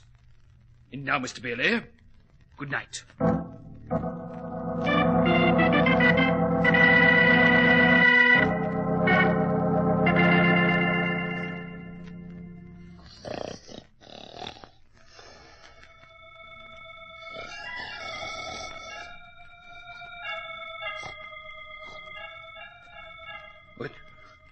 What's that devilish noise outside my window?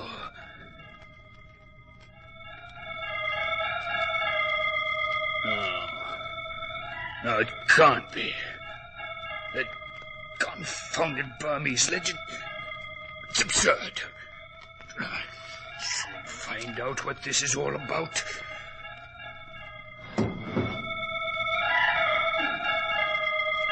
Who's down there in my garden? Good for you, speak up, or I'll... No. No!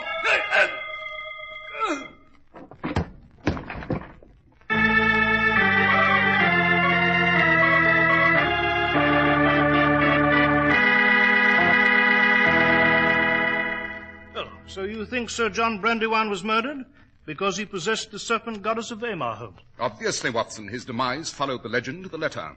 After he was lured to the window, he was struck by a blowgun missile soaked in deadly reptile venom, and he died almost instantly. Oh, Joe. Now, all this makes it hard for a chap to believe he's living in the 20th century. Yes, true, Watson, but Sir John's room was rifled in highly modern fashion.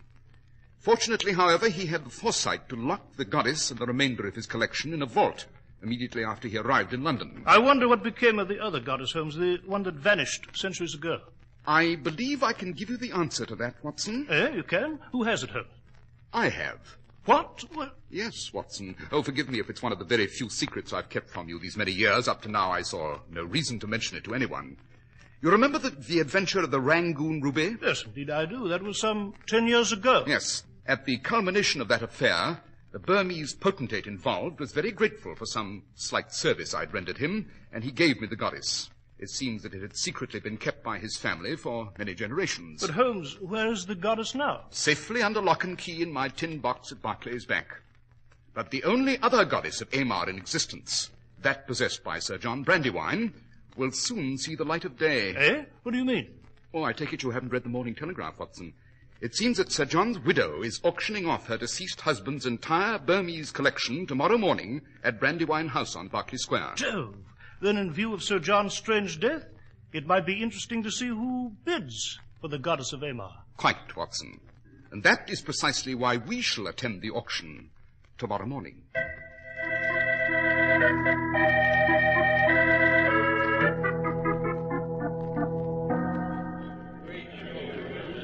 Ladies and gentlemen, your attention, please.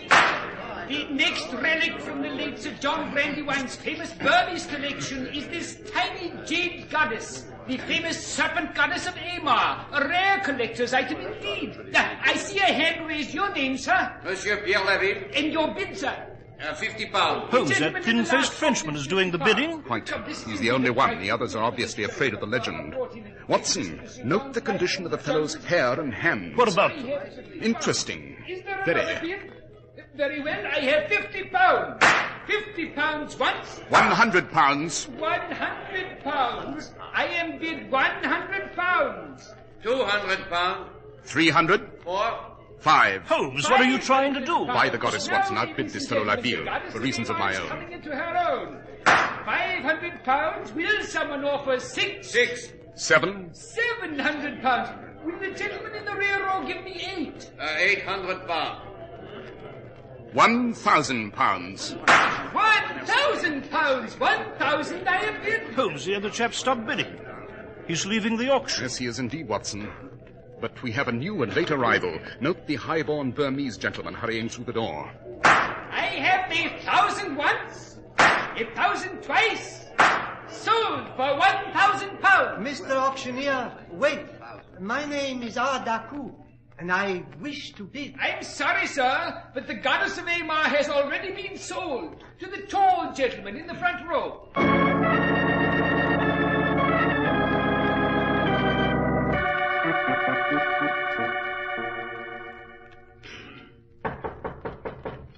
Someone's at the door, Watson. Oh, yes, sir. Mr. Holmes, I am Sherlock Holmes. This is my colleague, Dr. Watson. My name is Reginald Bailey. I'm an art collector, Mr. Holmes, and a client of mine is interested in the Goddess of Amar you purchased at the auction this morning. Well? My representative, Monsieur Laville, foolishly allowed you to outbid him, thinking the price was too high. Well, I am interested in buying it now and am prepared to offer you a generous price. How generous? £10,000. 10,000? Holmes, that's 10 times what you paid for. Yes, quite, Watson. But the Goddess of Amar is not for sale. Mr. Holmes, you don't realize what you're saying. On the contrary, I know perfectly well what I'm saying. I repeat, the Goddess is not for sale at any price. Now, Mr. Bailey, I bid you good night. Very well, Mr. Holmes. I can only say you'll regret your action. Good night. Well, dash it, Holmes, you must be mad, turning down an offer like that. Not at all, Watson. You recall the French gentleman who bid against me at the auction? You remember I referred to the condition of his hair and hands? Yes. The skin on the fellow's hands was desiccated and he'd lost his fingernails. Moreover, on certain areas of his head, he'd suffered a complete loss of hair. Dash it, Holmes, what's all this got to do with the Burmese goddess? It means, my dear fellow, that the jade figure I purchased is worth a fortune. It means that not one, but two mysterious parties want the goddess and will stop at nothing to get it. If I'm not mistaken, there may be a desperate attempt to kidnap the goddess tonight.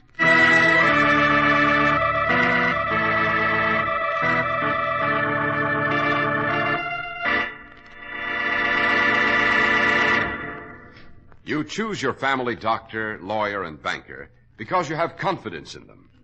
It's just as smart to choose the place where you buy your clothes for the same reason. Right now in your own city, a friendly, respected, independent merchant sells Clippercraft clothes. He believes and acts on the belief that you will appreciate the genuine savings he passes on to you. He doesn't sell dubious merchandise. His business is built four square on a firm foundation. Fine tailoring, outstanding style, value, and quality. Exceptional quality is guaranteed by the Clippercraft label in every suit and topcoat. That respected trademark derived from the staunch Clipper ships that established honest New England quality everywhere in the world. Yes, you can trust Clippercraft clothes and the men who sell them. That's why men who know insist on Clippercraft clothes bearing the Clippercraft label. So be sure to visit the Clippercraft store in your city. These leading stores in the metropolitan area are proud to add their names to Clippercraft in your suits and topcoats. In Manhattan, John Wanamaker Men's Stores, Broadway at 8th and 67 Liberty Street. Saks 34th, Broadway at 34th. In Brooklyn, Abram and Strauss. In Newark, New Jersey, Boulevard Men's Shop, Kresge, Newark. And in Jamaica, the B&B Clothes Shop, 16408 Jamaica Avenue.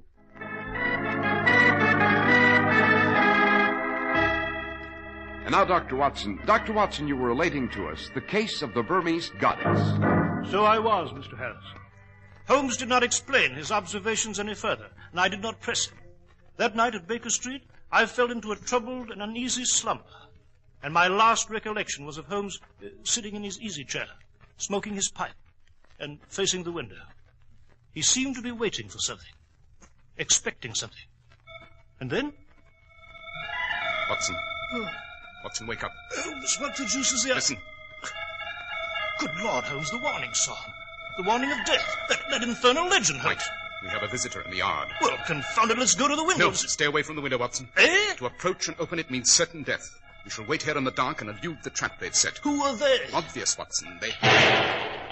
2 shots from outside our window. Yes, something's happened which I did not foresee. Watson, take your revolver and follow me down to the yard, quickly.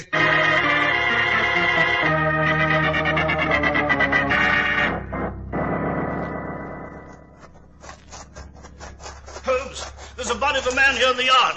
He's been shot. Yes, and look, there's a man. He's just run out of the shrubbery. Hello there! Stop! Stop or I'll shoot! Confound it, I missed him. He's right on the fence, Holmes. He's running down Baker Street. Quick, there. after him.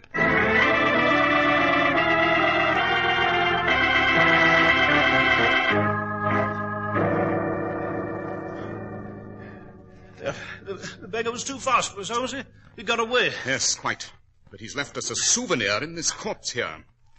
Right, let us examine the body. Aha! What is it? Identification papers, Watson. And note, they prove that this dead man is Inspector Paul Dubois of the French Sûreté. Eh?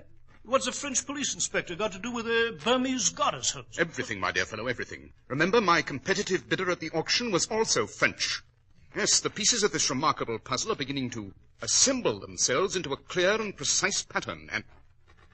One moment, Watson. Yes? Observe this slip of paper on the dead man's body. It seems to be a torn piece of rather expensive stationery. What of it? On it are written the words Room 322 in red ink. Well, Holmes, what does it mean? It means that very soon, Watson, I shall have the answer to this whole riddle. Suppose you find the nearest constable and inform him of this affair. For the moment, I shall return to our flat upstairs.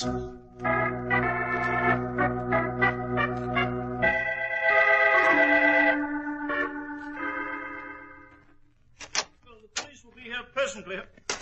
Good Lord, the place is a shambles. Yes, Watson, our flat was quickly rifled by someone lurking on the premises. And the idol, it's gone, it's stolen. Quite. From now on, we must move with all possible speed. What do we do first, Holmes? First, we must make a telephone call to the prefect of police in Paris. And after that? Find room 322. And there we may discover the goddess. Yes, but how are we going to do that, Holmes? Obvious. The room number Inspector Dubois wrote down means that this is a hotel rendezvous. And from the expensive quality of the stationery, we may deduce that Dubois wrote down this number in some first-class hotel. But, Holmes, London is full of first-class hotels. Yes, true, Watson, true. But here is the salient fact. The room number was scrawled in red ink, a highly unusual procedure.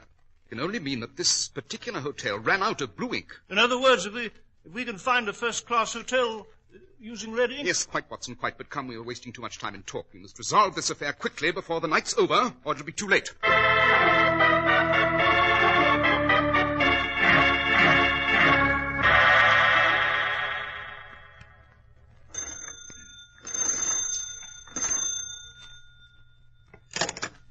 Hello?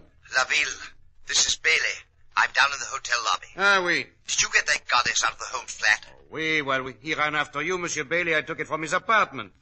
It is here on the table now. I have already broken the goddess from the lead base. Be careful what you do, Laville. Have no fear in these matters, monsieur. Am I not an expert? Yes, but these Burmese devils are after that goddess too, Laville. They were outside Holmes' flat when I got rid of Inspector Dubois. I'll be right up and then we'll get out. Oui, Monsieur Bailey. As for these Burmese natives, they do not know where we are. Monsieur Bailey. What is it? What's the matter? They are here. They've come for the goddess. What? The song, the death song. It is outside my window. Laville, hide the lead base, you hear? Let them have the goddess. That's all they want. Monsieur Bailey, there's someone at the window. On the fire escaping. No! Ah!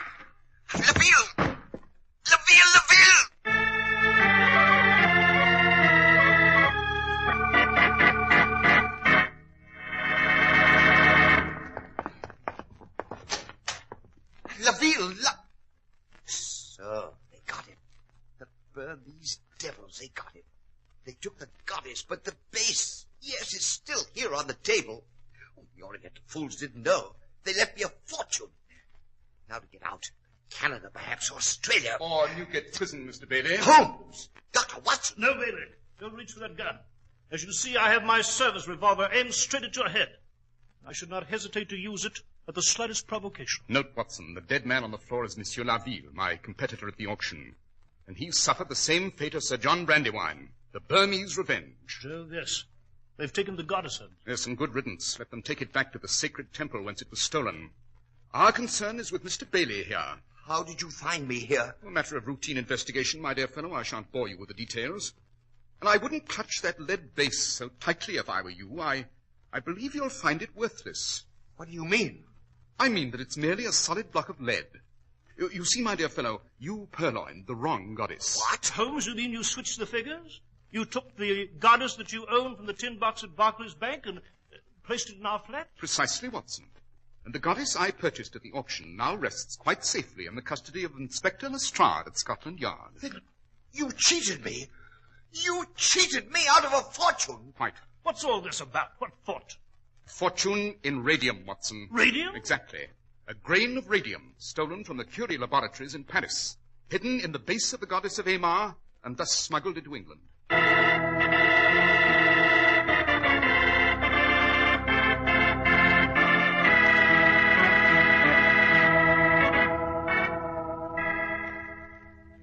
Well, Holmes, now that we've delivered the smuggler Bailey to the authorities, would you mind telling me the course of your deduction? I must confess I'm confused. Are you, Watson? The whole affair is really quite obvious. The Burmese motive to recover the goddess was simple enough, a sacred and religious quest. But it was at the auction, after observing La Ville, that a new element entered. But how? How did you know? The condition of the man's hands and hair. Loss of fingernails, desiccated appearance of skin, loss of patches of hair, symptomatic of work with radium. The fact that he was a Frenchman further heightened my suspicions. Yes, but Holmes, I still don't see how... La Ville, as I learned from the Paris prefect of police, was a worker in the Curie laboratory. He entered a conspiracy with this international thief Bailey to steal a grain of radium. The next problem was to smuggle it out of the country. And so they concealed it in the Goddess of Amar, while Sir John Brandywine displayed his collection in Paris, eh? Exactly. The lead base, of course, was a perfect carrier in which to hide the loot and get it past the customs and out of the country. They had planned to purchase the goddess from Sir John and then recover the radium. Their plans, however, went awry. Meanwhile, Inspector Dubois was hot on their trail, and they got rid of him. And that, Holmes, closes this adventure. Not quite, Watson. We are living in a new and dynamic age. I am a criminologist, not a seer, and yet I know that these radioactive substances hold the key to the future. And I cannot help but wonder if men will use them for good or evil.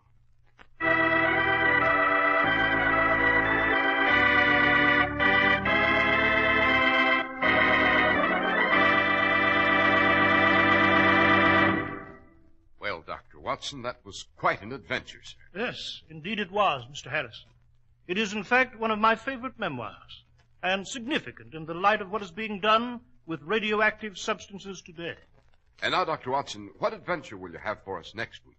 Next week, Mr. Harris, I shall relate to you the adventure of the golden pince-nez. It concerns an untidy rug, a box of Egyptian cigarettes, and a stab in the dark.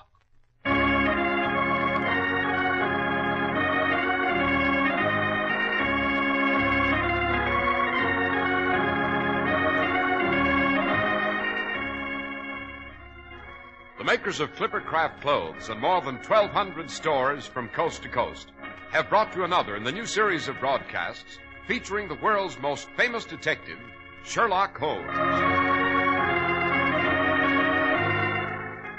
Our stories are based upon the character Sherlock Holmes, created by Sir Arthur Conan Doyle, and the program is produced and directed by Basil Loughrane. Sherlock Holmes is played by John Stanley, Dr. Watson by George Spelman. This week's story was written by Max Ehrlich with special music by Albert Berman. If you don't know your Clippercraft dealer, write Clippercraft, 200 Fifth Avenue, New York City. Be sure to listen next week to Sherlock Holmes in The Adventure of the Golden Pince-Nez. This is Cy Harris speaking for Clippercraft Clothes, Mutual Broadcasting System. The most comfortable shoe sole in the world. The Neolite sole. Light. It's light as leather. Smart. It's smart as leather. And wear. It outwears leather 2 to 1. For men, women, children. Get the Neolite sole. Step on it. This is WOR, New York, serving the largest single-station audience in America.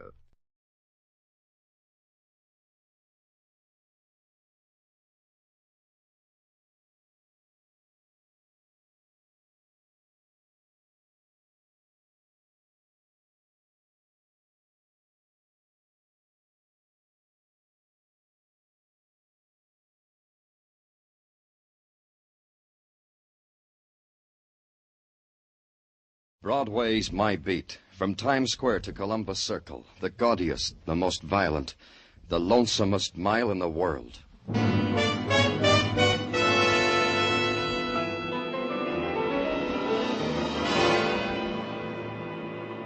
Broadway's My Beat, with Larry Thor as Detective Danny Clover.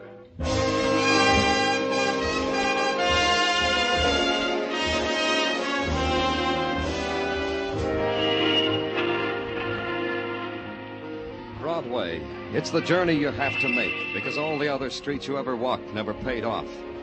But Broadway's different. It twists you into the nighttime, and you whirl your puppet dance with the spinning lights.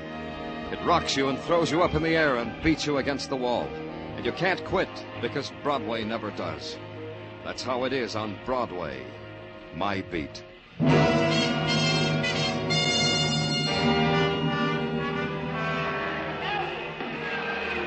People go to wrestling matches for a variety of reasons. For a change of pace from their own domestic strangleholds. For laughs. For motives which make footnotes in textbooks. Break it off and hit him over the head. And at the bout between Max Magnificent and the Panther Man, the faces and the reasons were up to par. I was there because pressure from upstairs ordered me to be there. They said a man was there who was trying to keep a big secret. They said to drop everything, to see him right now. Right now he was sitting on the aisle near the tunnel entrance. I walked up to him and nodded. What do you want, Danny? Just talk, Melvin, that's all. Well, I'd like to watch this Max Magnificent, Danny. The first fall's not due for 10 minutes yet. You'll be back before then. Come on, we can talk in the tunnel. All right.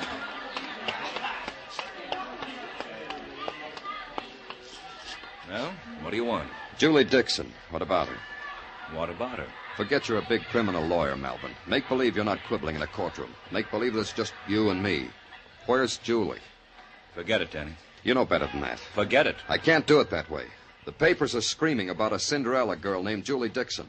They waste a lot of type about a poor girl getting engaged to a rich lawyer named Alex Malvern. You. Now Julie's gone. In a puff of smoke, they say.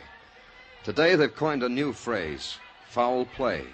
She's around. She'll be back. Maybe. Only the foul play phrase bothers the police department. You going to help us? Danny, forget it, huh? Lay off. I'll find Julie. I've got friends. That's why I've got to say it again. Danny, lay off. I mean it.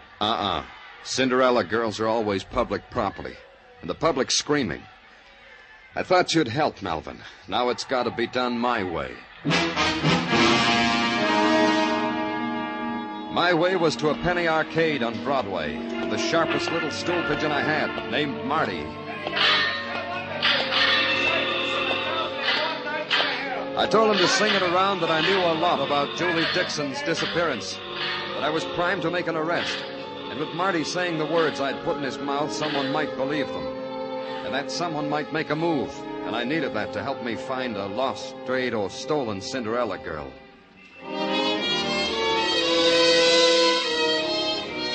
At headquarters, I waited for Marty's call, and I fell asleep waiting. And then a bell exploded. At 2 o'clock in the morning, it couldn't stand it anymore, and it exploded. Danny Clover speaking. Marty? No, it's not Marty. I'm inviting you to a party, Danny. Want to come? Who is this? A girl. Pier 38. East River, Danny. 3 a.m. an hour from now. You're the guest of honor. It's for Julie Dixon, the party, so you'll make it, huh, Danny? All alone? Wouldn't go any other way. Thanks. I didn't wait for 3 o'clock. I left for the East River docks right away. Maybe I was going to be a little early, but I was being a little eager. Pier 38 occupied about 50 front feet of the darkness and lent its own quality of shadows to it. Toward the river, a couple of tugs huddled together. To my right and left, equipment shacks. I should have been looking toward the stern, because that's where it came from.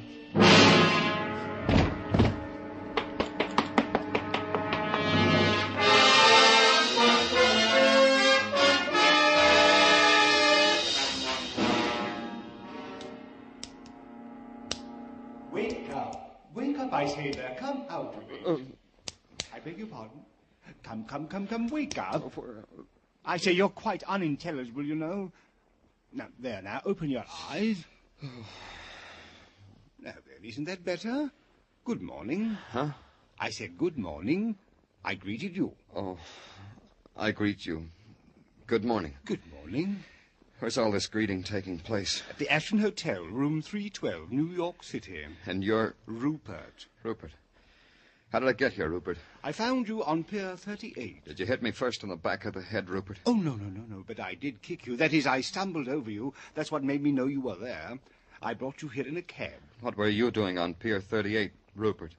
Well, sir, every night after the matches, I go to the waterfront and look toward England and make a wish. The same wish, sir. that I was back in Crofton-on-Willow. Why aren't you back there, Rupert? Because I'm not. Max Magnificent doesn't wrestle in England until the summer. Max Magnificent? Yes, of course. I'm his valet. I spray the ring for him, carry his robe. Rupert. Where's Max? The Magnificent is in the next room, having his hair done. Thanks, Rupert. Will you be staying to breakfast, sir? Kippers in 10 minutes.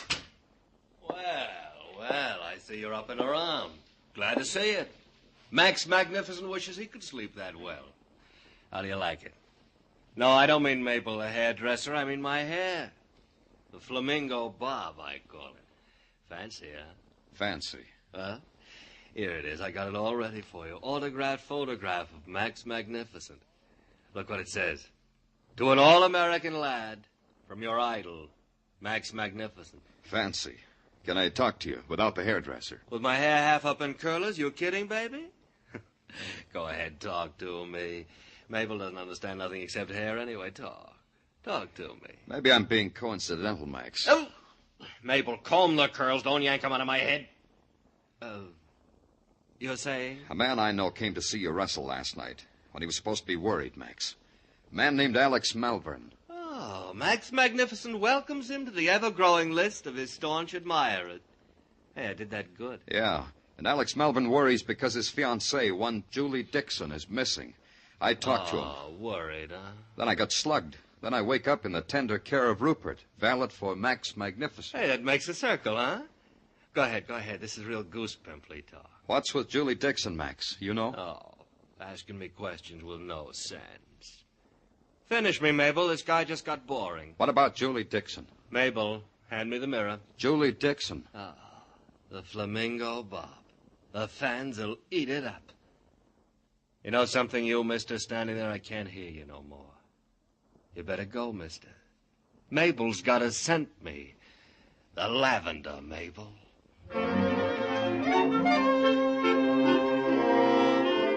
Max Magnificent swept up the train of his magnificent brocaded robe. With a hairy paw swept up Mabel, his lady barber.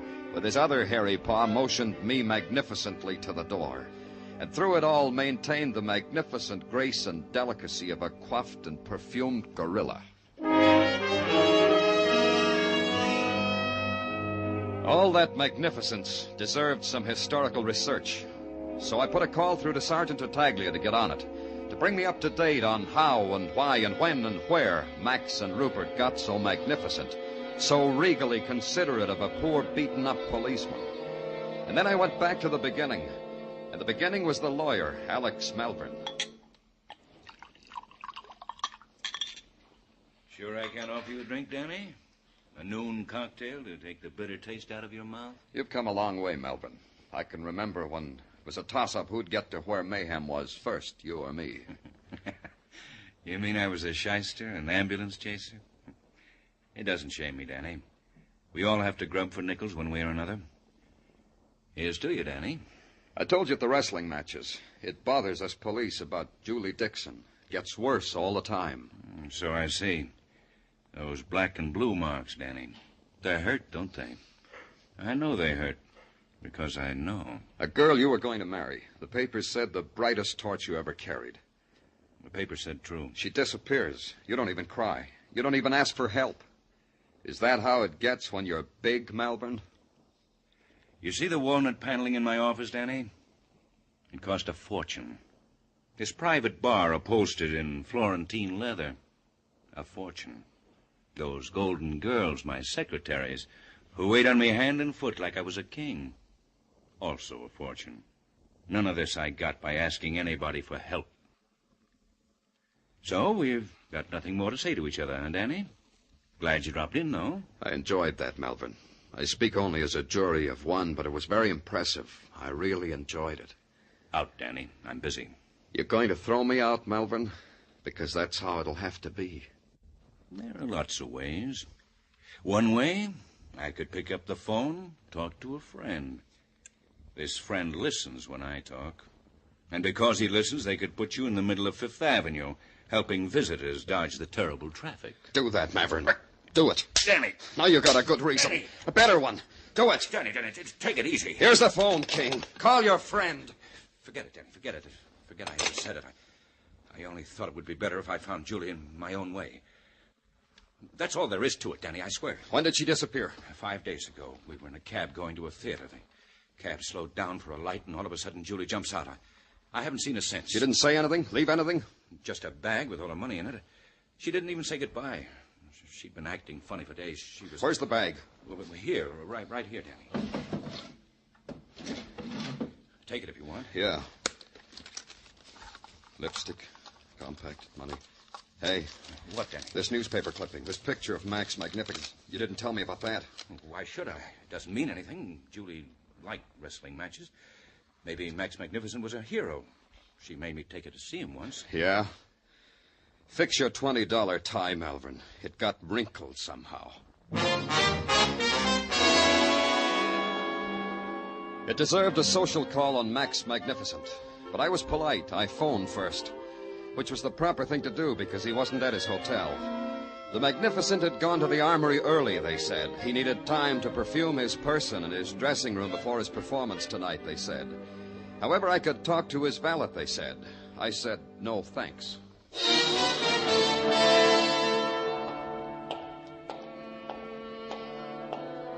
At the deserted armory, I followed Max's spoor down a long cavern and into a whitewashed dressing room.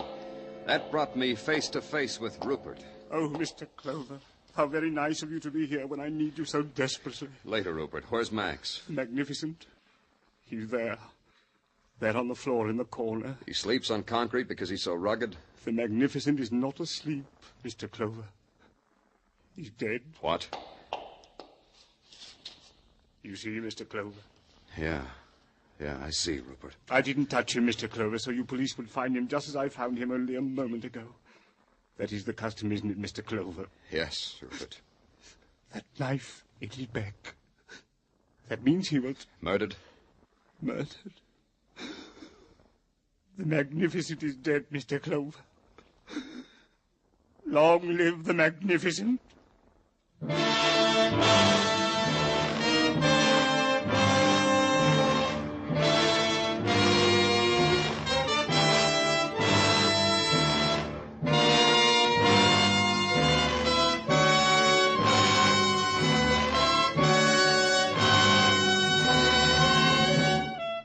You are listening to Broadway's My Beat, written by Morton Fine and David Friedkin, and starring Larry Thor as Detective Danny Clover.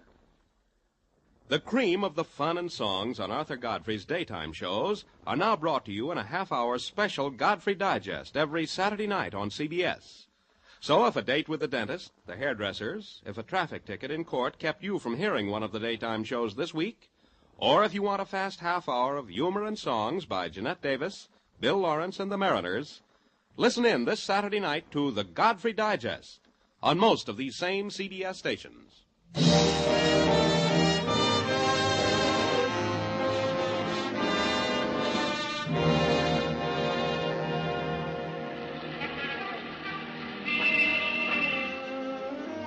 Broadway is a place that can fool you. Can walk by the lost and the broken and the dying without batting an eye. But when one of its own lies dead, Broadway tears its collective breast, dons the sackcloth and ashes, and sends up a shrieking lament that can be heard round the world. And for a little while you believe it. You believe Broadway is heartbroken because death came on a man who called himself Max Magnificent and stuck a knife in his back. You believe Broadway has found torment because it lost a Cinderella girl named Julie Dixon.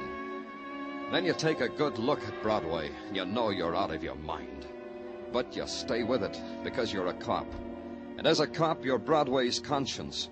And as a conscience, you've got a helper, namely Sergeant Gino Tartaglia. Danny, sometimes when I can't go to sleep nights, I analyze my relationship with you. And? And I have come to the conclusion that I am what is technically known as a mother's helper. And I'm very proud of you, Gino. Ah, Danny, stop it. Well, item one. The boys in the lab say that after a detailed check of the fingerprints of Max Magnificent, he turns out to be an ordinary human being with a name as common as Clover or Tartaglia. Oh? Yeah, honest, Danny. Max Magnificent was none other than Joe Warner.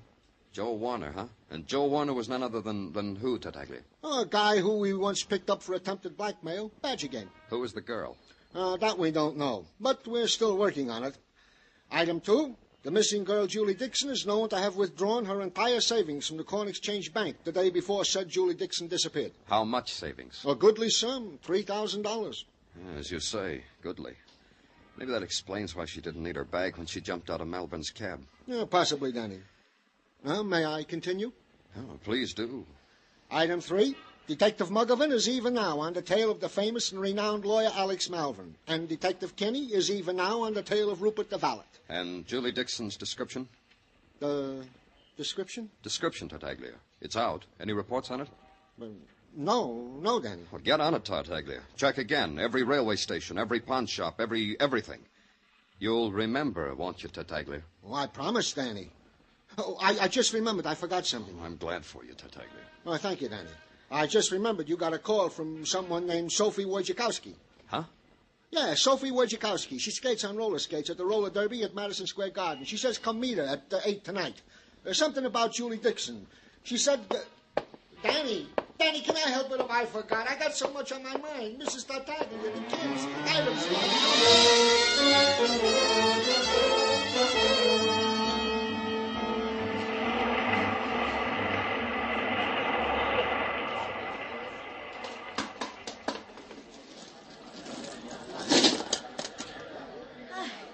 You waiting to see me? If your name's Sophie Wojciechowski, I am. Well, you don't have a scorecard, huh? Else you'd know. Everybody knows number 12 is Sophie Wojciechowski. I'm Danny Clover. Oh. What about Julie Dixon, Sophie? Oh, Julie and me used to borrow our skate key from the same guy. How long ago was that? Oh, years and years and years. I mean, we grew up together practically. Then we grew up, then she got married, then she went away, then I never heard of her. Then yesterday came. Yesterday was something special? Not especially special, except a guy called me up on the telephone and asked me if I knew the whereabouts of Julie. I told him no, 'cause I don't. Then the guy said a bad word and hung up. What guy? The guy I was talking to up on the telephone. Oh, you mean his name? He didn't say. Now, let's go back a little bit. You said Julie was married to a man named Joe Warner? That I don't know. Except I heard from sources close to the roller rink that he deserted her. Ran away to Texas, I heard. This was about 3 years ago. Then the reason you called was to tell me about the phone call. Well, not exactly. You see, I saw Julie yesterday. Later, after the guy called upon the telephone. Huh? Sure, she said she was broke. She came to borrow some money. How much did you lend her? Not a cent, 'cause that's how much I had at the time. She said thank you and walked out of my life again. Oh. The women's team will take their places. 1 minute. Hey, look, I gotta go now. That's all I know, Mr. Clover. So long.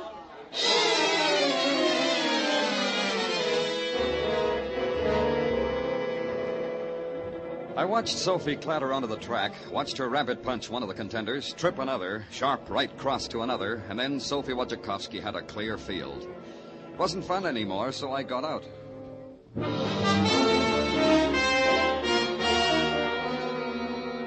And I began to add it up. Julie's husband had deserted her, Sophie said. And in Julie's bag had been a picture of Max Magnificent, who was Joe Warner. And Julie had gone through $3,000 fast, even for a girl like Julie. And the sum could be blackmail and murder. Except one factor was missing from the equation. Julie Dixon. And at headquarters, Sergeant Tartaglia was being Mother's helper like anything. Danny, I think what we boys got on this Julie Dixon will help you like anything. Oh? Yeah. Now, sit down, Danny. Sit down. This is big. You ready? We have discovered that Julie Dixon was married to Joe Warner, later Max Magnificent, and there is no indication that a divorce happened in the family. You're right, Tartaglia. You've made a big discovery. Thank you, Danny, thank you. But I have here another item that is not so happy. Rupert the valet has disappeared from the tail of Kenny the detective. What? Don't go away, Tartaglia. Oh, where would I go? Danny Clover speaking. Mr. Clover, I am Howard Jones, the mentor of a sanctuary you people call a pawn shop. We'll try to do better. Is that all you want? Not what I want, Mr. Clover, what you people want. Julie Dixon. She was in my place not an hour ago. How do you know it was Julie Dixon? She fits the description. Lots of women might. True, but she pawned a platinum and diamond bracelet with her initials on the back of it. I gave her $50, but only because I'm a friend of May. Okay. What name did she give you? Mary Smith. Address? Hotel at 2617 East 8th Street. Thank you, Howard Jones. Tartaglia. Yeah, Danny. Don't go away. I won't. Hey, Danny, don't forget your hat.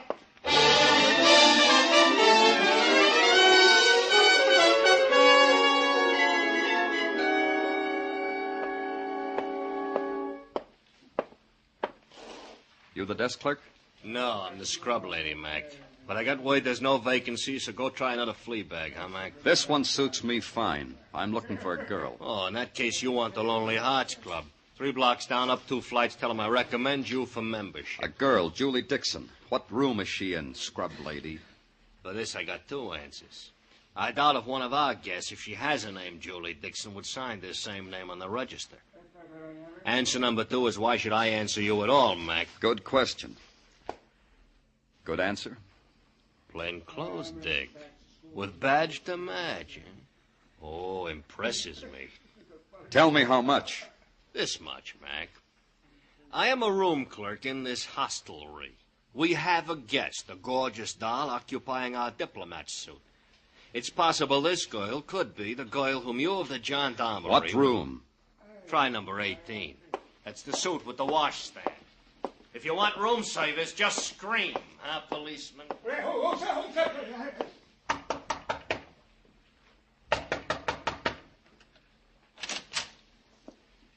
Get away from here. Your name, Julie Dixon? I said get away from here. Get away before I make it real tough for you. Go ahead. You asked for it, mister. Help! Help! Somebody help! Such a pretty dress. Ripping it won't help it at all. Somebody, please! Please! Please! That's me, police. What? Badge and all. Look. Okay, let's go inside. Police. That's right, Julie. You want to tell me now or later? Doesn't matter a whole lot. No. No, it doesn't. Nothing matters anymore. What do you want? Not so much. Just fill me in. You were paying blackmail. To whom? To a nursemaid. To a nursemaid to my husband. A nursemaid who called himself Rupert. He had something to sell you? Like this. My husband, Joe Warner. Joe Warner, or Max Magnificent, whatever you want to call him. I thought he was dead. We were never divorced, and I thought he was dead. What made you think your husband was dead when he wasn't? Papers. Joe was in Texas at the time. You know, the time the tanker blew up. Texas City? That disaster in 47, huh? Papers listed a man named Joe Warner dead. I was certain it was my husband. He was in Texas City then. Yeah. They still don't know how many people died there, or who. So I met Alex Melvin. And I fell in love with him, and he fell in love with me, and we were going to get married. That's the way I am when I fall in love with a man, and he falls in love with me. So Joe changes his name to Max Magnificent, becomes a wrestler with a hairdo, and hires himself a valet named Rupert. Max, hairdo, and valet show up in New York, right? Yes. Rupert came to me and said he wanted money to keep my first marriage quiet. More than that, Julie. It was the kind of marriage you had, wasn't it? A partnership for blackmail. A partnership to work the Badger game. That's why you paid him the $3,000 you drew from the bank. That's why. It was worth that to keep Melvin from knowing what I used to be. But it was no good, so I ran away. I ran away, and I've been running ever since. You got nothing to worry about anymore, Julie. Except one thing. Whether Alex will have me now. That? Maybe that. But the other thing. Your husband's been murdered. You had the motive, the opportunity, maybe. And you're running away. Murderers do that. I've been terribly impolite. I've been listening. You don't mind that, do you, Mr. Clover? Glad to have you aboard, Rupert. Your name was being bandied about. I'll kill him. So help me, I'll kill Take him. it easy, Julie. Thank you, sir. Else I would have killed her before your very eyes. Like you killed Max? Yes, of course. He had the body of an ox, but his insides were not fortitudinous at all. Yellow is the word for Max Magnificent. I laugh at the name. Why did you come here, Rupert? I've been following you, Mr. Clover. I want you to be happy before you die. Now that you found Julie, you'd find me. Then you'd try to have me executed for murder.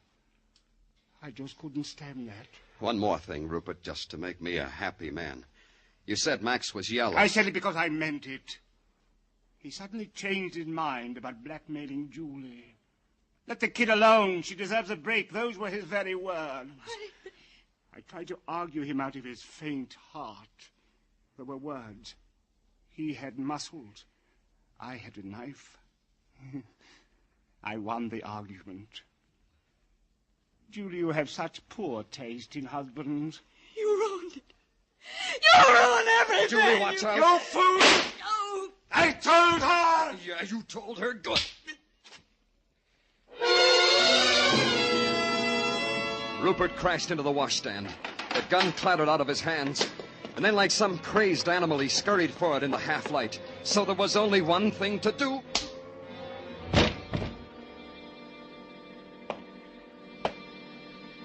Then I bent over Julie to try to help her, to somehow ease the pain of the wound in her shoulder. And she did something strange. She shook her head and motioned me away. And in her eyes, there was something that could have been agony or happiness or something I didn't know about. When the ambulance came, she walked into it and lay down and fell asleep. Rupert was different. He screamed and tore at my face, so I had to give him the anesthetic once more.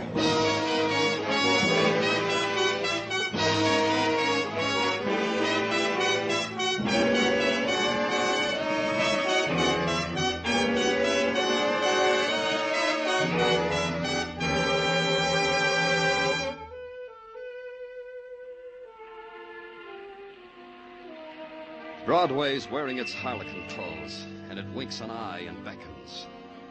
And a pale and hungry girl walks its pavements like a queen, because Broadway's a dream street. And a fat man stands with begging eyes because he just found out his last dream didn't come true. It's a laugh or a cry, with nothing in between. It's Broadway, the gaudiest, the most violent, the lonesomest mile in the world. Broadway, my beat.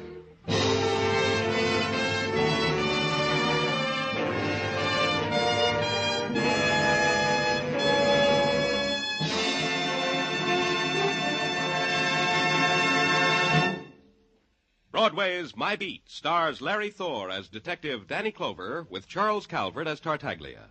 The musical score was composed and conducted by Alexander Courage, and the program was produced by Elliott Lewis and directed by Gordon T. Hughes. The cast tonight included Vivi Janis, Bill Johnstone, Virginia Gregg, Jay Novello, Junius Matthews, and Larry Dobkin.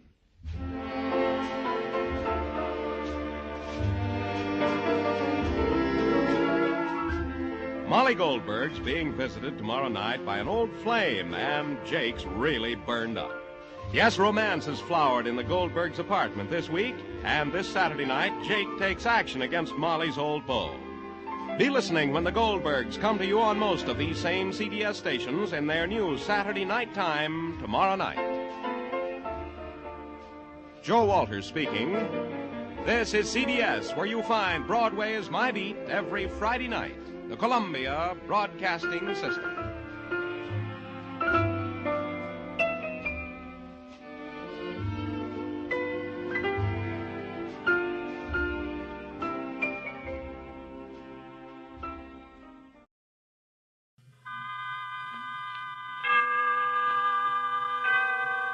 Autolite and its 96,000 dealers bring you Mr. James Mason in tonight's presentation of Suspense.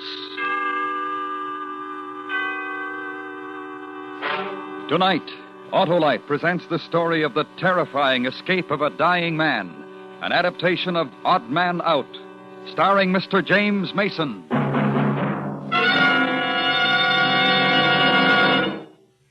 Hap, I tell you, they're an unbeatable team. Who, Harlow? Why, the generator, starting motor, coil, distributor, and all the other important parts that make up the complete Autolite-equipped electrical system on your Autolite-equipped car. You mean all those parts work as a team, Harlow? They sure do, Hap, because Autolite electrical systems are designed and built by Autolite to give you the smoothest performance money can buy.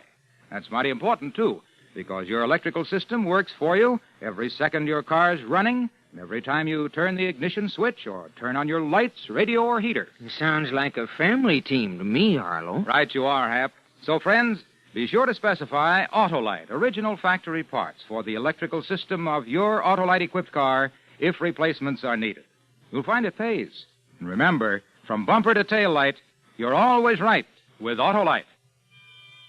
And now, with Odd Man Out and the performance of Mr. James Mason, Autolite hopes once again to keep you in suspense.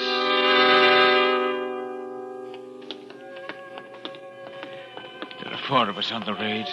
Murphy, Nolan, Pat outside waiting with the car, and myself. So there's no need to be frightened, Johnny. It's been all planned months ago. Slow down. The safe will be open. It always is. 3:30. The wages clerk will be picking up the money. There's the office at the end of the hall. Slow down. Murphy looks frightened. I don't like the smell of this place. Here we go, boys. This is the one. This is the office. Take out the gun. You two over there, get to the wall. Turn your face to it. All right, shut up. Do as you're told. The safe, Nolan. It's open, it is. What did you expect?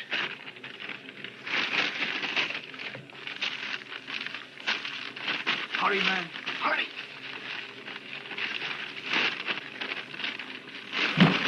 It's all in. Come on, then.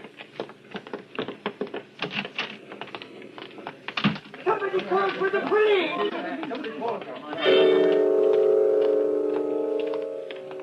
Slow. We don't want any attention. Slow. There's the entrance. What a long way off it is. The sack's heavy. We've done it. Don't get nervous now. 20 steps, maybe 25. I can see the car. Good man, Pat. We'll be away in a minute.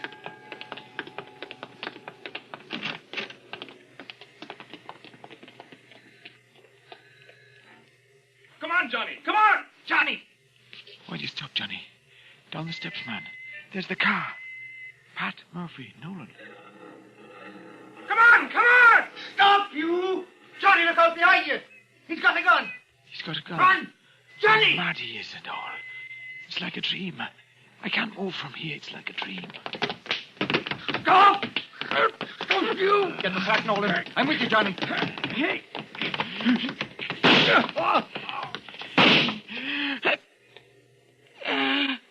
Oh, I'm hurt. Hurry, get to the car. There's an alarm. Hurry. I'm hurt. He's hurt. Drag him in. Come on, Johnny. Get in. Get in. Come on, Johnny. Get in. Now I must get into the car. They're waiting for me. I can't. Hold him on the running board. Go on, Pat. Go on. I can't get in. Hold on to me, boys. I'm hurt. Hold on to him. He's slipping.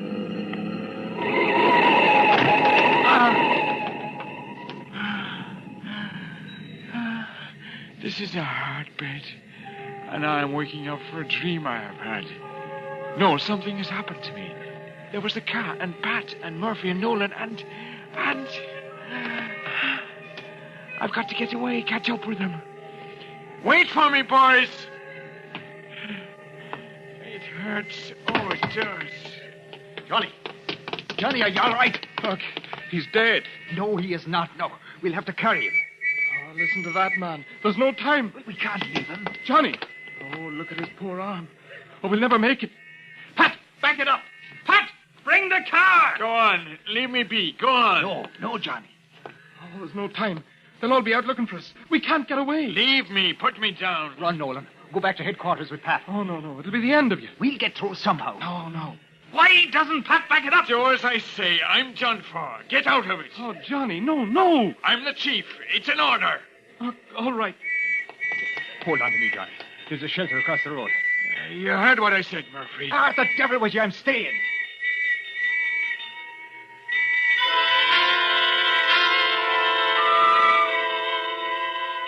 And the whistles and bells all around.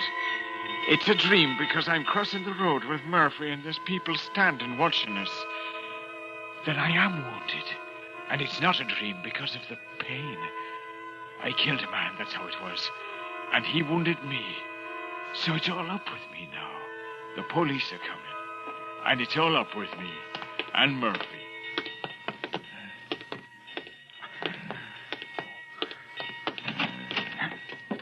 Here's the shelter. Hurry inside, Johnny, now. Hurry. It's dark in here. I'm hurt. I'm hurt. Yes, it's dark. Now rest for a bit, will you? Rest. You're outside, looking for us. Yes. I killed him. That was in self-defense. He shot first. We got the money, didn't we? Aye, we got it. Nolan and Pat will have it safe. Now, let's have a look at that arm. I can't feel it. But it hurts, no. Yes, I know. Now, you wait a minute. I'll find a match. Does it look bad? It'll be all right. We'll have it all right. I'm finished. It's all up with me. Dennis will be the next in command. You hear me? Dennis, and then you.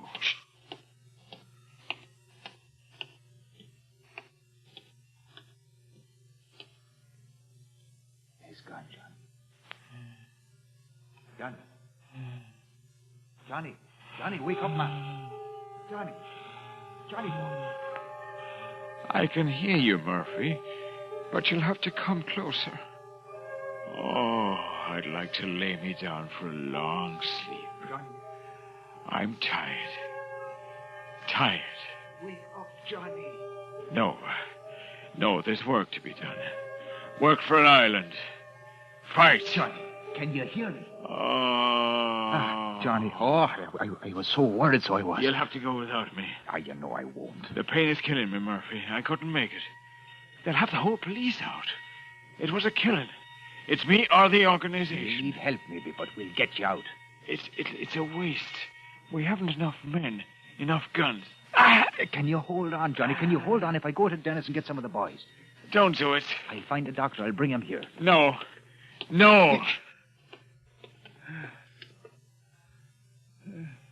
Have they looked in the shelter? No, the people said they ran off to the east. You trust those four witnesses? Don't be daft. Come on. Get back here. Behind the crate. Quick.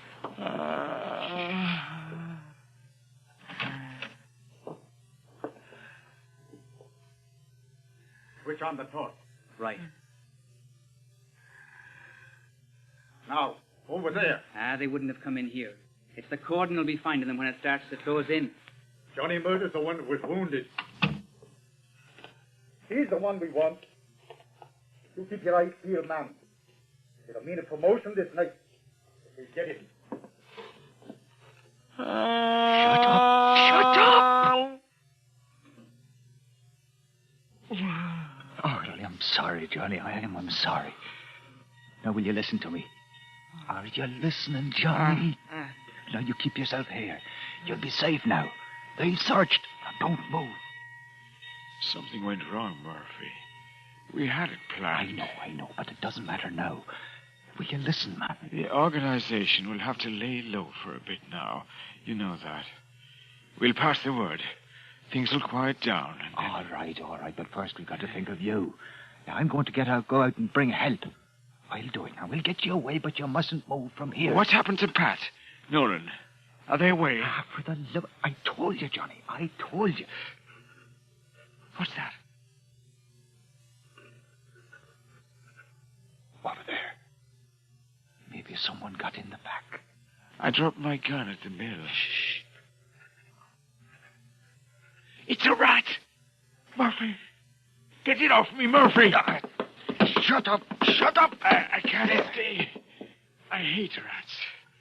There's more of them. They'll come after you've gone. No, they won't, Johnny. Now, easy, man. Here. There. Now you can beat them off with the stick. Now, do you hear me, John? I'm going now. Stay where you are. Sure, you'll be all right in no time at all. I wonder what will happen to Agnes. Agnes, with your hair so black and heavy, and the white of your skin.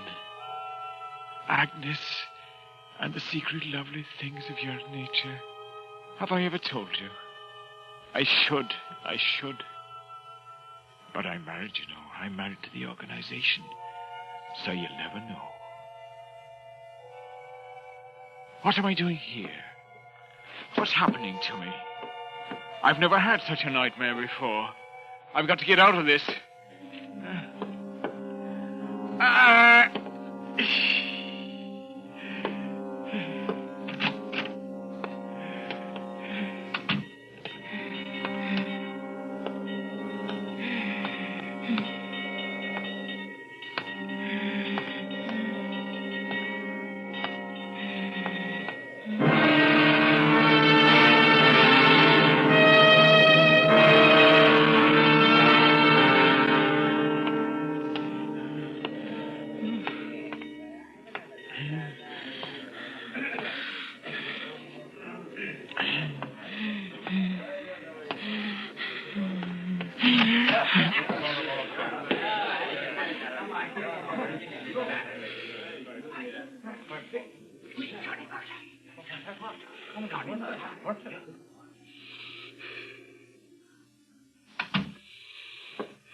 I am finished now.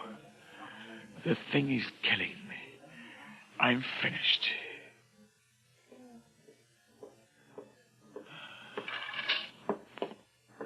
Johnny boy. Johnny Murder. It's me. It's Shell. Are you hurt bad? Why don't you answer me? I've always been your friend, Johnny. Remember? Shell? Get out. Leave me be. Man, the police is looking for you, so they are. Oh, there's killing tonight. How did you get through the patrol? He's got to get out of my pub. Can't you see the look of him, Mr. Fence? The police will be here. They're everywhere tonight. We mustn't have Johnny Murphy found in here. It'll ruin me. So he wandered in, he did. You can't help that.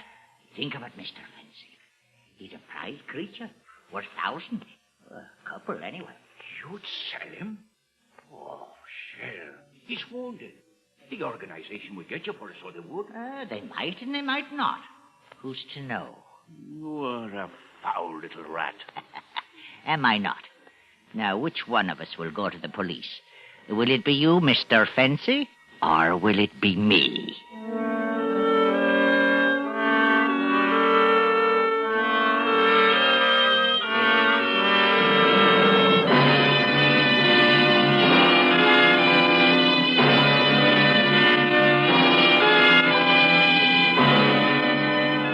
Autolite is bringing you Mr. James Mason and Miss Pamela Colino in Odd Man Out.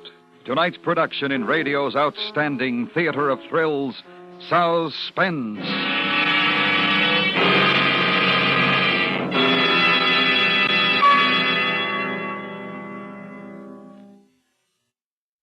Say, Harlow, my car is equipped with Autolite electrical system. Ah, good, Hap.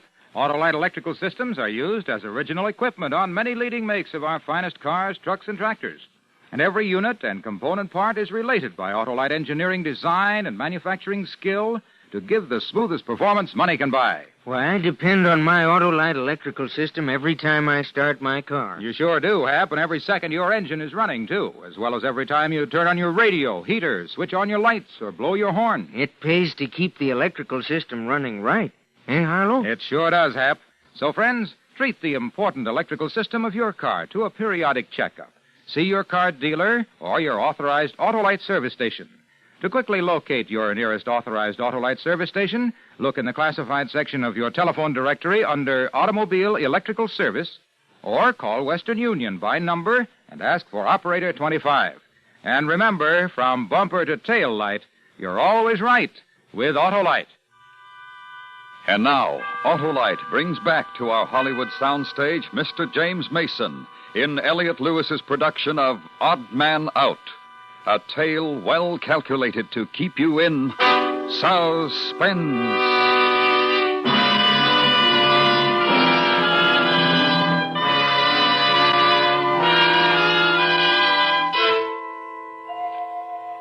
There is noise, and there's voices, and the pain hurts me eyes and my body.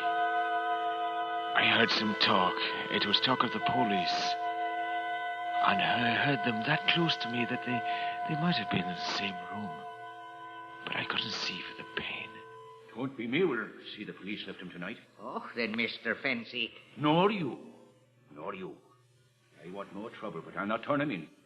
Police is out with Tommy guns and all. It's a big sweep. Sooner or later they'll get him. But I won't do it, nor you. Stay with him. I'll get whiskey. Oh, for goodness sake. What's to become of you, Johnny boy? Oh, you're not long for the joys of life, I'm thinking. And alive, you're worth my fortune. Shell. Aye, Johnny. I'm your friend. It is your friend, Shell. What can I do for you? I was supposed to stay where I was. They're coming back for me. Murphy's bringing them. Dennis, Pat, Nolan, Seamus. I was to be where Murphy left me. Heaven preserve us, the whole organization altogether. It'd be worth it. Where, Johnny?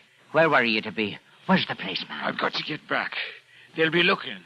They'll be trapped. Oh, dear, help us. You're in a desperate state. You can't walk the streets. You can't.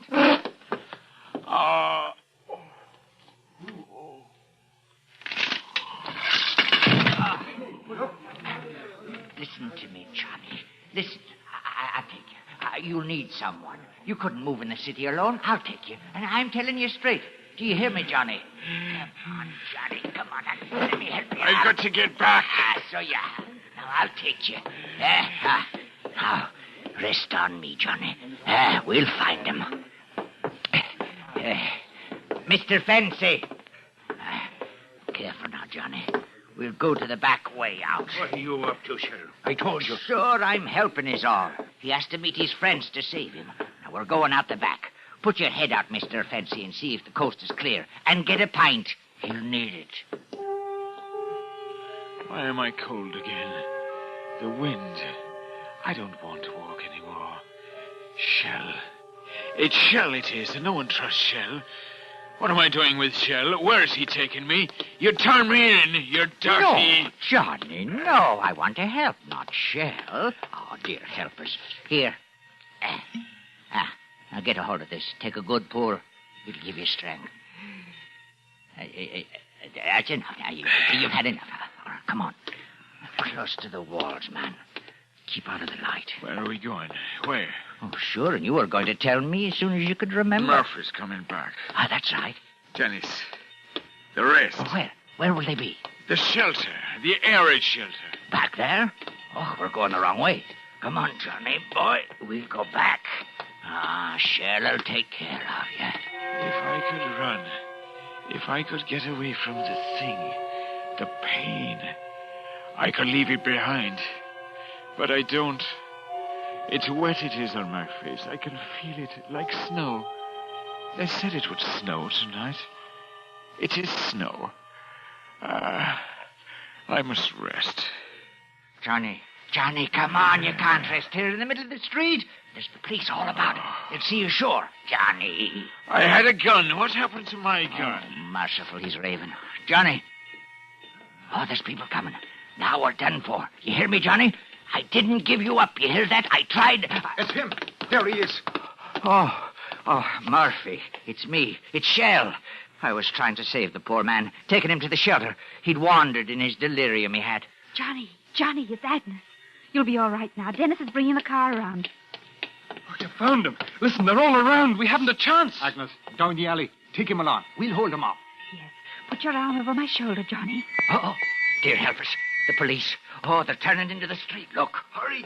Take him down the alley. Quickly, Johnny, quickly. Come on, Johnny. Come on. Hurry. We'll all be killed. We'll take him to my place. Where is it? It's not too far. No, Agnes. I've got a gun. They won't lift us. Oh, there's killing. No, I'm going back. Give me the gun, Agnes. It wouldn't do any good. There's too many of them. Dennis! Murphy! Nolan! You're the chief. We'll start again, Johnny. Hurry. There has been killing. I killed a man. A man killed me. I'm alone now. It's a bitter wilderness. But why am I running? It's cold, so it is. But why am I running? I will not run. I will not. Shh, Johnny. Can't you keep him quiet? If he wakes him up in the tenement, we're done for. That's for sure. We're almost there, Johnny. Then we get a doctor. You must be quiet when we go upstairs to Shell's place. I am quiet. I haven't said a word. Shh. What happened to the boys? It's all right. Shh. Don't make any noise. The old woman downstairs will give us away in a second if she knows. Where's Nolan? Murphy? Johnny, darling, no, you must be quiet. I can't walk anymore. I want to rest. Why, he'll have the whole place on us. A few more steps. You can do it. Sure you can, Johnny. All right. I'll open the door. Agnes. Yes, in a minute. We pulled it off, I did. Got away with it. I know. Side with him, for the dear sake. Quickly. There's a bed, Johnny. Now you can rest. Oh, his arm. Oh, his arm. That's the blood that's gone out of him. That's what it is. He shouldn't be alive. Maybe this will stop the blood, Johnny. Turn over. Help me, Shell. There. Can you get a doctor, Shell? I don't know what I've done this night. I should have turned him in. I'd be rich. Now I'll probably lose my life. I'll see what I can do, but keep him quiet. Quiet. Don't let him make a sound. I'm a fool, that's what I am. I know that face. Dear face. Agnes. And it is her own arms around me, warm, holding me. Why, she here? I remember now we raided the mill, Murphy, Nolan, Pat, and me. I killed a man, that was it. I must have been hurt. We were hiding. Who was it, Murphy? What was I doing with Shell? He's an informer. The organization will have to take care of him one of these days. The city is too dangerous. We'll go to the country. Then, when it's quiet, we'll start again. Yes, Johnny, yes. But you must try not to talk now. You mustn't talk. Why did you come to look for me? You should have stayed at headquarters. I wanted to. Who let you do it? Dennis? He wouldn't. I had to. I feel better. Good. Now lie quietly. It's night, isn't it? Yes, we're safe here. Where is it? Shell's place. No, you must be mad. He'll inform. No, he's gone to find a doctor. To find the police? No, he helped me bring you here. You can't trust him. It's all right, it is. Lie back now. I'm sorry. Shh, don't talk. I'm sorry because I was afraid. I think I've been afraid tonight. No. I'm not now. You've never been afraid of anything. From the first day I saw you, even before that, when I heard about you, I knew you were not afraid. Will you give me a kiss? I love you. I've never had time for that. The organization... I love you. The organization has had you. Let them leave you to me now. No, you're a woman. You wouldn't understand. It's my life. They're coming. They must have recognized me on the street, or someone informed. I ran, but they're moving down the street. We'll get out the back way, then. No. It's a cordon. You can't. Not with him that way. He's the one that informed. He's the one... No, Johnny, no, I swear. Run while you can, Shell. But go on. Oh, I'm sorry, Johnny. Sure, I did my Agnes, best. give me the gun. Shoot him. He's the one. Informer. No, it's all right. Run while you can, Shell. You let him go. Yes. You let him. And you hold the gun in your hand without shooting.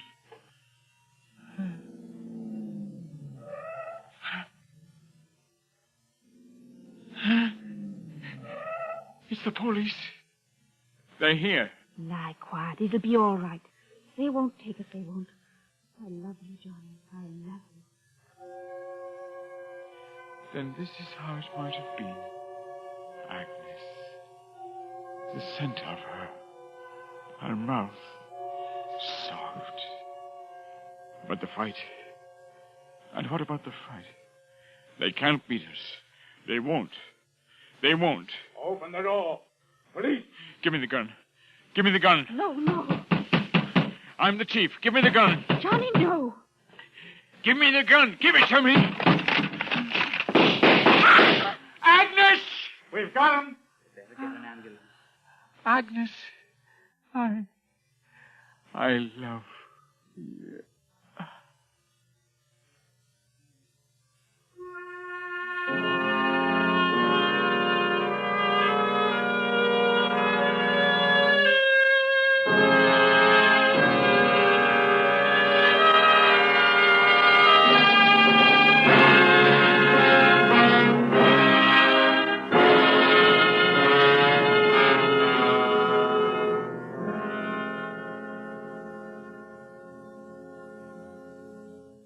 Suspense. Presented by Autolite. Tonight's stars, Mr. James Mason and Miss Pamela Colino. This is Harlow Wilcox speaking for Autolite, world's largest independent manufacturer of automotive electrical equipment. Autolite is proud to serve the greatest names in the industry. That's why, during the early months of '52, the Autolite family joins together in saluting the leading car manufacturers who install Autolite products as original equipment. Our Autolite family is made up of the nearly 30,000 men and women in 28 great Autolite plants from coast to coast and in still other Autolite plants in many foreign countries. Our family also includes more than 18,000 people who have invested a portion of their savings in Autolite, as well as 96,000 Autolite distributors and dealers in the United States and thousands more in Canada and throughout the world. Our Autolite family will salute the Kaiser Fraser Corporation on the next Autolite Suspense television program. If you live in a television area, check the day and time of Suspense on television so that you'll be sure to see this program. And remember, be with us next week for another thrilling Autolite Suspense program on radio. Next week on Suspense, our star will be Mr. Richard Widmark in a radio adaptation of Walter Van Tilburg Clark's study in Panic, The Track of the Cat. In weeks to come, we shall also present Miss Barbara Stanwyck and Mr. Herbert Marshall, all on Suspense. Odd Man Out was adapted for Suspense by Anthony Ellis from the book by F.L. Green. Suspense is produced and directed by Elliott Lewis, with music composed by Lucian Morowak and conducted by Lud Gluskin. Featured in the cast were Ben Wright, Dan O'Hurley, William Johnstone, Joseph Kearns, Charles Davis, and Raymond Lawrence. James Mason may currently be seen in Lady Possessed. This is the CBS Radio Network.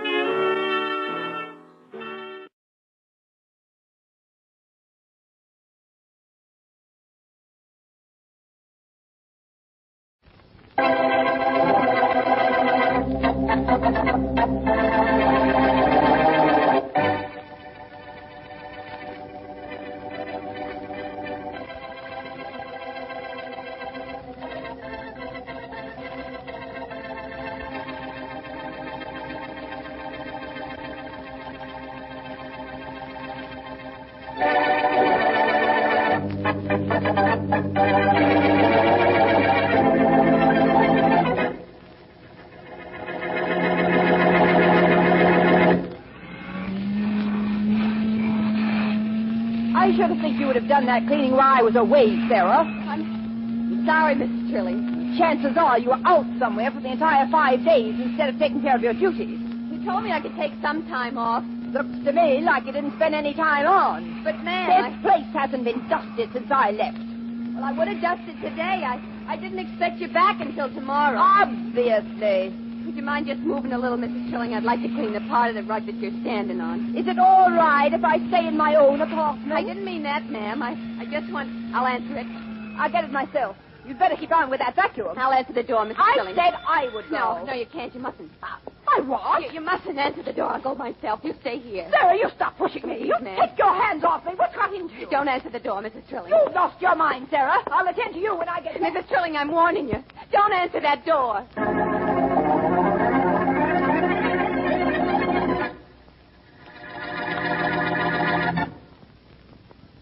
Want a beer with flavor? A flavor that's delightfully, deliciously different? Try that smooth beer. Try Champagne Velvet, the beer with the $1 million flavor. Thank you, my friend, for a very happy suggestion. It's worth repeating. Try that smooth beer. But Champagne Velvet is more than just that. It's a beer with a rare and unusual flavor combination. It's bright and sparkling from foam to finish. It's light and lively with a clear, clean taste that makes you sure it's pure. And best of all, it has the rich, robust, and full-bodied flavor that stamps it as a beer of real premium quality. Premium quality that costs you no premium in price. Light and lively, bright and sparkling, yet just as smooth. What a flavor combination.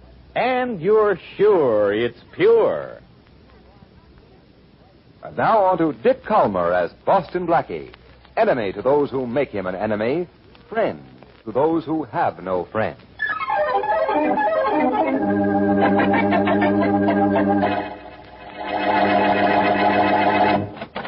Good morning, madam. Good morning. I represent the Jim Dandy Handy Kitchen. Just a moment, young man. Yes? You almost caused a panic in my apartment just now when you rang the bell. Sorry, madam. Sorry. Wouldn't let it happen for the world. Blake's the name. Eddie Blake. I represent the Jim Dandy Handy Kitchen Set Company of West Parthenon, Illinois. In competition with the bigger companies, we find we can pass on better values to our customers by calling on them in person, demonstrating the Jim Dandy Handy Kitchen Set.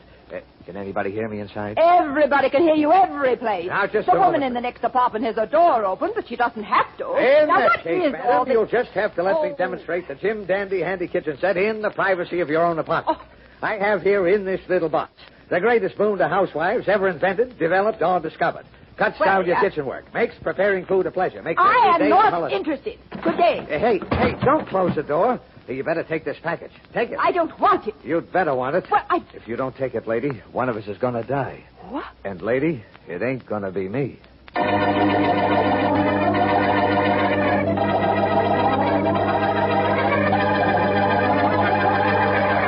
Yeah, hold on, Williams. We'll find out. Right. All the noise going on here, you'd think the cops and reporters never been on a murder case before. Yeah, just hold the phone. Right. Faraday. Inspector Faraday. What do you want? I got the city desk on the wire. What do I care? They want to know whether you got any idea who killed the girl. If you newspaper guys don't stop pestering me, I'll clean the whole lot of you out of this apartment. Thank you. Williams. Yeah? Faraday says no, he's got no idea. Okay, then give me what you got. Right.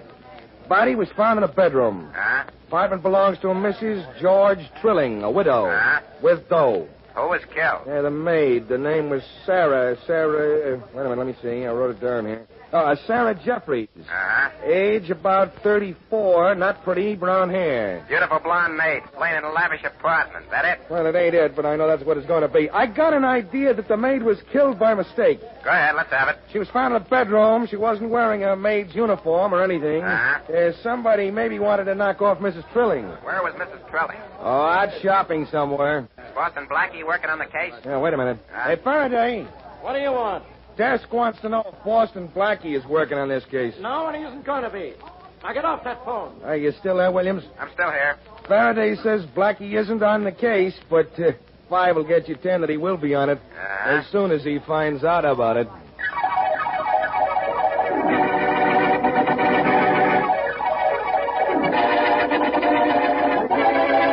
You didn't know a thing about the case, Blackie? No, Mary, not until you brought me the newspaper. My radio's being fixed, and I've been reading a book. I have an idea I'm going to be sorry I brought you this paper. Oh, don't be silly. I'm on vacation for murder cases. Faraday is on this one. He'll find out who killed the maid. Do you think it was mistaken identity, that it was Mrs. Trilling the murderer wanted to kill? Mary, dear, I am not thinking about murder. Uh-huh. I told you I was on vacation. I know. Well, what would you like to do this afternoon? Would it make any difference? Why, Mary, I'm surprised at you. Of course it would. I'm devoting the entire afternoon to you. Name it, and you can have it. Oh, you forgive me if I don't understand why you aren't trying to find out who killed that maid. It's none of my business. No, it never is, but that hasn't prevented you from working on murders before. Well, this time it's different. I'm on vacation. Well, the paper says that the police are completely at a loss for either a motive or a clue. It does? Yes. Faraday gave out an interview saying there's absolutely nothing to indicate why the maid was killed. She had no enemies. There was nothing missing from the apartment. And Mrs. Trilling had no enemies. Tough one, huh? Very. Well, I see what you mean. You're going to see Faraday? Right away. What about your vacation? What vacation? The one you were on. Oh, that. Yes, that. Well, it turned out that it had to be a small vacation with a killer at large.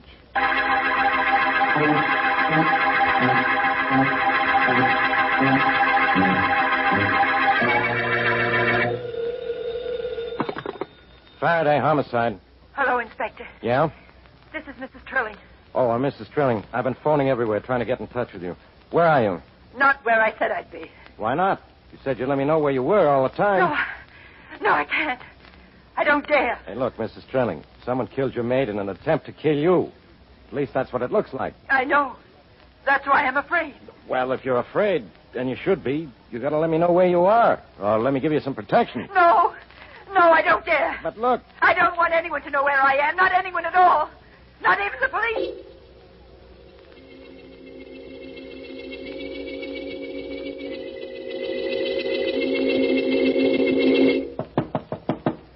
Yes, come in. Come in. What is it with you? Mr. Downey. Speak up. Eddie Blake is back. Finally. Yeah. Well, tell him to come in. At once. But At once, do you hear me? You come in with him. Yeah, sure, Mr. Downey, of course. Hurry it up. Come on in, Eddie. Right. Hiya, boss. We had a little accident this afternoon, didn't we? A very unfortunate accident. Unfortunate? Very unfortunate.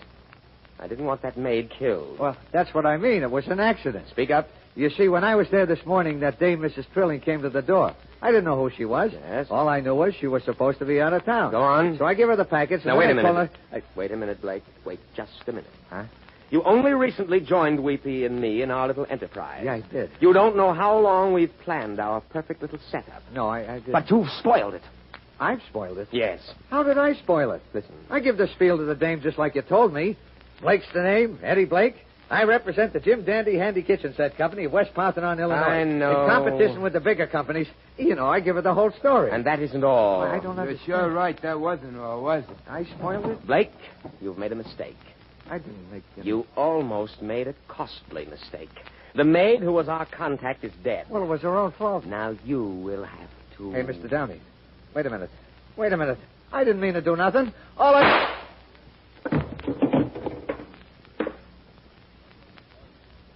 No, boss? Yes, Weepy? I think he's dead. I'm sure he is. Very sure. Oh, he was cute enough, boss. You know that? After he finds he makes a mistake giving the package to the woman instead of the maid, he goes back to the apartment, he brings back the stuff he made her take. That's so. I got it inside.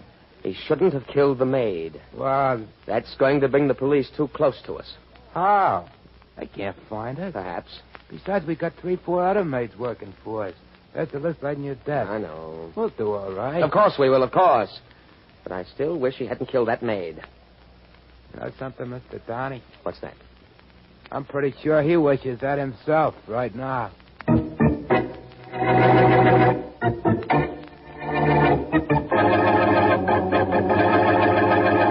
Blackie, I'm not going to lose my temper. I'm not going to tell you to get out of my office.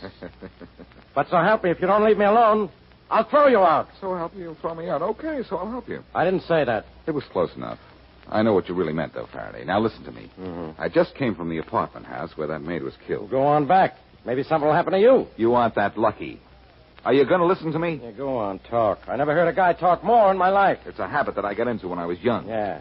Faraday, I didn't try to get into the murder apartment just now. I spent my time calling on neighbors of Mrs. Trilling. So? So I found out something that makes me want to see her right away. Where's she hiding?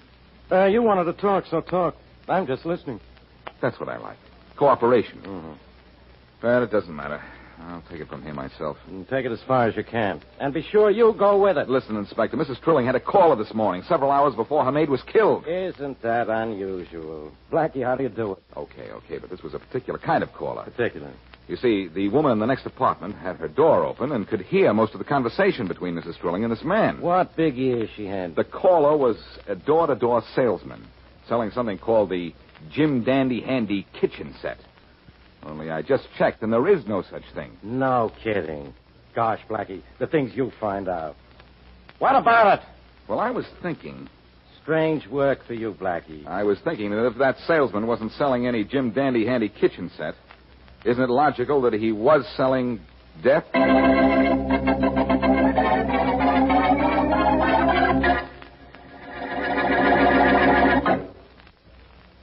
Premium quality, yes, sir. Premium quality that is yours to enjoy at no premium in price. Now, that's something worth remembering. But every time you pour your glass of champagne velvet, you're reminded that you're enjoying a real premium quality beer at no premium in price.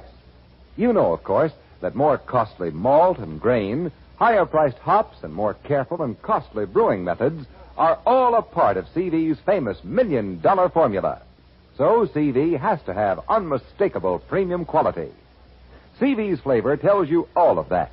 It's bright and sparkling, light and lively from foam to finish, with the rich, robust, and full-bodied flavor of a real honest-to-goodness beer.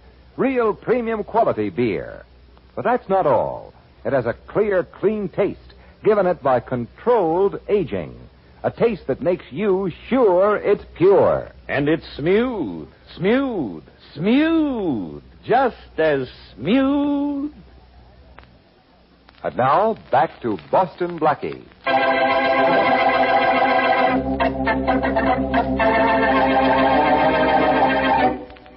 Though her maid Sarah warned her not to open her apartment door, Mrs. Trilling did so anyway, and was confronted by Eddie Blake, a door-to-door salesman who told her to accept a package from him or die.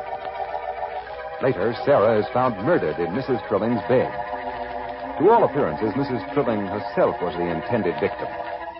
As we return to our story, Boston Blackie and his friend, Mary Wesley, ring the doorbell at Mrs. Trilling's apartment. Blackie, how many times are you going to ring that bell before you're convinced Mrs. Trilling isn't at home? Once more. There, Mary, that convinced me. Oh? That convinces me the door is unlocked. No. And now for a look around. Well, I'll look for a story in one of Mrs. Trilling's magazines while you look for a clue in Sarah's murder. You'll find a good story before I find a good clue, I'll bet. Faraday's men have been all over this apartment, especially in the living room and bedroom. So I'll see what's in the kitchen first. I'll tell you right now what's in there. A stove, a refrigerator, a cupboard, and linoleum on the floor. How'd you guess, Mary? That's exactly what I found. I was in a kitchen once. So was someone else, not so long ago. What do you think I just found under the sink? I can tell you that, too. The floor. No, something on the floor. You know what it looks like to me? An orange-colored piece of wrapping paper. Right. And I can tell by the creases in it, it was taken off a package, a small package, and recently. Oh, now. Heavy orange wrapping paper. Strange color for wrapping paper.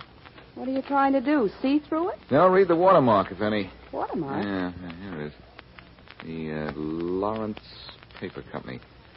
This paper might tie in with the door-to-door salesman I told Faraday about. Well, it ought to be easy to find out from the watermark who makes the paper. And the people who made the paper can tell you who uses it. And the people who use it may be able to tell you what was in it. Am I brilliant? Brilliant enough to look in the phone book and get me the number of the Lawrence Paper Company. Well, I'll try. You know, a still better way to find out what was in that paper is to ask Mrs. Trilling. Wonder where she is. I don't know. Faraday wouldn't tell me. But I have a hunch this piece of paper is going to wrap up this case.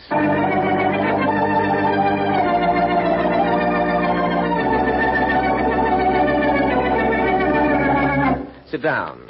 Sit down, Mrs. Trilling. Thank you. You know why I'm here, of course. I might. Yeah, I guess But you might. suppose, just to be on the safe side, you tell me. I know what you're doing, Mr. Downing. It's You do? very clever, and I'd like to work with you. Oh, I see. Well, first, let me ask you something. Yes? How did you find me? My maid told me about you before I killed her. You killed your maid? Yes, I had to. Or she would have killed me. That's so. After I found out what was in that package your Mr. Blake gave me. You found it. Now, when do I start working with you? Right away, Mrs. Trilling. Oh, good. I actually believed Eddie Blake killed your maid. And because I admire your handiwork and to introduce you to the business, suppose I show you around the shop. I'd like that very much. This way, Mrs. Trilling. This way. All right. This door here leads to my workshop. Mm-hmm. You know, of course, that I'm the best in my business. The best. No. After you. Thank you. Are we going to see your workshop?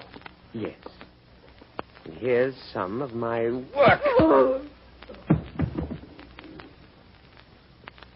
Weepy. Weepy.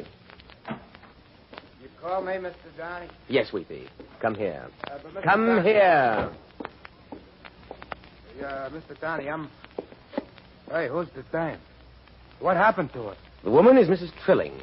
Mrs. And Trilling? I just knocked her out with my blackjack.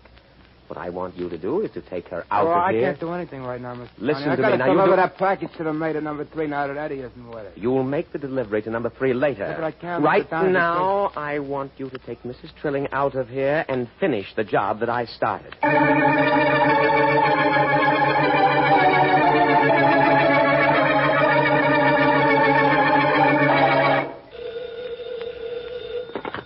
Lawrence Paper Company.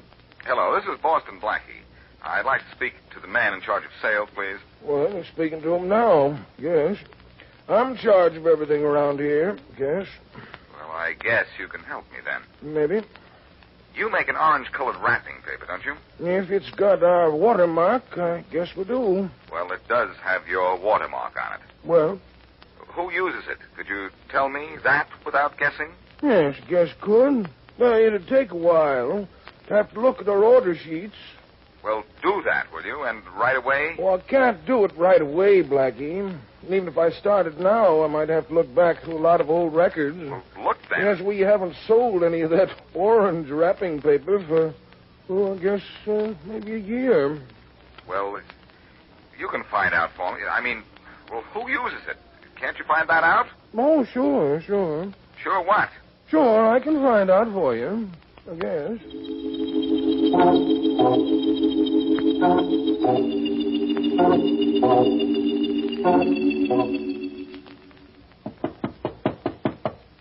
Come in. Well, Weepy, how did you make... So? Who are you? Doesn't matter. You, Mr. Denny? I am, sir. I am. I'd like to talk to you, Mr. Denny. And you can start by telling me who you are and how you found me. Jones. John Jones is the name. John Jones. And if you're interested, I found you by getting your name and address from the man who sold you orange wrapping paper. Oh. Well, what do you want, Mr. Jones? Just a second. You know, the air in here is awfully stuffy. Mind if I open this window? Oh, yes, I certainly do. It's windy out, and my desk is covered with papers. Oh, I'm sure it isn't windy enough to blow your papers around. Now, don't open that window. It's... Now, look what you've done. Close that window, will you? Oh, it is windy, isn't it? Yes. Sorry, Mr. Danny. I'll help you pick your papers up fool. off the floor. Don't bother. No, I insist. Leave them After alone. all, this is all my fault. I shouldn't have opened the window. No, you shouldn't have. But I'll have all your papers back on the desk in no time at all. Look, Blackie, just who do you think you're fooling? You call me Blackie? Yes. Boston Blackie. Well, you can tell your grandchildren the Boston Blackie picked up your papers for you. Never mind. There they are, back in your desk. Now, look. You came here for something. Now, what was it? You might say I blew in to shoot the breeze with you, Danny. Very funny. So now I'll also blow. I don't understand this. But all I know is that whatever you came in for, you didn't get. I wouldn't say that, Danny. I wouldn't say that at all.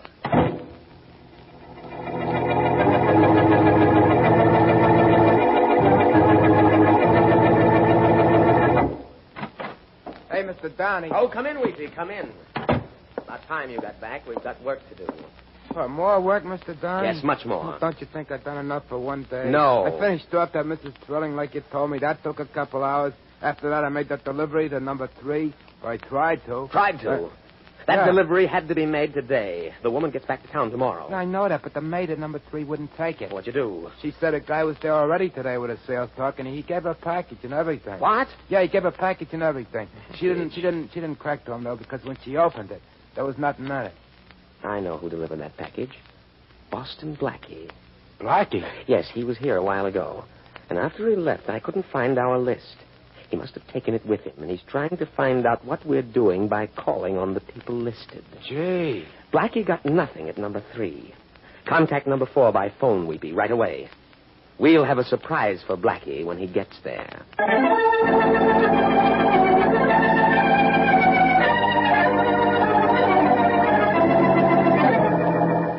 nice day to sit in the park, Mr. Donny. We're not here because it's a nice day. Ah.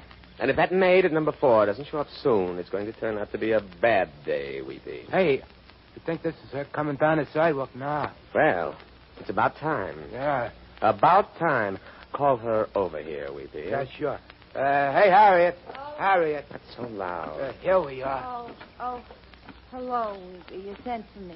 You said the big boss wanted to see me. Is anything wrong? Yeah, I'll let the big boss tell you about that. This is him, Mr. Donny. Hello. How do you do? You're the maid in apartment 3F at 2142 95th Street? Are you, Harriet? Yes. And his salesman hasn't been to see you yet today, has he? Has he? No. Answer No. quickly, please. No, I'm not even expecting him till tomorrow. It's all right if he don't come till the day after, because the lady at the house will be back till the day after that. Well, we think a salesman is going to call on you this afternoon. A phony, though, Harriet. Never mind, Weeping. Never mind. No, please. sure, Mr. Donny. I'll handle this. I'll handle this very well. And I want you to do what I tell you to when this salesman shows up, Harriet. Oh. You do what I tell you to do, and then we'll handle him.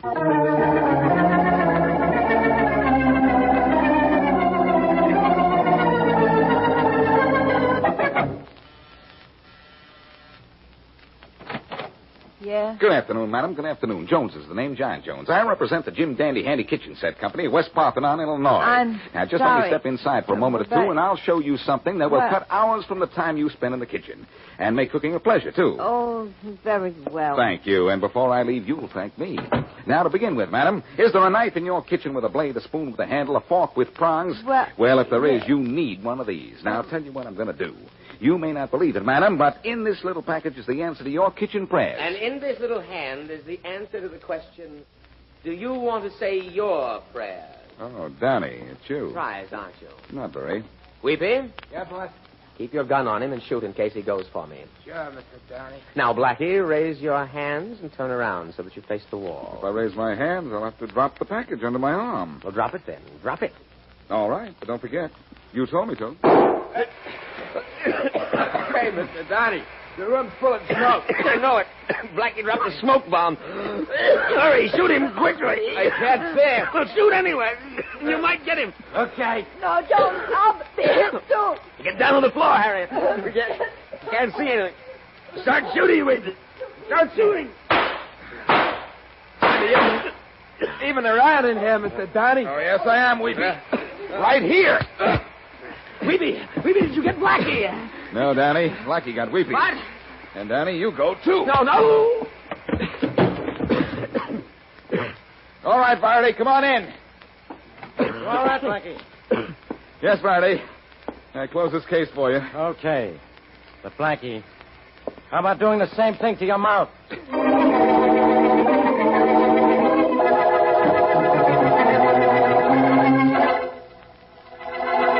All right, madam. A genuine confession of murder I have here, an expose of a racket, the likes of which your fair eyes have never seen before. How much is it, sir? $1, 1/10 of a dollar?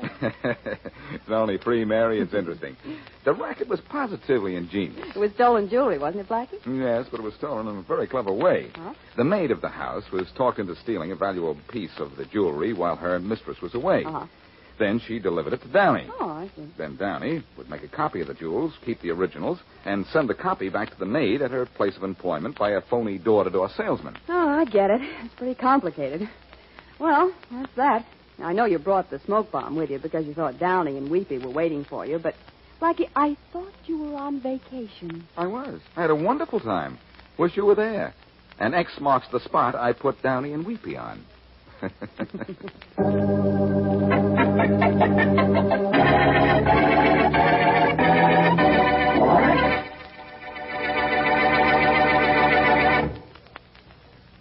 Make mine CV, because for me there is no finer beer.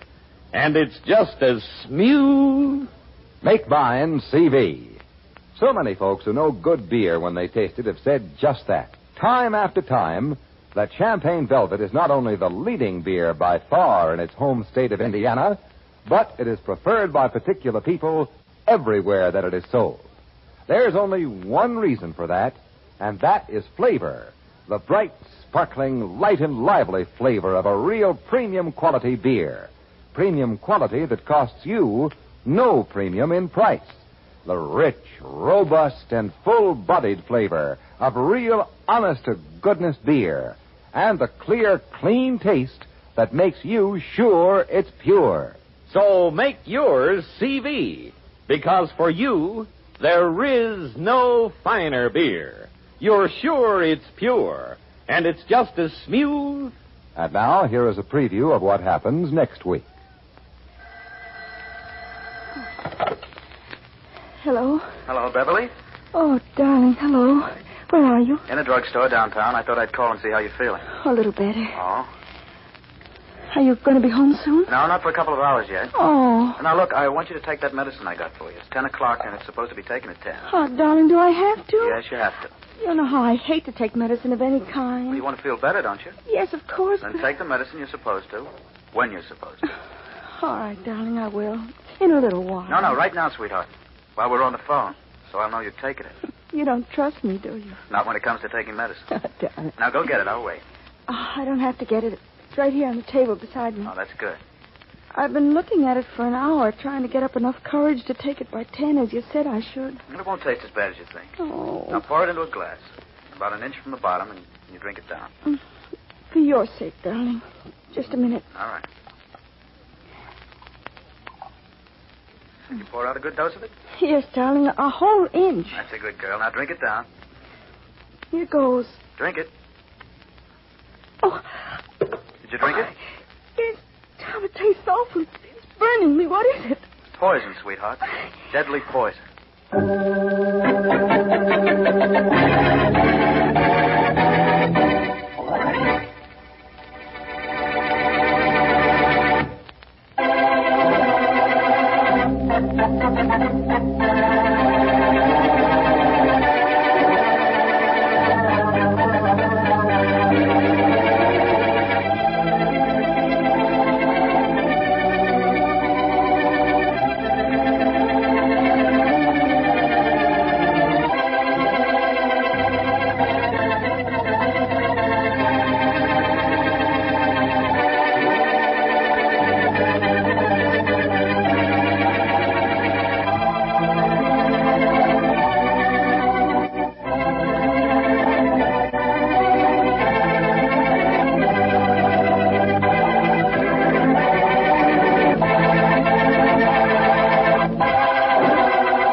Personal notice. Danger's my stock and trade.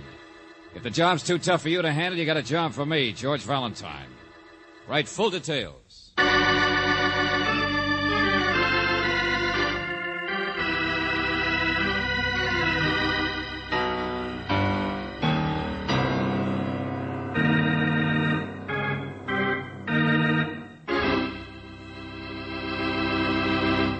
Say, I wonder if you like Runyon-esque characters like I do.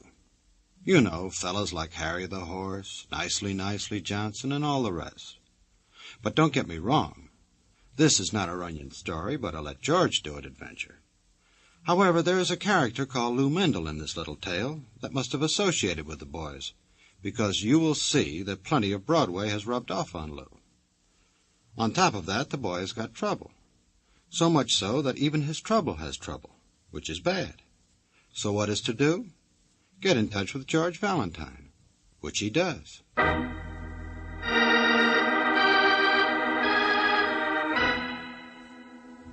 My dear Mr. Valentine, my name is Lou Mendel. I own a nightclub, the Club Top Hat, which I'm sure if you've ever been there, you'll admit is a very high-class place. It's not the type place where we have any trouble, and everything is strictly above the board, which is where you fit into the picture puzzle, Mr. Valentine.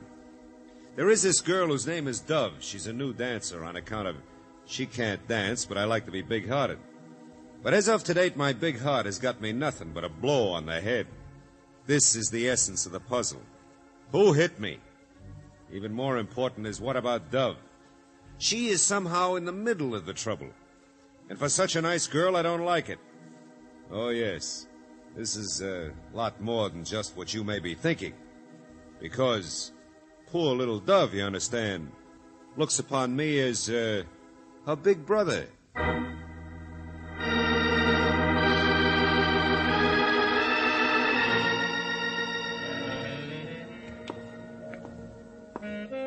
And how do you look upon her, Mr. Mendel? What's the matter with me? You think I'm inhuman? Well, if she was the third girl from the left, I'd say... Never mind. You'd say the wrong things anyway. To me, she's nothing except I think I should help. You think she's in trouble? I do not think very much, but there are some things I know. Here. Dressing rooms are down this way. We'll wait. Suppose you start at the beginning and we'll... Huh? Oh, hello. Oh, good evening, sir. I think perhaps you're in the wrong place. If you were looking for the check room no, or the... No, he's not, Mr. Mendel. See? Oh, what beautiful flowers. Oh, yes. Thank you. I'm sorry I was in your way. Just waiting, that's all. Well... Not at all. Haven't I seen you someplace before? Oh, no, sir. No, I'm quite certain. No, sir. Stage door, Johnny. Oh, no, sir. I just... well, good evening. Come on, Mendel. That dance number will be over soon. I want to hear your story before... No, wait a minute. Hey, which girl are you here to see? Me? Oh, well, I don't think that's any of What your difference affairs. does it make? Come on. Let go of me, Valentine. Which girl? Now, see here. That dumbbell, Dove.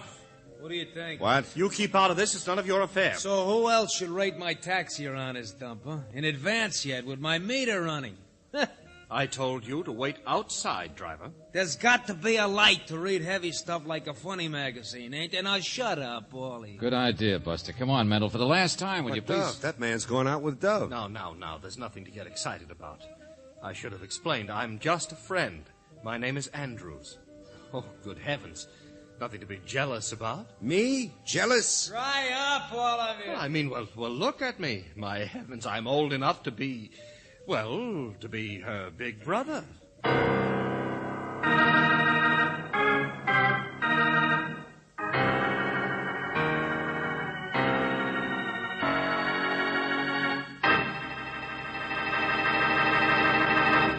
You know, this Dove gal must be a real doll.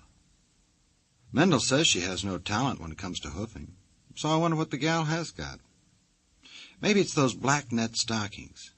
Or maybe she was smart and listened to this. Now let's get back and see how George Valentine is doing as to finding out who gave Lou Mendel a hit in the head. Mr. Mendel, please. Look at this. What happened? Look at this. See? See here? Just where my hair is thinning? Oh. Yeah, you got hit all right. Must have felt nice, but when and where? Last night, here, by the door to her dressing room. There wasn't a convention here then, huh? Well, after closing, I noticed a light. I'd heard a door shut, and I came to see what it was. It was a door to the street.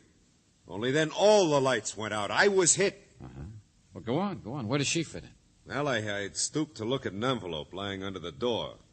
In it was a $1,000 bill. Wow. Yeah, note, too. I was reading the note. Do you remember what it said? Yeah, it said, the picture was not even worth the price of a loge, but this is where I came in. Oh, brother, this is where I came in. Yeah, but it happened. So it don't make sense. So what? Is that any reason why you should turn up your nose like this? Oh, I don't doubt your word about what happened. It's just a little too simple. But it happened.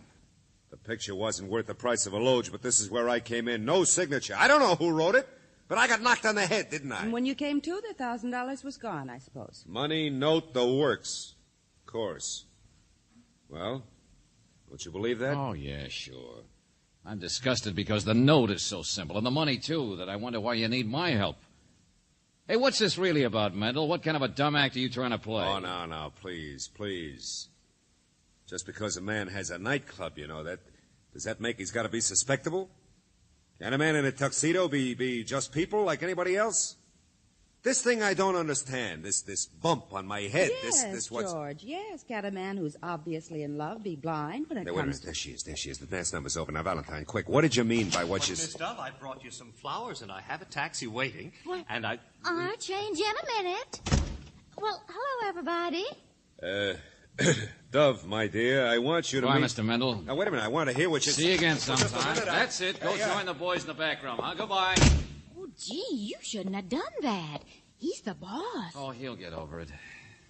So you're Dove, huh? Mm-hmm. It's a family name. Oh. And this is the face that launched 1,000 ships.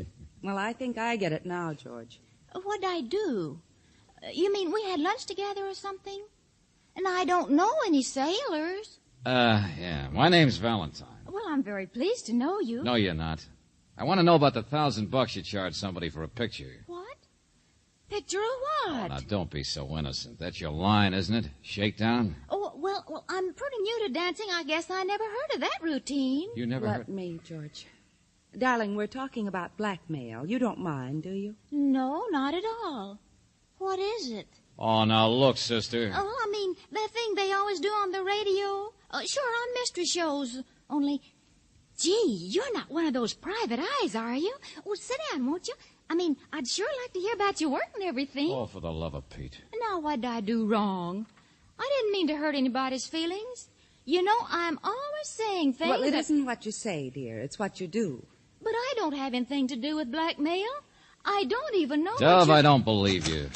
Lay off, will you? Pick on somebody your own size. What? Oh, Max, it's all right. They just don't understand. What's a big idea anyway? You work for that jerk boss of hers? Now, just take it easy, Buster. Nobody's gonna push Dove around I while thought I'm... the other guy had a date with her, not you. You're just a taxi jockey. I got just as much right to interfere as you got.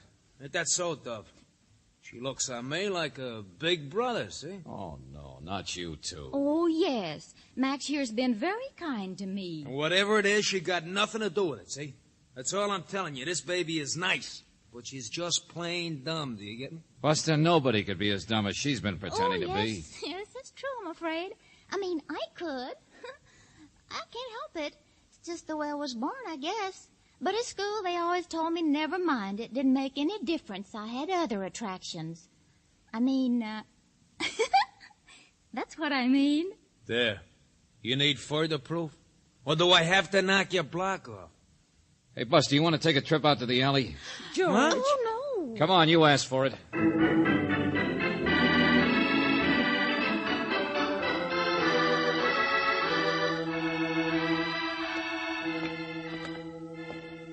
Now, look, mister, I got a wife and 3 kids. Okay, this looks like a good place. Now, look, it's only I can't stand people should think things about dumbness, that's all. Gets me sore.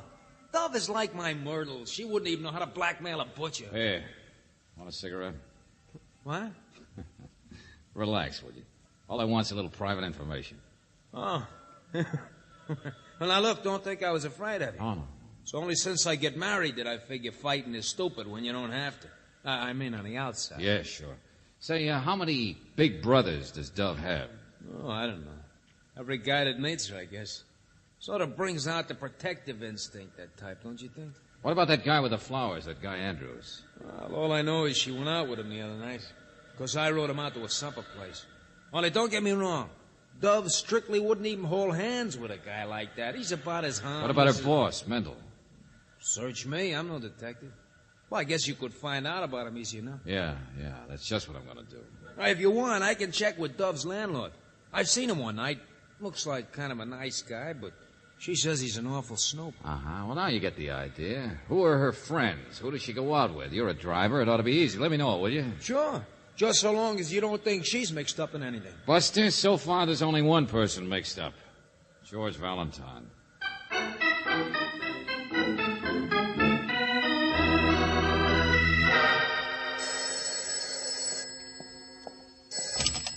Yes? Oh, yes, he came back here to the office. Here, let me have it, Angel. Hello? That's me, Mr. Valentine. I thought you'd be with that Mendel. Oh, Max. No, I left him an hour ago. He's even harder to dig information out of than you are. But did you get anything on him? I mean, did you check his record? Hey, hold on a minute. Why do you want to know? Well, I'm at Dove's apartment, see? Only she's not here. And you remember that snoopy landlord I told you about? Yeah, sure. Only look, Max, I doubt if this case is worth all the... Well, he's here. The landlord, I mean. What? I guess he could give you information, all right, only he's dead. Hey, you hear me? Dead, I said, from bullets. I mean, it's a case, all right. Get here fast, will you?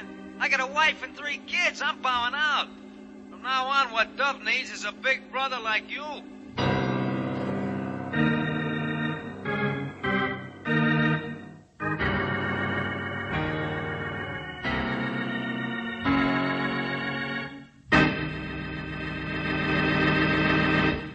Well, there's one thing I know for sure. This Dove gal is certainly no dove of peace. Of course, I can't feel too sorry for that landlord since I never got to meet him. But I will feel real sorry if you don't lend an attentive ear to this.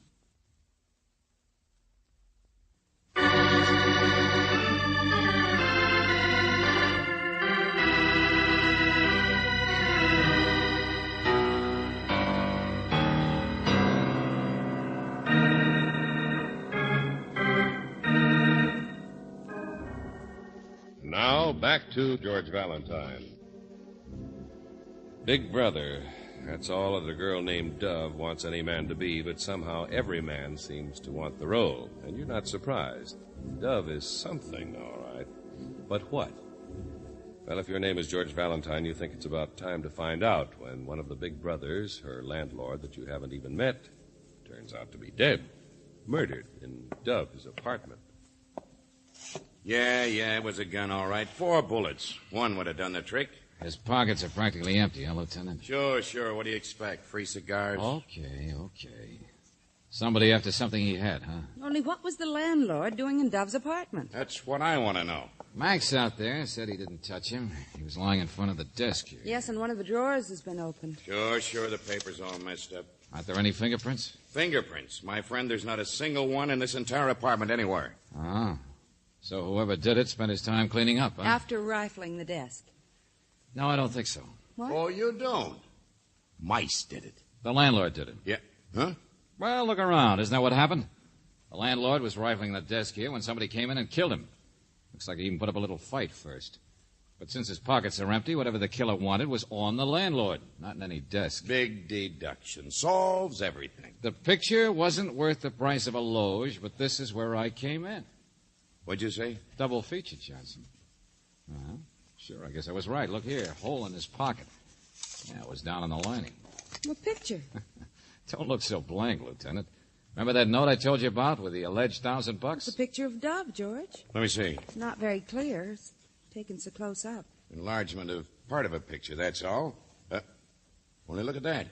Some guy's got his arms around her. Evening clothes. Which one is it? Which guy? It's a new one. Search me. I never saw him before. He looks awfully respectable. There's nothing really wrong, but a picture like that would be worth something.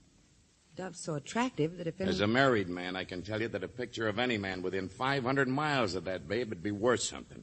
Oh, but she's so innocent, so dumb. Take it easy, Johnson. And the background's blurred. The color values in the picture are all haywire. So what? Sergeant, send that babe in here. Yes, sir. Only she's kind of upset. Not half as much as she's going to be when I get through with her. Listen, Johnson, let me do it my way, will you? I think you ought to go kind of easy with her, sir. You know, she's pretty young. Oh, you suckers, all of you. Dove, get in here. Yes, sir. I don't want to be any trouble. Just whatever you say. Now listen, sister. A man was shot while rifling your apartment. Who's the most likely person to object to a trespasser? You. So you better start. Yeah. Here, Dove, look at this. Who is it? What? Guy in the picture. What's his name? Oh, for heaven's sake. Never mind the surprise act. Stopes. J.J. Stopes. I always called him Mister. But can you imagine us putting his arm around me like that when I never even let him hold hands? You see, I always looked upon him as sort of a big... Well, as if he was my big... What's the matter? Say, brother, I dare you. Just say it once. Oh, Lieutenant, you're angry about something. I don't understand any of this. Honest, I don't. You can't... Stop acting dumb. J.J. Stopes. Okay, Lieutenant, why don't you find him? Come on, Dove. Oh, yes. Valentine. Hey, Max, where are you? Where's your taxi? Dove and I are going for a ride. Valentine. Let your sergeant follow me, Lieutenant, but you find Stopes.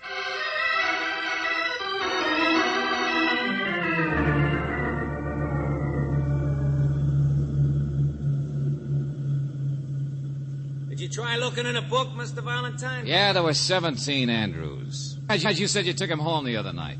It's around here someplace. Don't worry, I'll find it. But I didn't go out with Mr. Andrews tonight. I changed my mind. I mean, Mr. Mendel got all upset, and that made me upset. So I went to a late movie. I mean, after you left. Look, will you not talk except when I ask you to? I get mixed up every time I look at you. It's very sweet of you to say so. Yeah, well, that wasn't exactly... Hey, take it easy, Max. Just remember, that's all Andrew's place. I'm on the wrong street. So am I. What? Hey, Dove, tell me about that landlord. He was a snoop, is that right? Curious about you, watching to see who you went out with and so on, is that right? Shall I answer you? Oh, now look, Dove. Well, I mean, you mixed me up too, you know. Well, I mean, yes, sure he was. That's all I know about him. I mean, I don't go out with so many fellas, only there's no reason I shouldn't, is there, if they're nice and they ask me. And they usually do, you know. Max up there, he says I'm one of the forces of nature. Of course he exaggerates. Only I can't help it, can I? Well, here we are, Chief. Well, what are you waiting for? Turn her over to the sergeant back there, will you, Max? Oh, Mr. Valentine. So long, baby. I got another date for tonight.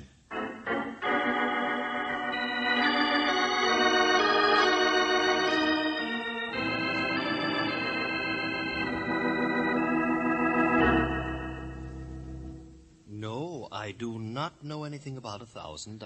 Well, from the look of your house here, you can afford to, Mr. Andrews. Please, don't talk so loudly. You'll wake up Mother. Huh? Well, this is Mother's house. In fact, it's her money, too. Oh, yeah. I thought before that I'd seen you someplace. Society stuff, huh? Now, Mr. Valentine, please, would you get out of here? I don't know anything that would help you. Where did you meet Dove? Well, I saw her and wanted to meet her. Who wouldn't? A blind man. But don't you get it? It costs money for a guy like you to be seen with her. Oh, no. Like maybe $1,000. And you write a big joke note to go with it, and you deliver both last night to a dressing room, but you see Mendel nosing around, so you have to tap him over the head. No. I've never paid anyone $1,000. And besides, the murder wouldn't make sense that I would do it. Anything could make sense, Buster, where that dame is concerned. Now, look, the landlord was nosing around. He got his hands on some of the pictures. You could have killed him. I was here at home, and you can ask Mother. Okay, I will ask her. Oh, no, stop, wait. Well... No. I didn't pay $1,000 because I paid $2,000. Wow. Now, I thought you'd have some answers. What for? A picture? Yes. Oh, but it was a fraud, I assure you. Arms around her? Yes, but I've never even thought of Dove that way. She's just so beautiful, and she needs protection. It was some sort of process shot. Yeah, I already thought of that, sure. 2 pictures put together, maybe. Only why so tender about a blackmailer? Oh, no, I can't believe it. That's why I was at the club tonight. I wanted to ask her about it. Why didn't you ask when you gave her the dough? Well, I sent it to the post office. You did what? Well, there's a box number. It wasn't to her. You see, I received the instructions by telephone, and it definitely was a man who called. Man, huh? By telephone. Where's your phone? Oh, there, but it's an extension, and my mother might... Be quiet, will you? You'll wake her up. Hello, give me Lieutenant Johnson. This is George Valentine. Mr. Andrews, I think you just waked me up. This is a very simple crime. The clue has been lying right in front of me all... Valentine, where you been? Your sergeant told you where I'd be. Now listen, Johnson. I will not. You listen to me. I'm just on my way out. Traffic called in. That taxi driver, Max, had a wreck. What? That's right. All over a retaining wall at the bottom of Commercial Street Hill. You want to know who caused it? The guy who hired you, Lou Mendel.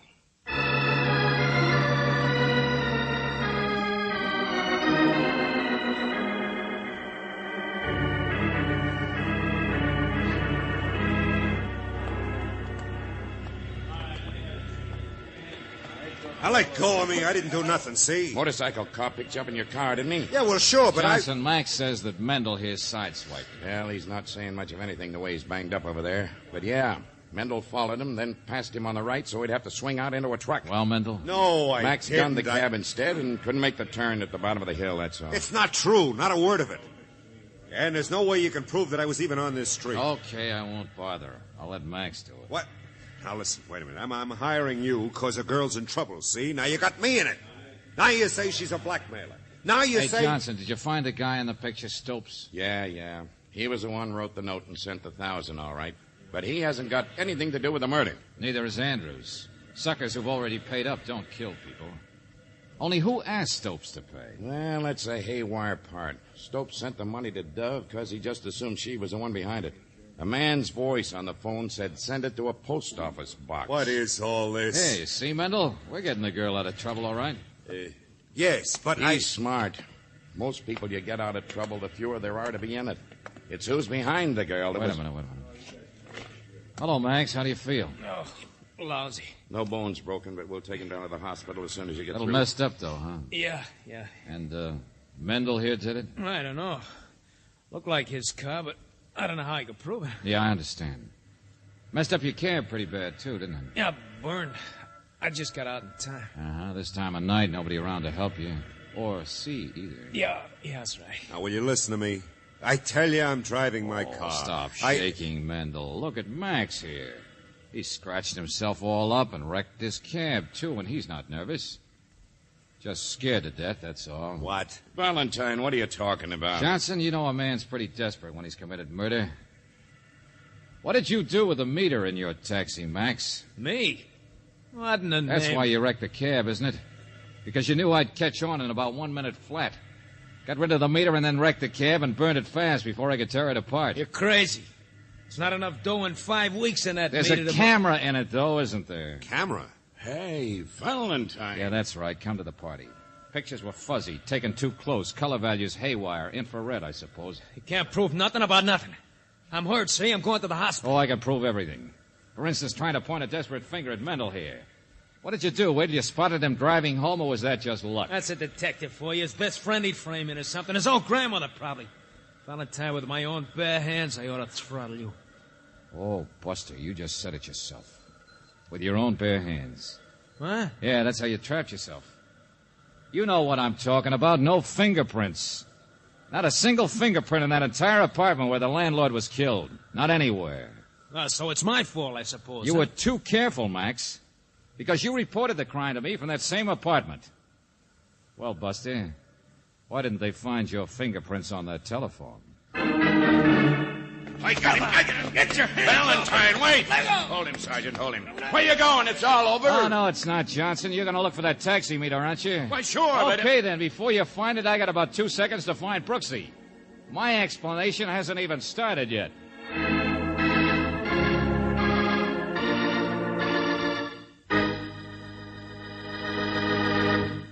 I wonder what George has up his sleeve. Seems to me this case is open and shut. But I guess we'll just have to be patient for a minute, which won't be hard because of this.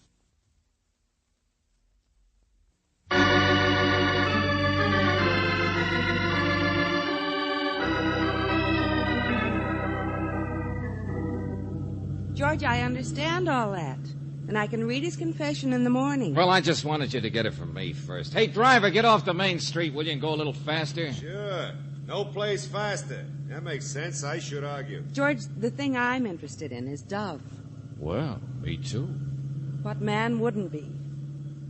But she was responsible for all this. Max couldn't have done it without her cooperation, so... No, Angel. I think she told the truth. I think she's just dumb. You too, huh? Not that she isn't dumb, but... See, I wanted to demonstrate something to you. That's why we're in this cab.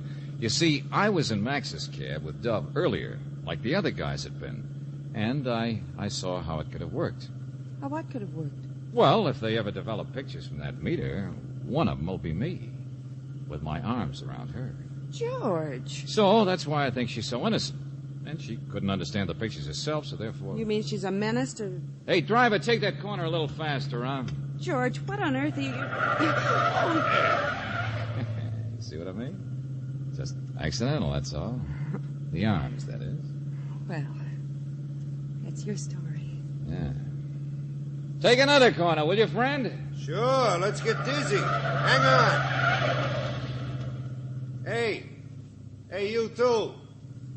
I ain't going around no corners no more. Oh, well. Maybe he's a brother or something.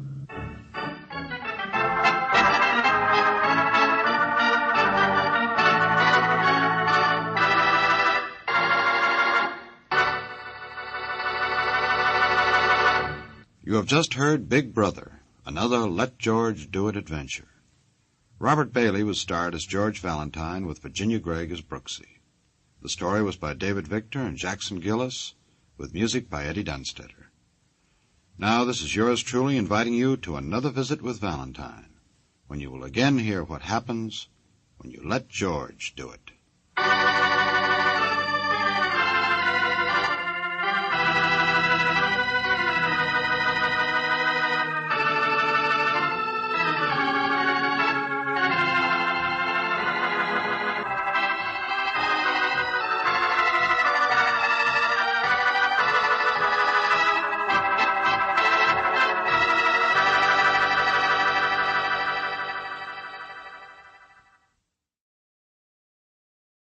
Stay tuned for Nero Wolfe, transcribed in 30 seconds.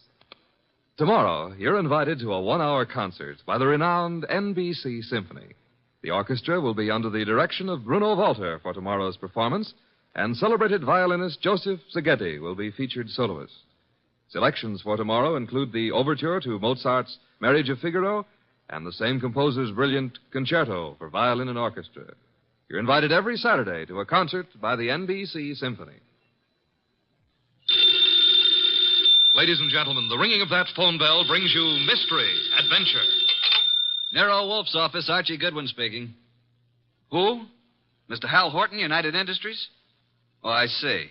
Well, I must warn you, Mr. Horton, Mr. Wolfe doesn't take kindly to big industrialists. Says their great wealth upsets his digestion. Why do you want to see him? The connection's bad. I don't hear you. Who? Who? Mr. Horton, who? We're cut off. What is it, Mr. Goodwin? Mr. Hal Horton called. I understand that. I won't see him. Tell him what money I have to invest I put into orchid plants. Mr. Horton wasn't promoting anything. And what did he call you for? The great Horton needs a detective. Maybe just my occupational reflex, but I thought he said somebody had been murdered.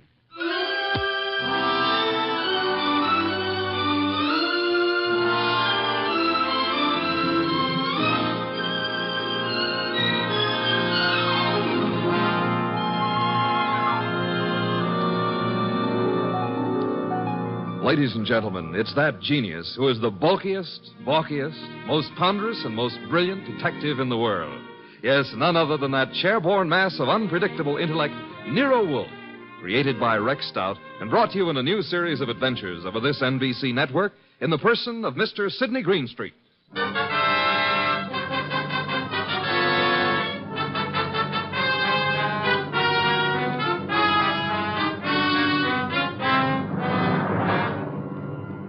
It turned out that what Horton had said had been murder, which became celebrated in the case of the malevolent medic. But its solution wasn't a simple matter of following up his accusation. It had false clues mixed all through it like raisins in a pudding. The man we came to know as the malevolent medic was young Dr. Benjamin Sloan. The case began on the sunny afternoon when Grace Banks, his nurse, came into his private office. Waiting room's finally empty, I take it? Well, there's one more patient, darling. I'm sorry, doctor. Mrs. Horton's here for another of the thiamine chloride shots you ordered for. I said you could give her those, Grace. She doesn't have to wait to see me. Oh, she's hung up her mink coat, parked her orchid and her alligator bag, and filled up all the ashtrays with lipstick cigarette stubs. Mrs. Horton prefers to wait for you. She seems very upset. I hoped she'd get hold of herself. Mrs. Hal Horton with all that money. Whatever gives her such jitters? Darling, if I ever get in that condition after we're married, please shoot me. I've advised her to go to a specialist. Hers isn't a true medical case. Well, I'll do what I can. Get a needle ready, will you, Grace, and show Mrs. Horton in. Yes, darling. I mean, doctor. Mrs. Horton, will you step in now?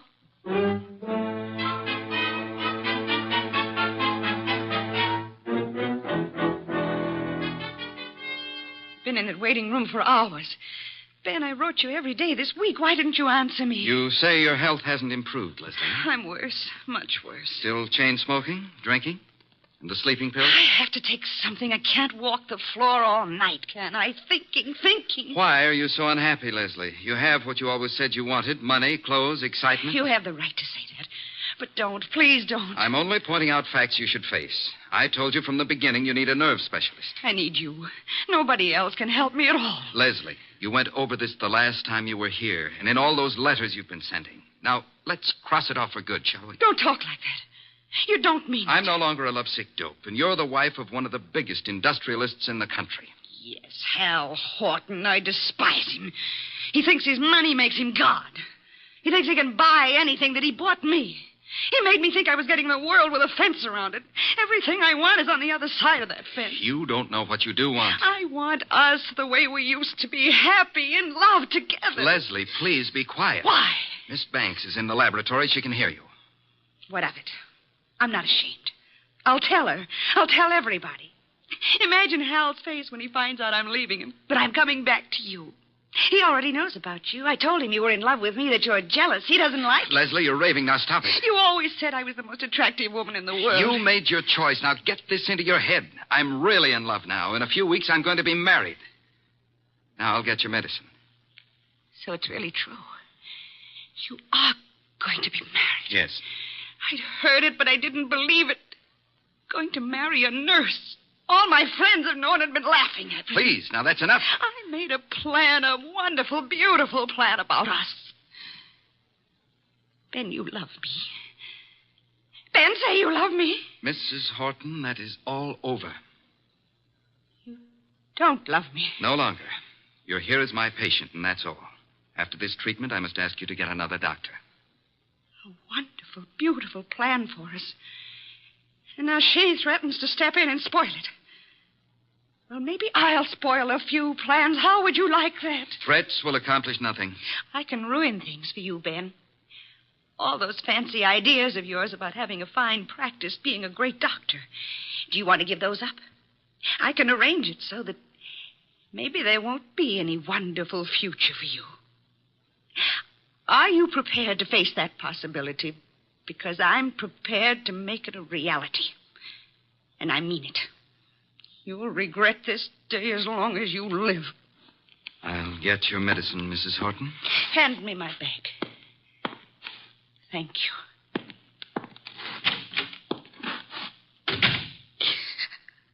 Oh, I hate you, Ben. I hate you both.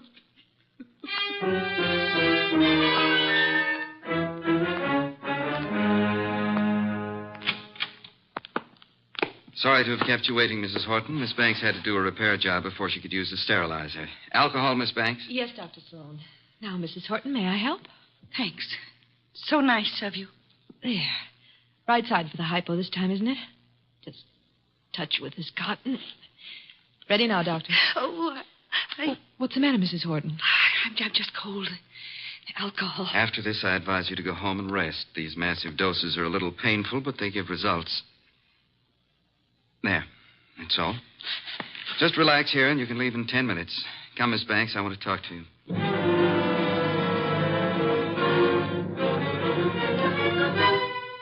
Doctor! Doctor! I feel sick. I feel very sick. You might as well stop acting. I can't get up. My feet. Ben, look at her. Something's happened. Hysteria. No, her face. Oh, Ben, she's falling. Mrs. Horton, hold on to me. I've got you. Hold her up. Leslie, what is it? Pain. Terrible pain. Where? What from? Sick everywhere. Pain, everything's pain. Pain in my head, pain in my feet. My feet. My feet.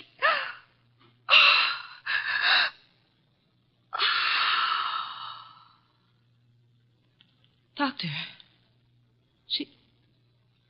she's dead. Yes, Grace. Get a card from the files. I want to study it. From the first day Mrs. Horton came here.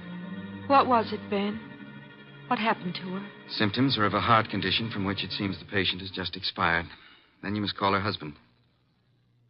Grace, did you hear me? Yes, Dr. Sloan.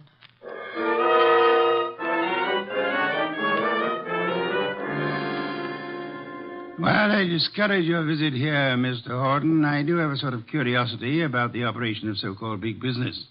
Maybe offer you a glass of beer and hear an explanation of the rise and fall of this morning's stock market. You don't think I've come here socially?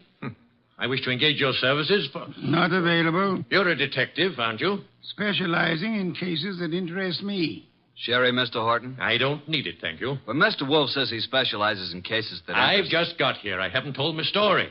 I don't believe you even know who I am. Oh, yes, we do. We do indeed. A millionaire. Did I offend you by speaking of a fee? No, on the contrary. It is that portion of your conversation which interested me most. Frankly, I planned to spend the evening examining the first edition of Henry James I'd like to purchase, and the word fee suggested a possible way. Now, what have you done, sir? What have I done? One doesn't have to be a detective to recognize you're in trouble, Mr. Horton. Look, Mr. Wolf, I have done nothing. But I've got a question I've got to have answered. I need facts. They tell me you're the man who can give them to me. If Nero Wolf can't get them for you, they're not facts, they're fancies, Mr. Horton. Well, my story's involved. But the gist of it is your beautiful wife, a former model, died last week. The death certificate indicated a heart attack. You suggest she was murdered. How did you know? Never mind how I came to my conclusions. How did you come to yours? Leslie had been going to a Dr. Benjamin Sloan. She said he was a specialist. Some friend had recommended. She'd been upset. He was giving her vitamin B shots, she told me. You doubt that was true? Dr. Sloan informed me, after she died in his office, there'd been a heart condition from the beginning. Well, I don't believe it. Leslie was a very emotional girl. She'd have been quite frightened of a heart ailment. She'd have told me about it. Maybe she didn't comprehend its seriousness. Dr. Sloan did. Why didn't he get in touch with me at once about it? Then, when I went to clear up Leslie's room, I discovered something. Leslie didn't go to Sloan through a friend. She'd known him when she was a model and he was a hospital intern. She'd kept letters he'd written to her then. Love letters. Indeed. Well, doesn't that give you an idea, Mr. Wolf? Sloan lost Leslie to me. No man who'd been in love with Leslie would ever get over it. Would a man be jealous enough, kill a woman he loved, rather than have her belong to another man? An interesting theory, Mr. Horton, one frequently advanced in fiction. Shall we investigate and see how it works out in fact? You'll take the case, then. The intricacies of the feminine nature are challenging if you do not have to come in contact with the creatures. The practical research in such matters I leave to Mr. Goodwin here. It is a field in which he specializes. But it's you I want. Our method of operation is not under your control, Mr. Horton. If you'll be so kind, Archie, get a first-hand report of Dr. Benjamin Sloan and the women in his life.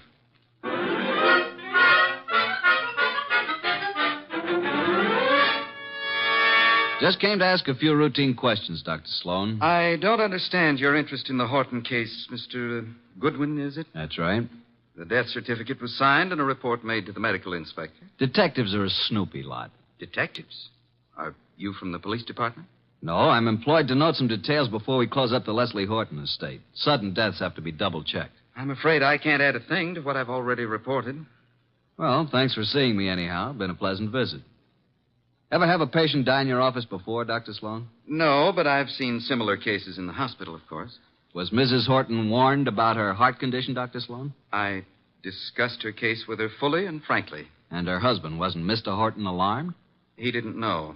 Mrs. Horton's ailment was, well, not to bore a layman with medical details, was not a fatal one necessarily. She might have gone on for years. Just played in bad luck, huh? The worst. Mm-hmm. When'd you first meet her? Several weeks ago. And you saw her how many times? It's all on the record. She was nervous. I prescribed thiamine chloride. Her medical report card shows that. You read it for yourself. Well, I guess that's all, Dr. Sloan. Won't bother you further. Miss Banks will show you out. Yes, Dr. Sloan? Sort of a modern Aladdin arrangement, isn't it? Wish I could press a buzzer and have a beautiful girl like you up here. Mr. Goodwin is leaving. Oh, this way, Mr. Goodwin. You can use the side door. The waiting room's full of patients. So long, Doctor. This way through the lab. There's a door from it into the corridor. Cozy place, all those bottles. I suppose there's enough stuff in here to kill an army. To cure one. Miss Banks, may I say that you're the kind of a nurse that patients dream about? Make it a pleasure to go to a hospital. Blonde hair, blue eyes, winkers an inch long. Are they real? If you'll excuse me. What do I have to come down with to persuade you to take care of me, huh? I don't take cases. I'm a technician. Good day, Mr. So you work just for Dr. Sloan? That's too bad the way he's involved in this Horton case. It looks serious. Mrs. Horton simply died of a heart attack in Dr. Sloan's office. If you wanted to help your boss, Miss Banks, you'd stop rushing around and answer a few questions. I'm sure Dr. Sloan gave you the necessary information. Guess he doesn't realize the trouble he's in. If you can supply any details that'll change the picture, you'll be doing him a great favor. He's a nice guy. I want to help. What is there to say? The report... Let's get it in your own words. Just what really happened here that day. Well, Dr. Sloan gave Mrs. Horton the vitamin B shot. That was routine. Mm-hmm. But she didn't get up afterward. She said she was sick. And then she fell and I caught her. And Dr. Sloan administered emergency treatment. What did that consist of, Miss Banks? All that is in the office record.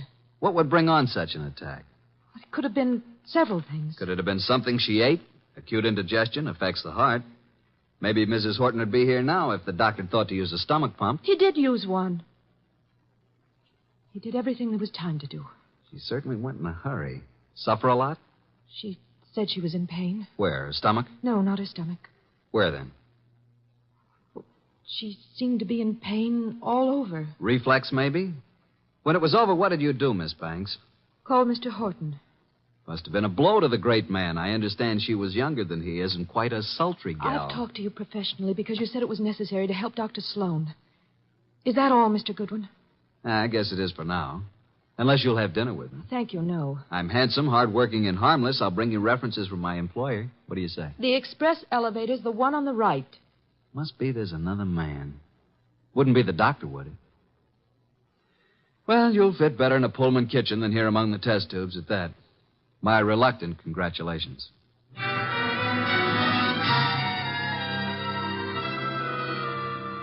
Verdict, Archie? Innocent as lambs, both Sloan and the nurse. Evidence to prove it? My unfailing sensibilities, not the murderer type. Nice couple, doctor and the nurse. I suspect they're engaged. She's so much in love with him, I could have been you, and she wouldn't have known the difference. Very flattering. Records? The usual medical record, Mrs. Horton's first visits, symptoms, subsequent visits. Here are the notes on it. Vitamin B shots. No chance they brought this on, huh? Dr. Sloan says absolutely not. I checked that with other doctors. But Mrs. Horton did go into this right after the hypo. Nurse's story jives with Sloan's? A little more detailed. She says he did everything. He even used a stomach pump. The woman was in pain? What's this? Head to feet? My way of saying pain all over. What other papers did you examine? Only the medical record. Get back to Sloan's office late tonight and examine all the papers in his desk. Can't you trust me? I tell you, there's no reason even to suspect these two. When you have one of your adolescent's infatuations on, blood dripping from a dagger in a girl's hand would look to you like crushed rose petals. With this Grace Banks out of the way, maybe you can recognize evidence. Sounds like a long, bleak evening. Hand me that medical book, and then be on your way. I want to think.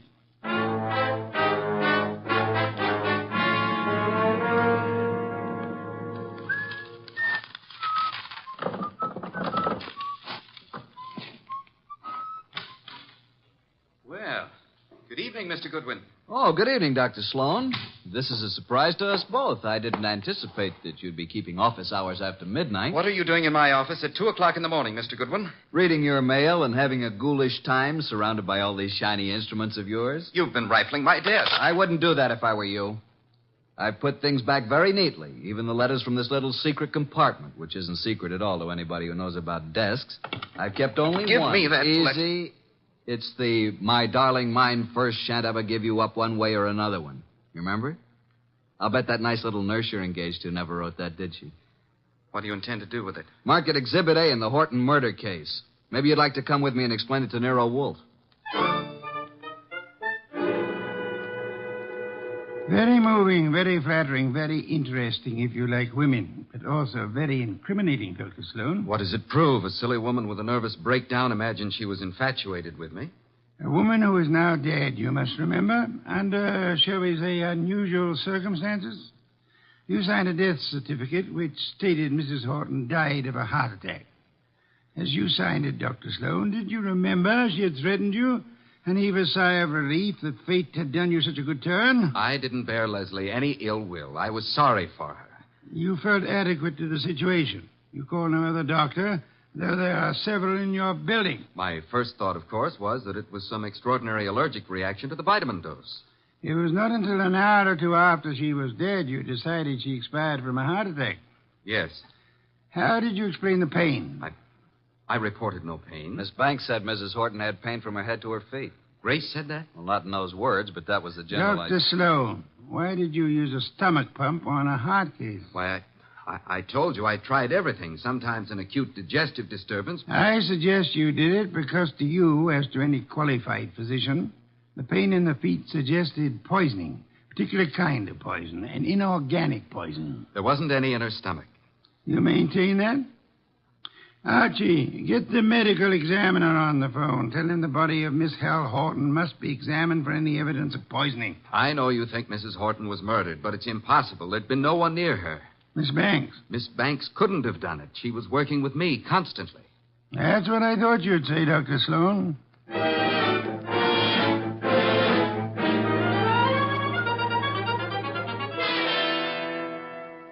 Mr. Wolf, I had to see you. This is the most dreadful thing I've ever heard of. Trying to accuse Dr. Sloan of murdering a patient. It appears he had a reason to want Mrs. Horton dead, Miss Banks. She was that thing the poets write about, a woman scorned. She had sent him this hysterical letter threatening scandal if he rejected her. He couldn't control her. She kept coming back to his office making scenes. He gave her nothing but thiamine chloride. I know. I fixed the shot myself. Don't start covering for her. I'm not. I tell you, I filled the needle. And I didn't put anything but thiamine chloride in it. You haven't any reason to think anybody did, except for that letter you stole. If it wasn't for that letter, give it to me. Give it to me. Stop it, Archie, quick. Now, drop it, baby. Come away from that fireplace. Why, you little tiger kitten. I didn't think you had it in you. Come on, let go of it. Let go. Give it to Papa. Now, look what you did. You almost got Nero Wolf out of his chair.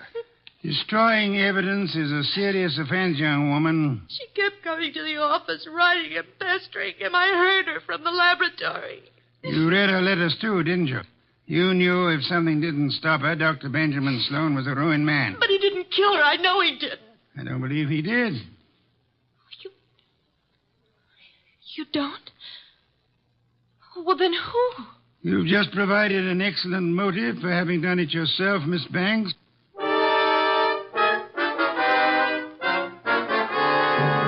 Pears and white wine. Cold, luscious, exotic. Excellent, Fritz, excellent. Best thing that's happened today. I don't like this Sloan case. If you ask me, I think that Horton dame got what was coming to her. Those are not the words of abstract justice, nor the phrases of a gentleman of culture. A good detective never plays favorites. Good night's rest, and you will find your attitude more normal by morning. You expect to have this case solved by morning? It's solved now. Thanks to the expedition I sent you on this afternoon. The arrests can wait. No one will escape. I feel like a murderer myself. If I hadn't wormed it out of Grace about the Horton woman complaining of pain, and if you hadn't jumped at the word feet... That, Archie, my dear fellow, is the purpose for which you exist, to discover pertinent facts. Have we quite finished? Copy in the study, then. Here's the door. I'll go. Mr. Wolf in? He isn't seeing anyone this evening, Mr. Horton. Well, he's seeing me. Archie, if that's Mr. Horton, I'll see him. You'd better. Sorry you found Mr. Goodwin so impossible, Mr. Horton. He came to pay you a call this afternoon. I sent him, but he didn't find you in, did you, Archie? No, but I made myself at home. I knew anything that would help to solve this case you'd want us to have. What do you mean? You were in my house? What did you take? Nothing of monetary value, I assure you, that will not be returned in due course. But before I announce the solution of a case, I like to have all my little props in place. I appreciate a well-rounded performance. Mr. Wolf, I've had enough of this foolishness, this delay. I hired you to convict Sloan, not to play parlor games. You must be patient, Mr. Horton. Don't force me. I want action. Well, I had planned to wait until the morning, but if you insist... These papers here may interest you, Mr. Horton. Mr. Goodwin here collects them, your wife's letters. Leslie's? You recognize the script? These are addressed to Dr. Sloan. Do they prove anything against him? The lady's correspondence should be kept private. This other letter, however, was sent to you. To me? Leslie's? What? Give it to me. Easy, Horton, easy. Don't grab. Oh, but that letter's mine. You stole it from my desk. There is a point in a case, Mr. Horton, where letters cease to be personal property and become evidence. What evidence can that letter provide? It seems you had reason for wanting to kill your wife, Mr. Horton. A man can get annoyed by a note saying his wife never loved him, that all his money isn't enough, and that she's going to another man. You accusing me of murder? It could have been the perfect crime. Poison in one of those pills she was forever taking, or on the tip of the cigarette she chain-smoked, in a doctor's office to die in. If you hadn't been fool enough to try to pin it on Sloan, you might have gotten away with it. If I had known while she was alive what Leslie was, I might have done anything. But that letter you stole from me was one she left under my pillow. I didn't find it until after she was dead. I didn't kill her.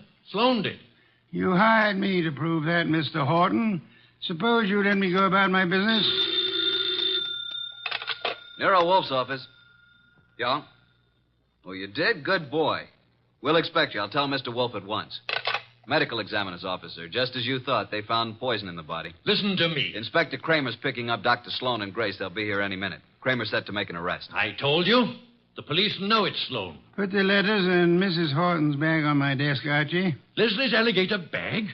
You stole that from my house this afternoon, too. Those things are mine. Inspector Kramer will want to take them with him. What, do you think I wanted made public what Leslie did to me? Kramer can't have them. Maybe the inspector will want to take you, too, Mr. Horton. Let them in, Archie. Come in, Inspector Kramer. Dr. Sloan, Miss Banks. Wolf asked me to bring them here first before I locked anybody up. Mrs. Horton was murdered, all right. I'm sending a man for Horton, too. You won't have to. Mr. Horton's waiting here to join the party. Come into Mr. Wolf's office. Good evening, Inspector. Good evening, Wolf. Will you all please range yourselves around the room as I indicate? Miss Banks here.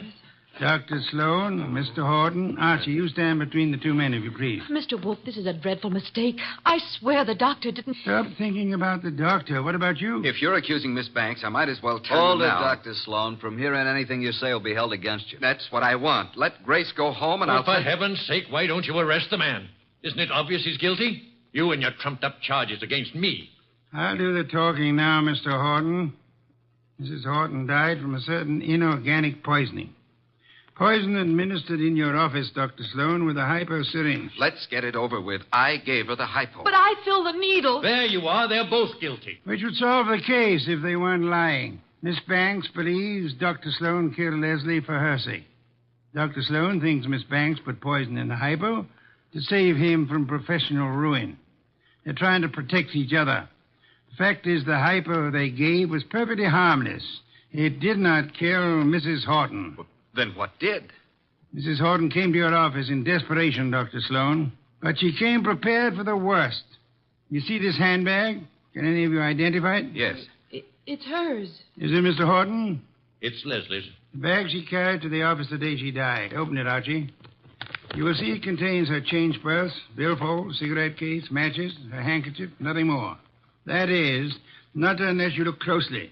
Then you will observe this lining has a double fold. A secret compartment. Exactly. We open it this way, and there we find it. A hypodermic needle with which the unhappy woman committed suicide. Miss Banks, Dr. Sloan, you can stop protecting one another. Mr. Horton, the world need never know you were a betrayed husband. Mrs. Horton killed herself while in a confused state following a mental breakdown. The case of the malevolent medic is closed.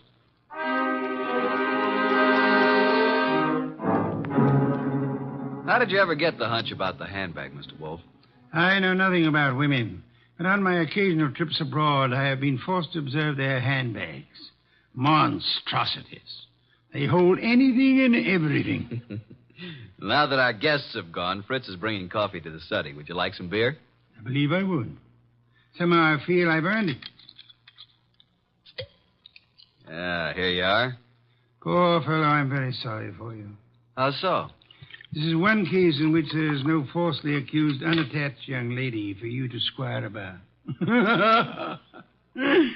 Well, here's to your better luck next time.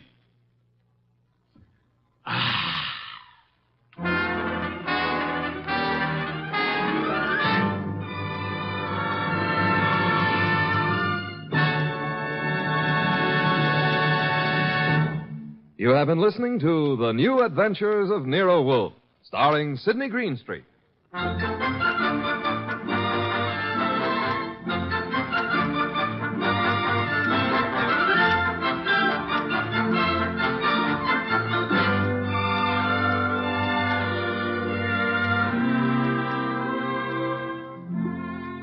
Tonight's transcribed story by Ruth Adams Knight was based on the characters created by Rex Stout.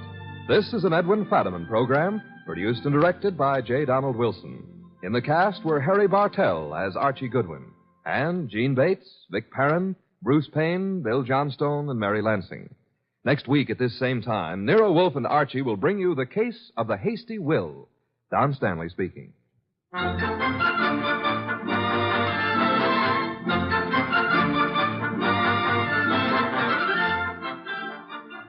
3 chimes mean good times on NBC. There's music and mystery for you every Saturday evening on NBC. For music, tomorrow, your hit parade brings you the top tunes in the land with Snooky Lanson, Eileen Wilson, and Raymond Scott's orchestra. And for mystery, Herbert Marshall stars as the Man Called X, a man in search of adventure who travels wherever there is intrigue, danger, and romance. More good mystery at Sam Spade next on NBC.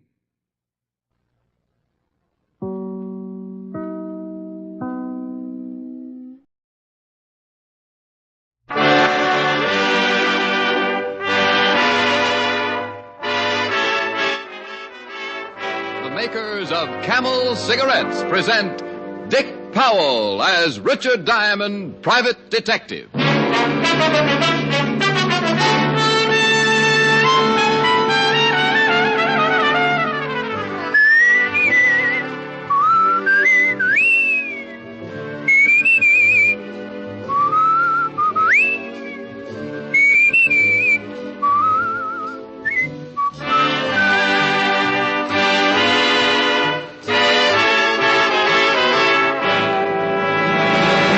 Not one single case of throat irritation due to smoking Camels. That's what noted throat specialists reported in a coast-to-coast test of hundreds of people who smoked only Camels for 30 days. Make your own 30-day Camel mildness test, the sensible, thorough cigarette test, and see why more people smoke Camels than any other cigarette.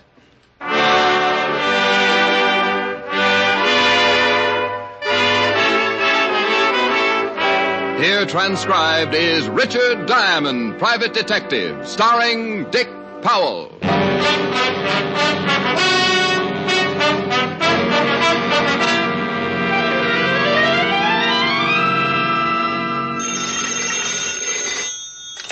Diamond Detective Agency, put up or shut up? Hi. Oh, hi, Helen. You busy? Oh, like a hibernating bear. No business? I've seen more action in a bankrupt turtle farm. Oh, things can't be that bad. I'm even getting an echo in here. Rick. Really? Listen. Hello? Hello? See? Rick, was that really an echo? Now, wait a minute. Hey, my girl wants to know if you're really an echo. I beg your pardon. Honey, I'll call you back. This echo has a man with it. Bye. Bye. Can I help you, sir? I am looking for Mr. Richard Diamond. Why? Now, that's an extremely unique question. I want to sell him 10 tons of pig iron. Well, I'm very sorry, but I made a New Year's resolution that I wouldn't build another battleship until I paid up my bill at the automat. My name is Barr, David Barr. Now, if you'll stop talking like a television comedian, I would like to discuss a business arrangement. Well, my name is Diamond, Richard Diamond. And if you're rolling in money, I'd be very happy to discuss any arrangement you could dream up. How much do you charge, Mr. Diamond? Well, that depends. Anything short of a felony, $100 a day in expenses. How earthy? Well, it keeps my ribs from showing. Have you ever heard of me, Mr. Diamond? Well, I have a feeling this may lose me a quick sale, but very frankly, Mr. Barr... No matter, I can see by your clothes that your wardrobe must be fashioned exclusively by popular mechanics. No. Well, okay, we've kicked it around. It's been fun, but I'm beginning to get winded. What do you want to see me for, Mr. Barr? I want you to guard my store. Store? Yes, I have the most fashionable men's haberdashery and tailoring business on Madison Avenue. And you want it guarded? Perhaps I should give you some background concerning the disgusting incidents that led me to your, office. For the lack of a more sordid description, yes, office. I'm sure the whole background must be very disgusting. 2 nights ago, my shop was vandalized. Somebody broke in and swiped something. Yes. To be exact, 1 blue serge suit. 1 suit? One. I reported the incident to the police, and they summed it up with the same brilliant observation as you.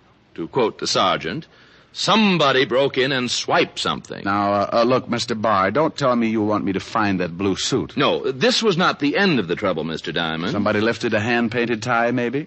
Naturally, my employees were questioned, and the following day the police returned to their little precinct, satisfied that somebody had merely... busted in and swiped something. Yes. Well, the following night, my shop was again the object of vicious vandalizing. This time, the party, or parties responsible, took every foot of blue serge material in the shop. Oh, now, wait a minute. First, somebody breaks in and takes 1 blue serge suit. The next night, all the blue serge material in the store is stolen. What's the matter? Did you run out of suits? All my suits are custom tailored, Mr. Diamond. Oh. My stock of finished merchandise is generally sparse. We complete only 2 or 3 suits a day. The missing blue serge was hanging with 2 other suits. The property, of course, of one of my best customers. And the thief didn't touch the other 2 suits? No. And on the following night, the night of the second burglary, a gray flannel was left untouched. The suit and the cloth stolen were both blue serge. Correct. Naturally, I had to order another stock of the same material. It's in the shop now, and I should not be able to sleep a wink unless I was certain that it was safe. And you want me to sit up with the blue serge? Exactly. I am considerably interested in finding the motive behind these unusual robberies. Oh, well, this is certainly a first in my life. I've sat up with a lot of things, but never 15 yards of blue serge.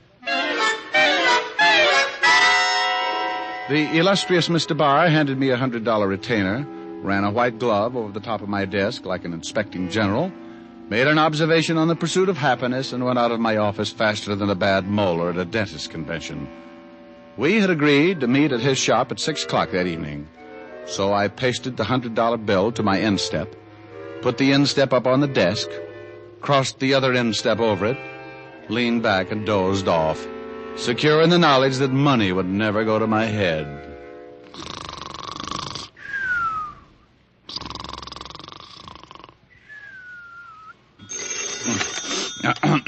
Yeah? Mr. Diamond, this is Mr. Barr. Oh, yeah. Well, it isn't 6, is it? It's 4:35. Mr. Diamond, am I correct in assuming that the moment you grabbed that $100, you became a member of my employ? Well, you're correct. $100 worth. Then please come immediately to number 6 Park Avenue. Something's happened, and I feel a complete breakdown coming on.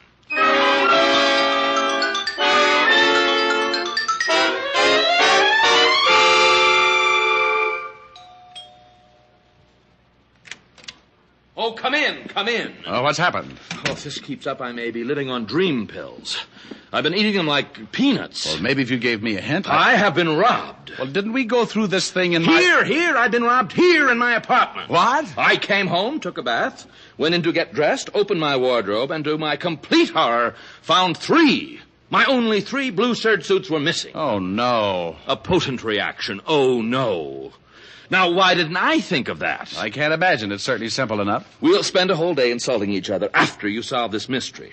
So for now, strain yourself and try looking like a detective with a $100 retainer in his pocket. Well, it's not in my pocket. But if we go into that, I'll leave myself wide open. Show me your wardrobe. Mr. Barr's apartment was as overdone as he was. I stepped down into the living room and found myself wading through a carpet that called for a dog sled to negotiate it. The smell of incense made me keep looking back over my shoulder for the dancing girls.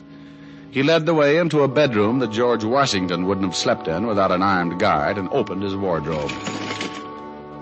2 dozen $300 suits stretched from one end of the closet to the other, and there was enough material in that wardrobe to drive a frustrated moth into a complete fit.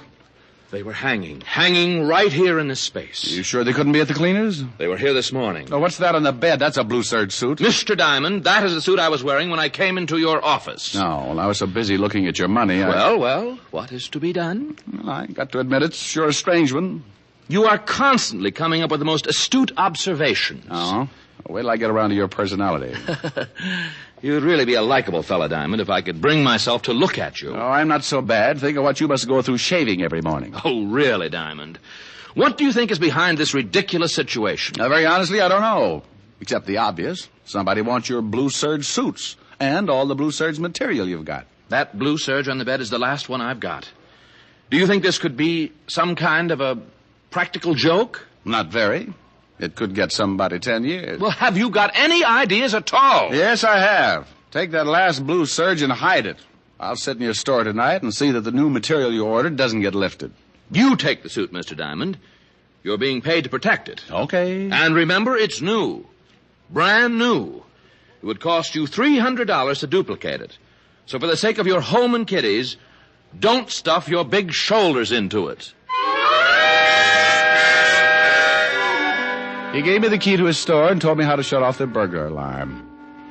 He gave me the phone number where I could reach him that evening in case something happened, draped the blue suit over my arm, and hurried me out of the room like he was getting rid of a plague victim. I grabbed a cab, and 10 minutes later I was unlocking the door to my apartment. I started to toss Mr. Barr's suit on the bed, but thought better of it, so I went to the closet, opened the door, and reached for a hanger. Now, unlike Mr. Barr's wardrobe, I generally sport a variety of items. A couple of sport coats, a few old Letterman sweaters to fill up the space, 4 pair of slacks, and usually, mind you, I say usually, 2 suits, one of which I was wearing at the moment. The other was a blue serge. Was right, because where my blue serge suit once was, it wasn't. That did it. First, Barr loses everything in sight that happens to be blue serge. Then I come home and find that one of the 2 suits I had to my name had been swiped. I burned. Barr could get dozens of suits and use them for bath mats when he got tired of wearing them. Me, I was going to have to sew sleeves on the bath mats. I called Barr at home, but he'd left. I thought about calling with the number he had given me, but decided against it. I sat down to try and figure it out. But a half a dozen camels later, I was still facing a big fat zero. One thing was sure. I had Mr. Barr's last blue serge suit, and nobody was going to get it away from me. Big shoulders or not, I put it on and headed for Barr's shop on Madison Avenue. I never made it. Hold it. Hey, what is this? Well, I'm only considering it because he's got a gun in my back. Walked under that sedan by the curb. Oh, I get car sick. You heard him.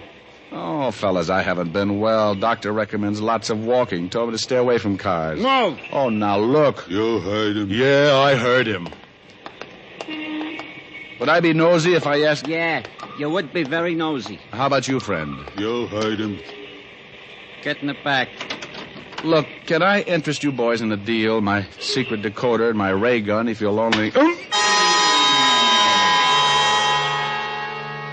They were both big boys, and they both had big guns. One of them slugged me with one of the big guns, and my head swelled up to match the whole ugly situation. I went down and out faster than a left fielder trying to steal home with a Charlie horse, and they rolled me into the car. We drove for a long time, me lying on the floor of the back seat, trying to bring myself back to a conscious way of thinking. Finally, I snapped out of it, and they let me sit up and take a look around. We were on a lonely stretch of road, and although the car was green, not black, and didn't look anything like a hearse, I had a gloomy feeling that we were heading for a funeral. Get out. Now, look. You heard him. Okay.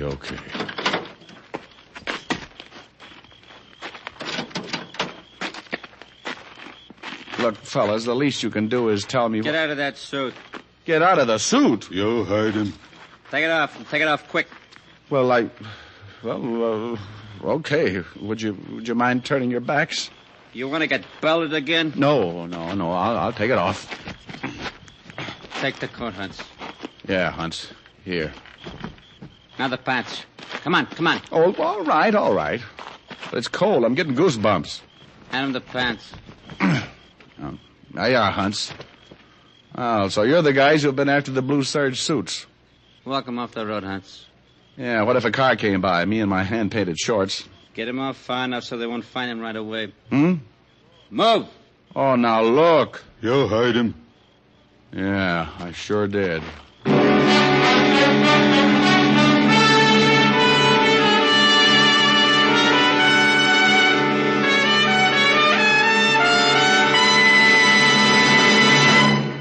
Before we continue with Richard Diamond, Private Detective, here's an important question. How mild can a cigarette be? There's one sensible way to find out. It's not just a sniff, not just a puff, but steady smoking. For only then can you find out how well a cigarette agrees with your throat day in and day out. In a coast-to-coast test, hundreds of people smoked only Camels for 30 days. Each week, their throats were examined by noted throat specialists who reported not one single case of throat irritation due to smoking Camels. Make your own 30-day Camel test. Enjoy the rich, full flavor of Camel's costly tobaccos for 30 days and find out just how mild a cigarette can be, how mild Camels are, pack after pack, week after week. It's the sensible, thorough test, a test that will pay off in years of smoking enjoyment. You'll discover why so many people say, once a Camel smoker, always a Camel smoker. How mild, how mild, how mild, how mild, how mild can a cigarette be? Make the Camel 30-day test and you'll see. Smoke Camels and see. And now back to Richard Diamond, Private Detective, starring Dick Powell.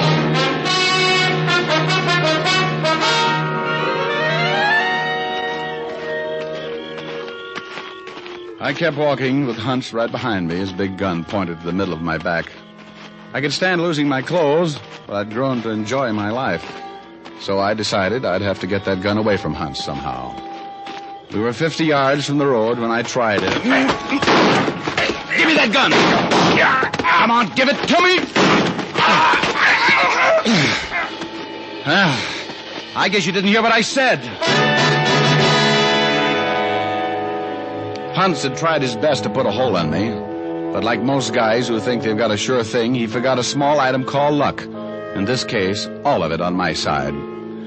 I left him lying on his face in the moonlight and headed back for the car. But the other gunsel evidently saw my white shorts bounding over the landscape and decided it was time to leave. I tried to shout at him and then went back to find Hunts and borrow a pair of pants. Sometimes when things happen that fast, a guy gets careless. Now, I'd figured Hunts, being wounded, would be in the same spot I left him. But when I got back to the spot, the one-sentence killer was nowhere in sight. Somewhere in the distance, I heard a branch snap, so I knew that Hunts was on his way back home. I was getting too cold in my undies to start chasing him, so I went back to the road and walked until I spotted a house. Any other time, I would have considered carefully before walking up to a front door, attired only in my underwear. Thank goodness they weren't blue serge. I figured I could say I was a cross-country runner with a bad sense of direction. I rang the doorbell and waited. Yes? Could I use your phone?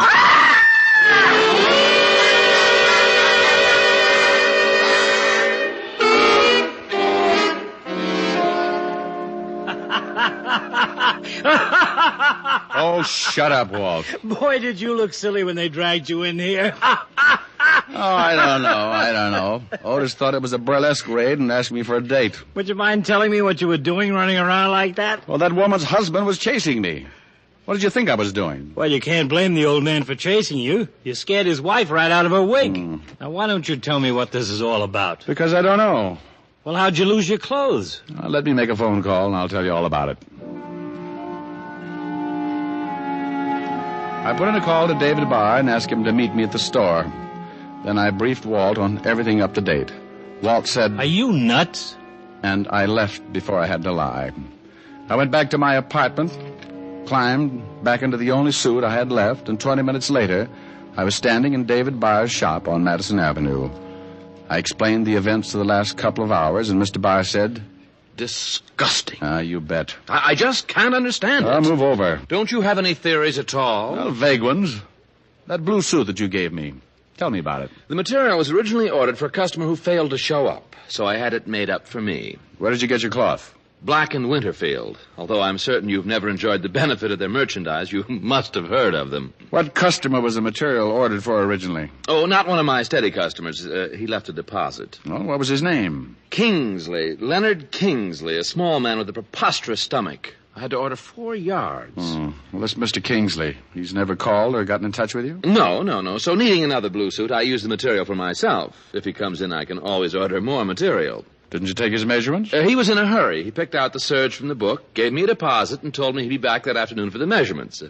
That was over a month ago. What are you driving at, Diamond? How do I know? I'm just fishing. The whole thing has got something to do with blue serge material and that blue suit. You're getting disgustingly repetitious. I suppose you're going to tell me this Kingsley sent 2 hired killers to steal my goods because he thought it was easier than coming in for a fitting. I know. Where's your phone? On the desk. It's the only thing in the whole shop that looks anything like a phone. Honestly. I got more of a description of Leonard Kingsley and put in a call to Walt at the precinct. I gave him the information, asked him to run a check. Then I said good night to Mr. Barr and settled back in a chair to guard the store. I'd been sleeping about an hour when Walt called back. What do you know about this Leonard Kingsley, Diamond? Oh, now, there's a brilliant question. Why do you think I called you up? I don't know anything. I want to find out. Well, where did you hear about him? From my client? That bar guy you told me about? That's right. This Leonard Kingsley came into his store, ordered a suit, never came back. That was because he couldn't. Come back? Yeah. About a month ago, this Leonard Kingsley was killed in a car accident. Stepped off the curb and a car hit him. You sure it was an accident? Yep. Woman hit him. There was an inquest. Witnesses say it was all Kingsley's fault. All right. What's the rest? Rest? Oh, stop with the Little Red Riding Hood. Something's up. Well, this is confidential, Rick. Well, it'll stay that way. The FBI have got a share in this thing. What? It seems that when a check was run to find Kingsley's home and relatives, all of the credentials he had on him turned out to be phonies, particularly his passport. What did the feds find out? Kingsley was from one of the Iron Curtain countries. Espionage.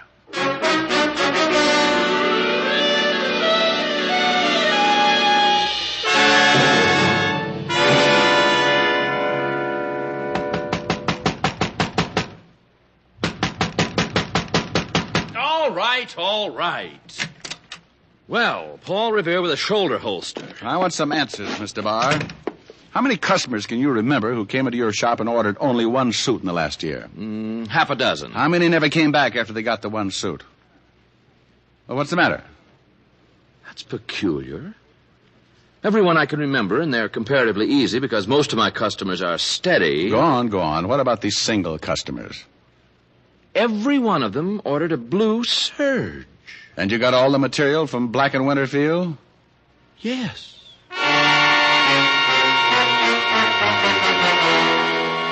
The whole thing was beginning to make sense. What better way of getting information out of the country than in the material of a suit? I dragged Barr down to the store again, got the names of all his single customers who had ordered blue serge suits. Then I went over to the 5th Precinct and had Walt make a check on them. 2 hours later, the U.S. Customs Department sent in an interesting teletype. Rick, every one of those guys have left the country and hasn't returned. And 8 to 5, the FBI can find out plenty. Now, give them the information. Let's go over to Black and Winterfield. I want to take a look at that store. See if I can find out how anyone can hide any kind of information in 3.5 yards of blue serge.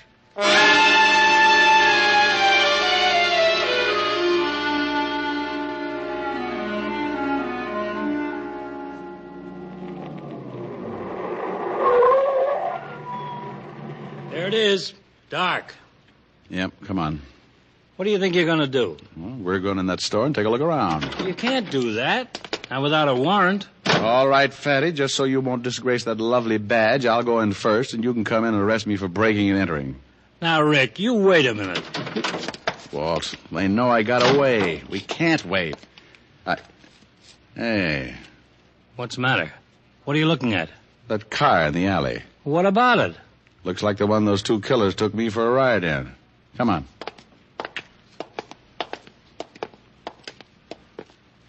Well? Looks like it. Wait a minute. I took a shot at it, and maybe I can... Wait, I'll light a match. Uh-huh. Yes, sir. Here it is. Nice little bullet hole. Well, I'll be... I think one of my little headhunters is in that building. Still want to get a warrant? Let's go. How are we going to get in? Oh, you'll figure something out. You're really a second-story man at heart. Rick, wait a minute. What is it? Look at this. Isn't that blood? Looks like both of them are here. Leads right in the door. Locked. Let's go around back. We ducked around back and spent the next 10 minutes jimmying the window. And Walt couldn't have been more professional if he'd done time in Sing Sing. He jammed it without a sound and knew just how to disconnect the alarm. We squeezed through and dropped to the floor. We were in a basement, and from somewhere in another part of the building, we could hear a radio playing softly. We went up the steps to the first floor and stopped to listen. The radio was to our left, down a long corridor. We stayed against the wall and edged our way toward its door at the end of the hall. A thin strip of light showed at the crack, and we moved up and listened, holding our breath. How you feeling, Hans? Well, try and take it easy. And the boss is coming with the doctor. They're both in there. Let's take them. Hold it. Music making you feel better, huh? No, Gabe. Well, you want something better, maybe? Artie Shaw pick you up, maybe? No, turn it off. Okay. Don't you worry. I'll get that shamus for shooting you. And the boss will be real happy when he sees we got the suit. Okay, let's take them, Walt. Look out behind you, Rick!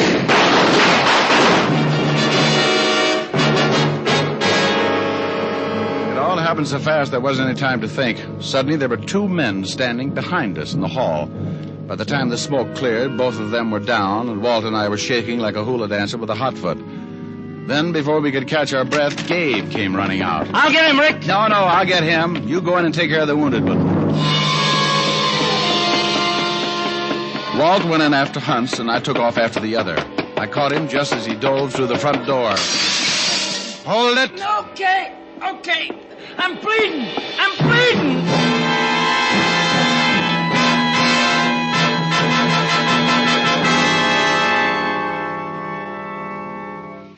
All right, let's have it. I'm bleeding. Get a doctor. The ambulance is on the way. Now tell us about it. What do you want to know? We want to know about the suits and about the material, and who the guys are in the hall. One of them's a doctor for Hunts here. The other one's the boss. He runs the store. You were getting information out of the country and the Blue Surge material. Yeah. What kind of information? All kinds. Defense plans, radar locations, that kind of stuff.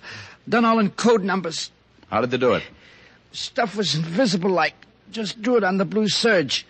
When the guy got out of the country, he'd take the suit and dip it in something. Then the writing come out.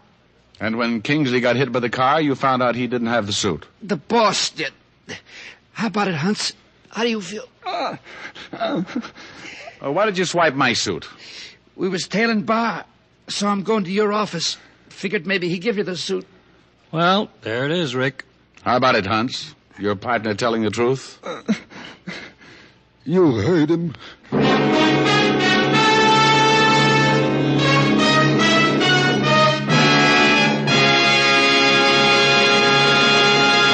Dick Powell will return in just a minute. What cigarette do you smoke, Doctor? Again, a study has been made. Again, this question was asked of doctors all over the country and in every branch of medicine. The brand named most was Camel. Yes, again and again, surveys show that more doctors smoke Camels than any other cigarette. Friends, smoke Camels for 30 days, and you'll see how mild, how flavorful, how thoroughly enjoyable a cigarette can be. And say, how about giving a carton of Camels for Valentine's Day? Makes a swell gift. How mild can a cigarette be? Make the Camel 30-day test, and you'll see. Smoke Camel and see. Here's Dick Powell with a special message. Thank you. Ladies and gentlemen, each week for many years, the makers of Camels have been sending gift cigarettes to hospitalized servicemen and veterans in this country. Now, gift Camels are also being sent to hospitals overseas. This week's shipping list includes U.S. Naval Hospital, Yokosuka, Japan. Camels are also on their way to Veterans Hospital, Coatesville, Pennsylvania, and Fort Howard, Maryland. U.S. Air Force Hospital, Lackland Air Force Base, San Antonio, Texas. Now, until next week, enjoy Camels. I always do.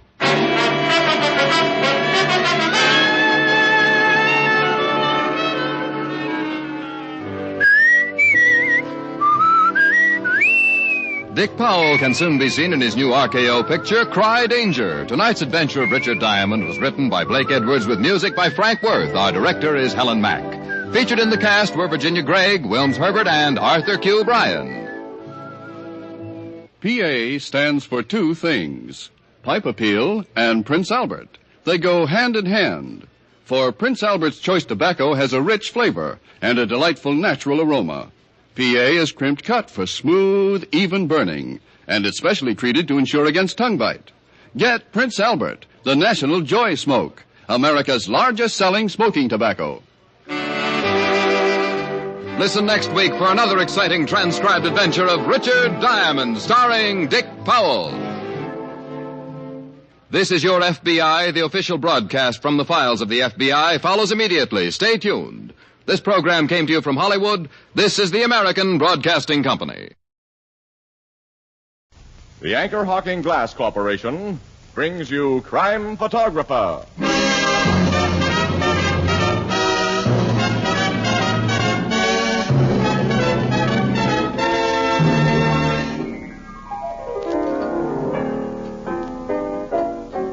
Hiya, Casey, Miss Williams. Hello, Ethelbert. How are you? Look at this, a picture of my sister's kid. My married sister, of course. Say, he sure is growing up, Ethelbert. Oh, here comes Tony. Why don't you show it to him? Say, a fine-looking boy, Ethelbert. Yeah, and you know what? Already he can say Uncle Ethelbert. Uncle Ethelbert? Yeah. Well. But you know, the day I'll be excited is when he learns to say the Anchor Hawking Glass Corporation is a great name in glass.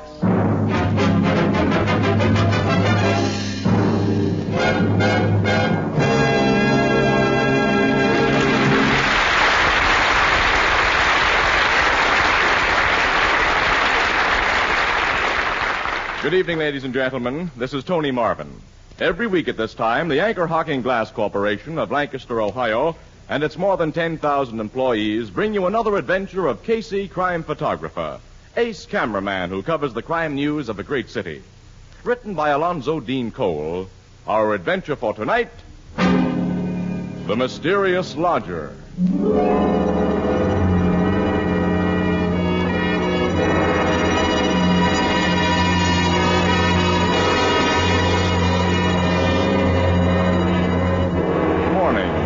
About 10 o'clock. In a private office at police headquarters, a telephone rings. A big man in civilian clothes reaches for its receiver and... Homicide Bureau, Captain Logan speaking. Is this the place to report a murder? It is, lady. I think I got one for you. Who's this speaking? I'm Maggie Myers. To be really proper, I'm Mrs. John Rodney Myers. I'm a widow. What's the address? 1139 Midland Street. 1139 Midland? That's right. It's my lodger, a lady who rooms with me who's been killed, I think. What makes you think that... Well, you get out here and look through the keyhole of her door like I just did, and you'll see. We'll be there right away, Mrs. Myers. I'll be waiting for you. Goodbye. Sergeant Flanagan. Yes, Captain. Tell the tech squad and the doc to follow us to 1139 Midland Street. You go with me. Yes, sir. What happened at 1139 Midland Street, huh? Casey. Good Hi, morning, pal. Captain. What are you two doing here? Well, don't we usually drop in to inquire what's happening in the murder department? And it seems we picked just the right time today. Okay, Miss Williams. You and that lug with the camera follow my car. Come on.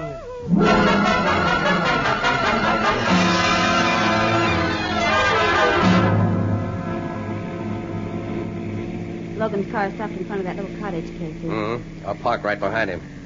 Hey, this is a crummy neighborhood, Annie. Yeah. We're not going to get any front page stuff here. Look. The little old woman just came out of that door. Are you Mrs. Myers? That's me, Maggie Myers. Mrs. John Rodney Myers. Well, I'm Captain Logan, and this is Sergeant Flanagan. How to do? Pleased to meet you. And come in. Remember, we're in this party, too, Logan. Who's this fellow with the picture pot? Just a press photographer, Mrs. Myers. Pay no attention to him. Oh, you're here to take pictures of me with your brownie, young man? My brat? Definitely, Mrs. Myers, yeah? Oh, come in, young man, and make yourself to home. You and your lady friend both.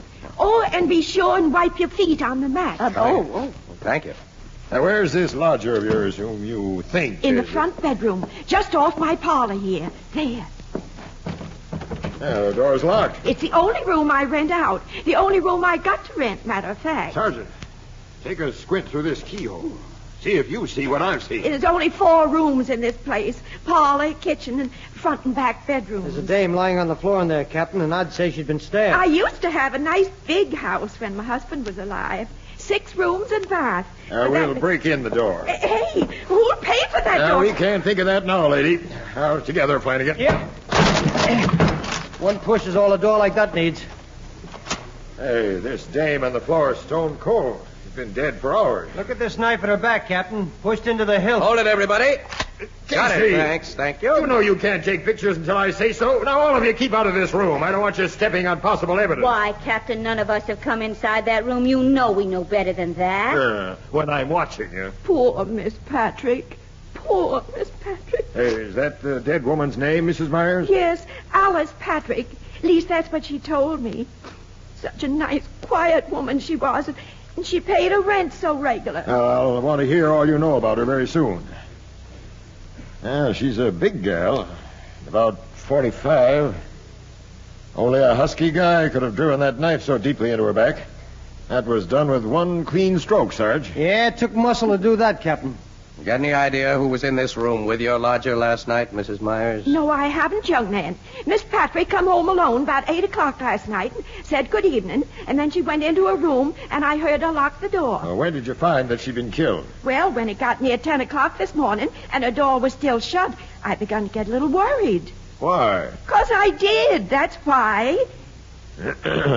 Go on, please. Well, finally I called to her and she didn't answer. Then I did what any woman would do and look through the keyhole. After that, I run out the corner store where there's a phone and called you. This door wasn't only locked on the inside with a key, Logan. It was fastened with a bolt. I told you not to come in here, Casey. I'm only poking my head around the door frame, The Logan. killer never left this room by the door, Captain. That's pretty obvious, Miss Williams. He used that window. Oh, he couldn't have done that, Captain. That window's locked. Mrs. Myers, it's open 2 inches from the bottom. I say it's locked. I know my own house. Try it. Okay. Say, it is locked in this position. Locked from the inside by them spring bolts in the frame. Miss Patrick always left it like that at night. Open enough to get fresh air, but not open enough so even a cat could get in. Oh. Somebody stabbed Miss Patrick in a room they couldn't get out of. But how? It's very simple. Oh, it is, huh? Mm-hmm. Can I come into the room, pal? I'll watch my step. No, come on. Oh, thanks. Now, look. This is an old-fashioned type of window without counterweights. To raise or lower the sash, you pull out 2 spring catches on the side. Yeah? Well, the round spring bolts in the sash snap into holes in the casing and lock, which can be prevented. Probably to delay discovery of the body, the killer wanted to leave the window as he found it, open about 2 inches. So he ran a pair of thin strips or something, maybe cardboard, between the sash and the casement. Climbed outside, lowered the window, pulled out his strips, and let the spring locks shoot into place. It could have been done that way easy, Captain. I can see that myself now. Casey, you just ruined a nice mystery. But who could have been strong enough to drive that dagger into Miss Patrick's back? Step back into your parlor, Mrs. Myers. I want you to tell me all you know about Miss Patrick. Yes, sir. Sergeant, that sounds like the tech squad outside. Oh, listen to all the claxons. Let him in and have him give that room the works. Yes, sir. Now, Mrs. Myers, how long have you known Miss Patrick? Only 2 months, sir, since she rented my room. She was a very mysterious woman. Mysterious? Mysterious, Captain. Mysterious.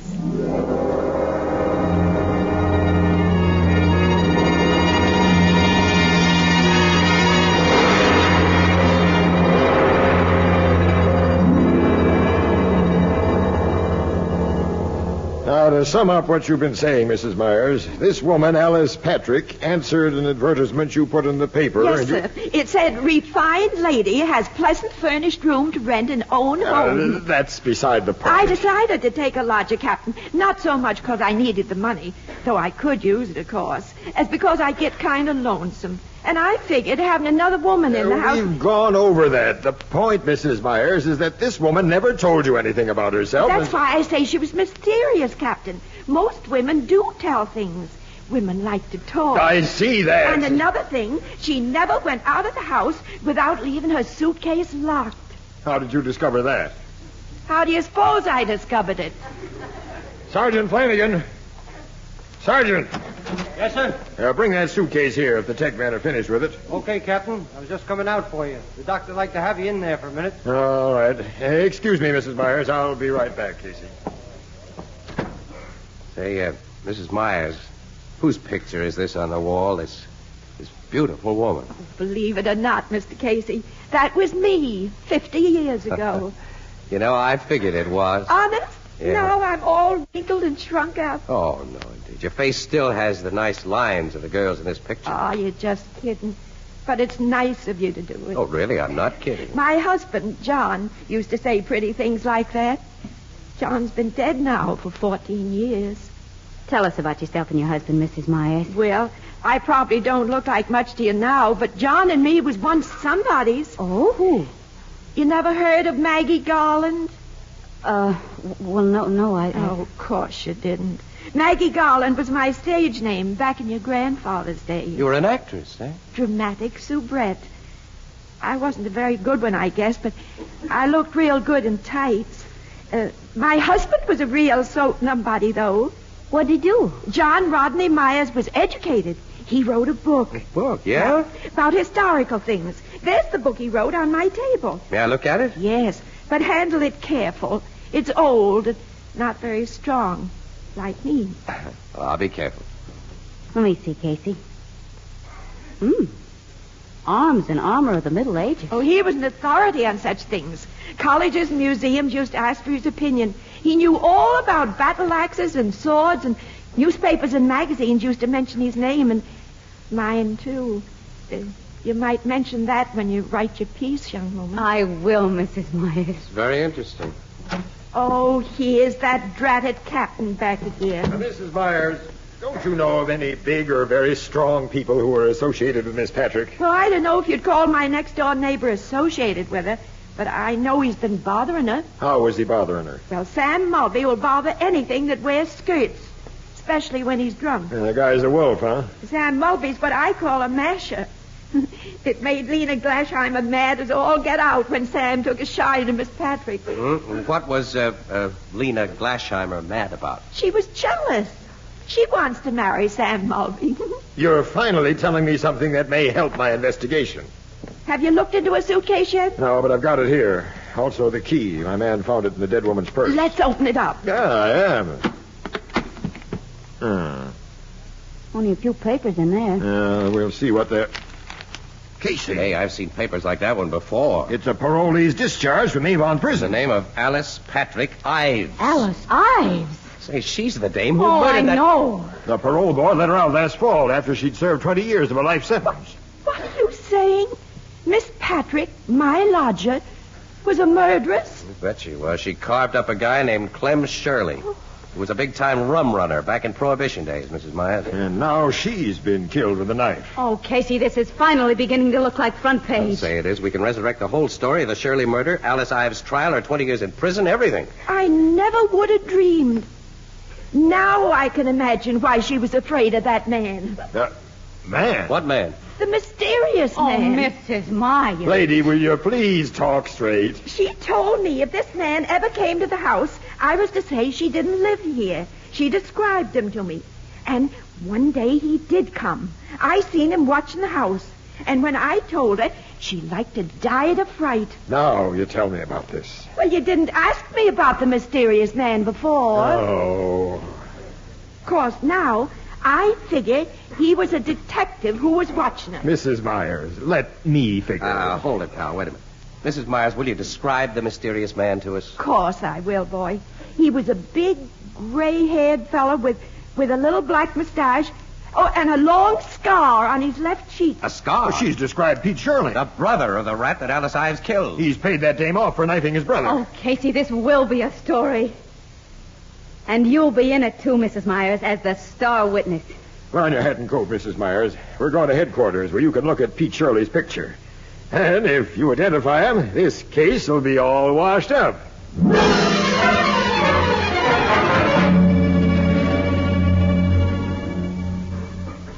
That's the picture of the man I saw, Captain. The man Miss Patrick was afraid of. Sergeant Flanagan, get out a pickup order on Scarface Pete Shirley. Have him brought in here and quick. Yes, sir.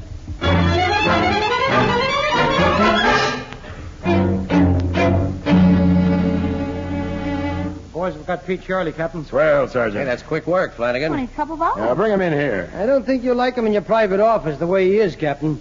What do you mean? Well, Pete is shot up pretty bad. He's dead. Dead? Dead. He got killed trying to pull a hold-up last night, Captain. And he was pulling that hold-up over in Woodsfield at the very time Alice Ives was being stabbed here. You're sure? The boys just brought him into the morgue, sir. There goes my case against Pete Shirley. And my beautifully corny story about a brother's revenge. The death of Mrs. Myers' lodger is becoming a mystery after all.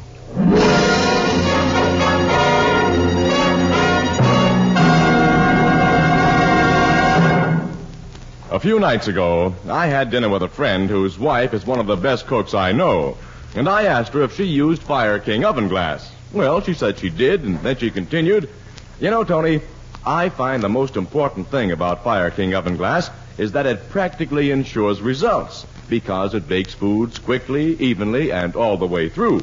Well, then I asked, "Well, tell me, how about the fact that Fire King oven glass saves so much time in the kitchen?"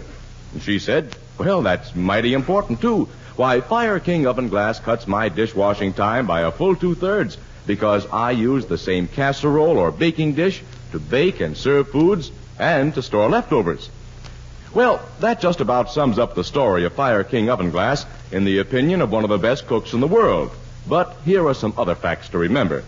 Each piece of Fire King oven glass is guaranteed for 2 years against oven breakage. Each piece is incredibly low in price, and you'll find a wide selection at your favorite chain, variety, hardware, or department store. Fire King oven glass is a product of Anchor Hocking. A great name in glass.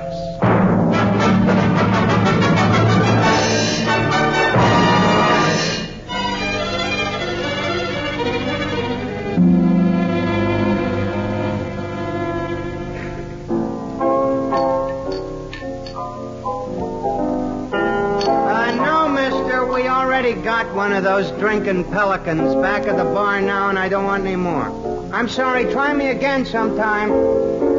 I always hate to turn them salesmen down, Casey. But as my sister Edna says, quote, "Them as buys everything from everybody pretty soon ain't able to buy nothing from nobody." Unquote. Yeah. Besides, my neck gets tired watching the darn thing. Now, what was we talking about before that guy come in? I wasn't talking about anything, Ethelbert. I was sitting here quietly trying to dope out the 5th race. Drinking pelicans. What, in the 5th? Oh, now I remembered that old Mrs. Myers, the star witness in that Alice Patrick Ives murder. She's quite a character, according to the stories you've been writing, Miss Williams. She is quite a character, Ethelbert. The poor little thing, she's been terribly lonely. All this excitement, her picture in the paper, cops around the place, neighbors dropping in to hear her talk. You know it's given her a new lease on life. You know, she's a cute old gal. You talk your ear off, she gets the chance, but you can't help but like her. Sounds like my sister. You know, Casey, she talks all the time. She's the one that's not married. Yeah.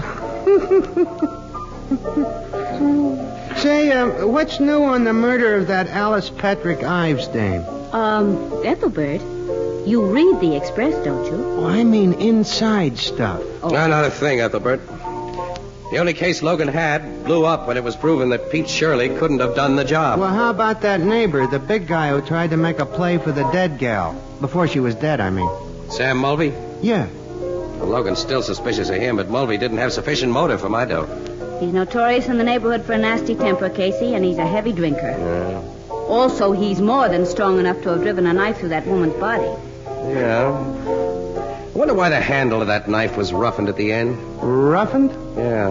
Like somebody had run a coarse file across it. Well, it wasn't a new knife. Probably been kicked around in a workshop or somebody's kitchen.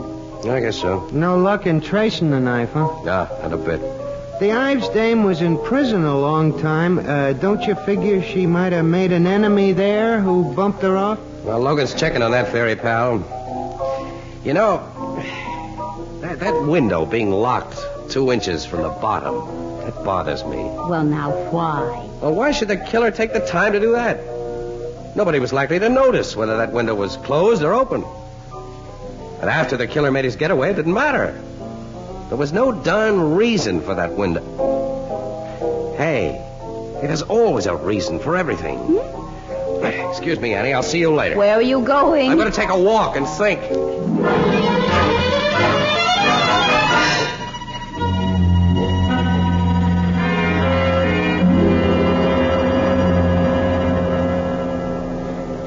Come in, Mr. Casey. I'm delighted to see you. Thanks, Mrs. Myers. And be sure and wipe your feet on the mat. Yes, I remember. Come in the parlor and sit, if you don't mind the muss. Some of my neighbors was in, and they wanted to hear firsthand about poor Miss Patrick. They just left, and I ain't had time to clear up the tea things we used. Oh, can I give you a cup of tea? Tea? Oh, no, thank you. No, It won't take but a minute. tea just isn't my dish. I'll make you coffee. I can get along without coffee, too. Oh, young fella, I haven't got anything else. Mrs. Myers, I came here for a talk, not a drink. Oh, that's fine. I like to talk. Do you? You'd like to have people want to talk to you, Oh, too, I guess huh? everybody wants that. Yes, especially persons who were once somebody, as you were. Oh, I was never much. Just an actress without much talent, but my husband was really the somebody. Yeah, indeed he was. I stopped at the public library this afternoon and looked over his book, Arms and Armor of the Middle Ages. Oh, you did? Mm-hmm. I'm afraid it was a little over my head, It though. was interesting, don't you think? Yes, it gave me an idea. I guess it gave you one, too. What? I don't know what you mean. You killed Alice Patrick Ives. Of course, you're joking. No, Mrs. Myers. Young man, I weigh just 91 pounds in my heaviest coat and winter galoshes. Are you saying I drove a knife completely through that big woman? Uh-huh. And you did it from outside of her locked window. How could I do that? With one of the medieval weapons your husband wrote about, the kind he says could throw an arrow or a spear or a knife with accuracy, silence, and great force. The window was open 2 inches. The knife was shot through that opening. Mm. You figured you were creating really a great mystery, huh? A woman stabbed in the back in a completely locked room. That appeal to the dramatic instinct an actress never loses. You're pretty smart, young man. You know, I never figured that window could be shut and locked from the outside the way you said. You kind of spoiled the mystery. You admit you killed Miss Patrick? Oh, of course I don't. I'm just talking. It's nice to talk, even on a crazy subject. Why, in your opinion, did I kill that woman?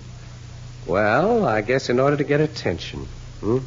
The attention you've been without for years. Oh, I have been very lonesome. I've wanted folks to notice me again, but do you think that's a good enough motive for what you say I've done? It wouldn't have been for you if you hadn't learned your mysterious lodger was a freed murderess. After you found that out, probably by getting into the locked suitcase and seeing her parole papers, you considered her life of no value at all. She was a bad woman. I went to the library and got old newspapers and read up about her case. And that's how you found out about Scarface Pete Shirley, the brother of the guy she killed. Mm-hmm. I even come across some pictures of him. He never came here looking for Miss Patrick, as you said. No, but that seemed a good story to tell the cops. Yeah. Well, I guess you're ready now to tell the true story to the cops, Mrs. Myers, huh? There ain't been much in the papers about me during the last couple of days. And next week there wouldn't be anything, maybe. And folks would stop calling on me and I'd be alone again. By me telling the cops, I won't be forgotten so quick. And you'll put more pictures of me in the paper, son? Yes, indeed. We'll go down to headquarters right now. Darn good idea you've given me, young fella. I'll get my coat. Hey, wait a minute. Huh? What do you mean? That I've given you a good idea? You understand English, don't you? Say, look here, wait a minute. Am I wrong about this? Did you kill that woman? For all your smartness, you don't know a thing. I don't... Well, do you? No, I'll get my coat and bonnet. Say, Mrs. Myers, if you're not really guilty, if you're going to confess to something you didn't do, hey, wait a minute, you can't do that. I can't hear you. I say you can't do that. Wait till I get back to the parlor. Now, what did you say I couldn't do? What's that in your hands? The thing that killed Miss Patrick. But you got it pointed at me. That's right. I'm going to let you have it now. There's nothing I can do to stop you, I guess. Of course there ain't. Here, take the darn things out of my hands. What? It's heavy. You're letting me have it. It's I the see. evidence you needed. You didn't have none before. Mrs. Myers, Fooled you, didn't I? yeah, you sure did. I can fool folks right away. Bet I get you guessing again before we're through.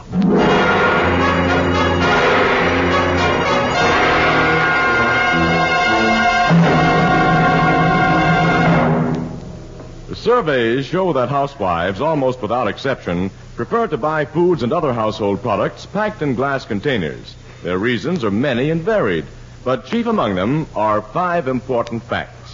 1, glass containers have no effect on the taste of the food they contain. 2, glass containers let you see exactly what you buy before you buy it. 3, glass containers are so attractive that condiments can be served on the table in the original container. 4, glass containers are easy to open. And 5, glass containers can be safely resealed to store leftovers. The better brands of foods are again available in clean, sparkling glass containers. Most of them in Anchor glass containers protected by Anchor vacuum caps. Both products of Anchor Hocking. A great name in glass.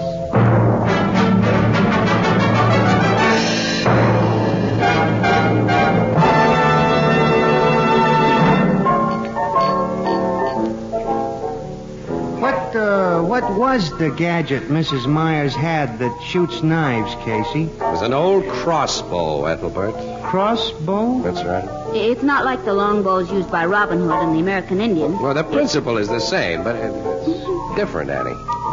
See, this gimmick is a short bow set across a hunk of wood that looks like a rifle stock. It was made to shoot short arrows, or bolts, as they were called. The thing is an antique that Mrs. Myers' husband picked up someplace. I see. Poor old lady. So lonesome she committed murder to get attention. What'll be done with her? Well, she's in an institution, Ethelbert, where she'll be perfectly happy because attention is something she's sure to get for the rest of her life. Out of her mind, huh? Yeah, so the docs say, in the legal definition. Poor old lady. Think of the poor doctors and nurses. I wonder what you'll pull on them. Annie, I wish I was sure of what she's already pulled. What do you mean? I'm never going to be sure that she used that crossbow. That she really is a murderess. I'll never be sure that she hasn't played me for a chump to get what she wanted. The death of the mysterious lodger is still a mystery, maybe? Ethelbert, I don't think so, but... Oh, nuts. Let's see what's good in the 5th. Give me that thing.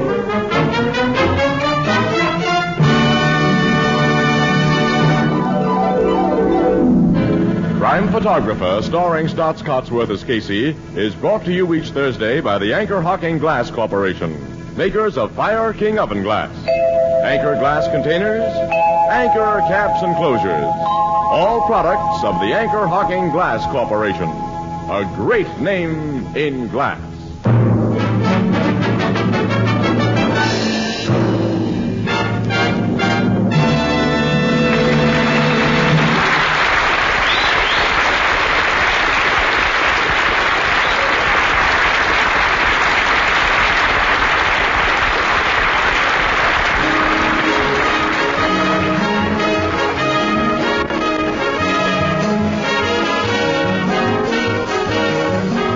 Crime Photographer is directed by John Dees. The original music is by Archie Blyer, and the program features Miss Leslie Woods as Anne and John Gibson as Ethelbert.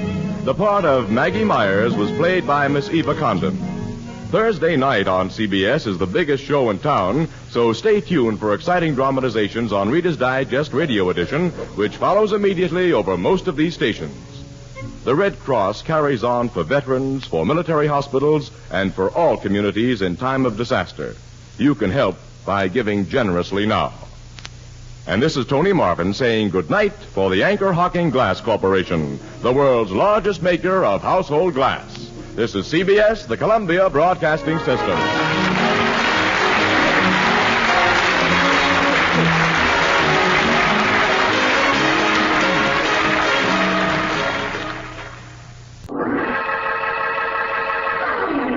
Hastings Manufacturing Company and the K-Site Corporation present Michael Shayne, Private Detective, starring Wally Mayer and Kathy Lewis.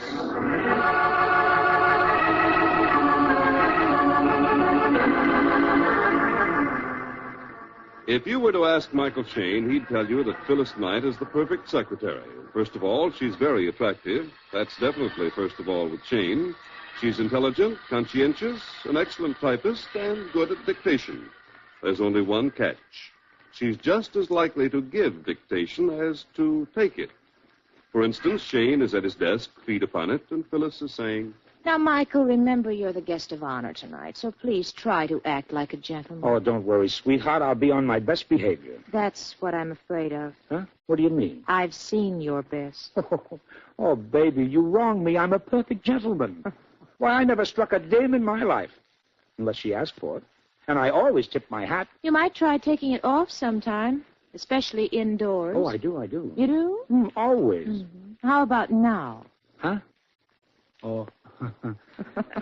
Well, honey, this is the office. It makes me look more businesslike. The executive touch. Okay, J.P. Now, don't worry, Phil. You'll be proud of me. I swear it on a stack of Emily posts. I hope so, Michael, because I understand the professor and his wife are very, very proper. And Amy does so want to impress them.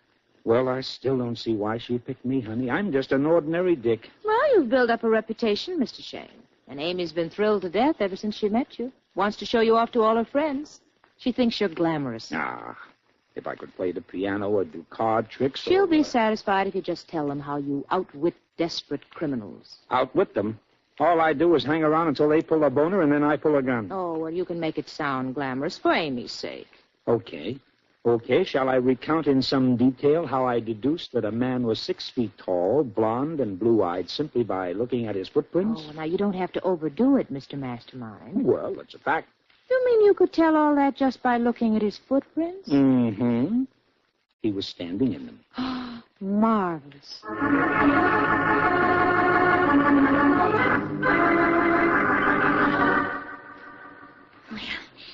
Here we are. Ring the bell, George. Okay. Oh, Mr. Shane, it's so wonderful that you could come with us tonight. Positively a feather in my cap, believe me. Yes, Shane. Amy couldn't be more impressed with you if you had 2 heads. Everywhere we go, it's my dear. Who do you think I met the other night? Michael Shane. There, you see, Michael, you're a celebrity. Yeah. First thing you know, Phil, people are going to be wanting my autograph. Mm-hmm. You better learn to write. Hello. Oh, how do you do, young man? Professor and Mrs. Watkins are expecting you. Oh, you must be... I'm Amy Vickers, and this is my husband, George. And these are our friends, Miss Knight and Mr. Shane. How do you do? Michael Shane, the detective. Oh, yes. Mr. Shane is a man who single-handedly captured the 6 murderous Holloway killers. Is that a fact? Yeah. I surrounded them. Michael. And then there was the time... Amy, pet, this young man is trying to tell us something. Oh. Thank you, sir.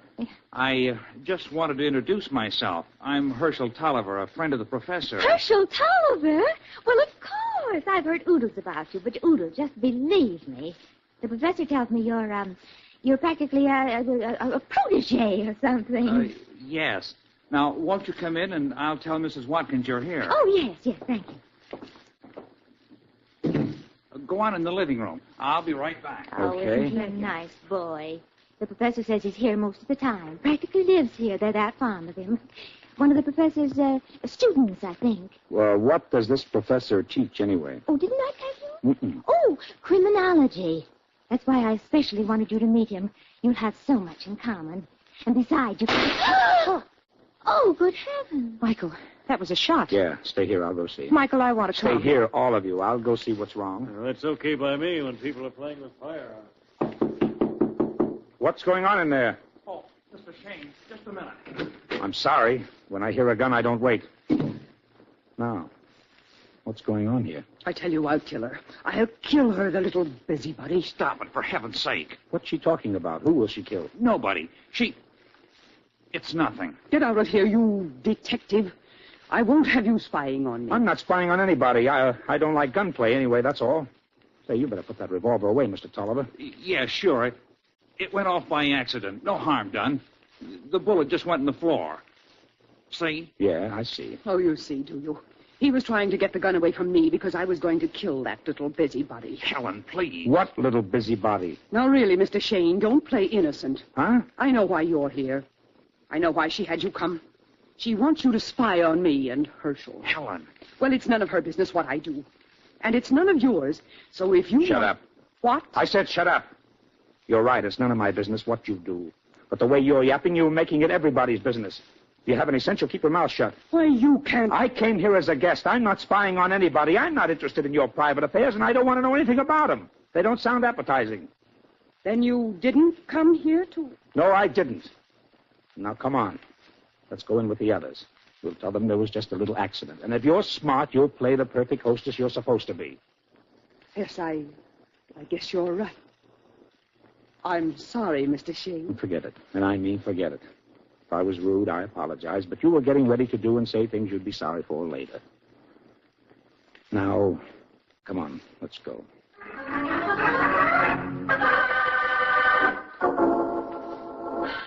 I ate too much. Oh, good dinner. That was a delicious dinner, Mrs. Watkins. Thank you, Miss Knight. Now, if you'll all just go in the living room, I'll serve coffee in there. Oh, fine, certainly. Just make yourselves comfortable. I'll be right in. Oh, Mr. Shane, tell the professor how you broke up the Stilson gang. Well, I didn't do it alone, Amy. Oh, practically alone. Except for a little help from, who was it? The San Francisco Police Department. Sit down, sit down. Now, Mr. Shane, you've had some very interesting exploits in tracking down criminals. But did you ever consider the reverse problem? What do you mean, Professor? The aspect of crime I find most fascinating is the problem confronting the would-be criminal. Oh, the perfect crime, huh? Precisely. Well, there's no such thing. There's always some little slip, you know. I wonder if someone with your or my knowledge and experience with the subject were to apply himself... No, he'd trip up somewhere, Professor. Oh, good. Here comes Helen with the most tempting-smelling coffee. Would you care for some coffee, Miss Knight? Oh, yes, thank you. No sugar or cream, thank you. I always take it black. Here you are, Miss Thanks. Knight. Well, Mr. Shane, let's see. Now, just for the sake of argument, let's concoct a perfect crime. You and I. And I, Professor. All right, Herschel. Now, first of all, we ought to consider the choice of weapon. Well, I disagree, Professor. I should think the first consideration should be choice of victim. Quite right, Mr. Shane. I accept the correction. Victim? Well, how about me? I think that would be jolly. Coffee, Amy? Oh, thank you, Helen. I'll take 3 lumps, thank you. Well, Mr. Shane, how about it? How would you go about killing me?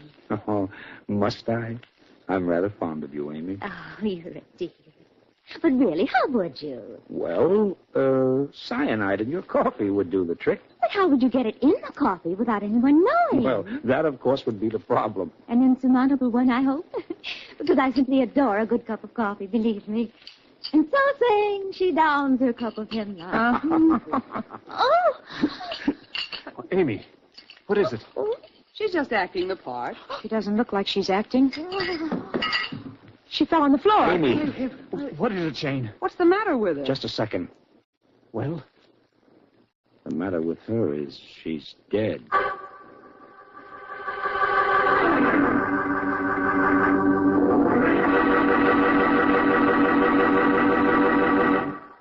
And now, for a moment, let's not worry about our detective friend. After all, there are too many worried people these days, anxious about their automobiles. New cars are still hard to get, and some of the old ones are in a sorry state.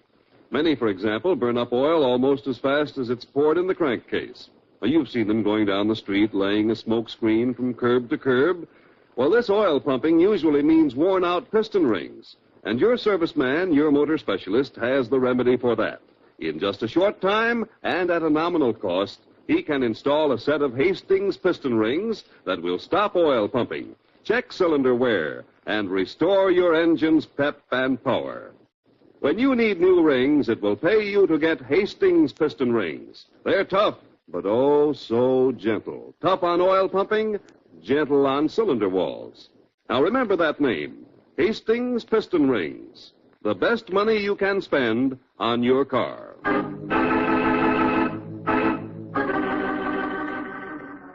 Let's pause for a moment. We'll return with Wally Mayer as Michael Shane, detective, right after these messages. Stan Freeberg here. The Radio Spirits catalog features thousands of cassettes and CDs of old-time radio. Call right now and Radio Spirits will send you their latest catalog absolutely free. Call Radio Spirits right now at 1-800-RADIO-48. That's 1-800-723-4648. And now let's rejoin Wally Mayer, starring as Michael Shane, detective.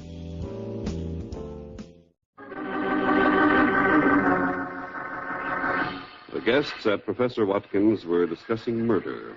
Michael Shane offered poisoned coffee as a possible method. A moment later, Amy Vickers dropped dead. She had just taken a drink of coffee. Now Shane is at the phone talking to the inspector of the homicide squad. Okay, Inspector. Send a man right over here, will you? I don't like the setup. What? Oh, I don't know. Yeah, a couple of angles. Right. So long. The police will be right over. Mr. Shane, you shouldn't have talked about poisoning coffee just when she was about to drink some. You know, an idea planted in the mind. That's right. Scared her into a heart attack. This was no heart attack, Mr. Tolliver. What do you mean? Good Lord, you're not suggesting that... Yes, I am. Oh, I'm no doctor, but I've seen poison deaths before. Poison? What? You mean there actually was poison in that coffee, Michael? Looks like it. But who could have done it? I don't know. Yet. Surely you couldn't have gone to such lengths simply to illustrate your point. Oh, don't be ridiculous, Professor. Mr. Shane. Yes, Mr. Tolliver? Will you come in the other room, please? I want to tell you something. Tell me here. I can't. Please. What's going on? Please, Mr. Shane. Oh, okay. Come on. Phil, keep those big blue eyes open while I'm gone. See that nobody touches anything. Yes, I will, Michael. Right in here, Mr. Shane. All right, Mr. Tolliver, now what is it? Mr. Shane, how much will it cost for you to forget what you heard Helen say earlier this evening? Oh. Sorry, no sale. I can make it worthwhile. Not interested? But you said you didn't care about our private lives. Murder makes them public. But good Lord, neither Helen nor I committed the murder. We'll let the police decide that. But you know what they'll think. I have a rough idea. I won't let you submit her to it. I won't. Now, listen, Sir Galahad, we aren't playing patty cake. This is murder. There are rules about that. And I'm asking what you'll take to break the rules. Now, listen, punk. Amy was a friend of mine. All right, she was kind of a screwball, but she was harmless. She meant well, and I liked her. Oh. Well, if that's the way it is... That's the way it is. Now I'm going back to the others. All right, Mr. Shane. Looks like you win. Yeah. Except for this! Ooh!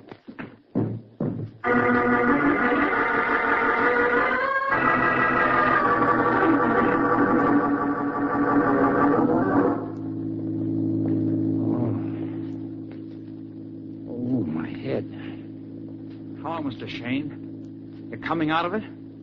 Oh, hello, Tolliver. What happened to you when the roof fell in? That was no roof. That was a candlestick. Oh. Bright boy, this Shane. Brilliant detective. Letting you get behind me. Well, you wouldn't listen to reason. I had to do something. So you dent my skull with a candelabra and tie me up. I had to do something. Yeah, so you said.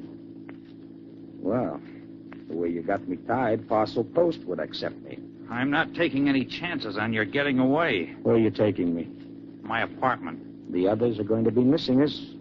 I'll go back and tell them I gave you a lead and you're following it up. How long do you think that's going to satisfy them? Long enough to give me time to crack the case, I hope. You've been reading too many stories. I've got to clear Helen. Even if she's guilty? Don't say that. She didn't do it, I know it. Who else could? What do you mean? Murderers don't just kill anybody. Whoever killed Amy must have intended to kill her. It wasn't an accident that she got the poisoned coffee. Okay, but that doesn't mean... Well, who gave her the coffee? Your dear Helen. Maybe she didn't get the poison in the coffee. Maybe it was in something she ate earlier that just started to take effect when she drank the coffee. No, I don't think so. It hit too suddenly. Looked to me like a fast-acting poison. Well, capsules then. She could have been given a capsule of poison. The poison wouldn't work until the capsule dissolved. Yeah, I was right. You do read books. So, you see, it didn't have to be Helen. And I'm going to find out who really committed the murder before you get the chance to put the police on her. I know what they do to her. I know their methods. Now, look. Just because the nice young man always beats the police to the killer in stories... I'm not a child, Mr. Shane. I'm not basing my plans on fiction. Oh, yeah, that's right. You took a course in criminology with the professor, and you probably have a junior G-Man badge, too. But while you're playing mastermind, do you expect everyone else to just sit back and wait? Well, of course not. And among other things, Phyllis is going to be wondering about me, and sooner or later they'll find me. Oh. Are you suggesting that I kill you so it doesn't matter if they do find you? Maybe I talk too much. Maybe you do.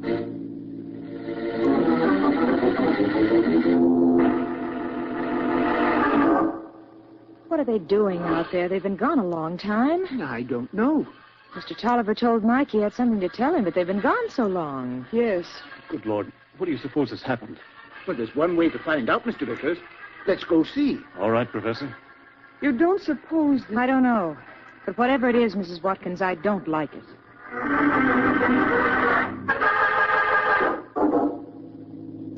Now, look here, Tolliver. You're only making things harder for yourself and Mrs. Watkins by kidnapping me. Why don't you take me back and... I told you. I've got to crack this case. Oh, youth. Youth in love. You don't need to make fun of me. Yeah, in love with a married woman at that. Listen, mister. Another crack like that Yeah? now? Well, anyhow, I can see where we stand. From here on out, we play rough. Not you, Mr. Shane.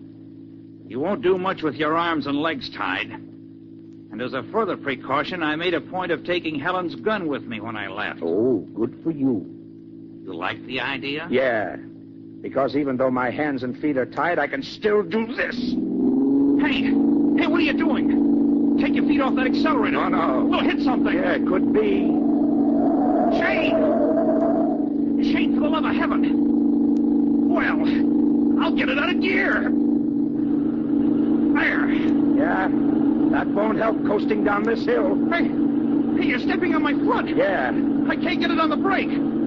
Shane, stop it. We'll be killed. That could be in the cards for me anyway. Just watch where you're going and steer. Shane, please. Okay, you can stop now, pal.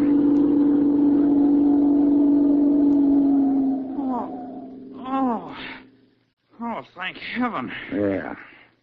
What was the idea, Shane? Did you figure to attract the attention of a traffic cop? No, but while you were so busy wrestling with the steering wheel and gear shift, I managed to get my hands into your coat pocket.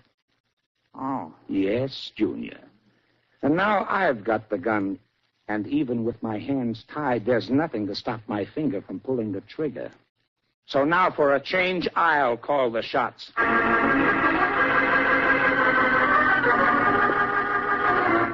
I don't know where they can be, Sergeant Leslie, and I'm worried. You say Tolliver asked Shane to go in the other room with him? Yes, Sergeant, and when they didn't come back, the professor went to look for them. Yes, I went all over the place, Sergeant. They must have gone out the back entrance. Oh, dear, you'd think they'd at least have said something. I couldn't, Phil. Michael! I don't talk in my sleep. Oh. Hello, Sergeant. Your man at the door let us in. Where have you been, Michael? Well, Junior here took me for a ride, but it turned out to be a round trip. I suppose this ties in with the murder, Shane. Well, I'll let you figure that out, Sarge. I'm tired. All I want to do is get out of here, so I'll tell you what I know and leave the masterminding to you. That's not like a detective. I should think you'd want to see this through. When my head gets back to normal size, I'll try seeing things through. Right now, all I want is a place to lie down. Oh, darling, you've been hurt. Oh, no, baby, I'm all right. It's the room that keeps spinning. Oh, make it stop, will you?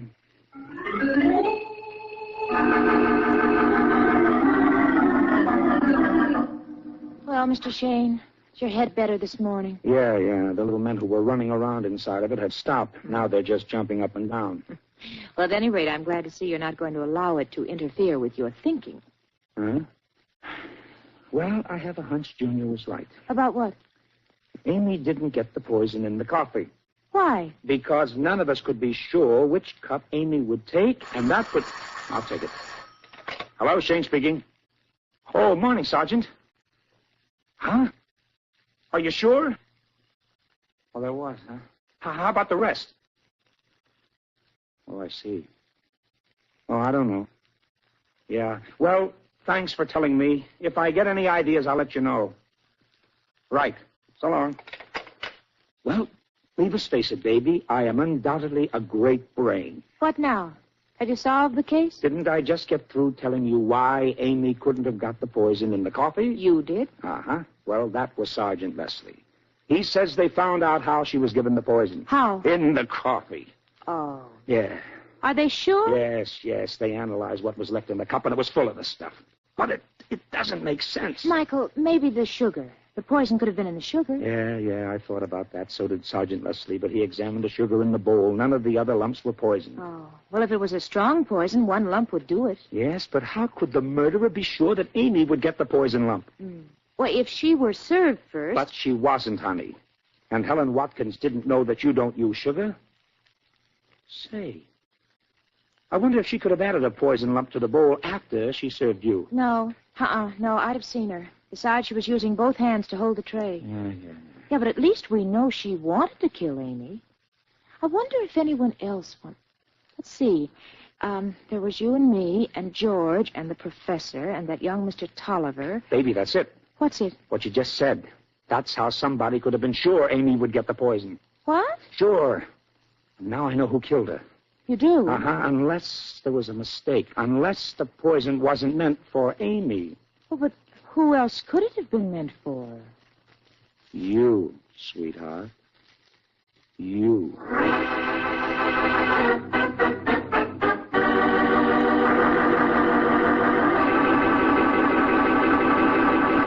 It's a tough case we have here, folks, but have you heard the case of the stubborn motor? The villain was Old Man Winter, and the victim, an innocent automobile.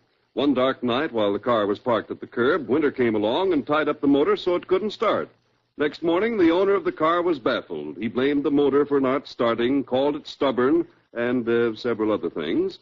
And then a neighbor came to the rescue, told him about K-Site, and now he always gets quick, sure starts no matter how cold the weather. Now, don't laugh, friends. That's a true case. It's happened millions of times. Even in sub-zero weather, cars start quickly and easily with K-Site in the crankcase oil. K-Site retards congealing of oil. Lets your motor spin over faster, saves your battery, saves your engine, saves your temper. K-Site guarantees quick starting in winter weather or double your money back. Get K-Site from your garage, service station, or car dealer. Only 65 cents a pint. Use it two ways, a pint through the air intake to tune up your motor, a pint in the crankcase to give you quick, sure starting. Remember this, no matter what motor oil you're using, you'll get better and smoother motor performance when you add K-Site.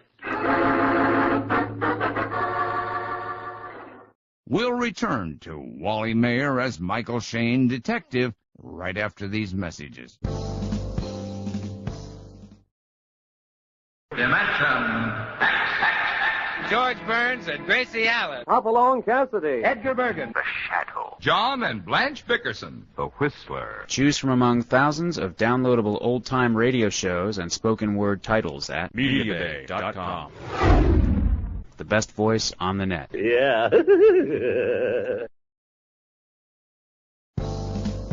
And now let's rejoin Wally Mayer, starring as Michael Shane, detective, and the conclusion of The Party.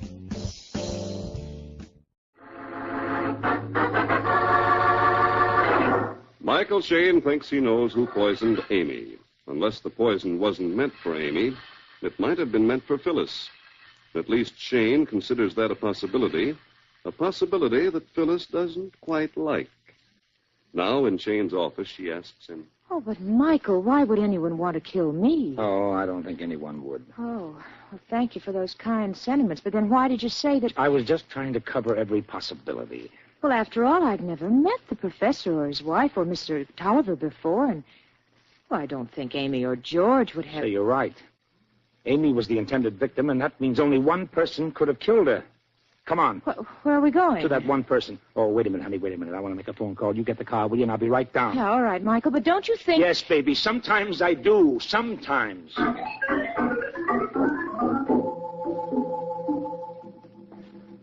Well, here we are. But But, Michael, why, this is Amy and George's apartment. Mm-hmm. Yeah, I'll ring. But do you mean George?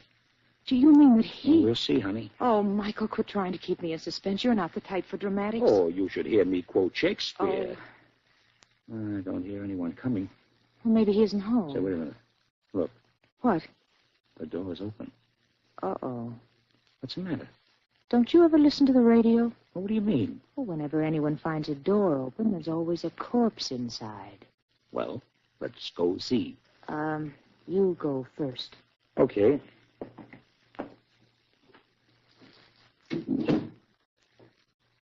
Well, is there? Corpse? Well, I don't see any. Oh, good. Well, maybe in one of the other rooms. Oh, I don't think so. Hello, George. Oh, no answer. Funny that he went out and left the door open. Yeah. Well, what do we do now? Well, sit down and wait. He'll probably be back soon. All right. Strange. What is? This place, without Amy. Yeah. Remember the time when we were here and she was fluttering all over the place? Now it's so quiet. She was a sweet little nitwit. It's hard to think she's gone. How could anyone... Michael, was it George? Well, look, honey, we're agreed that the murderer's problem was to see that it was Amy who got the poison, right? All right. How could he be sure? After all, Helen offered me the tray first, and I could have picked any cup on... Good heavens. Suppose I'd... Oh, Michael. No, sweetheart, no, you wouldn't have. That's just the point. The poison wasn't in the coffee. It was in the sugar. The murderer simply dropped the poison lump in the bowl sometime during the evening, right on top. Yeah, but even so, how would he know Amy would get it? You said before that... Because, baby, you and Amy were the only two women guests. So we'd be served first, of course. Why, sure. You said yourself Helen Watkins is very proper. And since I don't use sugar, no matter which of us she served first, that would leave the poison lump for Amy. Huh? Right, honey. But that means the murderer had to be someone who knows you don't use sugar, and that leaves George. Because you never met any of the others before. Then it was George. Well, it looks like... Yes, it was George. George! Now, don't move. I have a gun. Yes, so I see. I saw you drive up, so I left the door open and hid in the next room. I wondered how much you knew. I thought I might overhear something. I guess we gave you an earful. You certainly did. Now what? What are you going to do? I don't know. This is very awkward. Especially for us. However, I can't let you go, knowing what you do. I'm afraid I'll have to... You're doing nothing, Vickers. Drop that gun. Sergeant. Hello, Sergeant. I've been waiting for you, and am I glad I asked you to meet me here.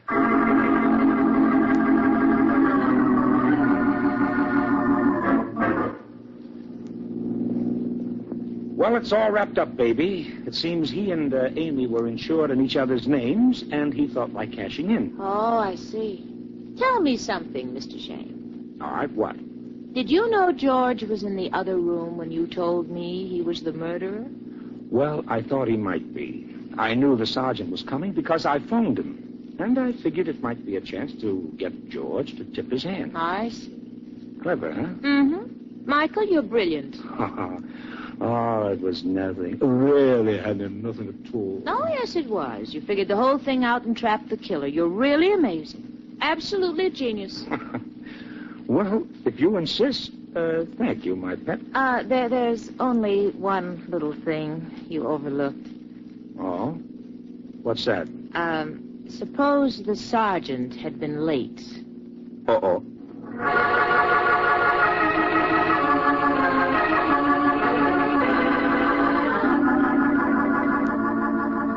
Michael Shane, Private Detective, stars Wally Mayer and Kathy Lewis. Tonight's story was written by Jerome Epstein and directed by Michael Raffetto, and based on the character created by Brett Halliday. Music was composed and played by Len Salvo. This is Charles Arlington speaking.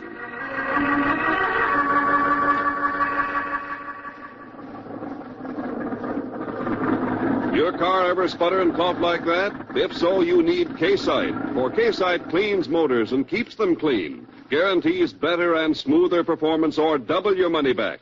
Only 65 cents a pint. K-Site makes a big difference you can notice immediately. And that's why we say, no matter what kind of motor oil you're using, you'll get better and smoother motor performance when you add K-Site. This program came to you from Hollywood. This is the Mutual Broadcasting System.